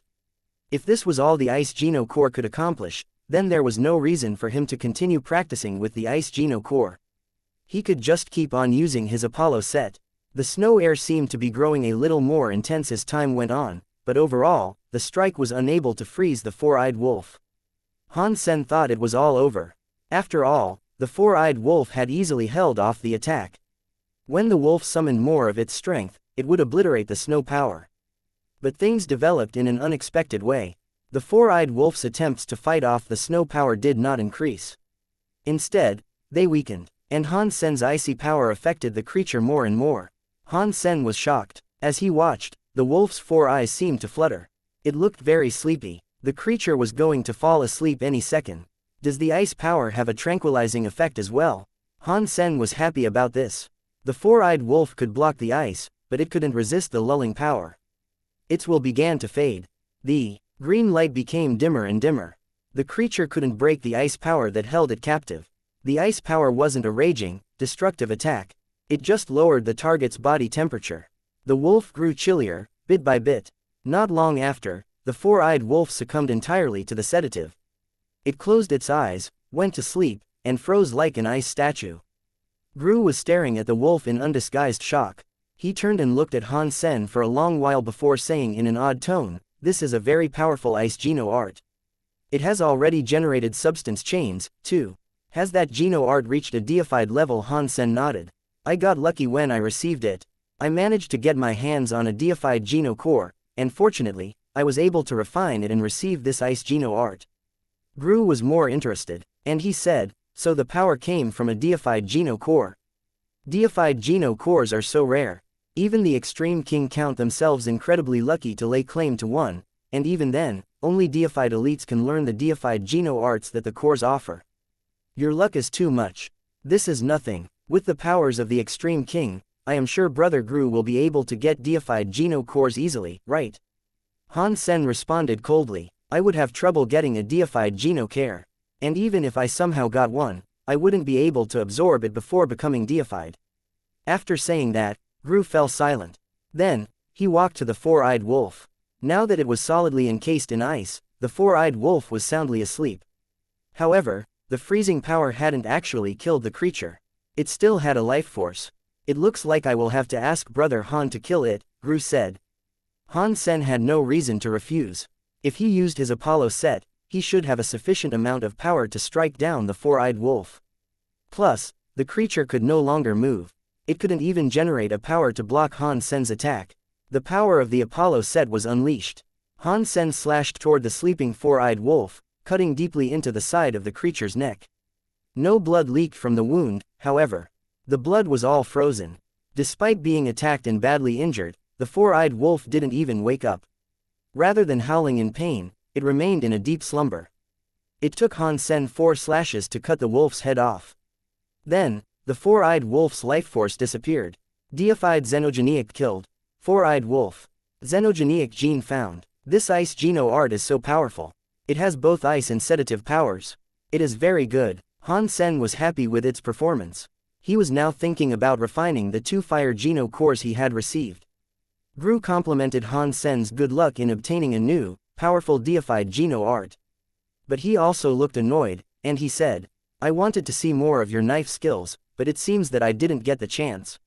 You can see the knife skills whenever. Killing the xenogenic is what matters. According to our deal, I'm getting half of this four-eyed wolf's xenogenic gene, right?" Han Sen said. "Of course," Gru said with a nod. Han Sen used his power to cut the four-eyed wolf in half. Each of them had half of the wolf's body to take home with them. Once their hunt was finished, Han Sen went back to where the immortal dragon was trapped. He found it still lying there, unmoving. It was very afraid of the knife silks. Han Sen's silks seemed to have caused the creature a great deal of pain. Han Sen removed the knife silks. After Gru said his goodbyes, Han Sen took the immortal dragon back to the star tree. While there was no one around, Han Sen brought out the black crystal and fed it to the immortal dragon. The immortal dragon didn't want to open its mouth, so Han Sen summoned more knife silks and cinched them tight around the creature. The knife silks dug painfully into the immortal dragon's body, and the beast couldn't help but scream. In doing so, it opened its mouth. Han Sen tossed the black crystal into the dragon's mouth. As soon as he saw the beast swallow, he released the knife silks. "If this doesn't work on a xenogenic, I will have to use it on a creature from the sanctuaries." Han Sen watched the beast lying flat on the ground. The creature seemed to have been utterly beaten down, body and soul. After 2 days, Han Sen saw something surprising happen. The scales of the immortal dragon began to fall off. And then, new scales appeared across its flesh. These scales were made of crystal. And, more importantly, substance chains began to rise from the scales. Although the substance chains weren't complete yet, it was a very clear sign. The black crystal can really make the immortal dragon deified. Han Sen was as shocked as he was happy. 2,718 genoprotoplasm in a few short days, the immortal dragon's appearance changed dramatically. It was like a snake peeling away a layer of its skin. The scales kept falling away, and its body grew smaller and smaller each time it molted. But as its body shrank, the substance chains rising from its scales grew more defined. The process of leveling up to deified seemed to be going as smooth as butter. If the black crystal can immediately elevate a xenogenic to deified, that is so scary.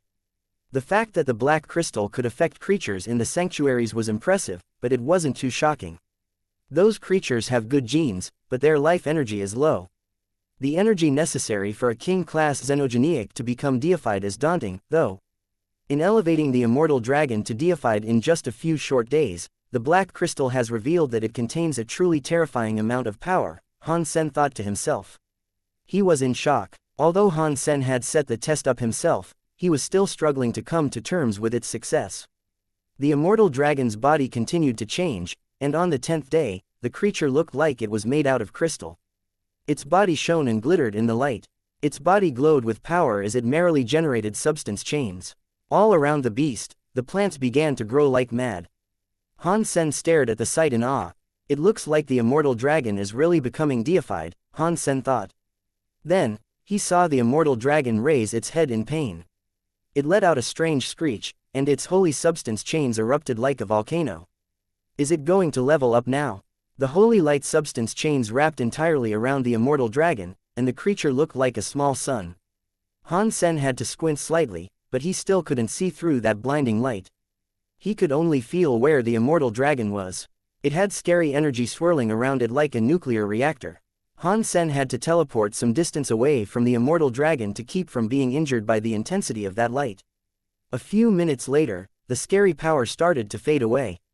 When the holy light dimmed enough for Han Sen to see the immortal dragon again, his jaw fell open. The immortal dragon was gone. There was only the black crystal remaining, in the precise spot the immortal dragon had been moments before. What is this? Still reeling, Han Sen summoned his purple eye butterfly and checked out the area surrounding the black crystal. The immortal dragon was not there. All traces of the immortal dragon had vanished, as if the creature had entirely disappeared. Aside from the black crystal, there was nothing left. Even the snake scales that had littered the ground had vanished. Han Sen carefully walked next to the black crystal. He looked at the black crystal and noticed that although it still looked pretty much the same, he could see something within its crystalline depths. There was a shadow fading away inside the crystal, and it seemed to resemble the immortal dragon. It happened within the blink of an eye. The immortal dragon's shadow disappeared, and the black crystal returned to looking like it had before. It was as if nothing had happened at all. How could this happen? Han Sen shivered slightly. He was secretly happy, though. It is lucky I didn't eat the black crystal myself. If I had, I might have ended up like that immortal dragon. It looks like this black crystal is different from the one I found before. Han Sen stared at the black crystal on the floor, but he didn't dare touch it. What had just happened was way too weird. As he looked at the black crystal, it suddenly began to move. It bounced violently around on the ground like a bean in an earthquake. Gotcha. After a moment of that, the black crystal suddenly opened. Han Sen was watching the black crystal the entire time, but he still couldn't have described the dimension-bending way in which the crystal changed. It might almost have been more accurate to say that the crystal simply transformed. A minute of startled silence later, Han Sen realized that the black crystal was starting to resemble the immortal dragon. But while the original immortal dragon had been snow white, this new immortal dragon was colored the same, bottomless black of the crystal. The black crystal continued to change, refining the form of the dragon. In the end, a living immortal dragon shaped from black flesh stood in front of Han Sen. The next second, the black crystal dragon opened its eyes and locked onto Han Sen with an unreadable stare.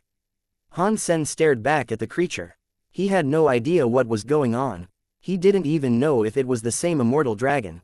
A man and a dragon just gazed at each other for some time. Neither of them did anything. In Han Sen's Sea of Soul, the sleeping black crystal armor suddenly activated.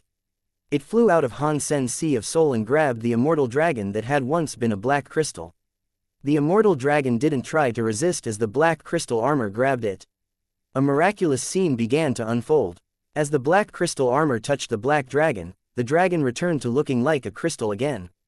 Before Han Sen could figure out what was going on, the black crystal armor had flown back into Han Sen's Sea of Soul, still holding the black crystal.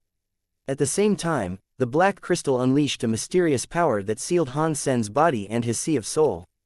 To anyone looking at Han Sen from the outside, his power would now seem dim and uninteresting. Only Jadeskin's power seemed to reside within him. Han Sen was suspicious. He didn't know what the black crystal armor was doing. But he knew the black crystal armor wouldn't have taken action without good reason. In the past, the armor had only activated when there was a dire need for its aid. Those situations were often related to the Geno Hall. As Han Sen frowned, he saw someone approaching from far away. In a moment, the man was only a few steps away from the star tree. When Han Sen saw the person's face, he was shocked. The man looked like one of the very high, but Han Sen knew that he wasn't. Han Sen recognized the man's face. When Han Sen and Li Qir had entered the Destiny's Tower in the desert, he met a statue of a god that called himself Empty God. The statue had the same face as this man, but the god statue's presence was nothing like the being that was standing in front of him now. Although they looked exactly the same, this man had an unmistakable presence. If the god statue had been sitting next to him, no matter how alike they looked, the god statue would seem like little more than a servant. This can't be Empty God's true body, can it? Han Sen's heart jumped. He suddenly understood why the black crystal armor had gone into hiding. Weird. Earlier, I sensed Geno protoplasm. Where has it gone now? Did someone else get here first? No way. This area belongs to me. There's no way that one of those guys sensed it sooner than I did. Empty God frowned. Then he looked at Han Sen, who was sitting under the tree. Have you seen a weird creature around here? Empty God asked, walking up to Han Sen. What weird creature? Han Sen asked back. Empty God frowned. He shouldn't have asked that question. There was no point. Even if some creature in this universe had seen the Geno protoplasm, they wouldn't have recognized it. Well, since a god is now here, it is your lucky day. I can fulfill any wish you desire. Speak one wish, and I will make it come true for you. Empty God looked arrogantly down on Han Sen. You are God? Han Sen asked, pretending to be shocked. Yes, I am God. I can do anything, Empty God confirmed, his face unchanging. But my parents told me that this world has no God and that science is the truth. Han Sen gave Empty God a look that was very skeptical. In that case, your parents are ignorant. Empty God looked at Han Sen and went on to say, you are a crystallizer. It is no surprise that you think this way. You learn a thing or two about how the universe works, and then poof. You think you know it all. What a foolish bunch of people. Empty God clearly thought Han Sen was stupid. He coldly went on, you can make any wish you want. You can, for example, wish to become deified. You can wish for a deified treasure that is of a very high level. Or you can even wish to become the master of outer sky. I can satisfy your wishes and show you what a real God can do. Han Sen blinked. He looked innocent and said, I don't need any of that stuff. Don't you want to be the strongest fighter of your lifetime?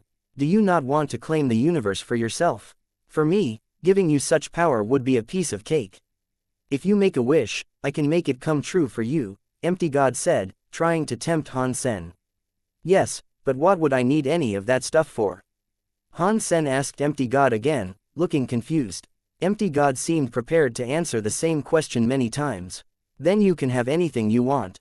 The pretty women of every race will become your toys. The elites of every race will become your slaves. You can be the leader of the entire universe. The creatures in the universe will obey you and fear you. This sounds pretty lame. I don't want any of that. Han Sen didn't want to make a wish like that.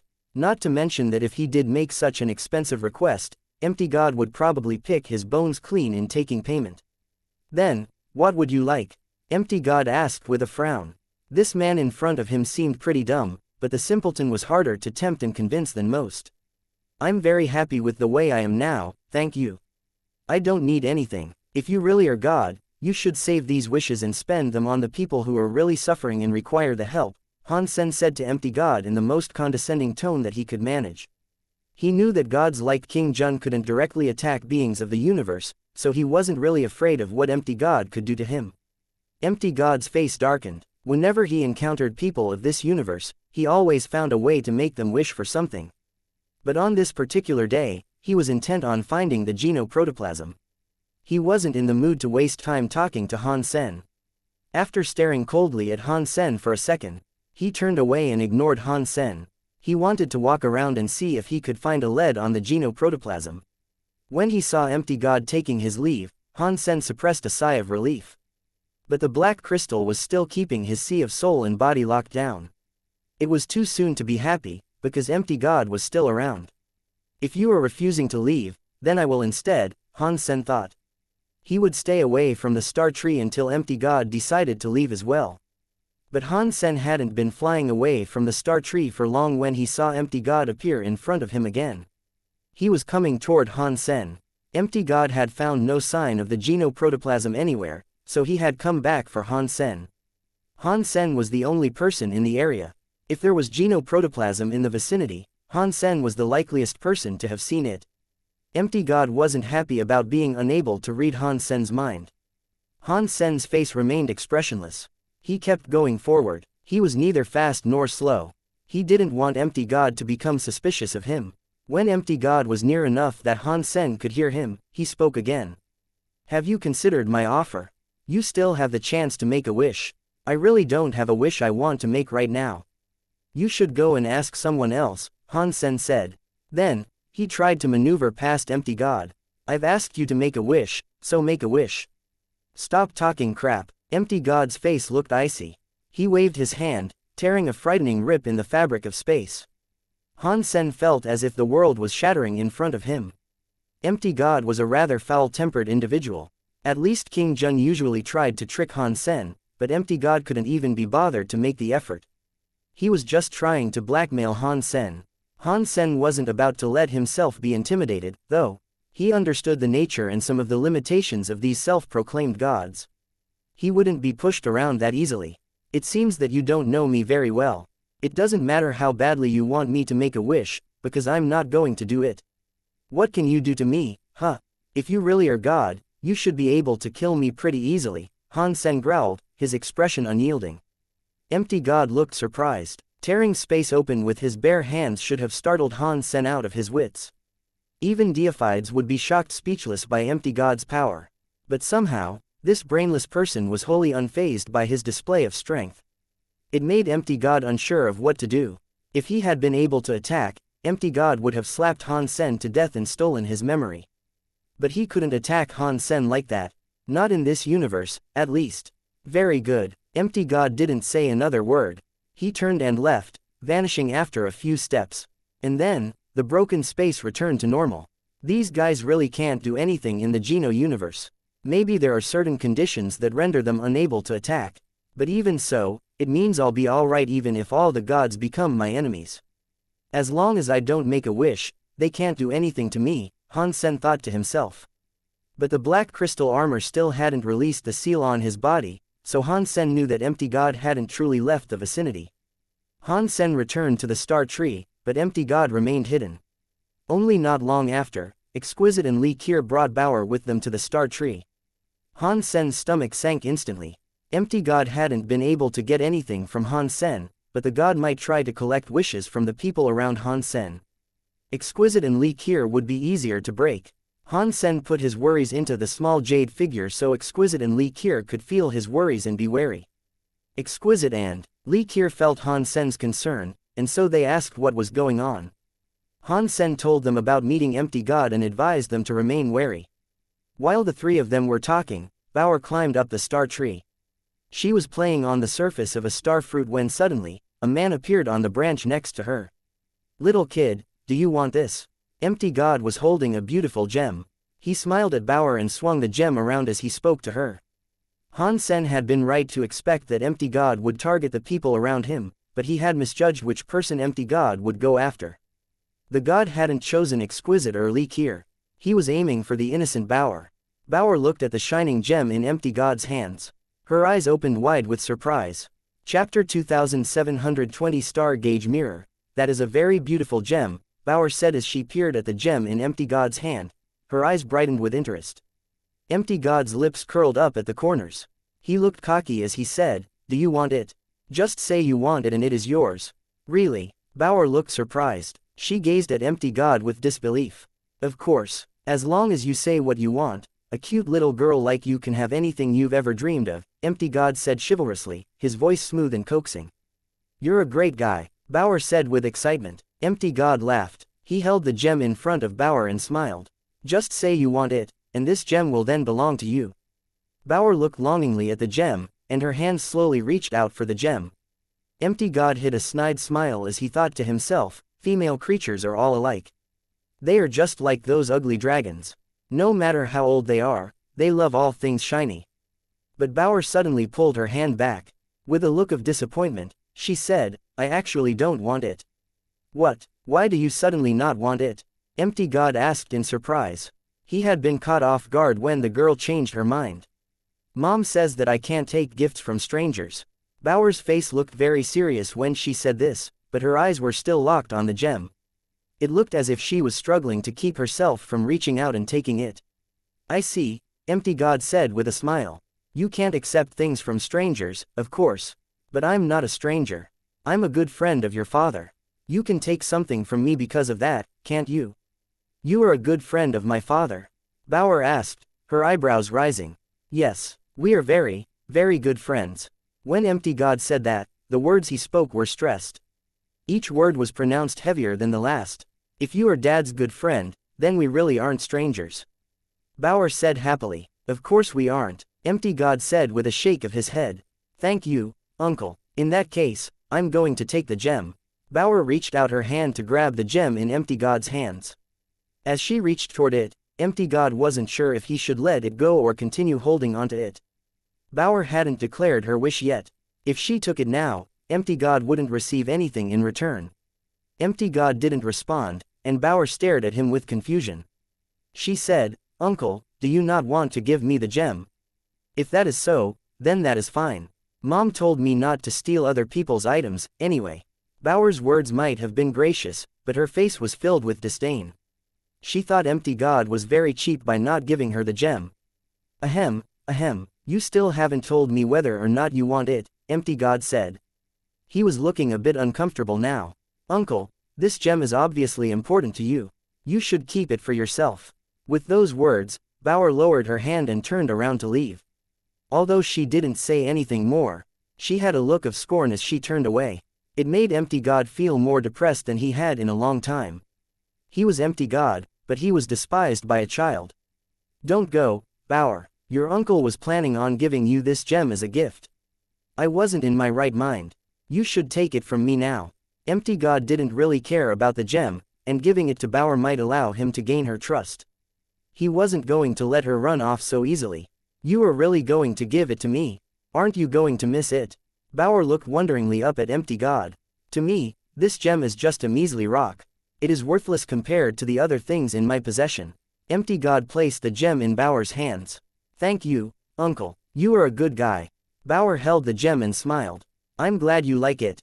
Empty God smiled, but on the inside, he was thinking, I was worried you wouldn't take it. Now that you've fallen into the habit of taking things that I offer, this should be easy. Bauer really liked the gem. She focused her attention on it carefully as she played with it. Empty God reached into his pocket and brought out another gem that was even bigger and prettier than the first. He said, Bauer, do you not think this gem is even prettier? Would you like it? Bauer looked at the gem in Empty God's hand.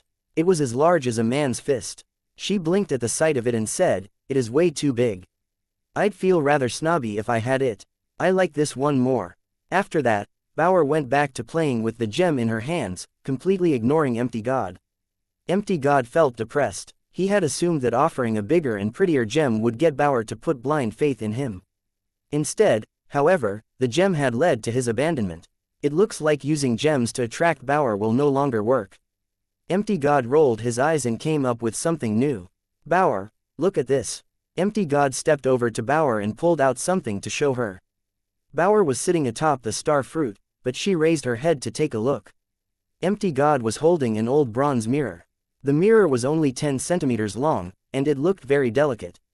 The front was smooth and glossy. On the back of the mirror, lines spread from the center of the mirror to its edges, like a sundial or a compass. Strange symbols were etched in each space between the lines. What is this? Bauer asked Empty God with curiosity. The man was holding the mysterious mirror out so that she could see it. This is the star gauge mirror. It is a true God-class treasure. This device will allow you to see the past and the future, Empty God said, lavishing praises on the old mirror he was now presenting. Although he was embellishing what it was capable of, the mirror really was quite special. Empty God had wanted the mirror badly, and it had taken him a lot of time and effort to get his hands on it. Empty God and King Zhen called themselves God, but they couldn't make something out of nothing. Everything that they could use or control already existed in the universe in some form. They couldn't just magically conjure up any item they wanted. That star gauge mirror was a precious treasure that had come from a true God elite who had lived 1 billion years ago. Empty God had struggled to lure that true God elite for hundreds of years before the elite fell into his trap. The elite made a wish, and Empty God stole the elite's lifespan. He also gained control of the star gauge mirror. Empty God was very proud of what he had accomplished. There had been another God that was also trying to trick the true God, but he had failed. Empty God had claimed the victory and the treasure. So, even though the mirror might have been useless, he still carried it around with him. Now, it presented a perfect opportunity to trick Bauer. Is the mirror really that powerful? Bauer asked in disbelief. Of course, it is. Just watch it, Empty God said. His hands pressed against the star gauge mirror, manipulating the symbols on the back. A flickering light appeared on the surface of the old mirror. After a while, the light resolved into a slightly unsteady image, like a show playing on an old TV. The star tree stood in the center of the image. There were a bunch of star beetles swarming over the tree like an ocean wave. Han Sen was fighting those star beetles. Upon closer inspection, Bauer realized that it was an image of Han Sen participating in the test at the star tree. Chapter 2721. A very disappointing item. Star gauge mirror is shining a light on the past. It can rewind time to reveal what occurred in days long gone. Empty God spoke in a mysterious voice, once again filled with confidence. The star gauge mirror wasn't useful for him, but its power was excellent nonetheless. It could rewind time, and that power alone made it exceedingly overpowered. However, Empty God and the many gods like him were always economical with the truth. The power of the star gauge mirror wasn't a lie, but there were limitations to what it could present. Normal people couldn't use the mirror on a whim as Empty God could. Of course, Empty God wasn't going to mention that to Bauer. He would only let Bauer see how amazing the star gauge mirror was in his own hands. Empty God studied Bauer's face as he showed off the mirror, hoping that she might exhibit some surprise. Bauer's eyes did widen as she watched the image playing across the star gauge mirror, but after watching it for a while, she was confused. She said, "Uncle, this power in my home can be achieved through something called a camcorder. We have many items that can showcase the past, like data pads and phones. There are also holograms and other similar gadgets. If you like them that much, then when we head into civilization, I will ask my father to get you the best camcorder money can buy. It will be much prettier than this one. The picture will be much clearer, too. Think of it as a gift for giving me this gem." Bauer looked at him as if she was looking at someone who was very out of touch with the modern world. Empty God felt a muscle in his cheek twitch. He wanted nothing more than to murder Bauer right there, but he held in his rage. Empty God was being very slow and patient. "This isn't a camcorder. You can rewind time. It can show you anything that happened in the past. Is there a difference?" Bauer tilted her head, looking confused. Empty God opened his mouth to explain, but then he realized that it might be too hard of a concept for a child to understand. Time travel was a complicated subject, and explaining the difference between that and using a camcorder to record past events might be too difficult. "It is fine if you're not interested in this power. Star gauge mirror has a stronger ability." Empty God was having trouble reasoning with this child, so he went for a more exciting aspect of star gauge mirror to win her over. Empty God spun the compass-like dial on the back of the star gauge mirror, and the item began to shine with a wavering light. Moments later, the mirror was displaying a different image. The star tree stood in the center of the picture again, but there were no star beetles and neither was there Han Sen. In the video, there was a man who had a human body and a lion head. He was picking star fruit. But this time, the video was very short. The man picked fruit for a few seconds, and then the video vanished. What was that all about? Bauer asked with confusion. After striking a pose that was both mystical and aloof, Empty God answered, "This is the true power of the star gauge mirror. It reveals the future. The footage you have just seen is something that will happen in the near future. There will be a creature like the one you saw coming to collect star fruit soon. Everything you see in this mirror is the truth. It will come to pass." "Uncle, are you a movie director?"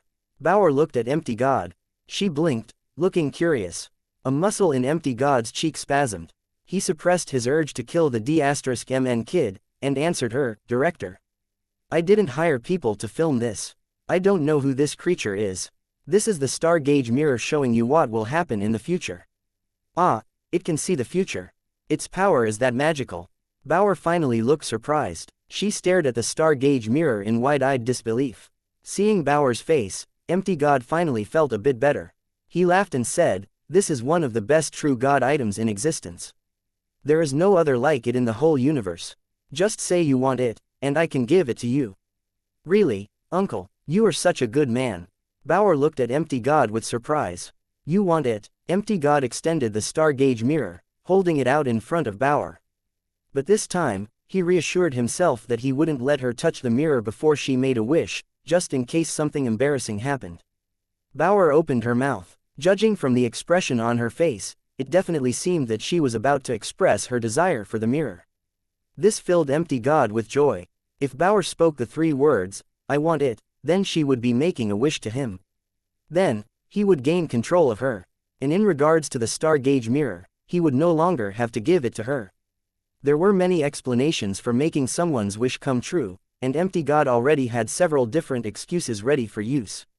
But after Bauer opened her little mouth, she didn't say anything. She seemed to suddenly think of something, and she shut her mouth quickly. "What is it?" Empty God demanded, his heart sinking. Being forced to wait like this was like having an itch that he couldn't scratch. Bauer's face looked a little excited. She thought of something good and almost burst out laughing. Empty God looked at Bauer with confusion. He did not know what was so funny about this situation. It made him feel as if something was going on that he was completely oblivious to. "Uncle, this mirror can predict the future. Isn't that right?" Bauer asked, gripping her hands excitedly into fists. "Yeah, Empty God said with a nod. In that case, it can predict the lottery numbers of the next universal lottery, right? It can win me prizes. Bauer looked at Empty God with excitement. Many races had lotteries, so Empty God was familiar with the concept. The most famous of those universal lotteries was operated by the Thousand Treasures. The lottery tickets were cheap, but if someone won the top prize, they would earn billions of thousand treasures, coins. How much money was a billion of those coins? It would be enough to purchase a low-level deified treasure straight from the Thousand Treasures. Right now, the universal lottery's price had gone up to $1 billion. Whoever won the prize could get all that money without paying any taxes. Throughout the years, many creatures had made wishes to Empty God concerning the universal lottery, and Empty God had various ways of getting them the jackpot. However, Star Gauge Mirror didn't have this function. The Star Gauge Mirror could only predict things that would happen in the specific location that it was used. In addition, the snippets of the future that it revealed were random. The user couldn't choose how far into the future they wanted to look. Empty God had no way of adding a power like this to the Star Gauge Mirror, so he was rendered speechless. Uncle, have you never heard of the Big Universe Lottery? It is a small card with numbers on it. If you win the prize, you can buy lots and lots and lots of food and clothes. Bauer thought Empty God might not know about the universal lottery, so she tried to explain how it worked. Star Gauge Mirror is a true God item. It has too much dignity to be used on something so lame, Empty God said. You can't do it. Bauer looked disappointed. Then, she thought of something and asked, can it predict what will happen after Book 7 of Overbearing President Love Louvre? Can I see that before it comes out? What the hell is that? Empty God seemed entirely befuddled. It is the work of a very famous comic author. He has a comic that is so good, but the author writes so slowly. There have only been 7 books. I want to see what happens next. Can Star Gauge Mirror predict it? Bauer looked at Empty God hopefully. This, Empty God's head was full of black lines. Star Gauge Mirror couldn't do this. Even if the mirror could reveal the author working on his next comic, it wouldn't show much. Even in a best-case scenario, Bauer would get only a glance at the work. Chapter 2722 Good Guy Uncle, and you said this was a good item. It can't do this, it can't do that. What in the world is it for, then? Bauer lifted her lips in a slight sneer as she spoke. Can't do what? I'm offering you a true God item that can foretell the future, but all you want is to read comics and win the lottery, Empty God muttered bitterly. The item itself is its own benefit. You can predict what is going to happen in a certain place in the future. That has nothing to do with me. If it doesn't let me get lots of delicious food and great-looking clothes, then it is useless to me. Bauer was no longer interested. She returned to playing on the star fruit, swinging her body around it. She no longer wanted to talk about it. This conversation was making Empty God feel terrible. The mirror was the treasure he most cherished, but Bauer had made it sound like a piece of worthless junk. It annoyed him, and he couldn't accept it. Kids really are the worst. Empty God was furious, but dealing with this child was probably still easier than dealing with Han Sen would be. So, he kept his rage in check. He wasn't going to leave just yet. Bauer, don't go yet. I have only mentioned one part of the Star Gauge Mirror's power. There are actually many more things this can do, Empty God said. He did his best to remain patient. What powers does it have? Bauer asked with much reluctance. She really wasn't interested in continuing down this avenue of conversation. Empty God quickly said, you will know it when you see. You're going to like it, too. The glance that Bauer cast toward Empty God was filled with boredom. She had only replied to him out of simple politeness. Upon seeing Bauer's expression, Empty God knew that he would really have to knock it out of the park this time. Otherwise, it would be difficult to deal with the naughty kid any longer. Lifting the Star Gauge Mirror once again, Empty God started to look a bit more serious. He had been treating Bauer as a kid, not believing she was all that important. But Bauer had reacted in ways that he hadn't expected. She had thrown him off his game, and that made him take this matter a little more gravely. He brushed the back of the mirror with his fingers, which set the compass spinning again. Light appeared from the surface of the mirror and shone on Bauer. It turned Bauer's cowboy clothing into a shiny set of armor. Wow, so powerful. When Bauer saw the armor she was now wearing, she couldn't help but squeal in delight. When Empty God saw Bauer's sudden happiness, he started to behave a bit more cockily again. He turned the Star Gauge Mirror in his hands and said, this is the Star Gauge Mirror's mirror armor power. It can make your armor's defense deified. Bauer looked as if she really admired her new wardrobe, and Empty God was about to show off the mirror's mirror armor power some more. Before he could continue, Bauer walked over in front of Empty God. She stared at the star gauge mirror and said, "It is so powerful. I can change my outfit in the blink of an eye. This is a good item for changing clothes. With this clothes changing mirror, I won't have to wash my clothes or change them myself anymore. Using this mirror, I'll be able to change how I'm dressed with ease. This is so good." Empty God's expression darkened. The child before him was incomprehensible. The star gauge mirror could show the future and gift its user with extreme defensive qualities, but she didn't seem to care about any of that. All she cared about was the fact that she could change clothes. Still, it was lucky I've got her on the line, Empty God thought with a wry smile. He went on to say to her, "You like it? Just tell me that you want it, and I will give it to you. You can always use the armor, you can always use it to change clothes. Can I change my clothes into the dress of a beautiful princess? I love princess dresses, but Daddy thinks they are annoying. He doesn't let Bauer wear them," Bauer said, her expression forlorn and downtrodden. Empty God once more found himself at a loss for words. Luring this child was proving to be more difficult than tempting an old, evil behemoth that had lived for 1,000,000,000 years.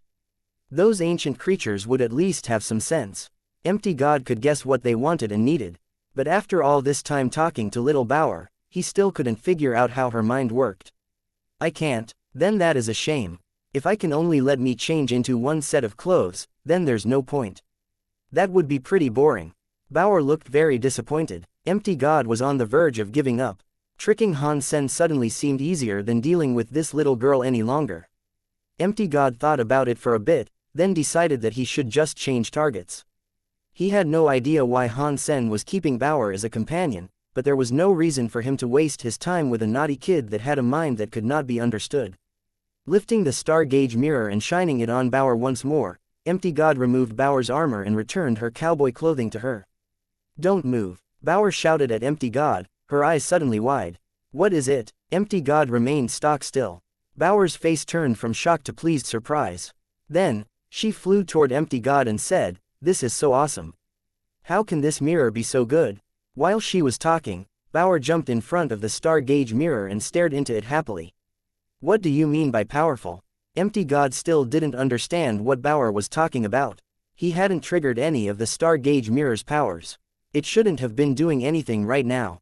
But based on the shocked expression on Bauer's face, it really did look as if she had discovered something awesome. "Do you not see it? This mirror is awesome. Here, look." While Bauer was talking, she had already put her hands on the star gauge mirror.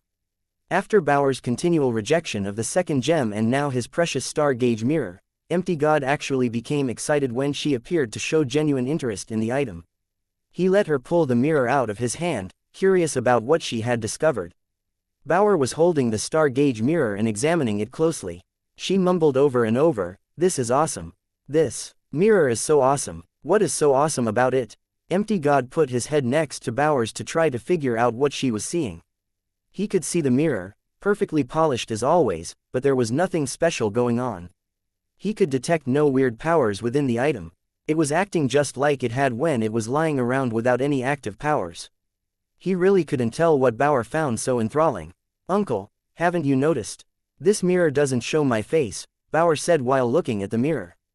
Empty God wanted to laugh as much as he wanted to cry, and he said, "Of course you cannot see yourself. This is not an average mirror. The mirror is incredibly powerful, and unless you have a power greater than that of the mirror, it will not show your reflection. Therefore, you cannot see a reflection in it as you currently are. This is awesome. Dad told me only vampires don't have reflections. Now that I don't have a reflection, Daddy will be so shocked." Bauer exulted. She wrapped the star gauge mirror in her arms, bowed to Empty God, and shouted, "Thank you, Uncle. You really are a very good man. You have given me such awesome treasures. I'm buying you lunch." After that, Bauer leapt off the tree, still holding the star gauge mirror. She ran forward, shouting, "Dad! Dad, look, I have a very awesome treasure. A good uncle gave it to me." 2723 Weird black crystal. Empty God thought he was about to have a stroke. He had been tricked by Bauer, which made him so furious that he could barely see straight. He wanted to catch up to the little girl, but Han Sen had already teleported next to her. They were standing together at the base of the tree. Empty God wasn't afraid of Han Sen, but this whole scenario was too embarrassing for him to bear. He had tried to trick a mere child, but he had failed miserably. More than once, he had also lost a true God item, the Star Gauge Mirror. He started to step toward them, but he knew that he couldn't do anything to Han Sen. He couldn't take the Star Gauge Mirror back, and Han Sen might even mock him for trying. Wait here, we are not done yet, Empty God growled to himself, staring at the father and daughter. He teleported away, still enraged. When Han Sen heard Bauer yelling for him, he was shocked. A place like Star Tree shouldn't have some random person moseying about. Han Sen teleported to Bauer, but he didn't see the man she had mentioned. But he did notice that Bauer was holding a small bronze mirror in her hands. She was merrily running toward him. Dad, look at this treasure mirror and this gem. A good uncle gave them to me. Bauer held out the Star Gauge mirror and gem toward Han Sen while she spoke. What good uncle? Han Sen asked, frowning at the two items. I was playing on the star fruit earlier, Bauer quickly told the story. After Bauer spoke, Han Sen almost laughed out loud. The man she had met must have been Empty God. Han Sen thought Empty God would go for exquisite or liqueur, but he had actually selected Bauer. Oh, Empty God, you were unlucky to select Bauer. Now you are losing all your treasures. You couldn't get Bauer to make a wish, and as you tried, you lost a true God item. Shaking his head at the thought, Han Sen took the Star Gauge mirror out of Bauer's hands. Gods were allowed to trick people, but they could never lie. If Empty God said that Star Gauge mirror was a true God item, then it probably was. Han Sen's mind went to the shield of the Medusa's gaze, which was a true God weapon. This mirror was of the same level, and according to what Bauer had said, it would enable him to see the future and the past. Han Sen was so happy about receiving this. The black crystal armor was no longer locking down the power in his body, which meant that Empty God must truly have left the vicinity. So, Han Sen cast his Dongshuan Sutra to try and make use of the Star Gauge mirror. He wanted to see if it was as good as Empty God made it out to be. Although he couldn't completely activate the power of the Star Gauge mirror, the Dongshuan Sutra was still able to elicit some response from the Star Gauge mirror. He tried to use it a few times, but he was ultimately disappointed by the results. Han Sen didn't know if his power was too weak to use the Star Gauge mirror effectively, or if the mirror itself had some restrictions. Either way, the future that the Star Gauge mirror could display was only a very short scene. Such as, when Han Sen used the Star Gauge mirror to see the future, he could only see a scene. The image flashed across the scene, showing Han Sen sleeping and nothing else. And after Han Sen used it that one time, it took him a whole day to recover the power needed to activate the item again. He used it a few times, but the scenes depicting the future turned out to be a pointless waste of time and energy. They were just flashes, after all. He didn't learn any useful information. And the power to see the past was just as crappy. The Star Gauge mirror allowed a window into the past, but activating that ability cost a great deal of energy. The further back in time you wished to see, the more power it would cost. With Han Sen's current power, he could only see up to 1 minute into the past, and the mirror would only show the area within a meter of his location. Using that ability repeatedly would drain his strength at an alarming rate. Those were the results Han Sen received after rigorous testing. As for the exact rules that governed the use of the Star Gauge mirror, Han Sen still hadn't figured them out. Clearly, the Star Gauge mirror was too high level for him, just like the shield of the Medusa's gaze. Han Sen's level and power were not enough to unlock the true power of the item. But the mirror's mirror armor was a pleasant surprise. Although Han Sen's power was limited, the mirror armor power didn't require much energy. He activated the new armor while wearing his Apollo set, and he found that the two armors reinforced each other. The armor's defense was as good as a larva-class treasure now. But sadly, there was a time limit on the armor. After he activated the ability, Han Sen's armor would only look like a mirror for a few minutes. Once that time elapsed, he would return to normal. Han Sen decided that the short duration of all the mirror's abilities was probably linked to his own lack of power. He just couldn't effectively make use of a true god weapon. Bauer wasn't interested in the Star Gauge mirror, and she only played with it for a bit before throwing it to Han Sen. Han Sen gladly took it off her hands. The thing would still be useful, and once he became deified, it was bound to be even more useful. After all, the power to look into the past could come incredibly handy once Han Sen became stronger. Is there a way for us to get rid of this troublesome empty god? If he keeps trying to set traps for us, things will turn out very poorly. Han Sen was a bit annoyed by the man, but he couldn't think of a way to deal with him just yet. The gods kept appearing out of nowhere. They could even come and go as they pleased in a place like outer sky. Furthermore, Han Sen didn't have a way to kill such beings. There was nothing he could do. Han Sen expected empty god to return and torment them some more, but over the next few days, the black crystal armor showed no sign of activity. That meant empty god hadn't bothered to come back. That surprised Han Sen, but only because he was lacking a key piece of information about gods. They could go to any place in the universe freely, but their bodies had many limitations. They couldn't stay in one place for too long. So, empty god couldn't just remain in outer sky for as long as he wanted. But empty god was finding a way to deal with Han Sen and his daughter. He first met them through his search for gene protoplasm, but the frustration they had caused him had almost driven the gene protoplasm from his mind. Han Sen stood by the star tree, holding a black crystal. He looked very weird. The black crystal armor had released its limitations, so Han Sen could take the black crystal out of his sea of soul. Once he had it in his hands again, Han Sen tried to feed the black crystal to another xenogeniac. However, the other creatures that he tested it on didn't react. It was like the black crystal was now useless. And after Han Sen tried putting his power into the black crystal, he realized that his Dongxuan Sutra no longer did anything to it. But when he activated the story of genes inside of himself, the black crystal exhibited some strange changes. The black crystal in Han Sen's hand took on the shape of a miniature immortal dragon. Aside from the black color and minute size, it looked exactly like the immortal dragon.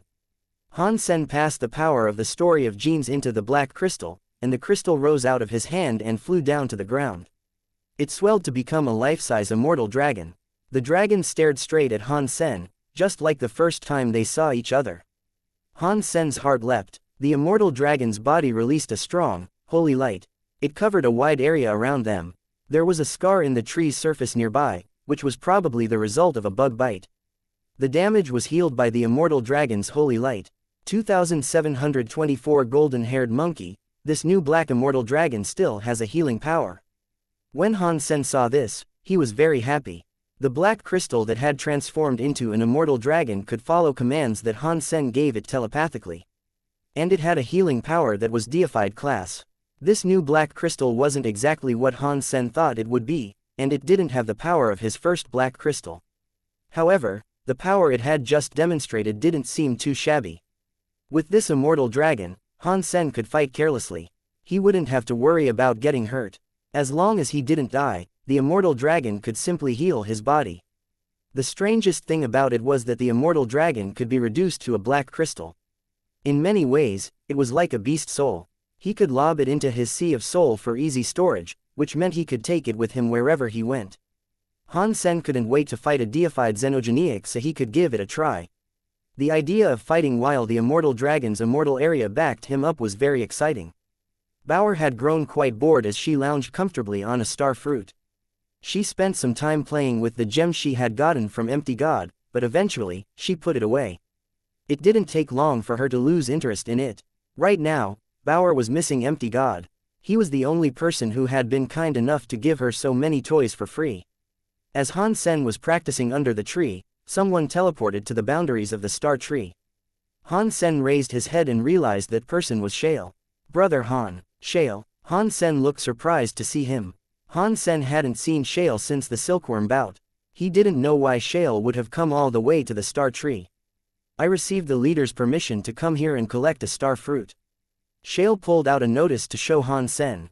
I see. Please come in. Upon confirming that the notice was legit, Han Sen shut down the defenses of the star tree to permit Shale to enter. Han Sen felt very uneasy about this, though.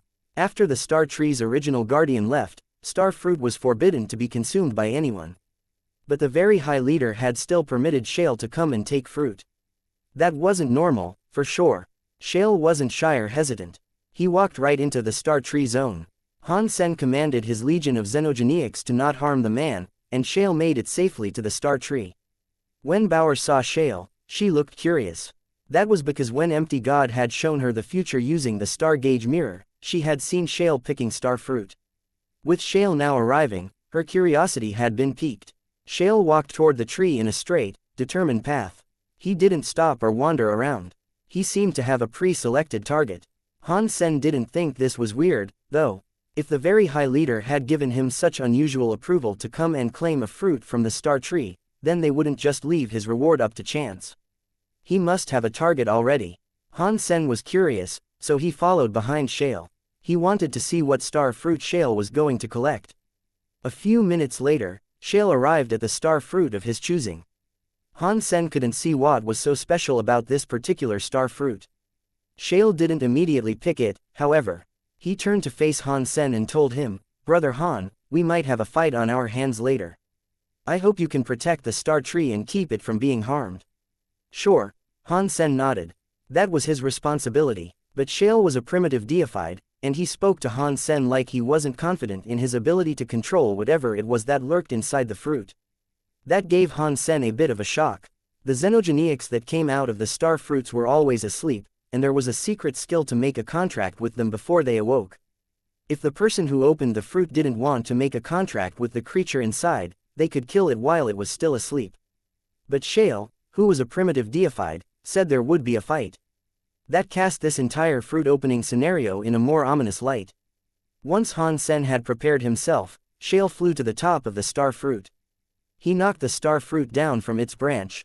The whole process, thus far, was the same as when Han Sen had picked his own star fruits. The fruit itself burned away, revealing the xenogenic inside. The xenogenic's body wasn't very large. Like Shale, it was an ordinary and muscular creature. It was around 3 meters tall, and it had blonde hair.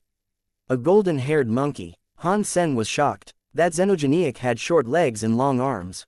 Its head had 3 sets of ears. Each one looked like a snail. It looked very strong, but there was also something strange about the creature. Although Han Sen couldn't see any substance chains, he could tell that it had a scary presence. He knew that this 6-eared, golden-haired monkey was deified. It was different from the normal xenogenics of the star fruits. When this blonde monkey was revealed, its eyes were already open and shining gold. The gold light in its eyes looked like it could outshine the moon and the sun. Upon seeing Shale in front of it, the 6-eared, golden-haired monkey suddenly screamed. Its gold substance chains exploded like a holy light. That powerful radiance wrapped around its entire body, and the creature shot toward Shale like a golden flame. Shale's eyes were unwavering, and he generated a gold substance chain. He didn't fall back. He moved toward the attacking monkey. Their fists hit each other, but the golden-haired monkey didn't move. Shale's body stumbled back a few dozen meters before coming to a stop. Judging from this display of power, Shale was weaker than the monkey. Without a moment of hesitation, the monkey kept moving.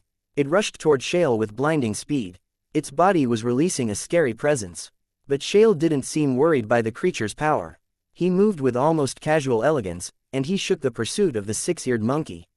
He fought the monkey not by matching its power, but by utilizing his own prodigious skills. Although Shale was very talented, he had been raised poorly. When Han Sen had first fought him, Shale hadn't known many top-class Geno arts. In the time since they had last seen each other, Shale's fist skills had improved. He also had a few more top-class Geno arts. He had gained a lot of strength, and he was obviously a much more capable fighter now than he had been during the silkworm fights. He really did eat a demon fruit and earn a fake 11 armor talent. His improved speed is way too fast. Han Sen complimented him, but after watching this battle for a while, Han Sen's brow furrowed. The super powerful Shale was being suppressed by the 6-eared monkey. As he watched the fight, Han Sen could tell that the 6-eared monkey was a primitive deified. Its speed and power were better than Shale's fake 11 armor talent, however. Plus, the 6-eared monkey's power was very strange. Shale would occasionally find an opening to land a blow on the monkey with one of his scary Geno arts, but after he attacked, the monkey's shadow was the only thing that would remain.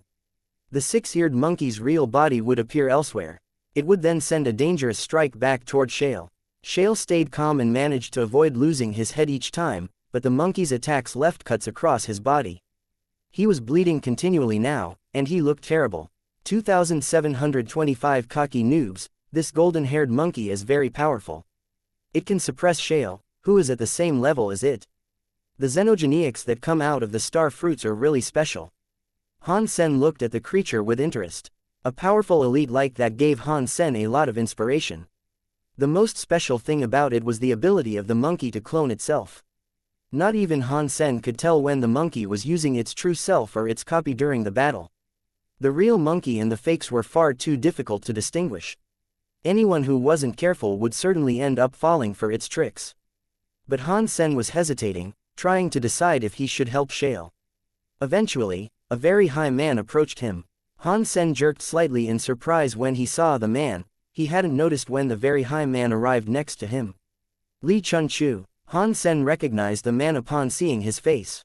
Li Chunchu was very famous amongst the very high. He was the elder brother of Exquisite and the others. He was very talented, and no one in the very high could match him. Not even Li Kier, who had a 10 armor talent. Li Chunchu watched Shale and the monkey doing battle, and he said, "Do not help him. He must experience this fight himself." When Han Sen heard those words, he relaxed. Evidently, he didn't need to bother helping Shale. Shale was at a disadvantage, but he wasn't too injured to continue fighting just yet. He was still holding his own against the six-eared monkey. And as time went by, Shale began to take fewer and fewer wounds. Li Chunchu had just been standing there quietly watching the fight, but he suddenly said, "What do you think of Shale's recent improvements?" Han Sen looked around. He was the only person nearby. Clearly, Li Chunchu had to be talking to him.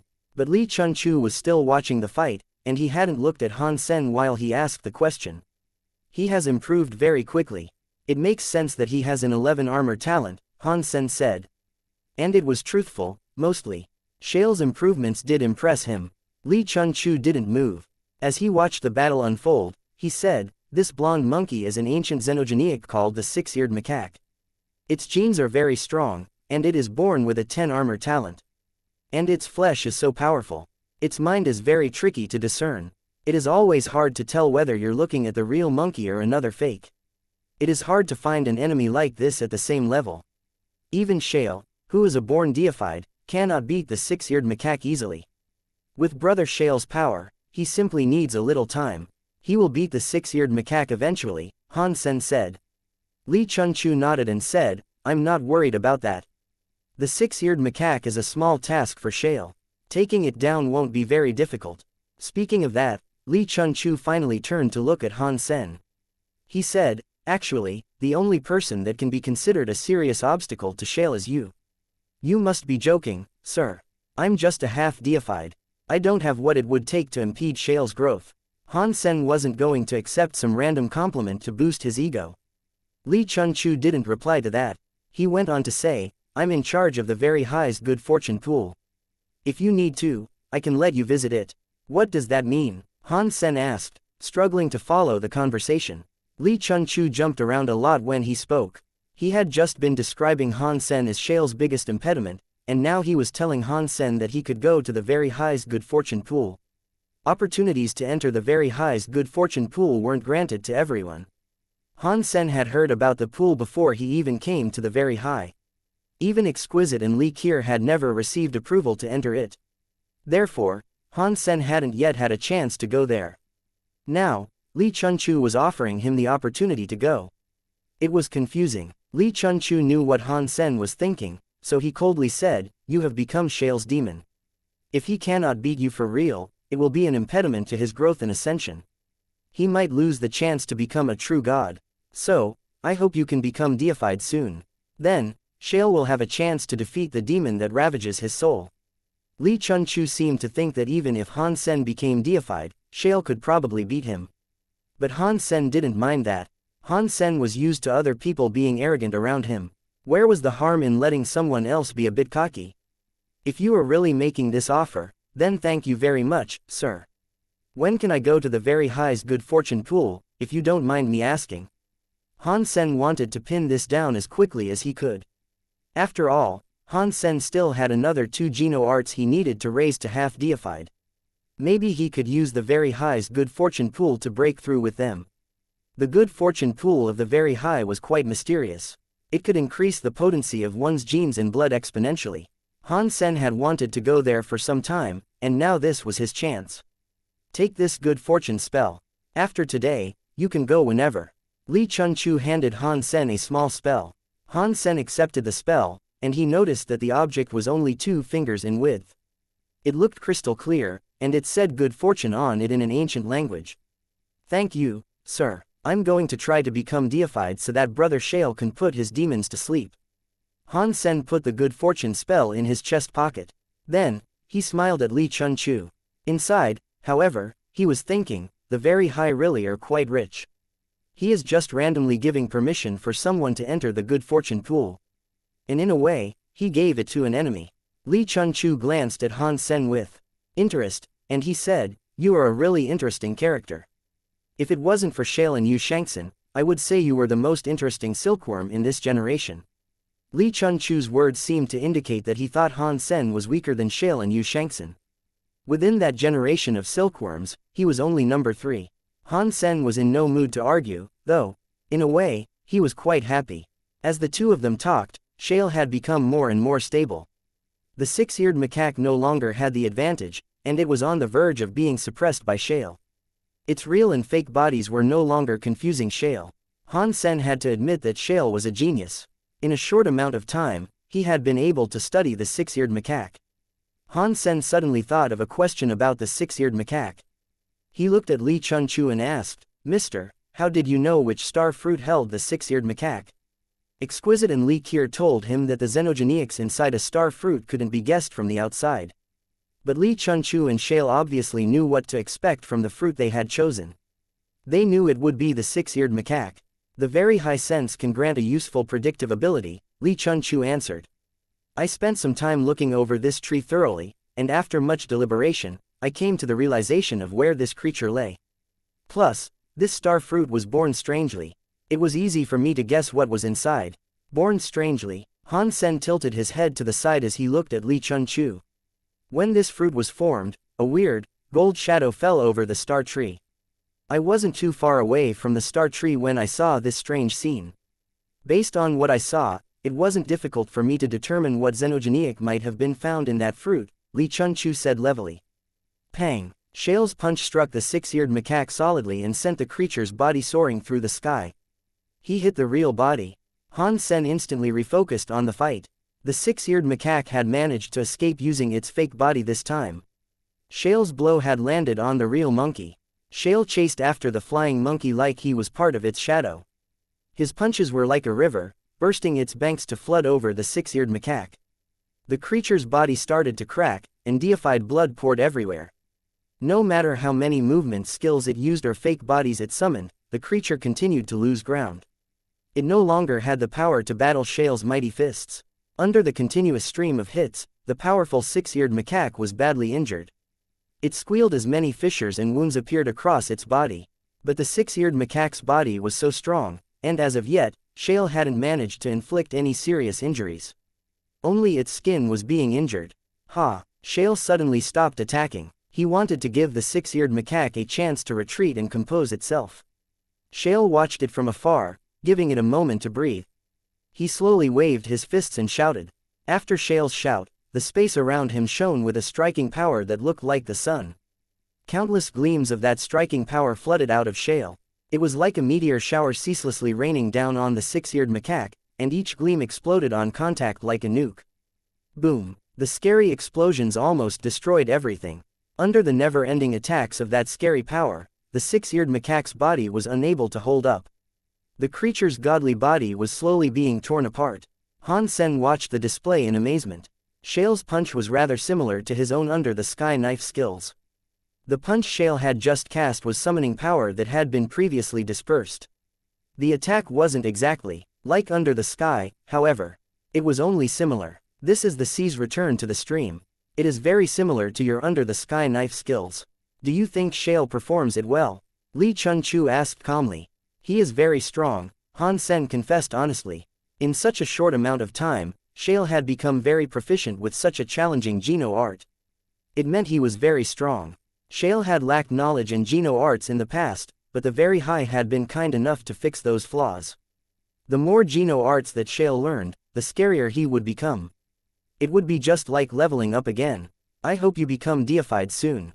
Don't make Shale wait too long, Li Chunchu said. Shale walked over to them, carrying the six-eared macaque over his shoulder. He nodded to Han Sen and turned to leave with Li Chunchu. Han Sen didn't concern himself with the two of them. He happily held the good fortune spell inside. It would be great if the universe had more people like Li Chunchu in it. I have made too many enemies here, but for some reason, I don't need to find resources myself now. I will have an endless amount. Han Sen was preparing to leave when he suddenly felt something wrong. His heart told him he was in danger. The next second, Han Sen teleported away just as a shadow struck the spot he had been standing a moment before. Han Sen leaned forward to get a better look at the shadow, and what he saw gave him a shock. It was a monkey that was half the size of a human in height. Its head had 6 ears, with each one looking like a snail. Golden fur covered the being. It looked like the six-eared macaque, but it was much smaller than the first six-eared macaque. Earlier, Han Sen had watched Shale defeat the six-eared macaque. The man had even dragged the creature's body away with him. And now, there was a smaller one right here. That was unexpected. Was that prior six-eared macaque a mother monkey? Did it have a baby that Shale didn't see? Han Sen murmured to himself, looking at the smaller six-eared macaque. Han Sen couldn't think of any other explanations for why a miniature six-eared macaque had appeared before him. But the xenogenics inside the star fruit had no chance of getting pregnant. Therefore, his theory didn't make sense. You are a mother monkey. You all are mother monkeys. This is my real body. What they took away was just one of my fake bodies, the six-eared macaque shouted shrilly at Han Sen. Awesome. The fake body was able to trick Li Chunchu. It even tricked me. This six-eared macaque's fake body skill makes it invincible, Han Sen thought in awe. The six-eared macaque looked murderous. It glared at Han Sen and said, earlier, with that very high monster nearby, I had to fake my own death. But now, there is no need for me to hide. After I kill you, I can go out into outer sky. Even if that very high monster realizes that the body was a fake and comes back here to get me, he won't be able to find me. That idea isn't a bad one, but I'm afraid that you're wrong about one thing. Han Sen laughed. What's that? The six-eared macaque asked, its eyes glittering at Han Sen. I'm scarier than that very high monster. If you quietly left earlier while you had the chance, you could have gotten away free. It is a shame you wanted to murder me instead. I'm afraid you'll be the one who ends up dead today. Han Sen sounded serious. You are just a half-deified. How dare you try to bluff me? The six-eared macaque shouted furiously. It ran toward Han Sen. Han Sen's Apollo set shone as he threw a punch toward the six-eared macaque. Pang! Han Sen's punch caught the six-eared macaque's body mid-leap and tore it in half. It was just a fake body, however. The six-eared macaque's real form was gone. Pang! The six-eared macaque suddenly appeared behind Han Sen. It punched Han Sen in the back, sending him hurtling forward. It was a long time before he came to a stop. There was a dent in the back of the Apollo set in the shape of a fist. The Apollo set seemed to be on the verge of breaking. How dare you act so cocky in front of me? The six-eared macaque screamed. It jumped at Han Sen again. Only, this monkey is so strong. It can use fake bodies, and its ability to hide its presence is unsurpassed. It is so hard to avoid it.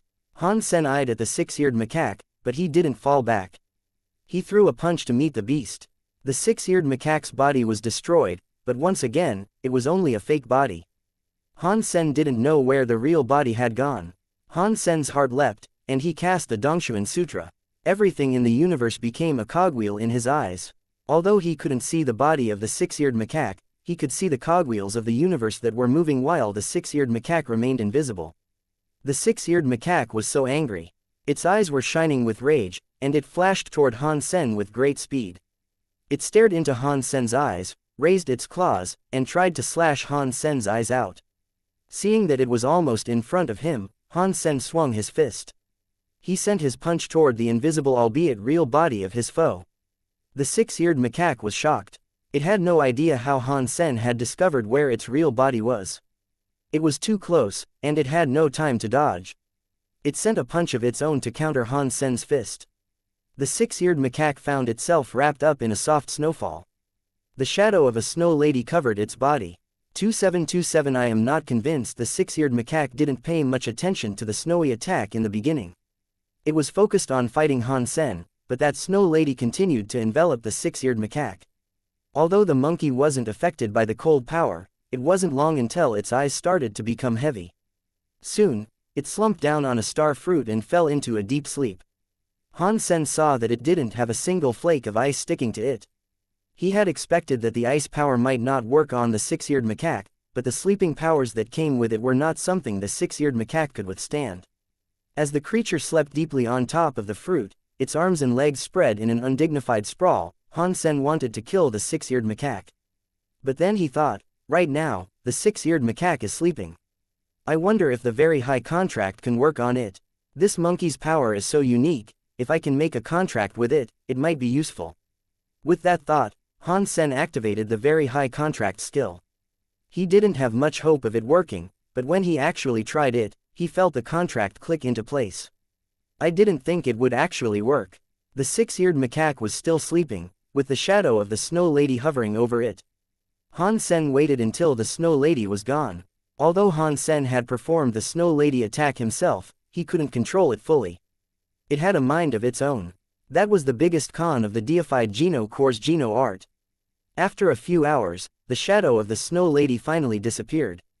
Han Sen noticed that the six-eared macaque was still fast asleep, so he gave it a swift kick in the butt, knocking it some distance away. The six-eared macaque was shocked by its rude awakening. It jumped up off the ground, gold substance chains rising around it. It squealed and moved forward to attack Han Sen. Han Sen used his mind, and the markings of the contract spell appeared on the six-eared macaque's forehead. Patong! The six-eared macaque fell back onto the star fruit. It placed its hands over its head and twitched repeatedly as if it was in agony.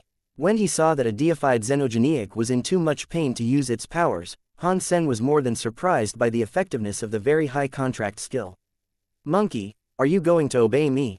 Han Sen asked the monkey, shutting off the pain that the contract's power was inflicting on the six-eared macaque. The monkey released a warbling shriek and leapt off the fruit. It blurred as it rushed toward Han Sen, gold light shining behind it. It suddenly teleported in front of Han Sen.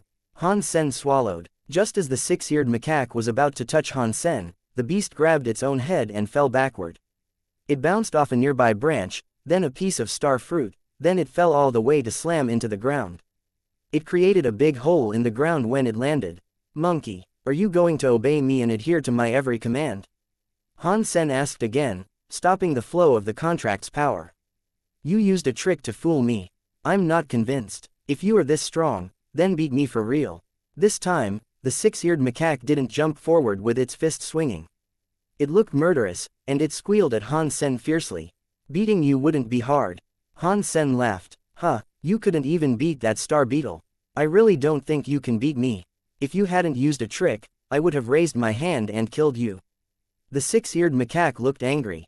Han Sen looked at the six-eared macaque with surprise. How did you know I fought the star beetles here? The six-eared macaque didn't attack. It looked at him with disdain and said, I am a born deified. I'm not like those other normal xenogeniacs in the star fruits. I know many things when I am born. I know everything that happens here. Born deified, Han Sen was more than shocked hearing this. That xenogeniac had a much higher chance of evolving all the way up to true god class. If you didn't use a trick, how could you beat me? The six-eared macaque continued, still talking in a cocky tone of voice. Fine, I will give you a chance. I won't use the contract's power, and if you beat me, I will give you your freedom back. If you lose, then I will be your master. And then you must start listening to me, okay? Han Sen smiled. Sure, why not? The six-eared macaque said quickly. Clearly, it was more than confident that it could defeat Han Sen. It was afraid Han Sen would regret his decision to do this. Han Sen's Apollo set was bursting with a god light again. The Apollo wings spread, making him look like a god in the sky. He looked down on the six-eared macaque and said, come on. Show me how powerful a born deified xenogeniac really is. The six-eared macaque didn't speak. Its eyes flashed, and its body exploded with a golden light. It was like some elemental of gold fire rushing toward Han Sen. Countless claws of gold light surged toward Han Sen, looking like they could cut the sky and earth. Han Sen was covered in the claw light. Han Sen flapped his wings and dodged the attacks. But the next second, the six-eared macaque appeared next to Han Sen. It attacked Han Sen's penis like a monkey stealing a peach. The six-eared macaque thought his fake body and invisibility could hide his true self. But as a matter of fact, Han Sen could see every movement the beast made. Han Sen moved his body slightly and dodged the evil, peach-stealing monkey's skill. Han Sen looked calm. He seemed to be calm with everything that he did. There was nothing special about a monkey going for the crown jewels. But that six-eared macaque was now being put at a disadvantage. The six-eared macaque was terribly upset. When it fought Shale hadn't been able to tell where its true body was. Even in the end, it had only been using one fake body, so Shale had a 50% chance of finding the true body. He was still unable to find its invisible self. If the monkey had used all of its power, it could have defeated Shale. It was afraid of Li Chunchu, though. But now that it was fighting against Han Sen, its invisibility and fake bodies weren't working. Whether it used a fake body or went invisible, Han Sen could see everything. It was useless, and the creature began to collect injuries. Not fair, not fair. The six-eared macaque suddenly started screaming as it became desperate. What isn't fair? Han Sen asked with a smile, pausing his attacks. You don't have the power. You just have treasures. Even if you beat me, it is the treasures' power, not your own.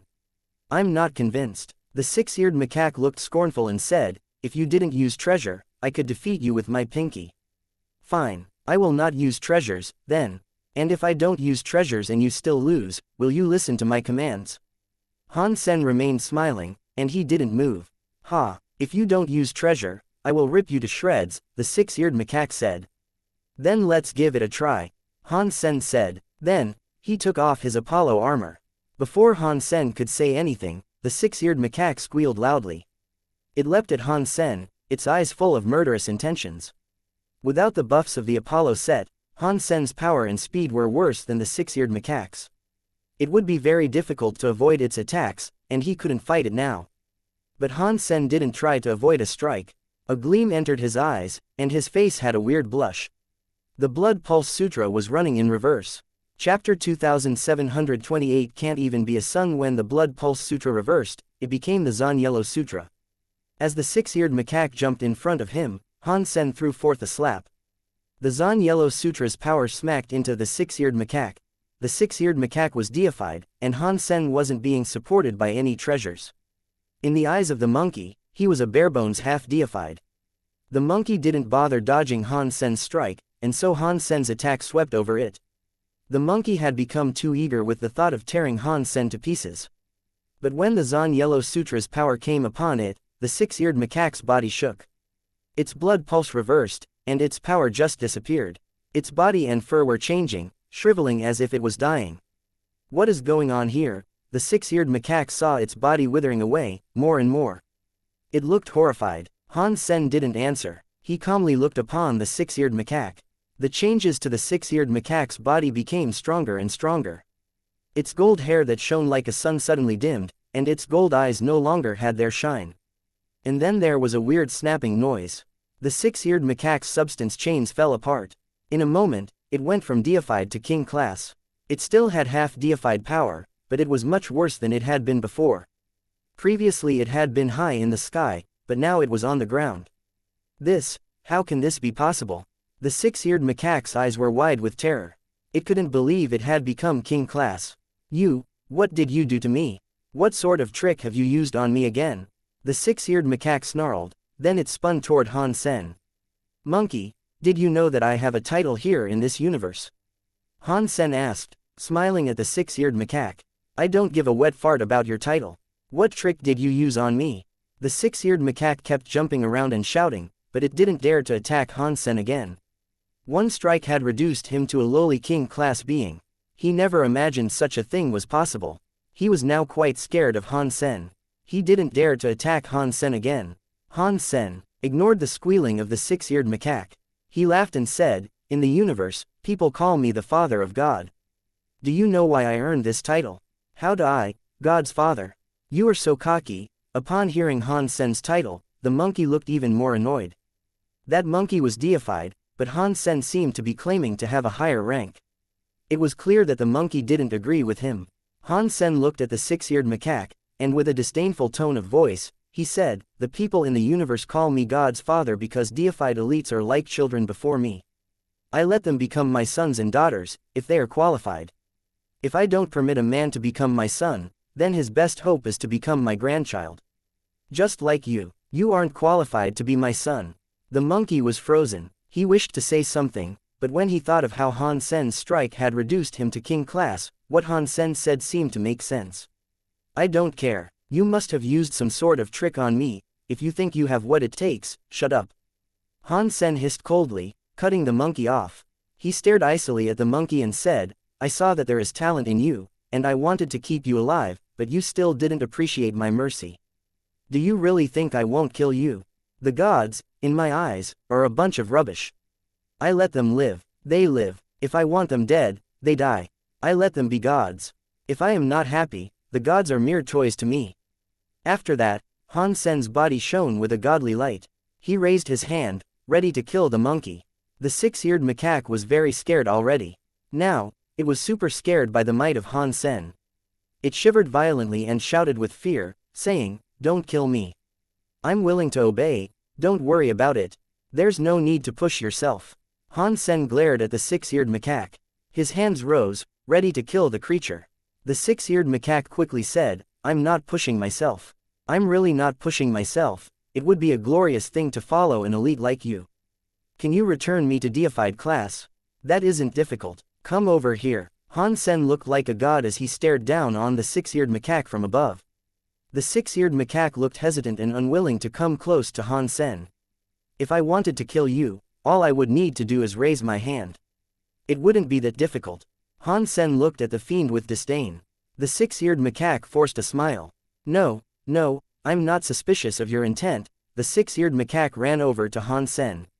Its body was half the average height of a human's, and as it stood before Han Sen, it looked like a little kid. Han Sen looked at it and raised his hand. He touched its head like a godfather and said, I, Han Sen, by the name of all gods, give you eternal holy power, open the door of destiny. Han Sen made up a bunch of nonsense that worked well to bluff the six-eared macaque. It had no idea that Han Sen was just wasting time and putting on a show. Han Sen just needed to wait until the effects of the Zhen Yellow Sutra wore off. Then, the six-eared macaque would be deified again. Han Sen wouldn't even need to use the Blood Pulse Sutra. He just randomly cast a light on the six-eared macaque's head. Han Sen calculated the time and slowly spoke his fabricated blessing. By the time he was done, the Zhen Yellow Sutra's power had disintegrated. The body of the six-eared macaque changed again. The six-eared macaque saw Han Sen's power inside its body, and it felt its body change.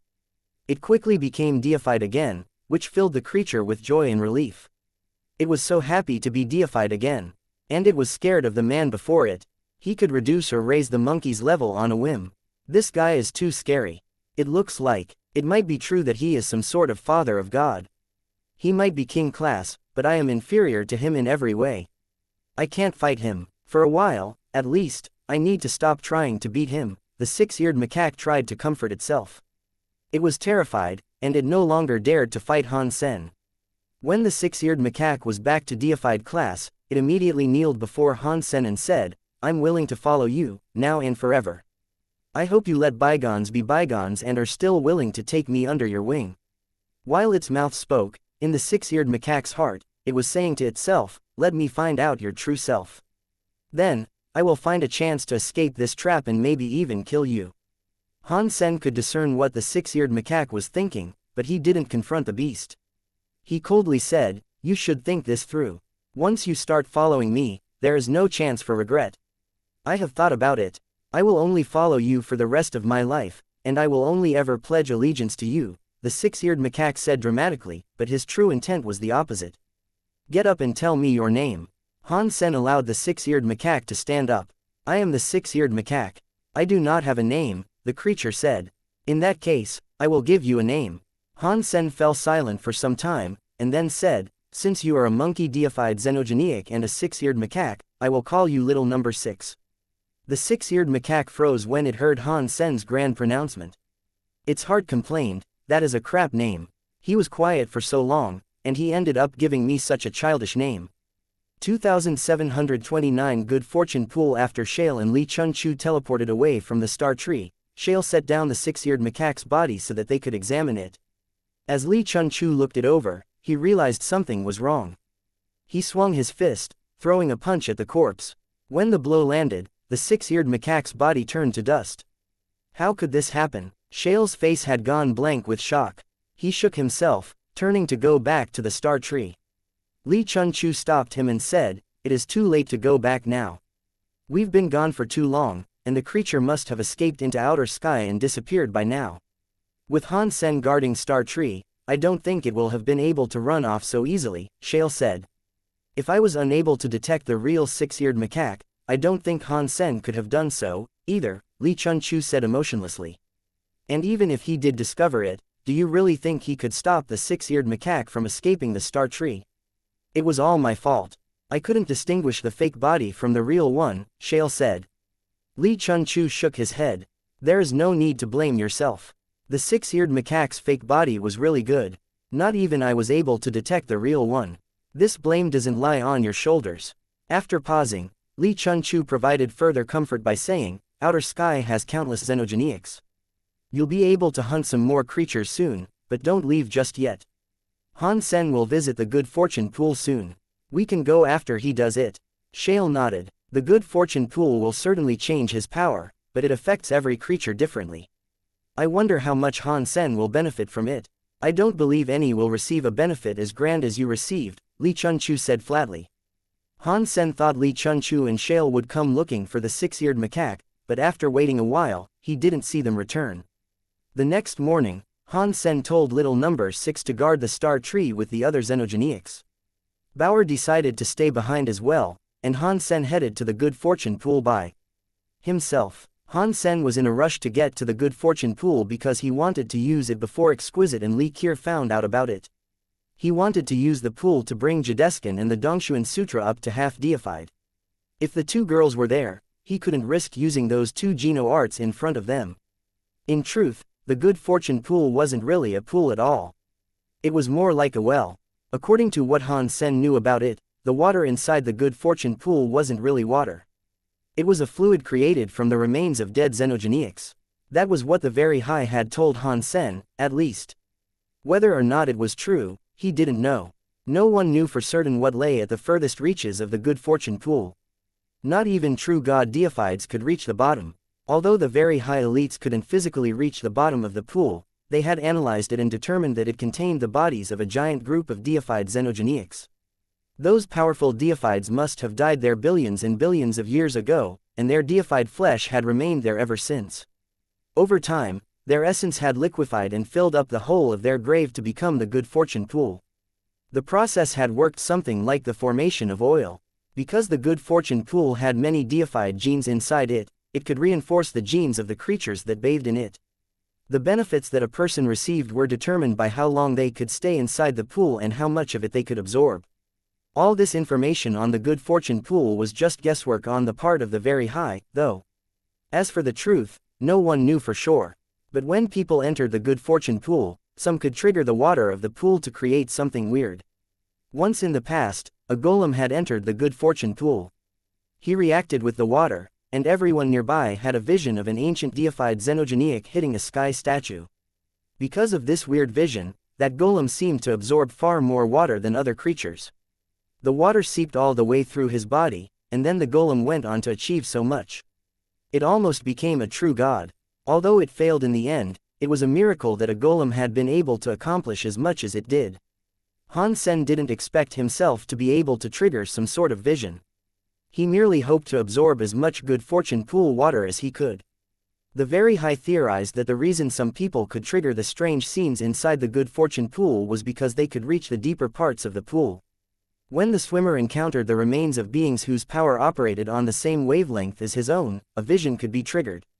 The bloodline of the humans was derived from the crystallizers, and the history of the crystallizers didn't go back very far.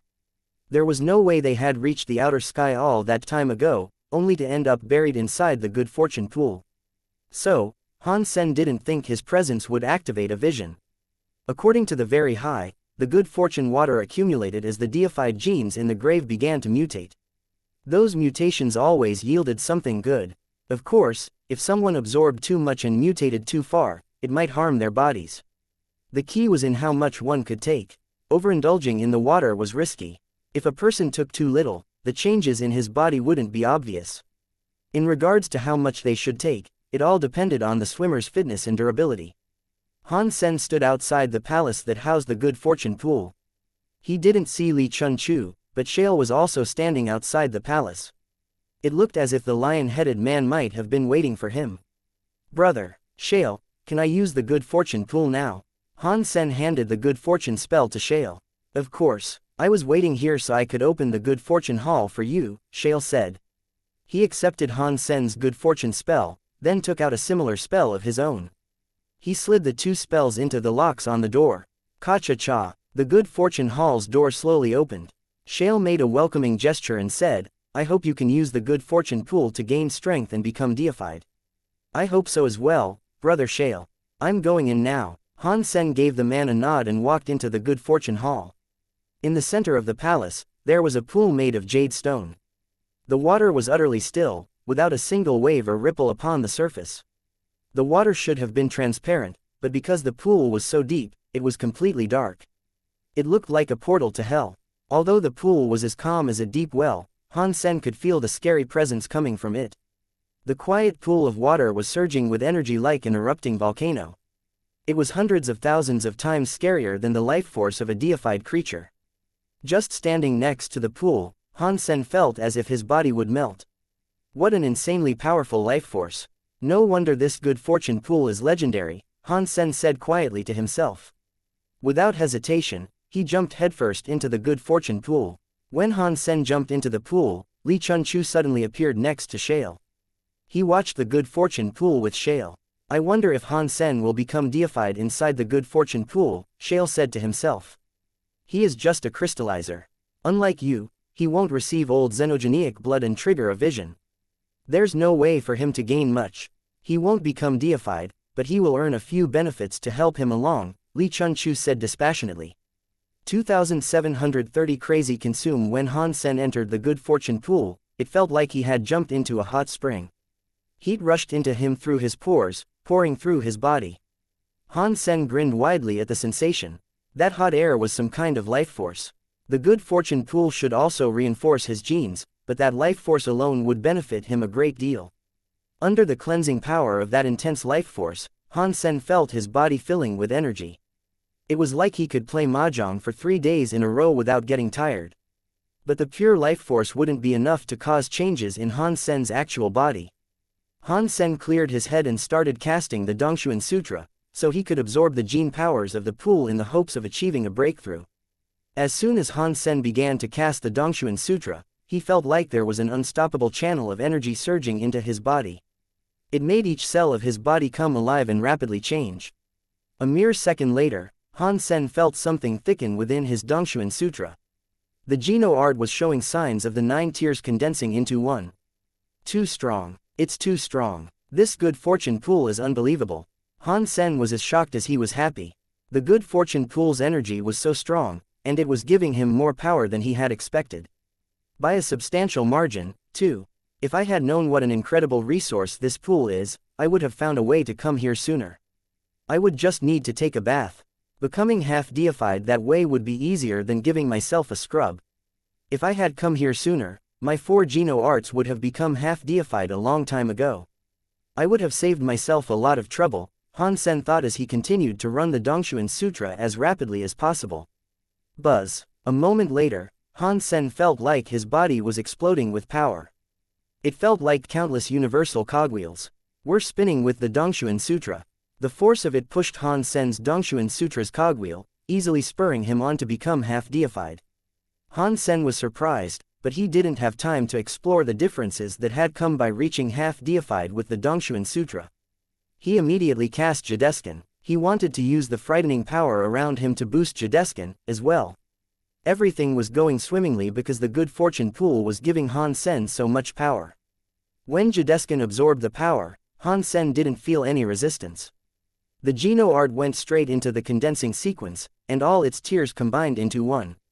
Han Sen's entire body transformed into icy jade. He suddenly looked like a statue. As Jadeskin kept changing, his body became more and more like crystal. It shone as clearly and radiantly as a diamond. Kacha. The jade veneer suddenly tore itself off, like flaky dust being swept away from Han Sen's body. Layer after layer, it went, and as it peeled away, the flesh of Han Sen's body was reborn. It was like he had gotten rid of his old bones and installed a fresh skeleton. It's leveling up already. Han Sen could barely believe this. Elevating the Dongshuan Sutra and Jadeskin to half-deified had been the simplest thing in the world. And there was even more gene power surging into his body. It was like he had expected rainfall, but now an entire river of water was plunging down on him. It was too much. Han Sen could scarcely comprehend it. Something is wrong. Something must be wrong. Han Sen continued to absorb the energy, but he couldn't understand what was going on. According to the analysis of the very high, the good fortune pool had been created by different deified xenogeneic genes combining together. It was a mixture. Therefore, the composition of the water was quite complicated. When ordinary creatures entered the good fortune pool, they absorbed a lot of the good fortune pool's water, but they could only refine the gene power of the water that was compatible with their own genes. A lot of the harmful gene power had to be neutralized or expunged. Otherwise, it could seriously damage their bodies. For instance, if a creature that practiced fire powers came to the good fortune pool, it would have to expel all the water element powers that it absorbed. Otherwise, the conflicting element would damage the fire creature. Because most of the gene power in the water wouldn't suit most people, a person couldn't spend too long inside the pool. When the harmful gene power reached a high enough level to harm the body, they would have to leave the good fortune pool. Once they left the pool, they would have to carefully release all the harmful gene power. If the person in the pool triggered a vision, then the vision would release other gene powers and attract helpful gene powers for the person to absorb. So, when a vision appeared, the person could absorb vast amounts of gene powers, far more than usual. The harmful gene powers would only be a small part of the mixture. Therefore, the benefits those people received would be far better than those who couldn't trigger a vision, and they could spend much longer inside the good fortune pool. But now, Han Sen's situation was a strange one. He had been absorbing the powers of the good fortune genes for a while. A vision had yet to appear, but the gene powers that he was absorbing seemed perfectly compatible with every fiber of his being. None of the gene powers seemed harmful to him, as the theories he had heard suggested they should be. It was like all the good fortune water was the purest type of gene power. Every drop helped him and aided the progress of his geno arts. There wasn't a speck of harm entering him. Han Sen swallowed like a whale and sucked. Like a mosquito, he absorbed more and more energy. He was taking in so much that he was almost afraid. I'm absorbing so much gene power. Why isn't something stopping my progress?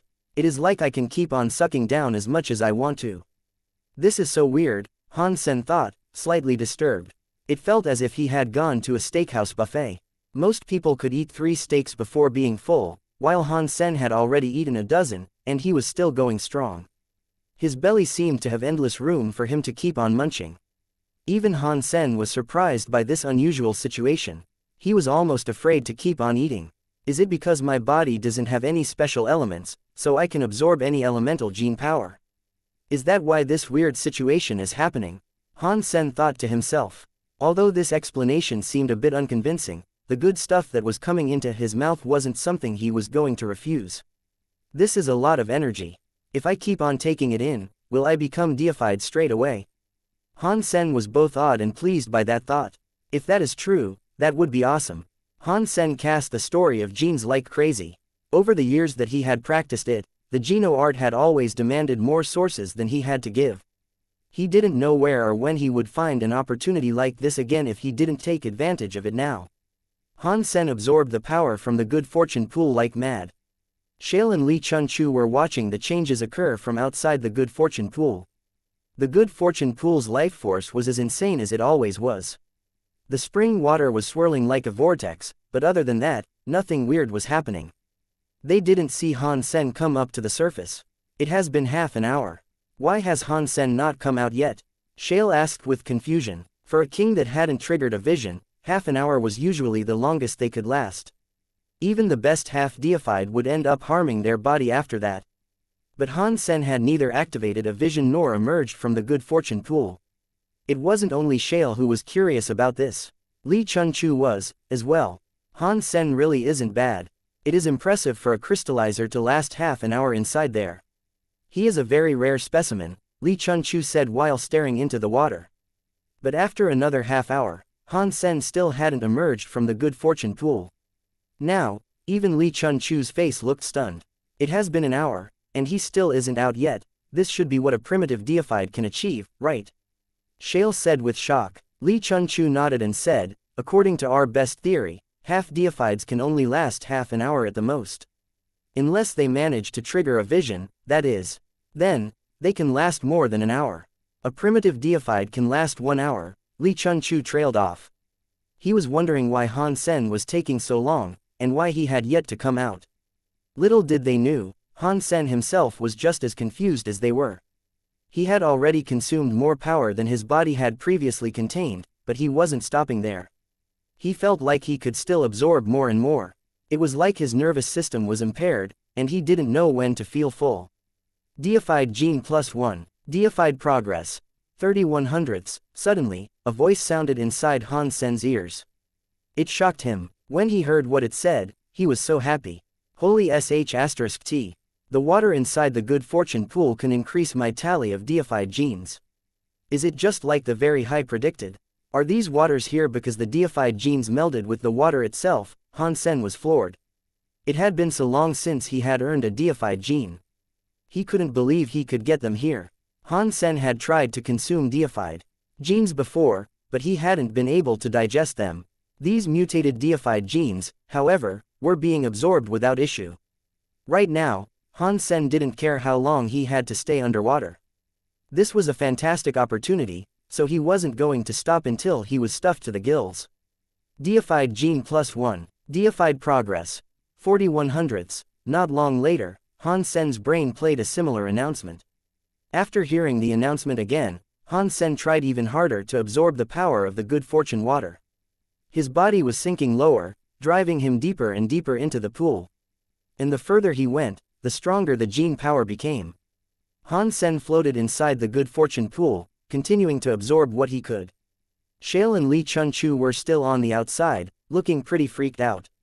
They had been waiting for 2 hours by this point, and they saw no sign of Han Sen coming back to the surface. That itself was a big problem. Shale was a deified when he entered the good fortune pool, and he had even triggered a vision, but he only lasted 2 hours. Now, Han Sen had been in there almost as long as Shale, and he yet to show a sign of coming back out. This was so strange. Han Sen's body should still be half deified. He must have taken in so much gene power. Even if it was all somehow beneficial for him, it should have filled his body to overflowing by now. How can he still be down there? Shale asked in a whisper. Li Chunchu looked into the water but didn't speak. He was trying to guess what might have happened to Han Sen. He considered many possibilities, but he didn't think any of them made sense. In short, unless Han Sen had become deified, the good fortune pool's gene power should have blown him up by now. If Han Sen was becoming deified inside the good fortune pool, there should have been a big movement on the surface to let them know what had happened. They would have noticed something like that. The pool shouldn't have been as quiet as it was right now. But it didn't seem possible that Han Sen was dying down there, either. Creatures had died in the pool before, overloaded by the power that they had taken in. But as they died, their powers would explode rather violently. Shale and Li Chunchu would sense it if that happened. What is he doing under there? Li Chunchu couldn't contain his curiosity. Although he was in charge of the good fortune pool, he couldn't just hop in and check. The good fortune pool had incredible gene powers, but the ingredients that composed it were too complicated. Once someone reached the maximum level of harmful gene powers they could tolerate and left the pool, they could begin to slowly purge those destructive powers. However, their core genes would be forever affected. They would live with side effects from then on. These side effects didn't affect one's body in practice, but if that person wanted to enter the good fortune pool again, the rate at which they accumulated harmful gene powers would be greatly increased. Entering the water again could be very dangerous for them. So, ordinary people could only earn benefits the first time they entered the good fortune pool. Entering the good fortune pool again would make these side effects get worse. After a few times, most people couldn't even touch the water anymore. That was the situation that Li Chunchu found himself in. He wanted to dive into the pool and take a look, but he simply couldn't. Shale had only just entered the good fortune pool, so he couldn't go in again either. The two of them had no choice but to watch from the edge of the pool. They hoped that Han Sen would come back out, so they could learn what he had managed to accomplish down there. Deified Gene +1. Deified progress. 56 100ths, Han Sen was still frantically pulling in the gene powers of the good fortune water. His deified progress was moving steadily forward. Am I going to become deified? Han Sen was so excited. If he could become deified here, then in the eyes of the universe, he would have the basic authority to start his own race. That meant he could represent humans and start a war for a lantern in the Geno Hall. Humans could become a high race. Fighting the Extreme King or a big race like the sky wouldn't be realistic. He would have to find some higher races that only had a couple deifieds, or maybe none at all. If that happened, Han Sen would be confident in his ability to pick on them. Only of course, every high race had connections. He couldn't just start a war with whoever he wanted. Just like the rebate, if anyone tried to start a lantern war with them, they would have to think about how Sky Palace would react. Han Sen wasn't worried about it too much, though. He just had to find a high race that was allied with the Extreme King, and then snuff out their lantern. There was no love lost between him and the Extreme King anyway, so battling them was going to happen someday regardless. Deified Gene +1. Deified Progress. 98 100ths. As time went by, Han Sen's deified progress went higher and higher. Han Sen could feel the power collecting inside of him. There were changes occurring in his body that felt like they could flip the sky and the earth. These changes weren't connected to any of his 4 Geno arts. It was his body itself that was changing. It was a process that he couldn't have begun to describe. His flesh, his bones, his organs, and every cell in his body was changing. Deified Gene +1. Deified Progress. 100 100ths. God body evolving. When his deified progress reached 100, Han Sen felt like his body was a flower, and the petals were falling away one by one. He felt like a serpent, peeling off its skin. The feeling was beyond anything that Han Sen had previously imagined, and although it was incredibly strange, it also felt amazingly good. Shale and Li Chunchu were staring nervously down into the good fortune pool when the water suddenly fountained up like a spring. It gushed up 10 meters into the air, and many strange waves swept over the surface of the water. Bzzzt. Before they could figure out what was happening, a shadow rose from the spring water. A watery manifestation of an old, giant beast appeared. The beast was enormous and prehistorically scary. It had 2 heads, and 4 wings spread from its back. The moment it appeared, it roared to the sky. The deafening noise of its roar echoed throughout the hall. A 2-headed demon dragon. Why are we seeing one of these old monsters? The crystallizer's bloodline can't have any links to a 2-headed demon dragon. Li Chunchu stared at the creature he was seeing in shock.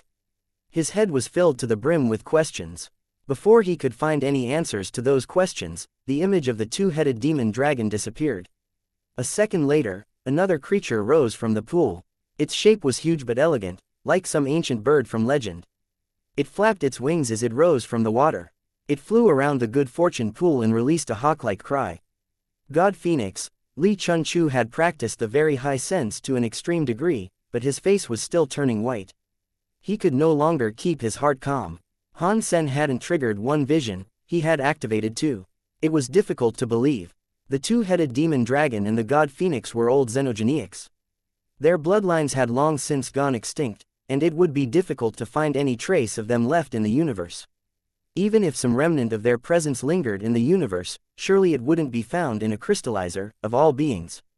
Li Chunchu couldn't imagine how Han Sen had been able to trigger the visions of those 2 majestic xenogenics, but whatever was happening obviously wasn't finished yet.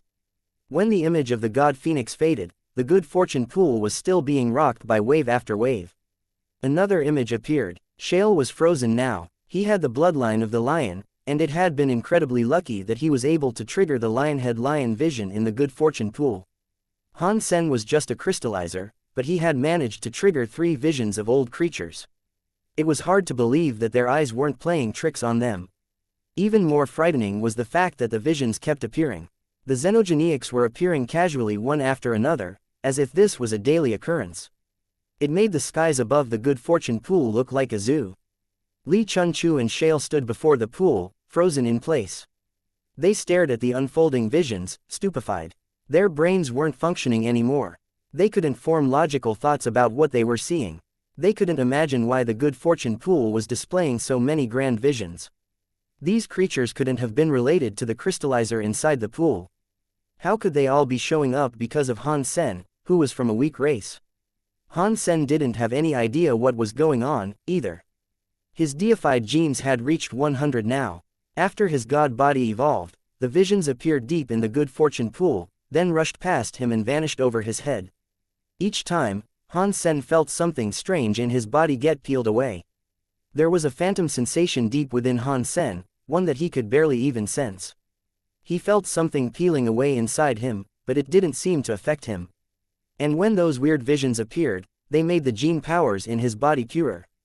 The changes within him accelerated. Han Sen could only think in his heart, the creatures in the sanctuaries were crafted from the xenogenic blood of those in the universe, and I ate a lot of creature flesh in my time there. I claimed their genes to make myself stronger. Maybe it's their blood that is being affected on some level. My time in the sanctuaries left some remnants of those creatures, blood genes. When the god body evolves, it triggers those small gene messages. Is that how these weird visions are appearing? Han Sen thought that his guess sounded reasonable, but he didn't know if it was the truth. He didn't have time to confirm the validity of this theory, either. As he reached the end of this train of thought, his body had reached the most important moment of evolution. He didn't have time for anything else. Changes began to flow through Han Sen's flesh, flipping his world on its head. It was like every cell within him was being reborn. It made his body become as pure as a newborn baby's. There was nothing about him that wasn't new and clean. But Han Sen didn't hear his god body finish evolving. His body stopped evolving, and the 4 Geno arts inside him started to run. The Blood Pulse Sutra, the Dongshuan Sutra, Jideskin, and the Story of Genes, those 4 Geno arts were running inside Han Sen's body at the same time.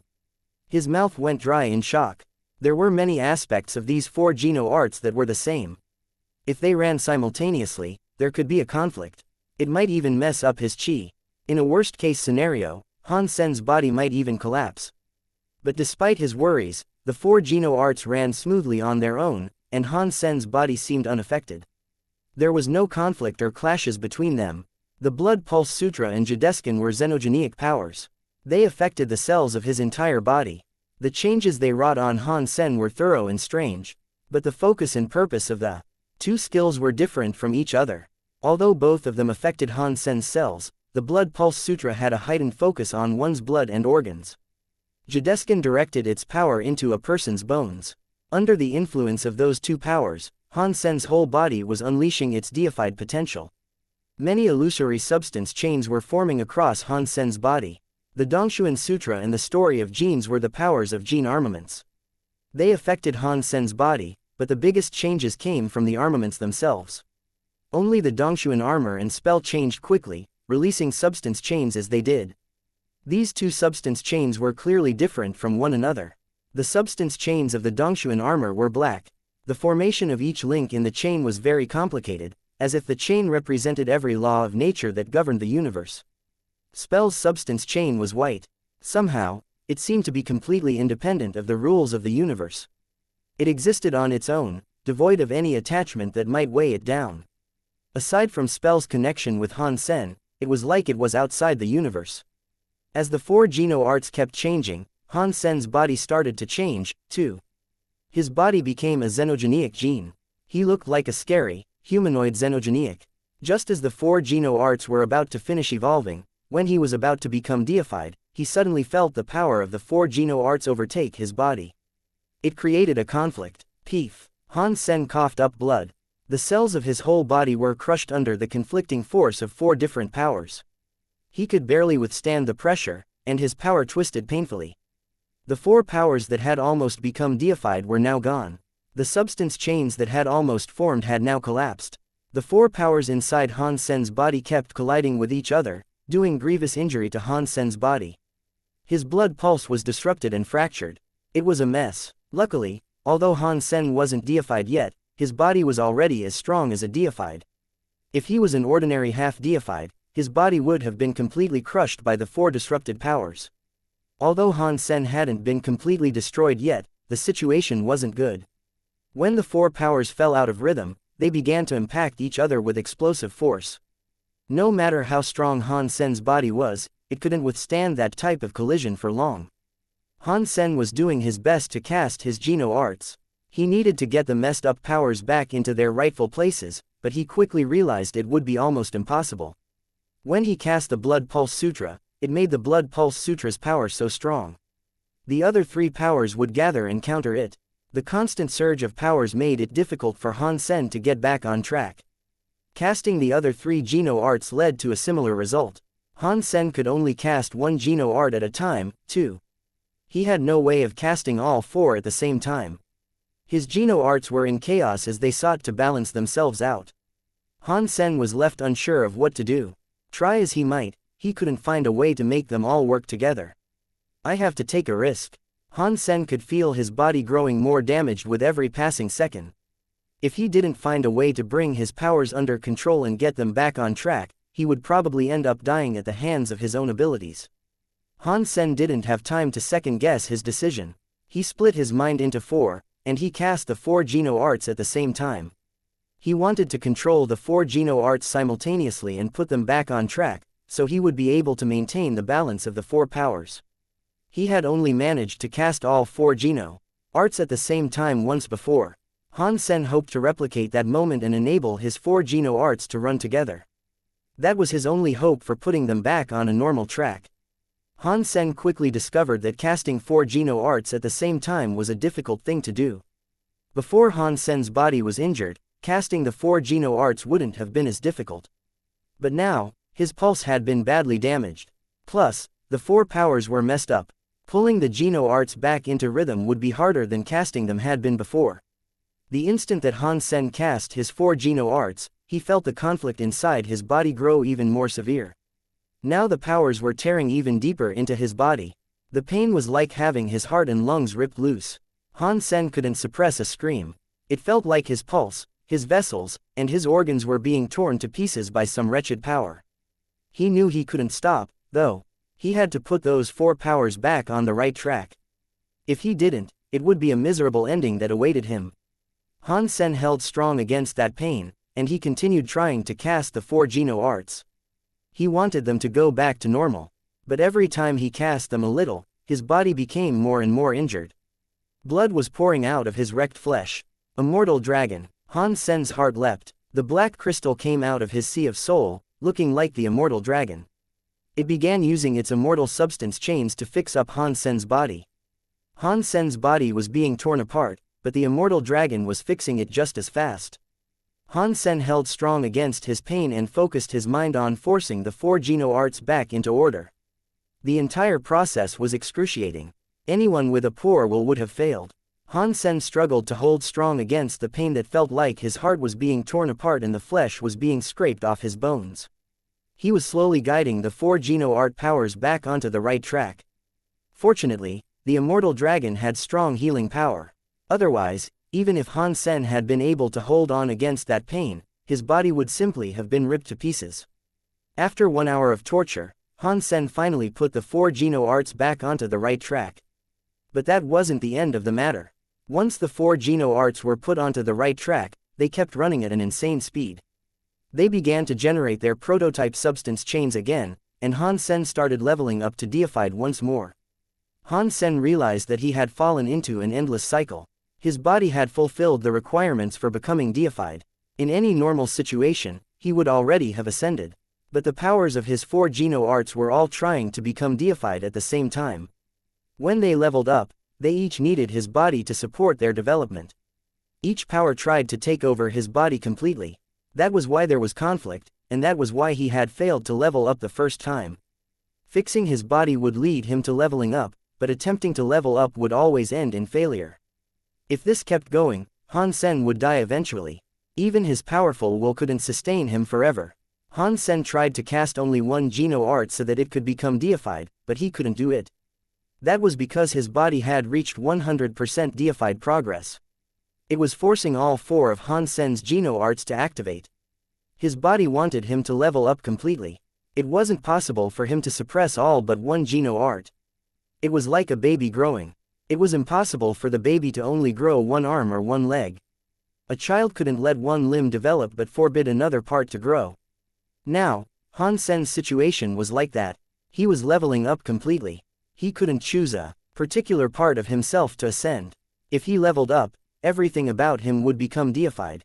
Only, if I can't suppress 3 of my Geno arts, I will have to let all 4 become deified. After Han Sen thought about his situation, he realized that he had to take the risk and try. He wasn't going to back out now. But on the final step, as the 4 Geno arts tried to use his body to become deified, the powers conflicted. Han Sen failed again. The powers of the Geno arts were thrown into disarray, and the forming substance chains collapsed. Han Sen experienced a pain that almost broke his body. No, if this continues, I will not succeed. Han Sen held firm against the pain that wanted to tear his body to pieces. Many ideas flew through his head as he considered how he could let the 4 Geno arts run and become deified. Based on what he knew of evolution, there was no possibility of Han Sen becoming deified now. That was because the 4 Geno arts couldn't become one, and neither could they evolve individually while using only a portion of Han Sen. They had to take over Han Sen's body completely. That was a contradiction that couldn't be solved. Wait a second, according to the theory, spell itself has a life force, she has a complete body structure and cycle, maybe that will really work. Han Sen's brain flashed with an idea. He used the power of the immortal dragon again. Gritting his teeth through that unbearable pain, he shoved the 4 messed up Geno art powers back on the right track. The pain he experienced was worse than death. It was like being sliced to the bone a billion times. Han Sen didn't know if he could endure it if he had to do it a second time. It must work. Han Sen felt his teeth chattering. He sent up a desperate prayer and then summoned Spell. Spell took on her female form and appeared in front of Han Sen. In a moment, she had rushed into Han Sen's body and combined with him. And then, Han Sen's body underwent some amazing changes. After he successfully combined with Spell, Han Sen's body restructured dramatically. He wanted to use the changes of his body to redirect the roots of the 4 Geno arts. He hoped that doing so would let him find a way for all 4 Geno arts to coexist at the same time. After Spell fused with his body, however, Han Sen suddenly noticed that the changes in his body's structure went far deeper than he had imagined.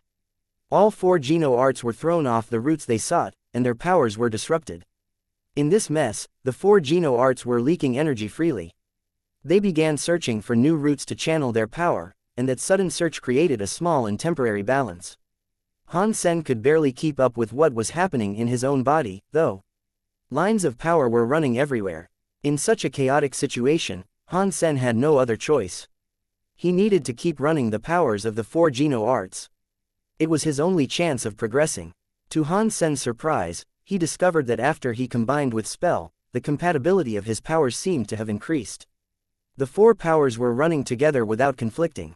Especially the story of genes. After Han Sen combined with Spell, the story of genes became very tame inside his body. It was like a placid lake that had always been inside him, and wherever the power flowed, chaos would slowly fade away. Any places in his body that didn't have power were gradually filled up by it. The Dongshuan Sutra's power reacted in an even more unique way. It separated itself from Han Sen's body, confining most of its energy to the Dongshuan armor. Between the Dongshuan armor and Han Sen, a special cycle was running. The powers of his blood and bones became Han Sen's primary strength. While the substance chains were generated, they kept pushing Han Sen's body toward deified class. Finally, the 4 Geno arts were able to generate substance chains again, all while Han Sen's own body was trying to hit a deified level. Han Sen knew he was at a crucial point. If he failed again, he didn't know if he could endure the searing pain another time. The 4 Geno arts suddenly formed a substance chain. 4 different powers combined, melting into Han Sen's body. Han Sen couldn't control himself. He arched his back and roared to the sky. The cells in his body quickly changed. At that moment, 4 different Geno arts created an amazing rhythm as their structures became one. Their power bloomed like a flame being struck from a match. Their powers weren't truly combined, but they were now like a machine composed of 4 parts. Although they remained individual powers, they were all working together. The black armor was strong and beautiful. Boiling blood, ice, and jade-like flesh. Han Sen felt as if he had leveled up. That feeling was indescribable. A flaming, black substance chain rose from Han Sen's body, making him look like a scary xenogenic demon god. Even his presence looked like a xenogeniac's.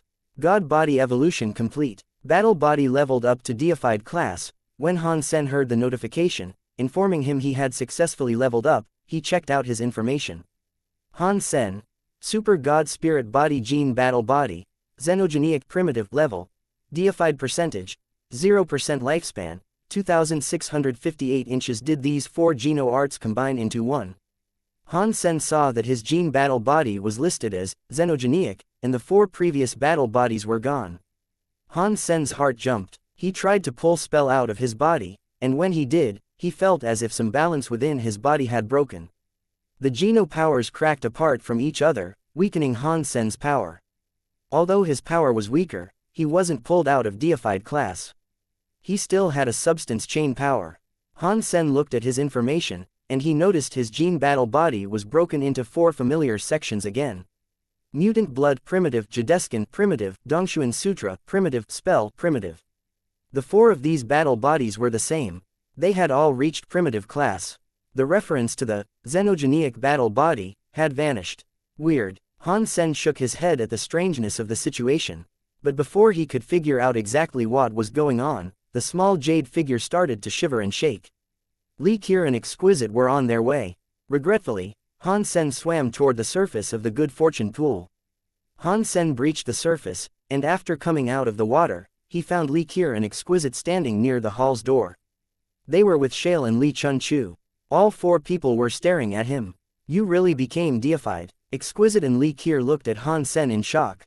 When they received the news from Li Chunchu, they hurried over with haste. They had only just arrived there, and they saw Han Sen emerge from the good fortune pool. They found powerful substance chains radiating from Han Sen's body. He was deified. Li Chunchu looked upon him very strangely.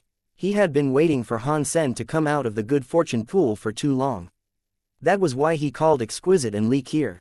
He wanted them to sense Han Sen's mind and find out what was going on down there.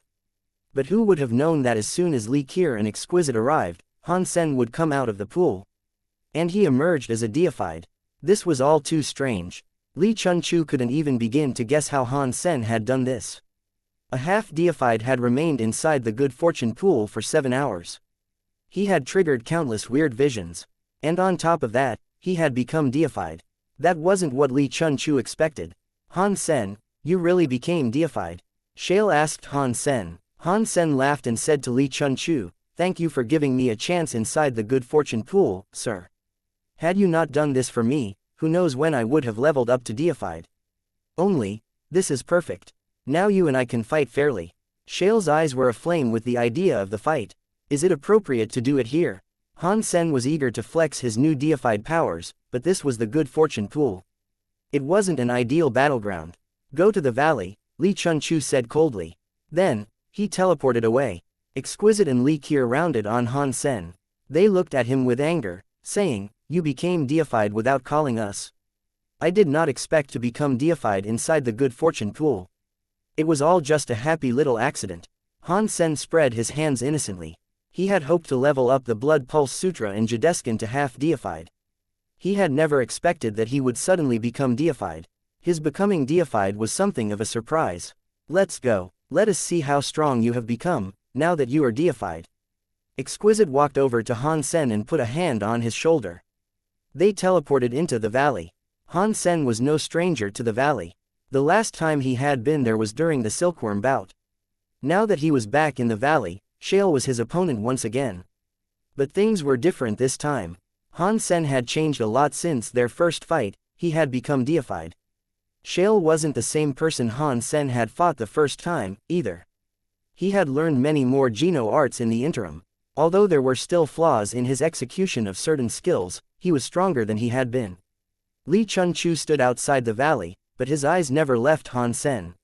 He knew it was even more unlikely that Shale would win this time.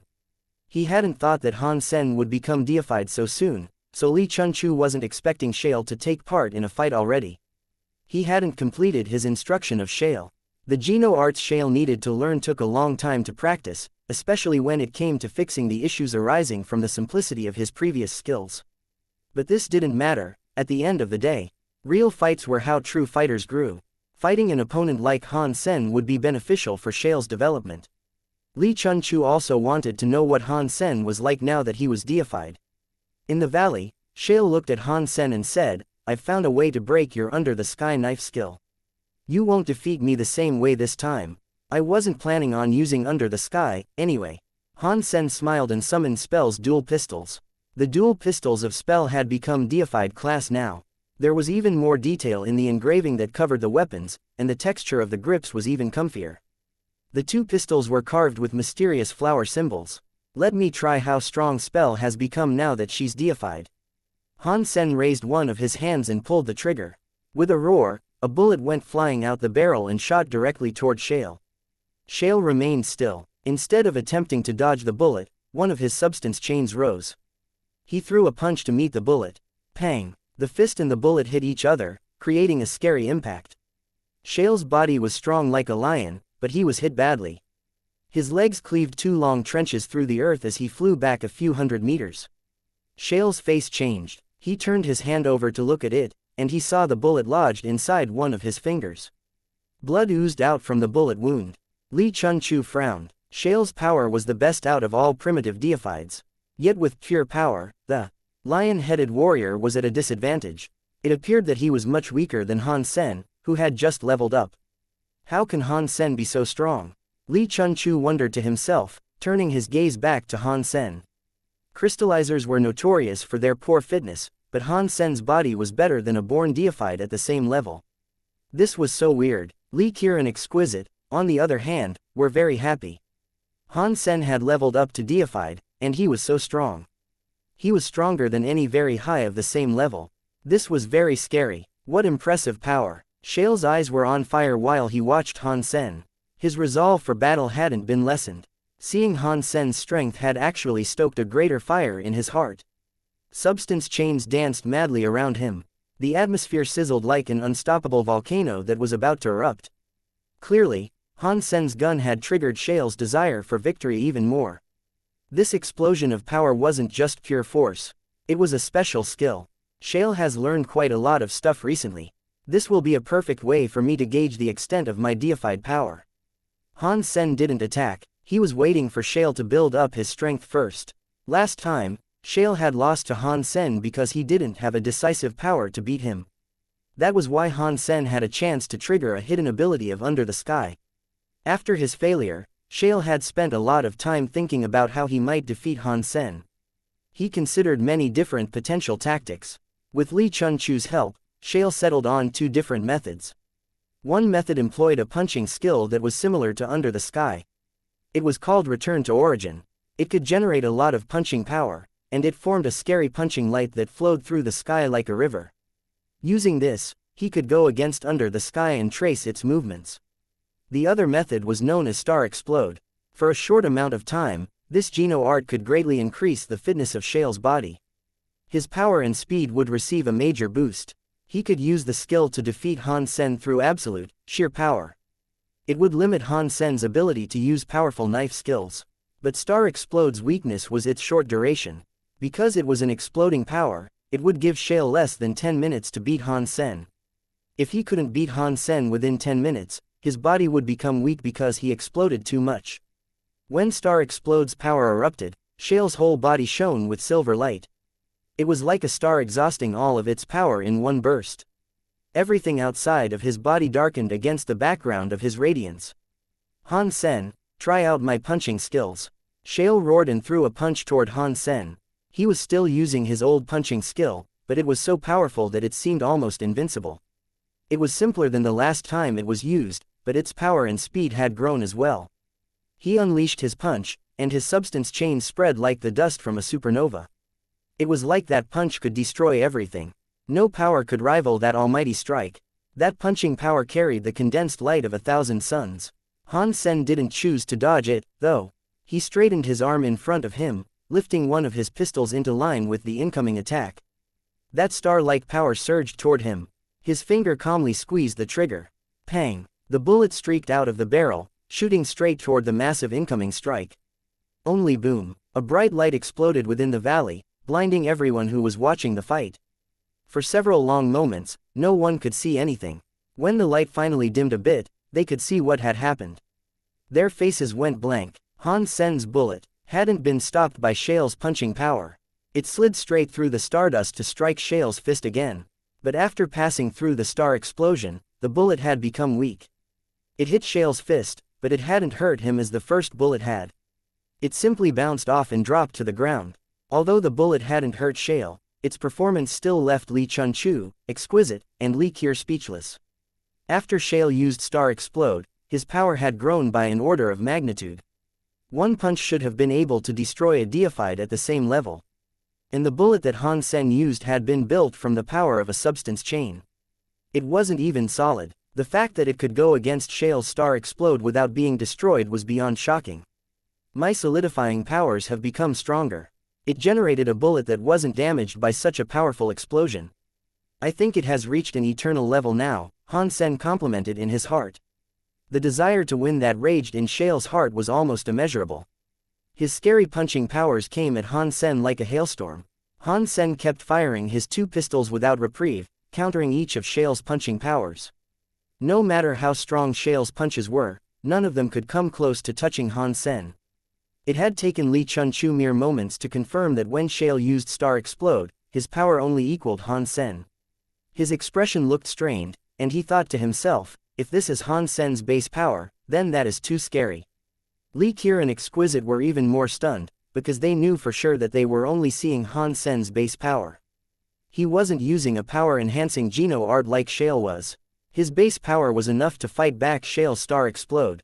That was almost unbelievable. In truth, Han Sen thought this was an expected result. After all, his 4 top Geno arts had all reached a deified level. Each Geno art had the power of a deified, and he had 4 of them reinforcing the same body. Their additions to his power weren't merely additive. As time went by, Shale was getting stronger and stronger. His body shone with ever-increasing starlight, but his punches were still being negated by Han Sen's bullets. The 10 minutes were flying by, and Shale's skin was starting to crack and bleed. It didn't look like he was going to last long. Han Sen, take my punch again. Shale roared. He punched toward Han Sen like a raging madman. The next second, Han Sen saw the valley before him fill up with an uncountable number of suns. The punching power was like an entire constellation exploding. Return to origin under Star Explode. Even a larva deified elite would have reason to fear that blow, Li Chunchu thought to himself. Shale's performance was greater than he realized. Beneath Star Explode, he could still perfectly activate a punch using Return to Origin. Shale's power and talent were truly excellent. Han Sen saw the punching power washing toward him like a flooded river. He didn't plan on falling back, though. He combined his 2 pistols to form another weapon. It was a rocket launcher. Han Sen lifted the launcher in his arms. He took aim and fired a rocket at the Star River-like punching power. A beam of light was emitted from the launcher, and it went soaring into the center of Shale's attack. No matter how strong that rocket is, it cannot go against Return to Origin while it is fueled by Star Explode, Li Chunchu thought to himself. The next second, he froze. The rocket slammed into the center of that stream of punches that was like a river of stars, and then it detonated like a nuclear bomb. The explosion consumed every bit of Shale's punching power. Boom! The following eruption looked as if it could melt the entire universe. Inside that beautiful example of Star Explode, there was too much light for the observers to look. They couldn't see anything. When the lights of the explosion receded, Li Chunchu saw Han Sen and Shale still in one piece within the valley. But an enormous crater had been torn into the stone of the valley between them. Han Sen didn't attack, and Shale didn't attack, either. But everyone knew Shale had already lost. His Star Explode time was up. He didn't have the power to fight Han Sen anymore. I lose, Shale admitted honestly. But Han Sen could tell that the man still wanted to fight. He wasn't going to quit because of a one-time failure.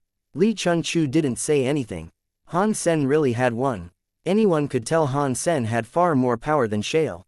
It wasn't a victory that Han Sen had pulled off by the skin of his teeth.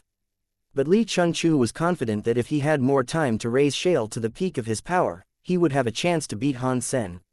But the very high man had to admit that Han Sen was strong right now. In fact, the crystallizer was stronger than he had imagined. He thought Han Sen was below Shale and xianxia, but now, Han Sen's battle power was clearly no weaker than theirs. He was possibly stronger. Combat power doesn't mean anything. The most important thing is the ability to become a true god. Shale is a fake 11 armor talent. There is a high chance he can become a true god. That will be the real victory. Li Chunchu stared at Han Sen, then left the area with Shale. You became deified without informing us. How do you plan on paying us back for this? Li Qiu smiled at Han Sen as she spoke. I will do whatever you want me to, Han Sen said while spreading his hands. I want you to stand facing a wall, Li Qiu said, acting angry. I'm a grown-up, not a 3-year-old. Punish me another way, Han Sen said with a wry smile. Only kids would be punished by having to face a wall. No, you have to face the wall. And you have to face the wall for a whole month, Li Qiu said with a smile. Han Sen frowned in annoyance. He wanted to say something, but Exquisite interrupted, stop arguing. Little sister said you should face a wall because after a silkworm becomes deified, they have to go to the ancient wall. That will be good for all of us. I see. Han Sen just realized Li Qiu wasn't really being petulant, she was just teasing him. But you have just become deified. You can go there in a few days. You should visit Bauer and spend some time with her first. You won't see her for a whole month while you're at the ancient wall, Exquisite said. Han Sen nodded, and then Exquisite took him back to the star tree. Because of what happened before, Li Qiu and Exquisite no longer dared to leave Han Sen's side. One of them always remained by Han Sen's side in case something big happened. That made him super depressed. He didn't have any free time anymore. I really can't look like I'm too special. Otherwise, I won't have any freedom at all, Han Sen thought as he sat under the tree and drank a cup of tea. Exquisite could see what he was thinking, but she ignored him and continued reading a book. Only, what are you reading? Han Sen asked, poking his head around next to her. Nothing. Exquisite snapped the book closed before Han Sen could see what it was. She placed it in her pocket and cleared her throat self-consciously. What is this ancient wall place that I'm going to? Although Han Sen was curious about what Exquisite was reading, if she wasn't going to tell him, then he wasn't going to keep asking. Exquisite quietly said, Ancient wall is a place where one of my ancestors used to draw. Draw? Han Sen was surprised. Seeing Han Sen's surprise, Exquisite smiled and explained, it isn't an ordinary drawing. He was a famous genius of our race. Although he never became a leader, he studied the very high sense to a degree that no one else aside from our Alpha has ever been able to match. After pausing, Exquisite looked up at the star fruit above them and said, before he entered the Geno Hall, that elder sat before the ancient wall for 2 years. 2 years later, when he opened his eyes, the first thing he did was draw a picture on the wall. After he drew it, he flew away and went to the Geno Hall. The drawing has been there ever since. It is a legend, and not even now can people understand what that drawing is about. Chapter 2737 Ancient Wall. If no one can understand the meaning behind that drawing, what benefit can be gained from staring at it? Han Sen asked, not understanding. Exquisite smiled and said, although the figure in the drawing is something no one can understand, the picture has the meaning and power of the elder that drew it. Just taking the time to study it will be beneficial for you. Now, Han Sen was able to understand. Exquisite and Li Qiu wanted to let him experience the true God's art because it would ultimately benefit them. Through him, they could understand it better and learn things from it. The experience would be beneficial to them all, so it wasn't a bad idea. But the ancient wall was a leftover from the very high ancestors. Ordinary outsiders weren't allowed to get close. Han Sen and the silkworms could go there for a whole month after leveling up to become deified, but the rules still forbade Bauer despite being a family member from going there. Exquisite and Li Qiu would be going to the ancient wall with Han Sen, so they couldn't take care of Bauer. However, Han Sen asked Bauer for her opinion. Bauer was willing to stay at the star tree, and so Han Sen allowed her to remain there. With the xenogenics there, Bauer wouldn't be too bored. When the three of them left, the six-eared macaque started to become excited. The six-eared macaque was a different kind of xenogenic. It was intelligent enough that it had pretended to obey Han Sen as its master. But in truth, it had just been observing. It wanted to find a way to escape from the star tree. The contract placed upon its body was very rigid, and the six-eared macaque couldn't find any way to remove it. If it escaped without removing the contract, it would still be restricted and oppressed by the forces of the contract. Han Sen could easily take over its mind, even if he was far away from whatever system the monkey had hidden itself in. The monkey would be in agony until it did what it was told. If I want genuine freedom, I must break the contract. The six-eared macaque's eyes glowed, and it watched Bauer intently. The six-eared macaque already knew Bauer was Han Sen's daughter. She was obviously very dear to him. Now Han Sen wasn't around, and he wouldn't be for a whole month. If I can capture her, I can use her to threaten Han Sen into breaking the contract. Han Sen will have to do as I say. The six-eared macaque felt that his chance had come. The other xenogeniacs follow her commands, but there is only one primitive deified in their midst. They have no chance of defeating me. That being said, I don't have to fight them. I just need to use my fake body, go invisible, and knock her out. The six-eared macaque was still forming his plan when he saw Bauer looking in his direction. The six-eared macaque was shocked. It thought Bauer knew that something was wrong, but then he heard Bauer speak from beyond her smile. She said, "Little Six, I'd like some of this fruit." The six-eared macaque really hated the name Little Six, but Bauer had called it over. It was the perfect opportunity. The six-eared macaque answered and quickly ran over to her. "Little Master, what would you like to eat?" The six-eared macaque watched Bauer carefully as she reclined comfortably. It was thinking, "This is perfect. I don't even need to be invisible. I will just deliver her the fruit, knock her out, and then stuff her someplace out of sight. That way, Han Sen will be forced to break the contract with me. I want that." Bauer raised her finger to indicate the piece she wanted. She was wearing sunglasses while lying down on a chair. The six-eared macaque picked up a fruit knife. He cut the fruit into little pieces, took a slice, and brought it over to Bauer. He stretched it toward her, preparing to make his move. Bauer looked at the six-eared macaque. She didn't reach out and pick up the fruit. She smiled and said, "Did I say that I wanted to eat it? Give the food to the other. One each, no more and no less." The other Bauer was talking about would be the little pigs. They followed Bauer around, eating good stuff all day long, but their bodies never changed. They seemed as static and small as ever. "I'll cut your *SS, the six-eared macaque suddenly shouted. It raised its claws quickly to snatch Bauer. As the six-eared macaque's claws were about to make contact with the pale, delicate skin of Bauer's neck, Bauer suddenly shone with a white light. The six-eared macaque's claws hit the light, spraying a fountain of sparks. The monkey's claws were unable to break through that defense, and its attack had been entirely blocked. The six-eared macaque was shocked. It leaned closer to take a look. The light didn't come from Bauer. It came from the little pigs around her. Right now, the 16 little pigs were standing alertly around Bauer. Their eyes were wide and unblinking as they stared at the six-eared macaque. Mysterious symbols glowed on their foreheads, and light shone from their bodies. The holy light of the 16 little pigs combined and transformed into a light shield that trapped the six-eared macaque inside. "You're just a bunch of pigs. You can't stop me," the six-eared macaque growled. It shone with a golden light of its own, and it slashed the light shield with its now glowing claws. Since it couldn't assassinate its target, the monkey would have to do this the hard way. The six-eared macaque knew Han Sen wouldn't be back for a month, and it wagered it had enough time to capture Bauer. And in regards to the xenogeniacs and the 16 little pigs, the six-eared macaque cared little for them. But when its strike landed, the six-eared macaque noticed that its power wasn't enough to rip through the shield that encased it. The 16 little pigs were still holding it in place. None of them had gotten hurt. They all just stared angrily at the monkey. The six-eared macaque was shocked. It used its power again, hitting the light shield over and over. In growing astonishment, the monkey tried its hardest, but it was unable to break the shield of light. It really was trapped inside. "Little Six, you are such a naughty boy."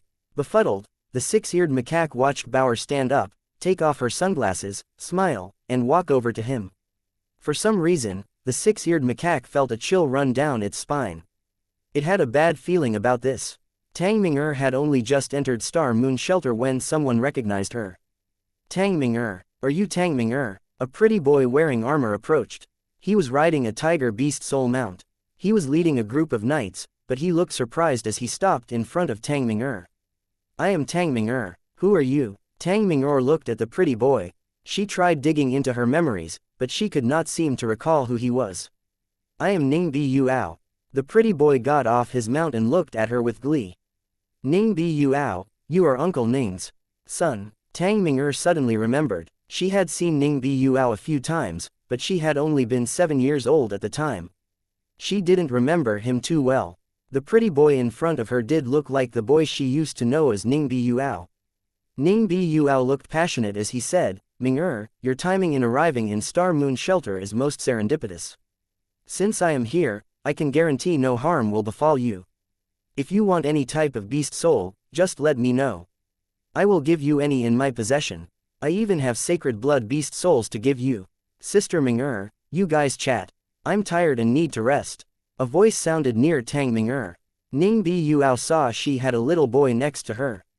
Ning Bi Yuao's brow furrowed. The boy only looked like he was 13 or 14 years old. He didn't look like he belonged in the sanctuaries just yet. Chapter 2738 Showing Off. I appreciate the offer, but those of the Tang family don't require protection, Tang Ming'er said unhappily. After all, Ning Bi Yuao had spoken as if she was useless. That wasn't my intent. Our families are friends, so we should help each other out. Although Ning Bi Yuao was cocky, he wasn't stupid. He realized that he had said something he shouldn't have, and so he quickly tried to steer the conversation back down a more pleasant avenue. I understood your intent perfectly fine, but I don't require help, Tang Ming'er said. She took the boy's arm and said, "Little flower, let's go." When Ning Bi Yuao saw the pretty girl he liked getting close to another boy, it upset him. He ran in front of the boy and pretended to be shocked. He asked, "What is your name, little bro?" "Han Little Flower," the boy answered while meeting Ning Bi Yuao's gaze. When he heard the surname Han, Ning Bi Yuao felt his heart take a huge leap. He was really afraid of that surname, due to something that had happened to him when he was younger. There was a time, on a beach, when a little demon girl belonging to the Han family had lobbed him into the briny depths of the sea. Even now, Ning Bi Yuao continued to have nightmares about that terrible incident. It was the most terrifying memory he had. "Han Little Flower," he said. "I don't think such a person belongs to the Han family. Maybe he's a member of some other family with the same surname." Ning Bi Yuao dug into his memories and felt some relief. As long as Little Flower wasn't from that Han family, then he didn't need to worry. As far as Ning Bi Yuao knew, the Han family only had a daughter. She was only a few years old, so there was no chance she had entered the sanctuaries just yet. The legend said that the Han family did have a son, but for unknown reasons, the son had gone missing. Ning Bi Yuao remembered that the boy was called Han Fei. He didn't have an old-fashioned and funny name like Little Flower. Little Flower was just his nickname, though. His family members called him Han Little Flower, but ordinary people would only know him as Han Fei. It was no surprise that Ning Bi Yuao failed to recognize the name. "Brother Little Flower, if you need anything, just ask. I, Ning Bi Yuao, am very talented. It is easy for me to kill xenogenics. Killing sacred blood creatures is a piece of cake for a guy like me." Ning Bi Yuao smiled at Han Little Flower as he boasted. "Thank you, you seem like a nice guy. I will ask you if there is anything I ever need," Han Little Flower said politely. In Sacred, Auntie May had taught Little Flower to be polite with other creatures. Even when he was eating, he had to act like the gentleman he was. He had to keep up good etiquette at all times. "What are you waiting for? I found a sacred blood creature to the east side of the shelter. I'm going to kill it. Let's go," Ning Bi Yuao said with a smile. He was very confident about his appearance and power. He thought he would only need to flex his powers for a little girl like Tang Ming'er to fall for him head over heels. Han Little Flower wasn't interested in killing sacred blood creatures, though. He had only stayed in the first sanctuary because he was having trouble finding more super creatures. If he could find them more reliably, he would be in the second sanctuary already. "Little Flower, if Mr. Ning is inviting you, we should go." Tang Ming'er suddenly winked at him. She was a smart girl, so she knew what Ning Bi Yuao was up to. He obviously had a thing for her. She also knew the Ning family were a very arrogant and self-loving set of people, overall. If she didn't sort out this trouble now, the way Ning Bi Yuao was annoying her would just snowball. That was why she said they should go, despite secretly harboring another reason for going. Ning Bi Yuao was happy to hear her agree. He summoned 2 sacred blood beast soul mounts and said, "The distance between us and that place is a bit far. I will give you these 2 sacred blood mounts as a gift." He was never hesitant about showing off. Ning Bi Yuao always thought if he had something decent, he should let other people know. Just talking wasn't enough, so he sometimes gave out gifts to demonstrate his wealth. 2 sacred blood mounts were something excellent. After all, there were many types of beast souls, so sacred blood beast soul mounts were quite rare. "It is fine. Little Flower has a mount already. I will just ride it with him." Tang Ming'er smiled at Little Flower as she spoke. Han Little Flower didn't say anything. He just summoned his own ride. Boom! A giant, gold, 2-headed dragon appeared in front of Han Little Flower. The mount beast souls around all started to scream and run away. If their masters hadn't commanded them to stop right where they were, all of them would have fled. Ning Buyao froze when he saw it. It was a very powerful beast soul. He had seen things like this in his family's house, but they were high-class beast souls from the later sanctuaries. In the first sanctuary, he had never seen a beast that scary before. This cannot be a super beast soul. That is impossible. It's just a bluff, surely. It cannot be a super beast soul. Ning Buyao was really suspicious about its presence there, but he didn't want to ask what type of beast soul it was. Otherwise, it would make him sound like an ignorant redneck. Let's just go. Ning Buyao had to force a smile as he spoke to Han Littleflower and Tang Ming'er, who were happily sitting on the two-headed dragon's back. Please lead the way, Mr. Ning, Tang Ming'er said with a smile. Although he was upset, Ning Buyao still commanded his team to go forward with haste. The sacred blood mounts ran as fast as they could, trying to leave the two-headed dragon behind. But they had only just started running when the giant dragon spread its massive wings and soared off into the sky. It moved with incredible speed. Compared to the two-headed dragon mount, Ning Buyuao's sacred blood mount was as slow as a turtle. That can't be a super beast soul, can it? Ning Buyuao was stunned. His mood was very sour, and he had to keep comforting himself, saying, that kid must have just gotten lucky. Another family member might have just given it to him. In terms of power, he certainly can't compete with me. When I kill the sacred blood creature, Tang Ming'er will know for sure who the real man is here. The sacred blood mount moved reasonably quickly in comparison to most beast mounts. It took them 2 hours to reach their destination. They saw a creature there that was like a titan. It was resting quietly atop a hill. Ning Buyuao gave a command and sprang forward. He led his team to fight that sacred blood creature. The sacred blood creature stood up and roared when Ning Buyuao's army surrounded it. It couldn't get clear, and it was quickly hemmed in on all sides. Ning Buyuao's soldiers moved with great coordination as he issued commands. The sacred blood creature was unable to harm a single one of them. Ning Buyuao was very active, too, and he attacked the sacred blood creature again and again. It took them half an hour to bring the titan down. Ning Buyuao was very satisfied with his performance. He had fought and commanded his men to the best of his abilities. He was very satisfied with how the fight had gone. He smiled at Han Littleflower and Tang Ming'er. He began walking toward them, but after a few steps, he heard an angry roaring coming from the sky. He raised his head, and his face paled. This new creature was similar to the sacred blood one they had just killed, but this one was bigger. It was like a small mountain. It fell toward them out of the sky. Ning Buyuao's soldiers were still reveling in the joy of their victory, unaware of what was going to happen. If the creature landed, half of them would die. Run! Ning Buyuao shouted as he started to run. But the normal soldiers didn't react as fast as he had. As he looked up at the giant beast about to crush them all, Ning Buyuao was shocked and furious. He couldn't do anything. Suddenly, something flashed in the corner of his vision. The giant beast coming down from the sky jerked to a stop. Its descent was halted. Ning Buyuao was shocked. His eyes tracked down the body of the behemoth until he saw Littleflower standing beneath it. The boy was holding up the mountainous beast with one hand. He stood there casually. The soldiers all around were staring at him in dumbfounded awe. They looked at the little boy holding up the beast like they were seeing a ghost. 2739 Weird scene. Han Sen had expected the ancient wall to be a mysterious place, but quite surprisingly, it was just an ordinary wall atop a mountain. Aside from the many drawings that covered the wall's surface, it was nothing special. The pictures were, admittedly, strange. Han Sen and the two women passed through many restrictions to get there, but if they hadn't, Han Sen would have thought that these drawings had been created by some renowned abstract painter or graffiti artist rather than by an ancient elite. When they arrived at the ancient wall, many of the very high were at the wall already. Some were sitting, some were standing, some were staring at the wall, and some had their heads lowered in contemplation. It seemed as if they were all trying to feel something from the paintings on the wall. Some of the very high who were present were very scary individuals, too.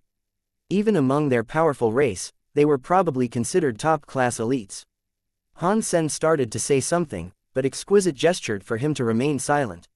She gravely placed a finger over her lips, then motioned for him to observe the painting. When Han Sen saw how Exquisite and Li Qier were carefully watching the very high around them, he realized that the two women must be trying not to disturb their prestigious elders. They were being very careful not to do anything that might disturb the other people at the wall or disrupt their concentration.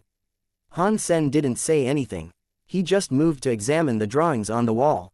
Exquisite and Li Qier stayed beside him, looking closely at the drawings as well. As they tried to understand the drawings, they also paid attention to what Han Sen was thinking. Being able to access Han Sen's perspective and knowledge meant they could learn much more. But it wasn't as if they were taking advantage of Han Sen. After all, had he not become a silkworm of the very high, he would never have been able to see the drawings on this wall in the first place. The whole mountain was covered in drawings, which meant that there was an unimaginable amount to take in. Han Sen wanted to find the very beginning. Once he found the starting point, he could follow the drawings as they progressed. But after searching for a while, he was unable to find where the drawing had begun. The weird artwork was something Han Sen couldn't understand in the least. Many abstract images seemed to have been melded together into a single fluid mural, which had no beginning and no end. It was hard to tell what it could all mean. If the drawings hadn't been so incredibly smooth and stunning, Han Sen would have thought that it was the random graffiti of a child. Exquisite could feel what Han Sen was thinking. She lowered her voice and whispered to Han Sen, "No one knows where this painting starts, and no one knows what the painting means. You should start by trying to understand it through the scratches." Han Sen nodded without responding. He couldn't see any obvious clues, so he did what Exquisite had suggested. He focused on the scratch marks visible in the stone. Han Sen's mind wasn't any worse than that of an ordinary deified elite. After looking over the drawing for a while, Han Sen realized that it had been drawn with a person's fingers. The mind that resided inside the scratch marks wasn't hostile, either. These weren't the gashes of weaponry, but neither were they elegant like writing done with a pen. It was a very strange thing to see. This should be a finger mind, Han Sen guessed. He couldn't be entirely sure, though. Although he wasn't sure what kind of mind this was, it wasn't hard to tell that the person who made the entire drawing had a powerful consciousness. Han Sen's mind was powerful in its own right, but compared to the mind that had created these marks, his was simple and low-level. Han Sen wasn't in a rush to understand the mind that resided within the marks. He followed a trail across the mountain. First, he wanted to take in the drawing on a larger scale. After that, he would step closer and examine each individual drawing in detail. But no matter how hard he tried to see and understand, he couldn't get the gist of any painting or drawing. He couldn't even glean a clue. He had to start from the scratch marks again. The mind in the carving was left behind by the very high who used his powers to draw. I think that the messages left behind by the drawing and the scratch marks themselves are different.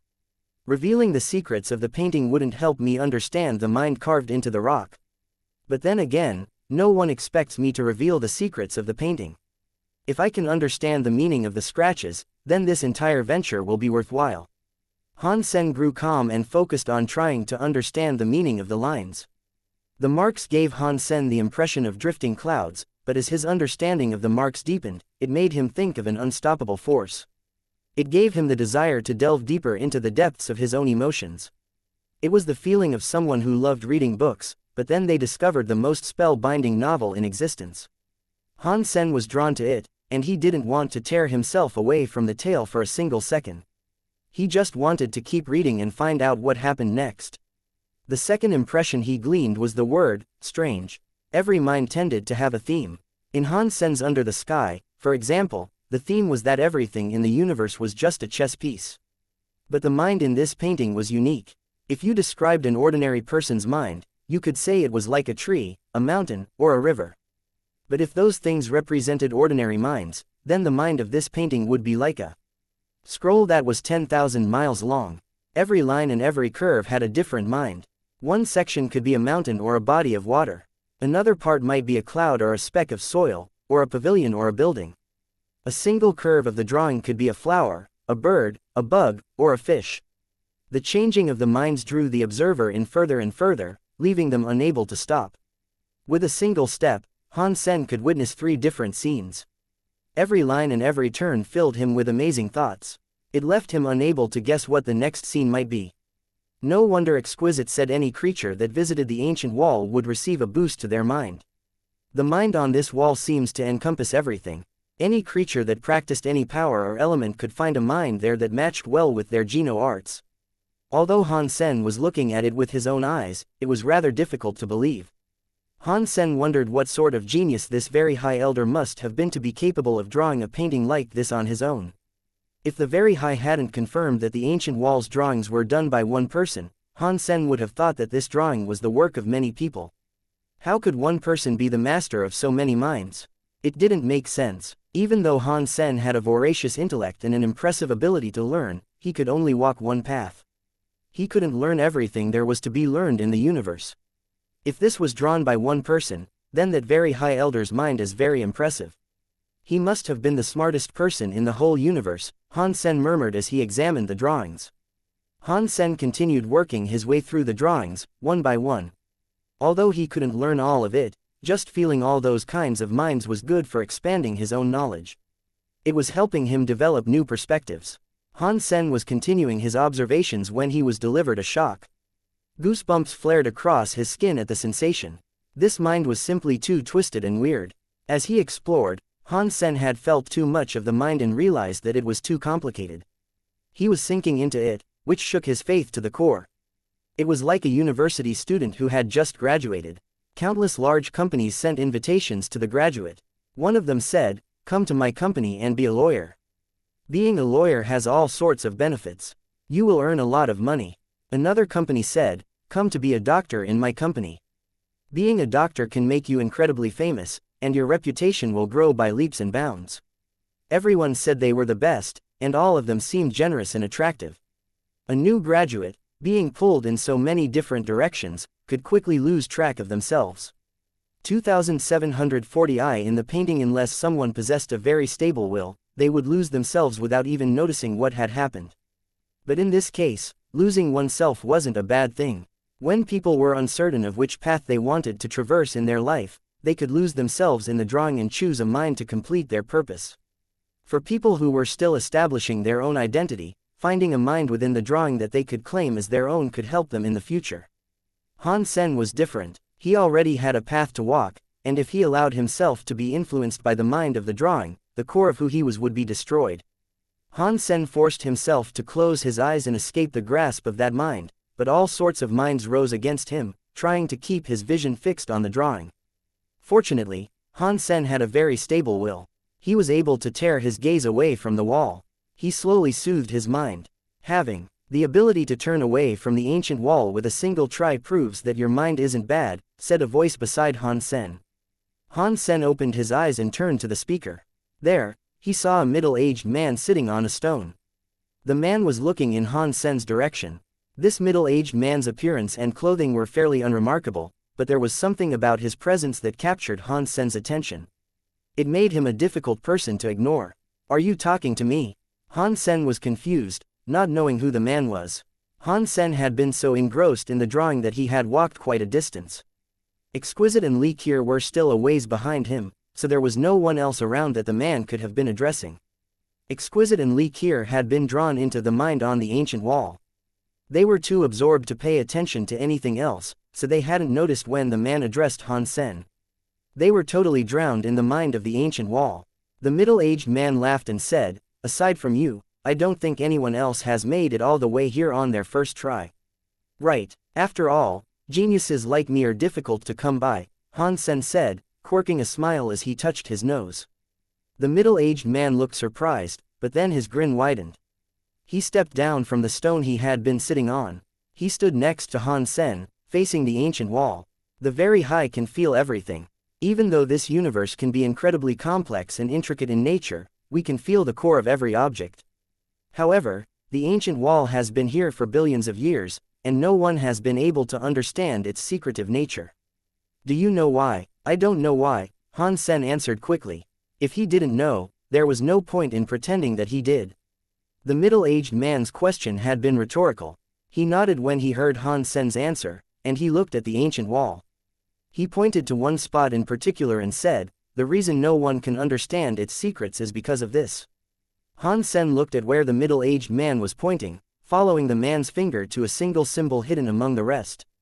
There was a horizontal eye in the center of the symbol, but the pupil of the eye looked like the yin-yang tai chi fish. "Is this the very high eye?" Han Sen asked with shock. The middle-aged man nodded and said, this entire painting is so weird. No one can tell what it is trying to depict. This spot is the only place where the painting is clear. And what does it show? The very high eye. Everyone can understand this aspect, but no one can tell why there is a very high drawn here. And no one knows what its connection is with the rest of the drawing. You can use this as the beginning, but no one understands what it truly means. Han Sen looked at the very high eye and the rest of the painting around it. He did think the drawing was very weird, and he couldn't imagine what it was supposed to be. But no one could tell what the connection between the very high eye and the rest of the drawing was, anyway. The middle-aged glanced away from the ancient wall and let his gaze fall on Han Sen. Although no one can understand the secrets behind this drawing, that doesn't mean you cannot learn anything. The very high eye in this painting is very unique. Its meaning is completely different from the other marks. If you look closely, you might learn a thing or two about it. What do you mean when you say that it is different? Han Sen didn't understand what the middle-aged man meant, because the mind of the painting kept shifting.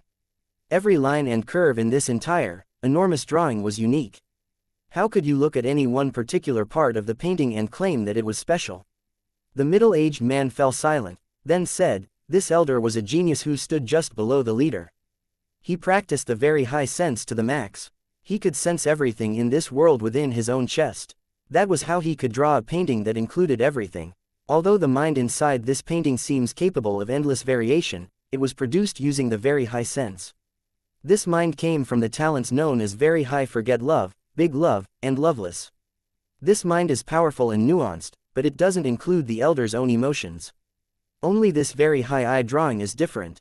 It was made using emotions that came directly from the elder. What kind of feeling does it possess?" Han Sen asked with curiosity. If he had developed the very high sense to a true god level, the very high elder must have almost reached sky and men combined together. He must have come close to uniting with the universe. Even Exquisite was nearly emotionless, and this man had practiced the very high sense that was far beyond Exquisite's abilities. It was hard for Han Sen to imagine what kind of emotions such a man would have been capable of feeling. He might have been completely emotionless. If the man had somehow retained the ability to feel, that would shock Han Sen a lot. "I cannot tell you. If you wish to know, you should look into it yourself," the middle-aged man said with a laugh. Han Sen's curiosity was piqued. He wanted to examine the mind of this very high mark. Suddenly, Han Sen thought of something. He turned around and asked the middle-aged man, "I wonder what your name is." Han Sen assumed that this man hadn't practiced the very high sense, but even if that were true, the very high had many elites like that. After all, the very high could practice any Geno art to a higher level of skill than the other races of the universe. They would approach each new Geno art with no less aptitude than they applied to the very high sense. "Li Zi," the middle-aged man answered casually. The question didn't seem to bother him. "Thank you for the tip." Han Sen bowed and returned his attention to the very high eye. Now that he looked at it, Han Sen could feel the strong pull of the mark's mind. Just like Li Zi had said, the mind in this little part of the drawing was different from the minds that could be found elsewhere in the drawing. Once Han Sen was looking at it, he wondered how he had failed to notice it before. There was a stark contrast between the meaning of the eye and that of every other part of the drawing. Han Sen stared at the very high mark, his body completely unmoving.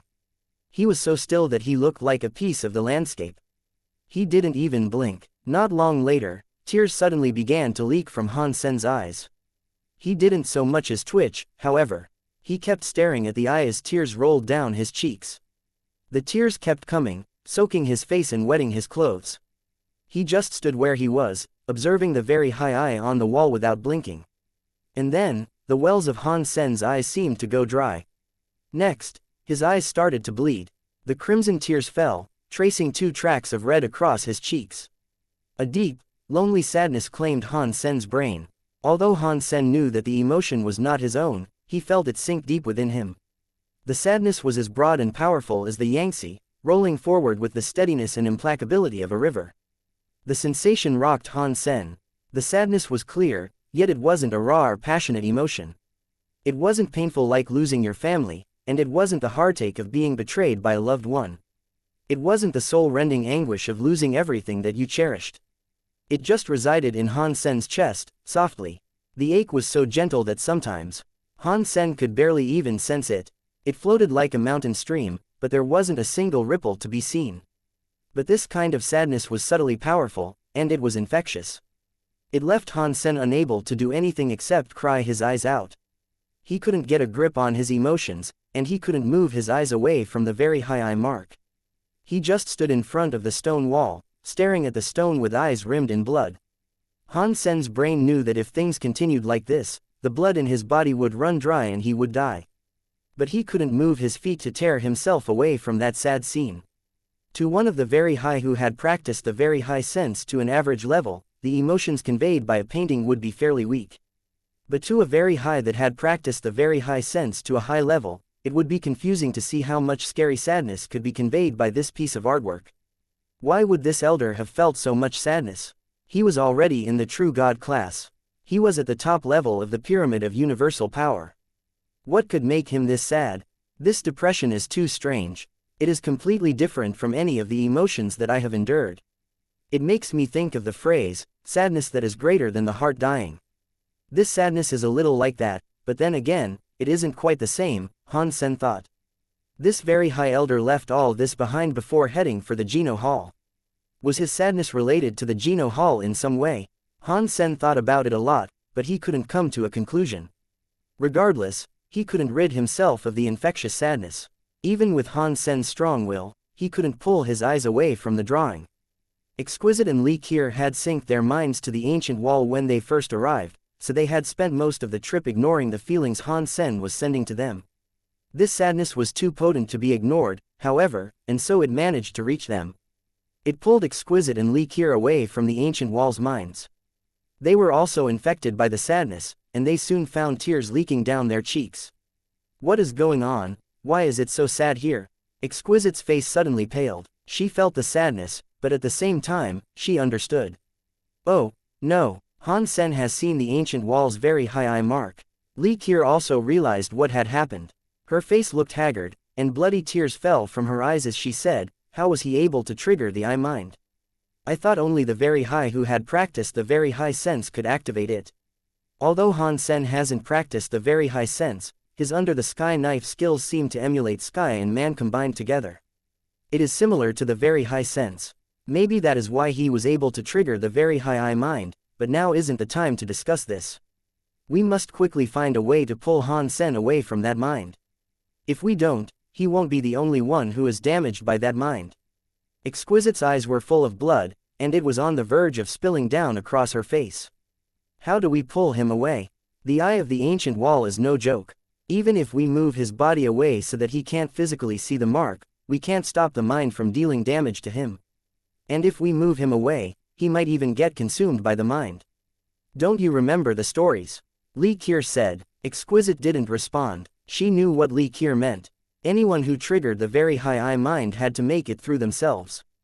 If they made it through, their proficiency with the very high sense would increase. But if they failed to endure it, their will would be destroyed by the sadness. It wouldn't be easy for them to recover. They might even end up crippled, unable to level up ever again. Some people had even died at the ancient wall, and no one had been able to save them. Stories were one thing, but facing the threat in real life was something else. If they didn't think of a way to break Han Sen free from the very high eye mind, both of their minds might be damaged by the overflow of what Han Sen was experiencing. They might not die from it, but they would be heavily damaged. Countless very high elders, who were all gifted and intelligent, had ended up ruined by the very high eye mind. The two women didn't think they were any better than the aforementioned very high seniors. And in addition, they weren't even deified. The two of them tried to walk over to Han Sen, but as they came nearer, they were completely entranced by the emotions of the wall. They stood there with their eyes bleeding. They couldn't drag their minds away from the drawings on the wall. Their strange situation quickly drew the attention of the other very high around the wall. Weird. They seemed to have been infected by the sad mind of the very high eye. What is going on? I didn't think they were close enough to trigger the eye. Didn't their masters teach them that after practicing the very high sense, they couldn't look at the eye on the ancient wall? No, they didn't see it. They must have been affected because their silkworm saw the eye. Only, how is that possible? He hasn't practiced the very high sense. He shouldn't have felt anything if he looked at the eye's mark. A dozen of the very high were in front of the ancient wall, and they all stared at Han Sen. They understood the situation Han Sen was in, and they registered that he was the one who had triggered the very high eye's mind. That had led to Li Qiu and Exquisite being dragged into the crippling emotions with him. This is weird. How could an outsider who hasn't practiced the very high sense activate the very high eye mark's mind? This isn't the time for a research question. We have to find a way to pull him out of the mind. The eye mark is dangerous for anyone, but for Exquisite and Li Qiu, it will be life-threatening. What can we do, though? You know how powerful this mind is. Even if we move the silkworm elsewhere, we won't be able to stop the mind from consuming his consciousness. And if we move him, we might even disrupt his will and accelerate the process. The only way we can do anything is if the silkworm escapes the bonds of that mind on his own. How would that be possible? We are deified elites of the very high, and few of us can escape the power of the very high eye mind. This guy is just an outsider. That's the silkworm's only hope, though. He has to do it himself. Even if Exquisite and Li Qiu fight back the power of the mind, it would be useless. As long as he remains trapped, the sad mind will keep overflowing onto Exquisite and Li Qiu. 2742 Trying the poison, it's like we're seeing a ghost. How can something so strange happen? How can an outsider trigger the very high mind? There is nothing we can do to stop the eye mind. If we want to intervene, our only choice is to break the silkworm's stupid contract with Li Qiu and Exquisite. Their bodies might be injured when we sever the link by force, but at least their minds won't be destroyed by that horrible mind. It looks like there is only one solution. A dozen of the very high spent half a day talking, but they could only come up with one solution. This solution would only save Exquisite and Li Qiu, though. It offered no help to Han Sen. There's no reason to hesitate. Let's get this done now, one of the very high said. He readied himself to destroy the contract binding Li Qiu and Exquisite to Han Sen. Stop it, Uncle Nine. Exquisite said suddenly. Her will was drowning in the sea of sadness coming from the eye mind, but the feelings were being filtered through Han Sen. Her experience of the eye mind was a little diluted, so it wasn't as strong as if she was the one peering into the eye. Since Han Sen's will was still holding off some of the eye mind's power, she wouldn't lose herself to the sadness easily. Her mind was still aware. Exquisite, speak quickly. The ninth uncle was afraid Exquisite's mind would be conquered in a matter of seconds, so he told her to speak as swiftly as she could. Uncle Nine, please do not incinerate the contract we share with Han Sen, Exquisite said. Why? The ninth uncle asked, looking at Exquisite. The very high were all in shock. I believe he can stop the invasion of the very high eye mind, Exquisite said as she gritted her teeth.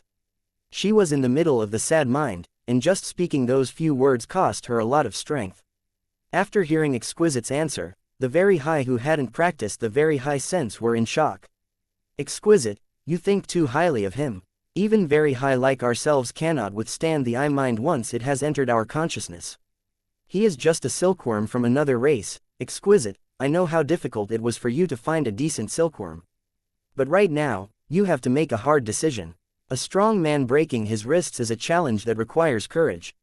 Uncle Nine, please. Exquisite pleaded, summoning the last dregs of her energy to speak. She paid no attention to the other very high around them. As she spoke to the ninth uncle, the minor distraction allowed the emotions to encroach on her mind even more. She could no longer spare enough attention to listen to what was happening around her. Uncle Nine, you cannot listen to her. This will kill her. Yeah, an outsider that hasn't practiced the very high sense cannot block the very high mind. It will only end up hurting the girls. The very high did their best to convince him, but the ninth uncle frowned. Making this decision is Exquisite's right, and she has made up her mind. Some of the others who were present disagreed with the ninth uncle, but they didn't dare say anything. They merely shook their heads and sighed. If Exquisite isn't willing to cancel the contract, then we can at least break Li Qiu's contract, someone suggested. The ninth uncle looked at Li Qiu. Li Qiu wasn't as strong as Exquisite, so fighting off the sad mind left her with no additional energy to pay attention to the world around her. She couldn't talk. Let's wait a bit longer. If that stupid silkworm can't hold the mind back, then we can get involved, Uncle Nine said coldly. The very high could only watch and wait as Han Sen, Li Qiu, and Exquisite battled the sad mind. But among those who were watching, not even the ninth uncle believed that Han Sen had what it took to repel the very high mind. Han Sen had just become deified, so his will should have been meager in comparison to the will of a true god. Secondly, Han Sen had never practiced the very high sense. His resistance to the very high I mind was even weaker than that of the very high, so no one thought he could withstand the sad feelings emitted by the I mind. The I mind on the ancient wall was dangerous, but for the very high that practiced the very high sense, there was at least a chance. If someone could successfully fight off the sad mind, they would gain dexterity with their own use of the very high sense. The very high thought it was a shame that Han Sen wasn't one of them. He hadn't practiced the very high sense, so even if he survived the I mind, he wouldn't gain benefits as others would. As Han Sen and the other two fell under greater and greater amounts of strain, bloody tears continued to gush out of their eyes. Everyone knew their time was almost up. If they didn't break free of the melancholy soon, the blood tears would run dry, and their bodies would break. Han Sen knew he had entered a very dangerous period of the fight. His will was incredibly strong, but he couldn't withstand the invasion of the sadness forever. The sadness was seemingly infinite, it just went deeper and deeper. He was starting to think that he was tired of living. If a deified of a weaker will had been in Han Sen's place, he would have slit his own throat by now. No, I cannot keep going like this. Han Sen knew that his current tactics weren't working, but this pure battle of mind versus mind wasn't something that could be overcome by power. He had to get by using his own will. Ever since he came to understand the mind of Under the Sky, Han Sen's will had increased in strength considerably. But he hadn't gained enough strength to directly oppose a true god mind. His will was slowly being invaded by the phantom opposition. It chipped away at his resolve, which began to falter and crumble. It made him feel as if he was going to drown in the sea of sadness.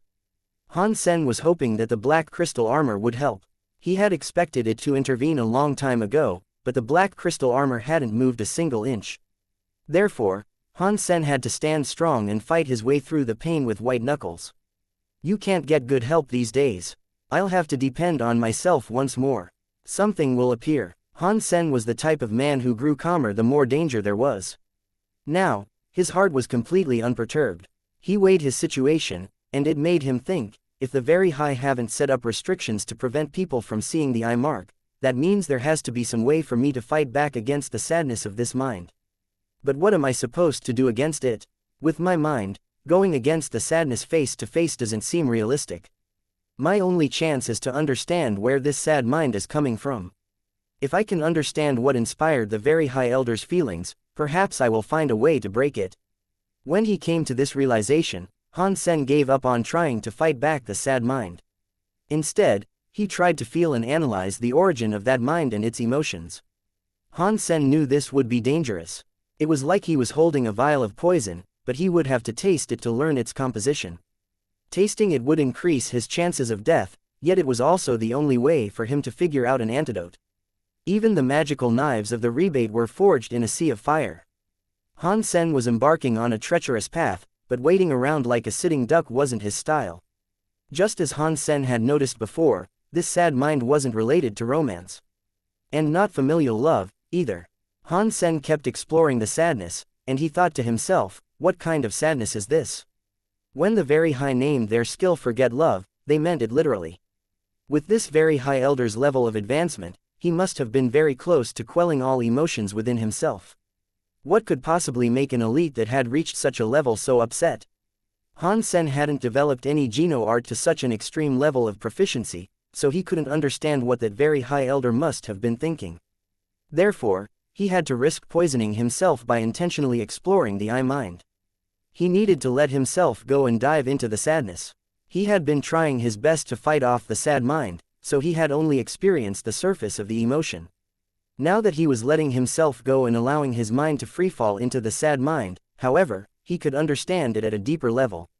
But the price he had to pay for that understanding was quite scary. In mere moments, suicidal impulses had passed through Han Sen 6 times. If I don't succeed this time, I'm afraid I will really end up killing myself, Han Sen thought to himself. But he didn't hesitate. He let go of his body and allowed the sad will to overtake him.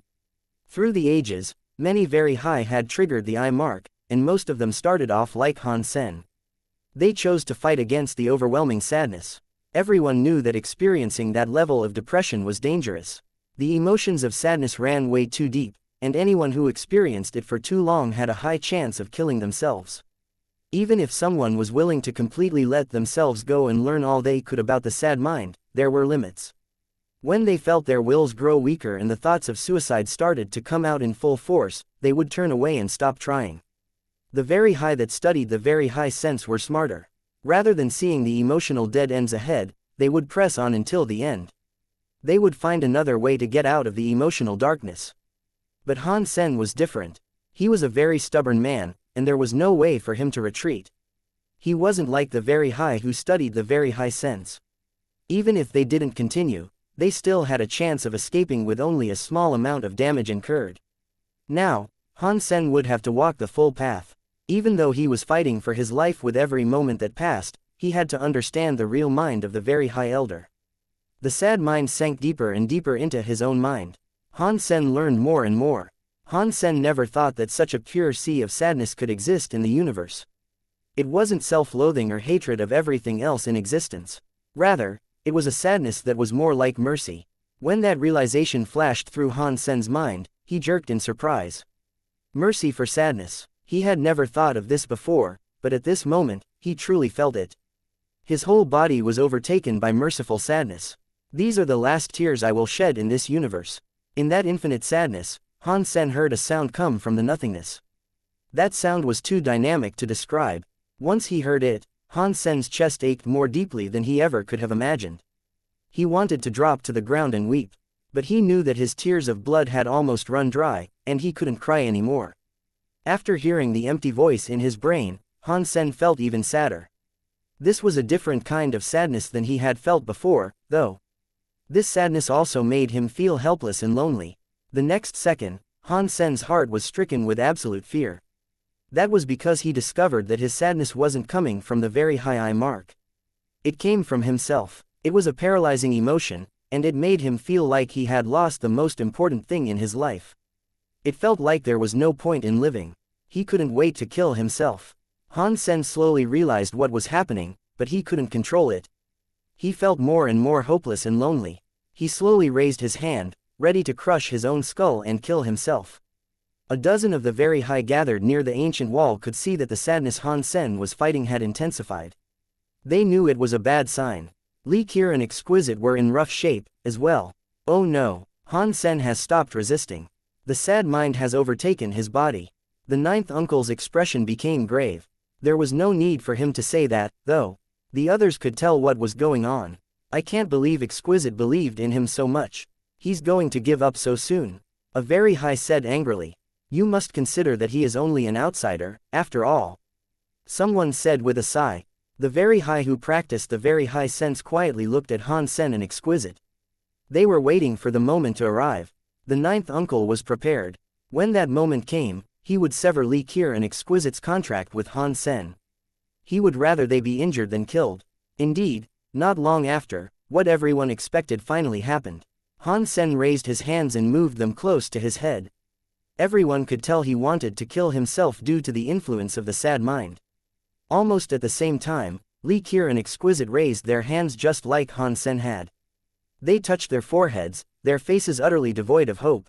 The ninth uncle shook his head. He knew they had reached a point of no return. There was no reason to wait any longer. Han Sen was going to die, and Li Qi and Exquisite had to be saved. The very high didn't have a large population. There were only a few hundred of them. They couldn't afford to lose two people. The ninth uncle raised his hands and summoned the power he would need to forcefully remove the contract binding Li Qi and Exquisite to Han Sen. Then he cocked his head to the side and looked at Han Sen. Everyone was waiting expectantly for the ninth uncle to save Exquisite and Li Qi. They were all looking at him, and they immediately noticed his strange expression. Only when they followed his gaze, they quickly realized that the ninth uncle was staring at Han Sen, and that Han Sen seemed a little different than he had been before. Han Sen had raised his hand to kill himself, and his face had been full of the emotions of death. Now, his features showed that he was locked in an internal struggle. His hands were stopped halfway. He hadn't struck himself. There was something deeply disturbing about his expression. Exquisite and Li Qi were affected by Han Sen's emotions. Their hands had also stopped in midair. They were all frozen in place with faces full of conflict. Still struggling, the ninth uncle murmured to himself. Uncle 9, stop hesitating. No matter how much that silkworm struggles, he cannot withstand the strength of that sad mind. He is going to die, no matter what. Hurry up and disconnect the contract binding him, Li Qier, and Exquisite. Yes, his death is inevitable. Hurry up and bring all this to an end. If Exquisite and Li Qier experience his suicide through their connection, it will be very traumatic for them. It will deal a lot of damage to their minds. As everyone discussed this, something weird suddenly happened to Han Sen. 2744 Sit and Forget Sutra. All signs of struggle disappeared from Han Sen's face, only to be replaced by total calm and serenity. His threatening hand was lowered. The most unusual thing about his calmness was his scary presence. When the Very High felt that presence, a chill passed through their hearts. Almost at the same time, Exquisite and Li Qier's faces relaxed, too. Their bodies replicated Han Sen's movements, lowering their hands from their previously threatening posture. Why does this seem so familiar? This presence, one of the Very High mumbled with a far-off look. It isn't just familiar, this presence feels like the Very High sense. Why is Han Sen's body exuding the Very High sense? Another Very High asked, stumbling as he spoke. It isn't the Very High sense. The ninth uncle was giving Han Sen an inscrutable stare. Although the presence is similar, it isn't really the Very High sense. It must be a Geno art that is a branch of the Very High sense. A Geno art that is an offshoot of the Very High sense. A bunch of the Very High looked at the ninth uncle. They weren't shocked, just confused. Many Geno arts had been derived from the Very High sense, including the textless Book of the Sky. There was nothing too strange about the concept of an offshoot Geno art. The strange thing was that despite all their collective knowledge and experience, they didn't know which of those Geno arts the ninth uncle was talking about. The ninth uncle's face looked conflicted. He stared at Han Sen for a while and went on to say, if my guess is correct, this presence is Sit and Forget Sutra. It was created by R Alpha. When everyone heard this, jaws fell open all through the gathering. Even those who practiced the Very High sense couldn't keep their hearts calm. The Alpha that the ninth uncle spoke about was the Very High Elder who had left the painting behind on the ancient wall. His most famous Geno art was the Sit and Forget Sutra, which was derived from Very High sense. The Alpha's Sit and Forget Sutra was lost, wasn't it? How can Han Sen have the Sit and Forget Sutra's presence? Is he? One of the Very High started to say. It was like he had thought of something too ludicrous to continue. He looked at the drawing on the ancient wall and said, was the Sit and Forget Sutra hidden here in the ancient wall all this time? This suggestion was met with resounding skepticism. After all, Han Sen was merely an outsider. He had never studied the Very High sense before, and so many Very High geniuses had failed to discern anything special about the ancient wall. Many of the Very High were simply unable to accept that Han Sen, who was just an outsider, could learn the Sit and Forget Sutra through the ancient wall. Despite that, the truth of the matter was directly in front of them. They had to believe it. Han Sen's body was clearly exuding a presence that felt like the Very High sense. Considering all the things that had just happened, it really might have been the Sit and Forget Sutra. It wasn't just Han Sen, either. Even Exquisite and Li Qier were giving off the same presence. Clearly, they could feel through what Han Sen felt. They had earned the knowledge he had earned, receiving the mysterious Sit and Forget Sutra through him. Sit and Forget Sutra was made by the Very High Elder, but it hadn't been passed down through the generations like an ordinary Geno art. No one in the Very High knew what kind of Geno art it was. After the Alpha created the Sit and Forget Sutra, he had spoken about it at length, but no one had ever seen him use it. Then the Alpha had gone straight to the Geno Hall. He didn't record anything about the Sit and Forget Sutra for the Very High to study. Therefore, no one had practiced the Sit and Forget Sutra before. But after he created the Sit and Forget Sutra, the Alpha's presence had been different from the presence of the Very High who practiced the Very High sense. This was recorded in the historical records of the Very High. The ninth uncle was very familiar with those records, and he came to his theory based on what he sensed from Han Sen. That was how he identified the power before him as belonging to the Sit and Forget Sutra. The ninth uncle's judgment was correct. Han Sen's presence was the Sit and Forget Sutra, because extreme yang begets yin. When things reach an extreme, they tend to blow back. When the sad mind was pushed to its limit, Han Sen almost fell into a morbid realm of death. But he never lost his faith. He clung to a bit of his will, balancing himself through the loneliness and fighting back the death that sought him. Han Sen suddenly felt the sad will rumble with change. The changes were something not even he could understand. The sadness seemed to melt, and what replaced it was a calm sense of serenity not unlike water. Once that mind changed, Han Sen's will was no longer affected by the very high eye. Control of his own body returned. He looked away from the very high eye mark and looked across the ancient wall near him. Now, Han Sen saw the abstract symbols for what they were. They no longer seemed abstract or surreal. It was like he could see a white-haired very high man sitting crossed-legged, releasing a weird presence. The eye symbol was the origin point, and he followed the strokes to learn more as if he was watching a tutorial without sound. There were no sounds and no explanations, but for some reason, Han Sen was able to learn a lot just by looking at the drawing. The meaning of the artwork was fed straight into Han Sen's brain, as if he had already seen the drawing 100,000 times before. Han Sen stared at the ancient wall, segment by segment. He grew more and more excited the further he looked. The painting on the wall was indeed a very mysterious Geno art. He soon realized that this Geno art was better than any knife skill or punching technique he had ever learned before. The more Han Sen saw, the more shocked he became. And the more shocked he was, the greater his excitement grew. Even under the sky was so much less than the Geno art he was now studying. But Han Sen could also feel that the Geno art and under the sky each had some unique abilities. It felt like they came from the same origin, but they had been developed in totally different directions. Han Sen was so absorbed in studying the Sit and Forget Sutra, that he didn't notice the very high around him. All of the onlookers had wide eyes, and they were staring at Han Sen, Li Qier, and exquisite with looks of sheer disbelief. Their faces were full of shock, envy, jealousy, and a lot of emotion. Han Sen kept studying the picture, and his Sit and Forget Sutra's presence grew heavier. Anyone could tell Han Sen was learning the secrets of the Alpha. He had somehow opened up the mystery of the ancient wall's drawing. Just like the ninth uncle said, he must have indeed learned the Sit and Forget Sutra. And Li Qier and Exquisite must have learned Han Sen's Sit and Forget Sutra, too. While Han Sen's knowledge expanded and deepened, the girl's Sit and Forget Sutra became grander, as well. Many of the very high had believed that Exquisite's resolution to maintain her contract with Han Sen was a stupid idea. But now, they were beyond jealous of her. If Exquisite's contract had indeed been broken, she wouldn't have shared Han Sen's discovery of the Sit and Forget Sutra. That would have been the biggest loss in their history. It would have been unacceptable. Although Exquisite and Li Qier had both earned the Sit and Forget Sutra, the very high elite still found themselves staring at Han Sen. An outsider silkworm had learned one of the greatest secrets of the very high. And it was a secret their own people had failed countless times to uncover. And on top of that, the secret was related to the very high sense. The emotions they felt as they looked at Han Sen would have been very difficult to describe. All videos have ads disabled.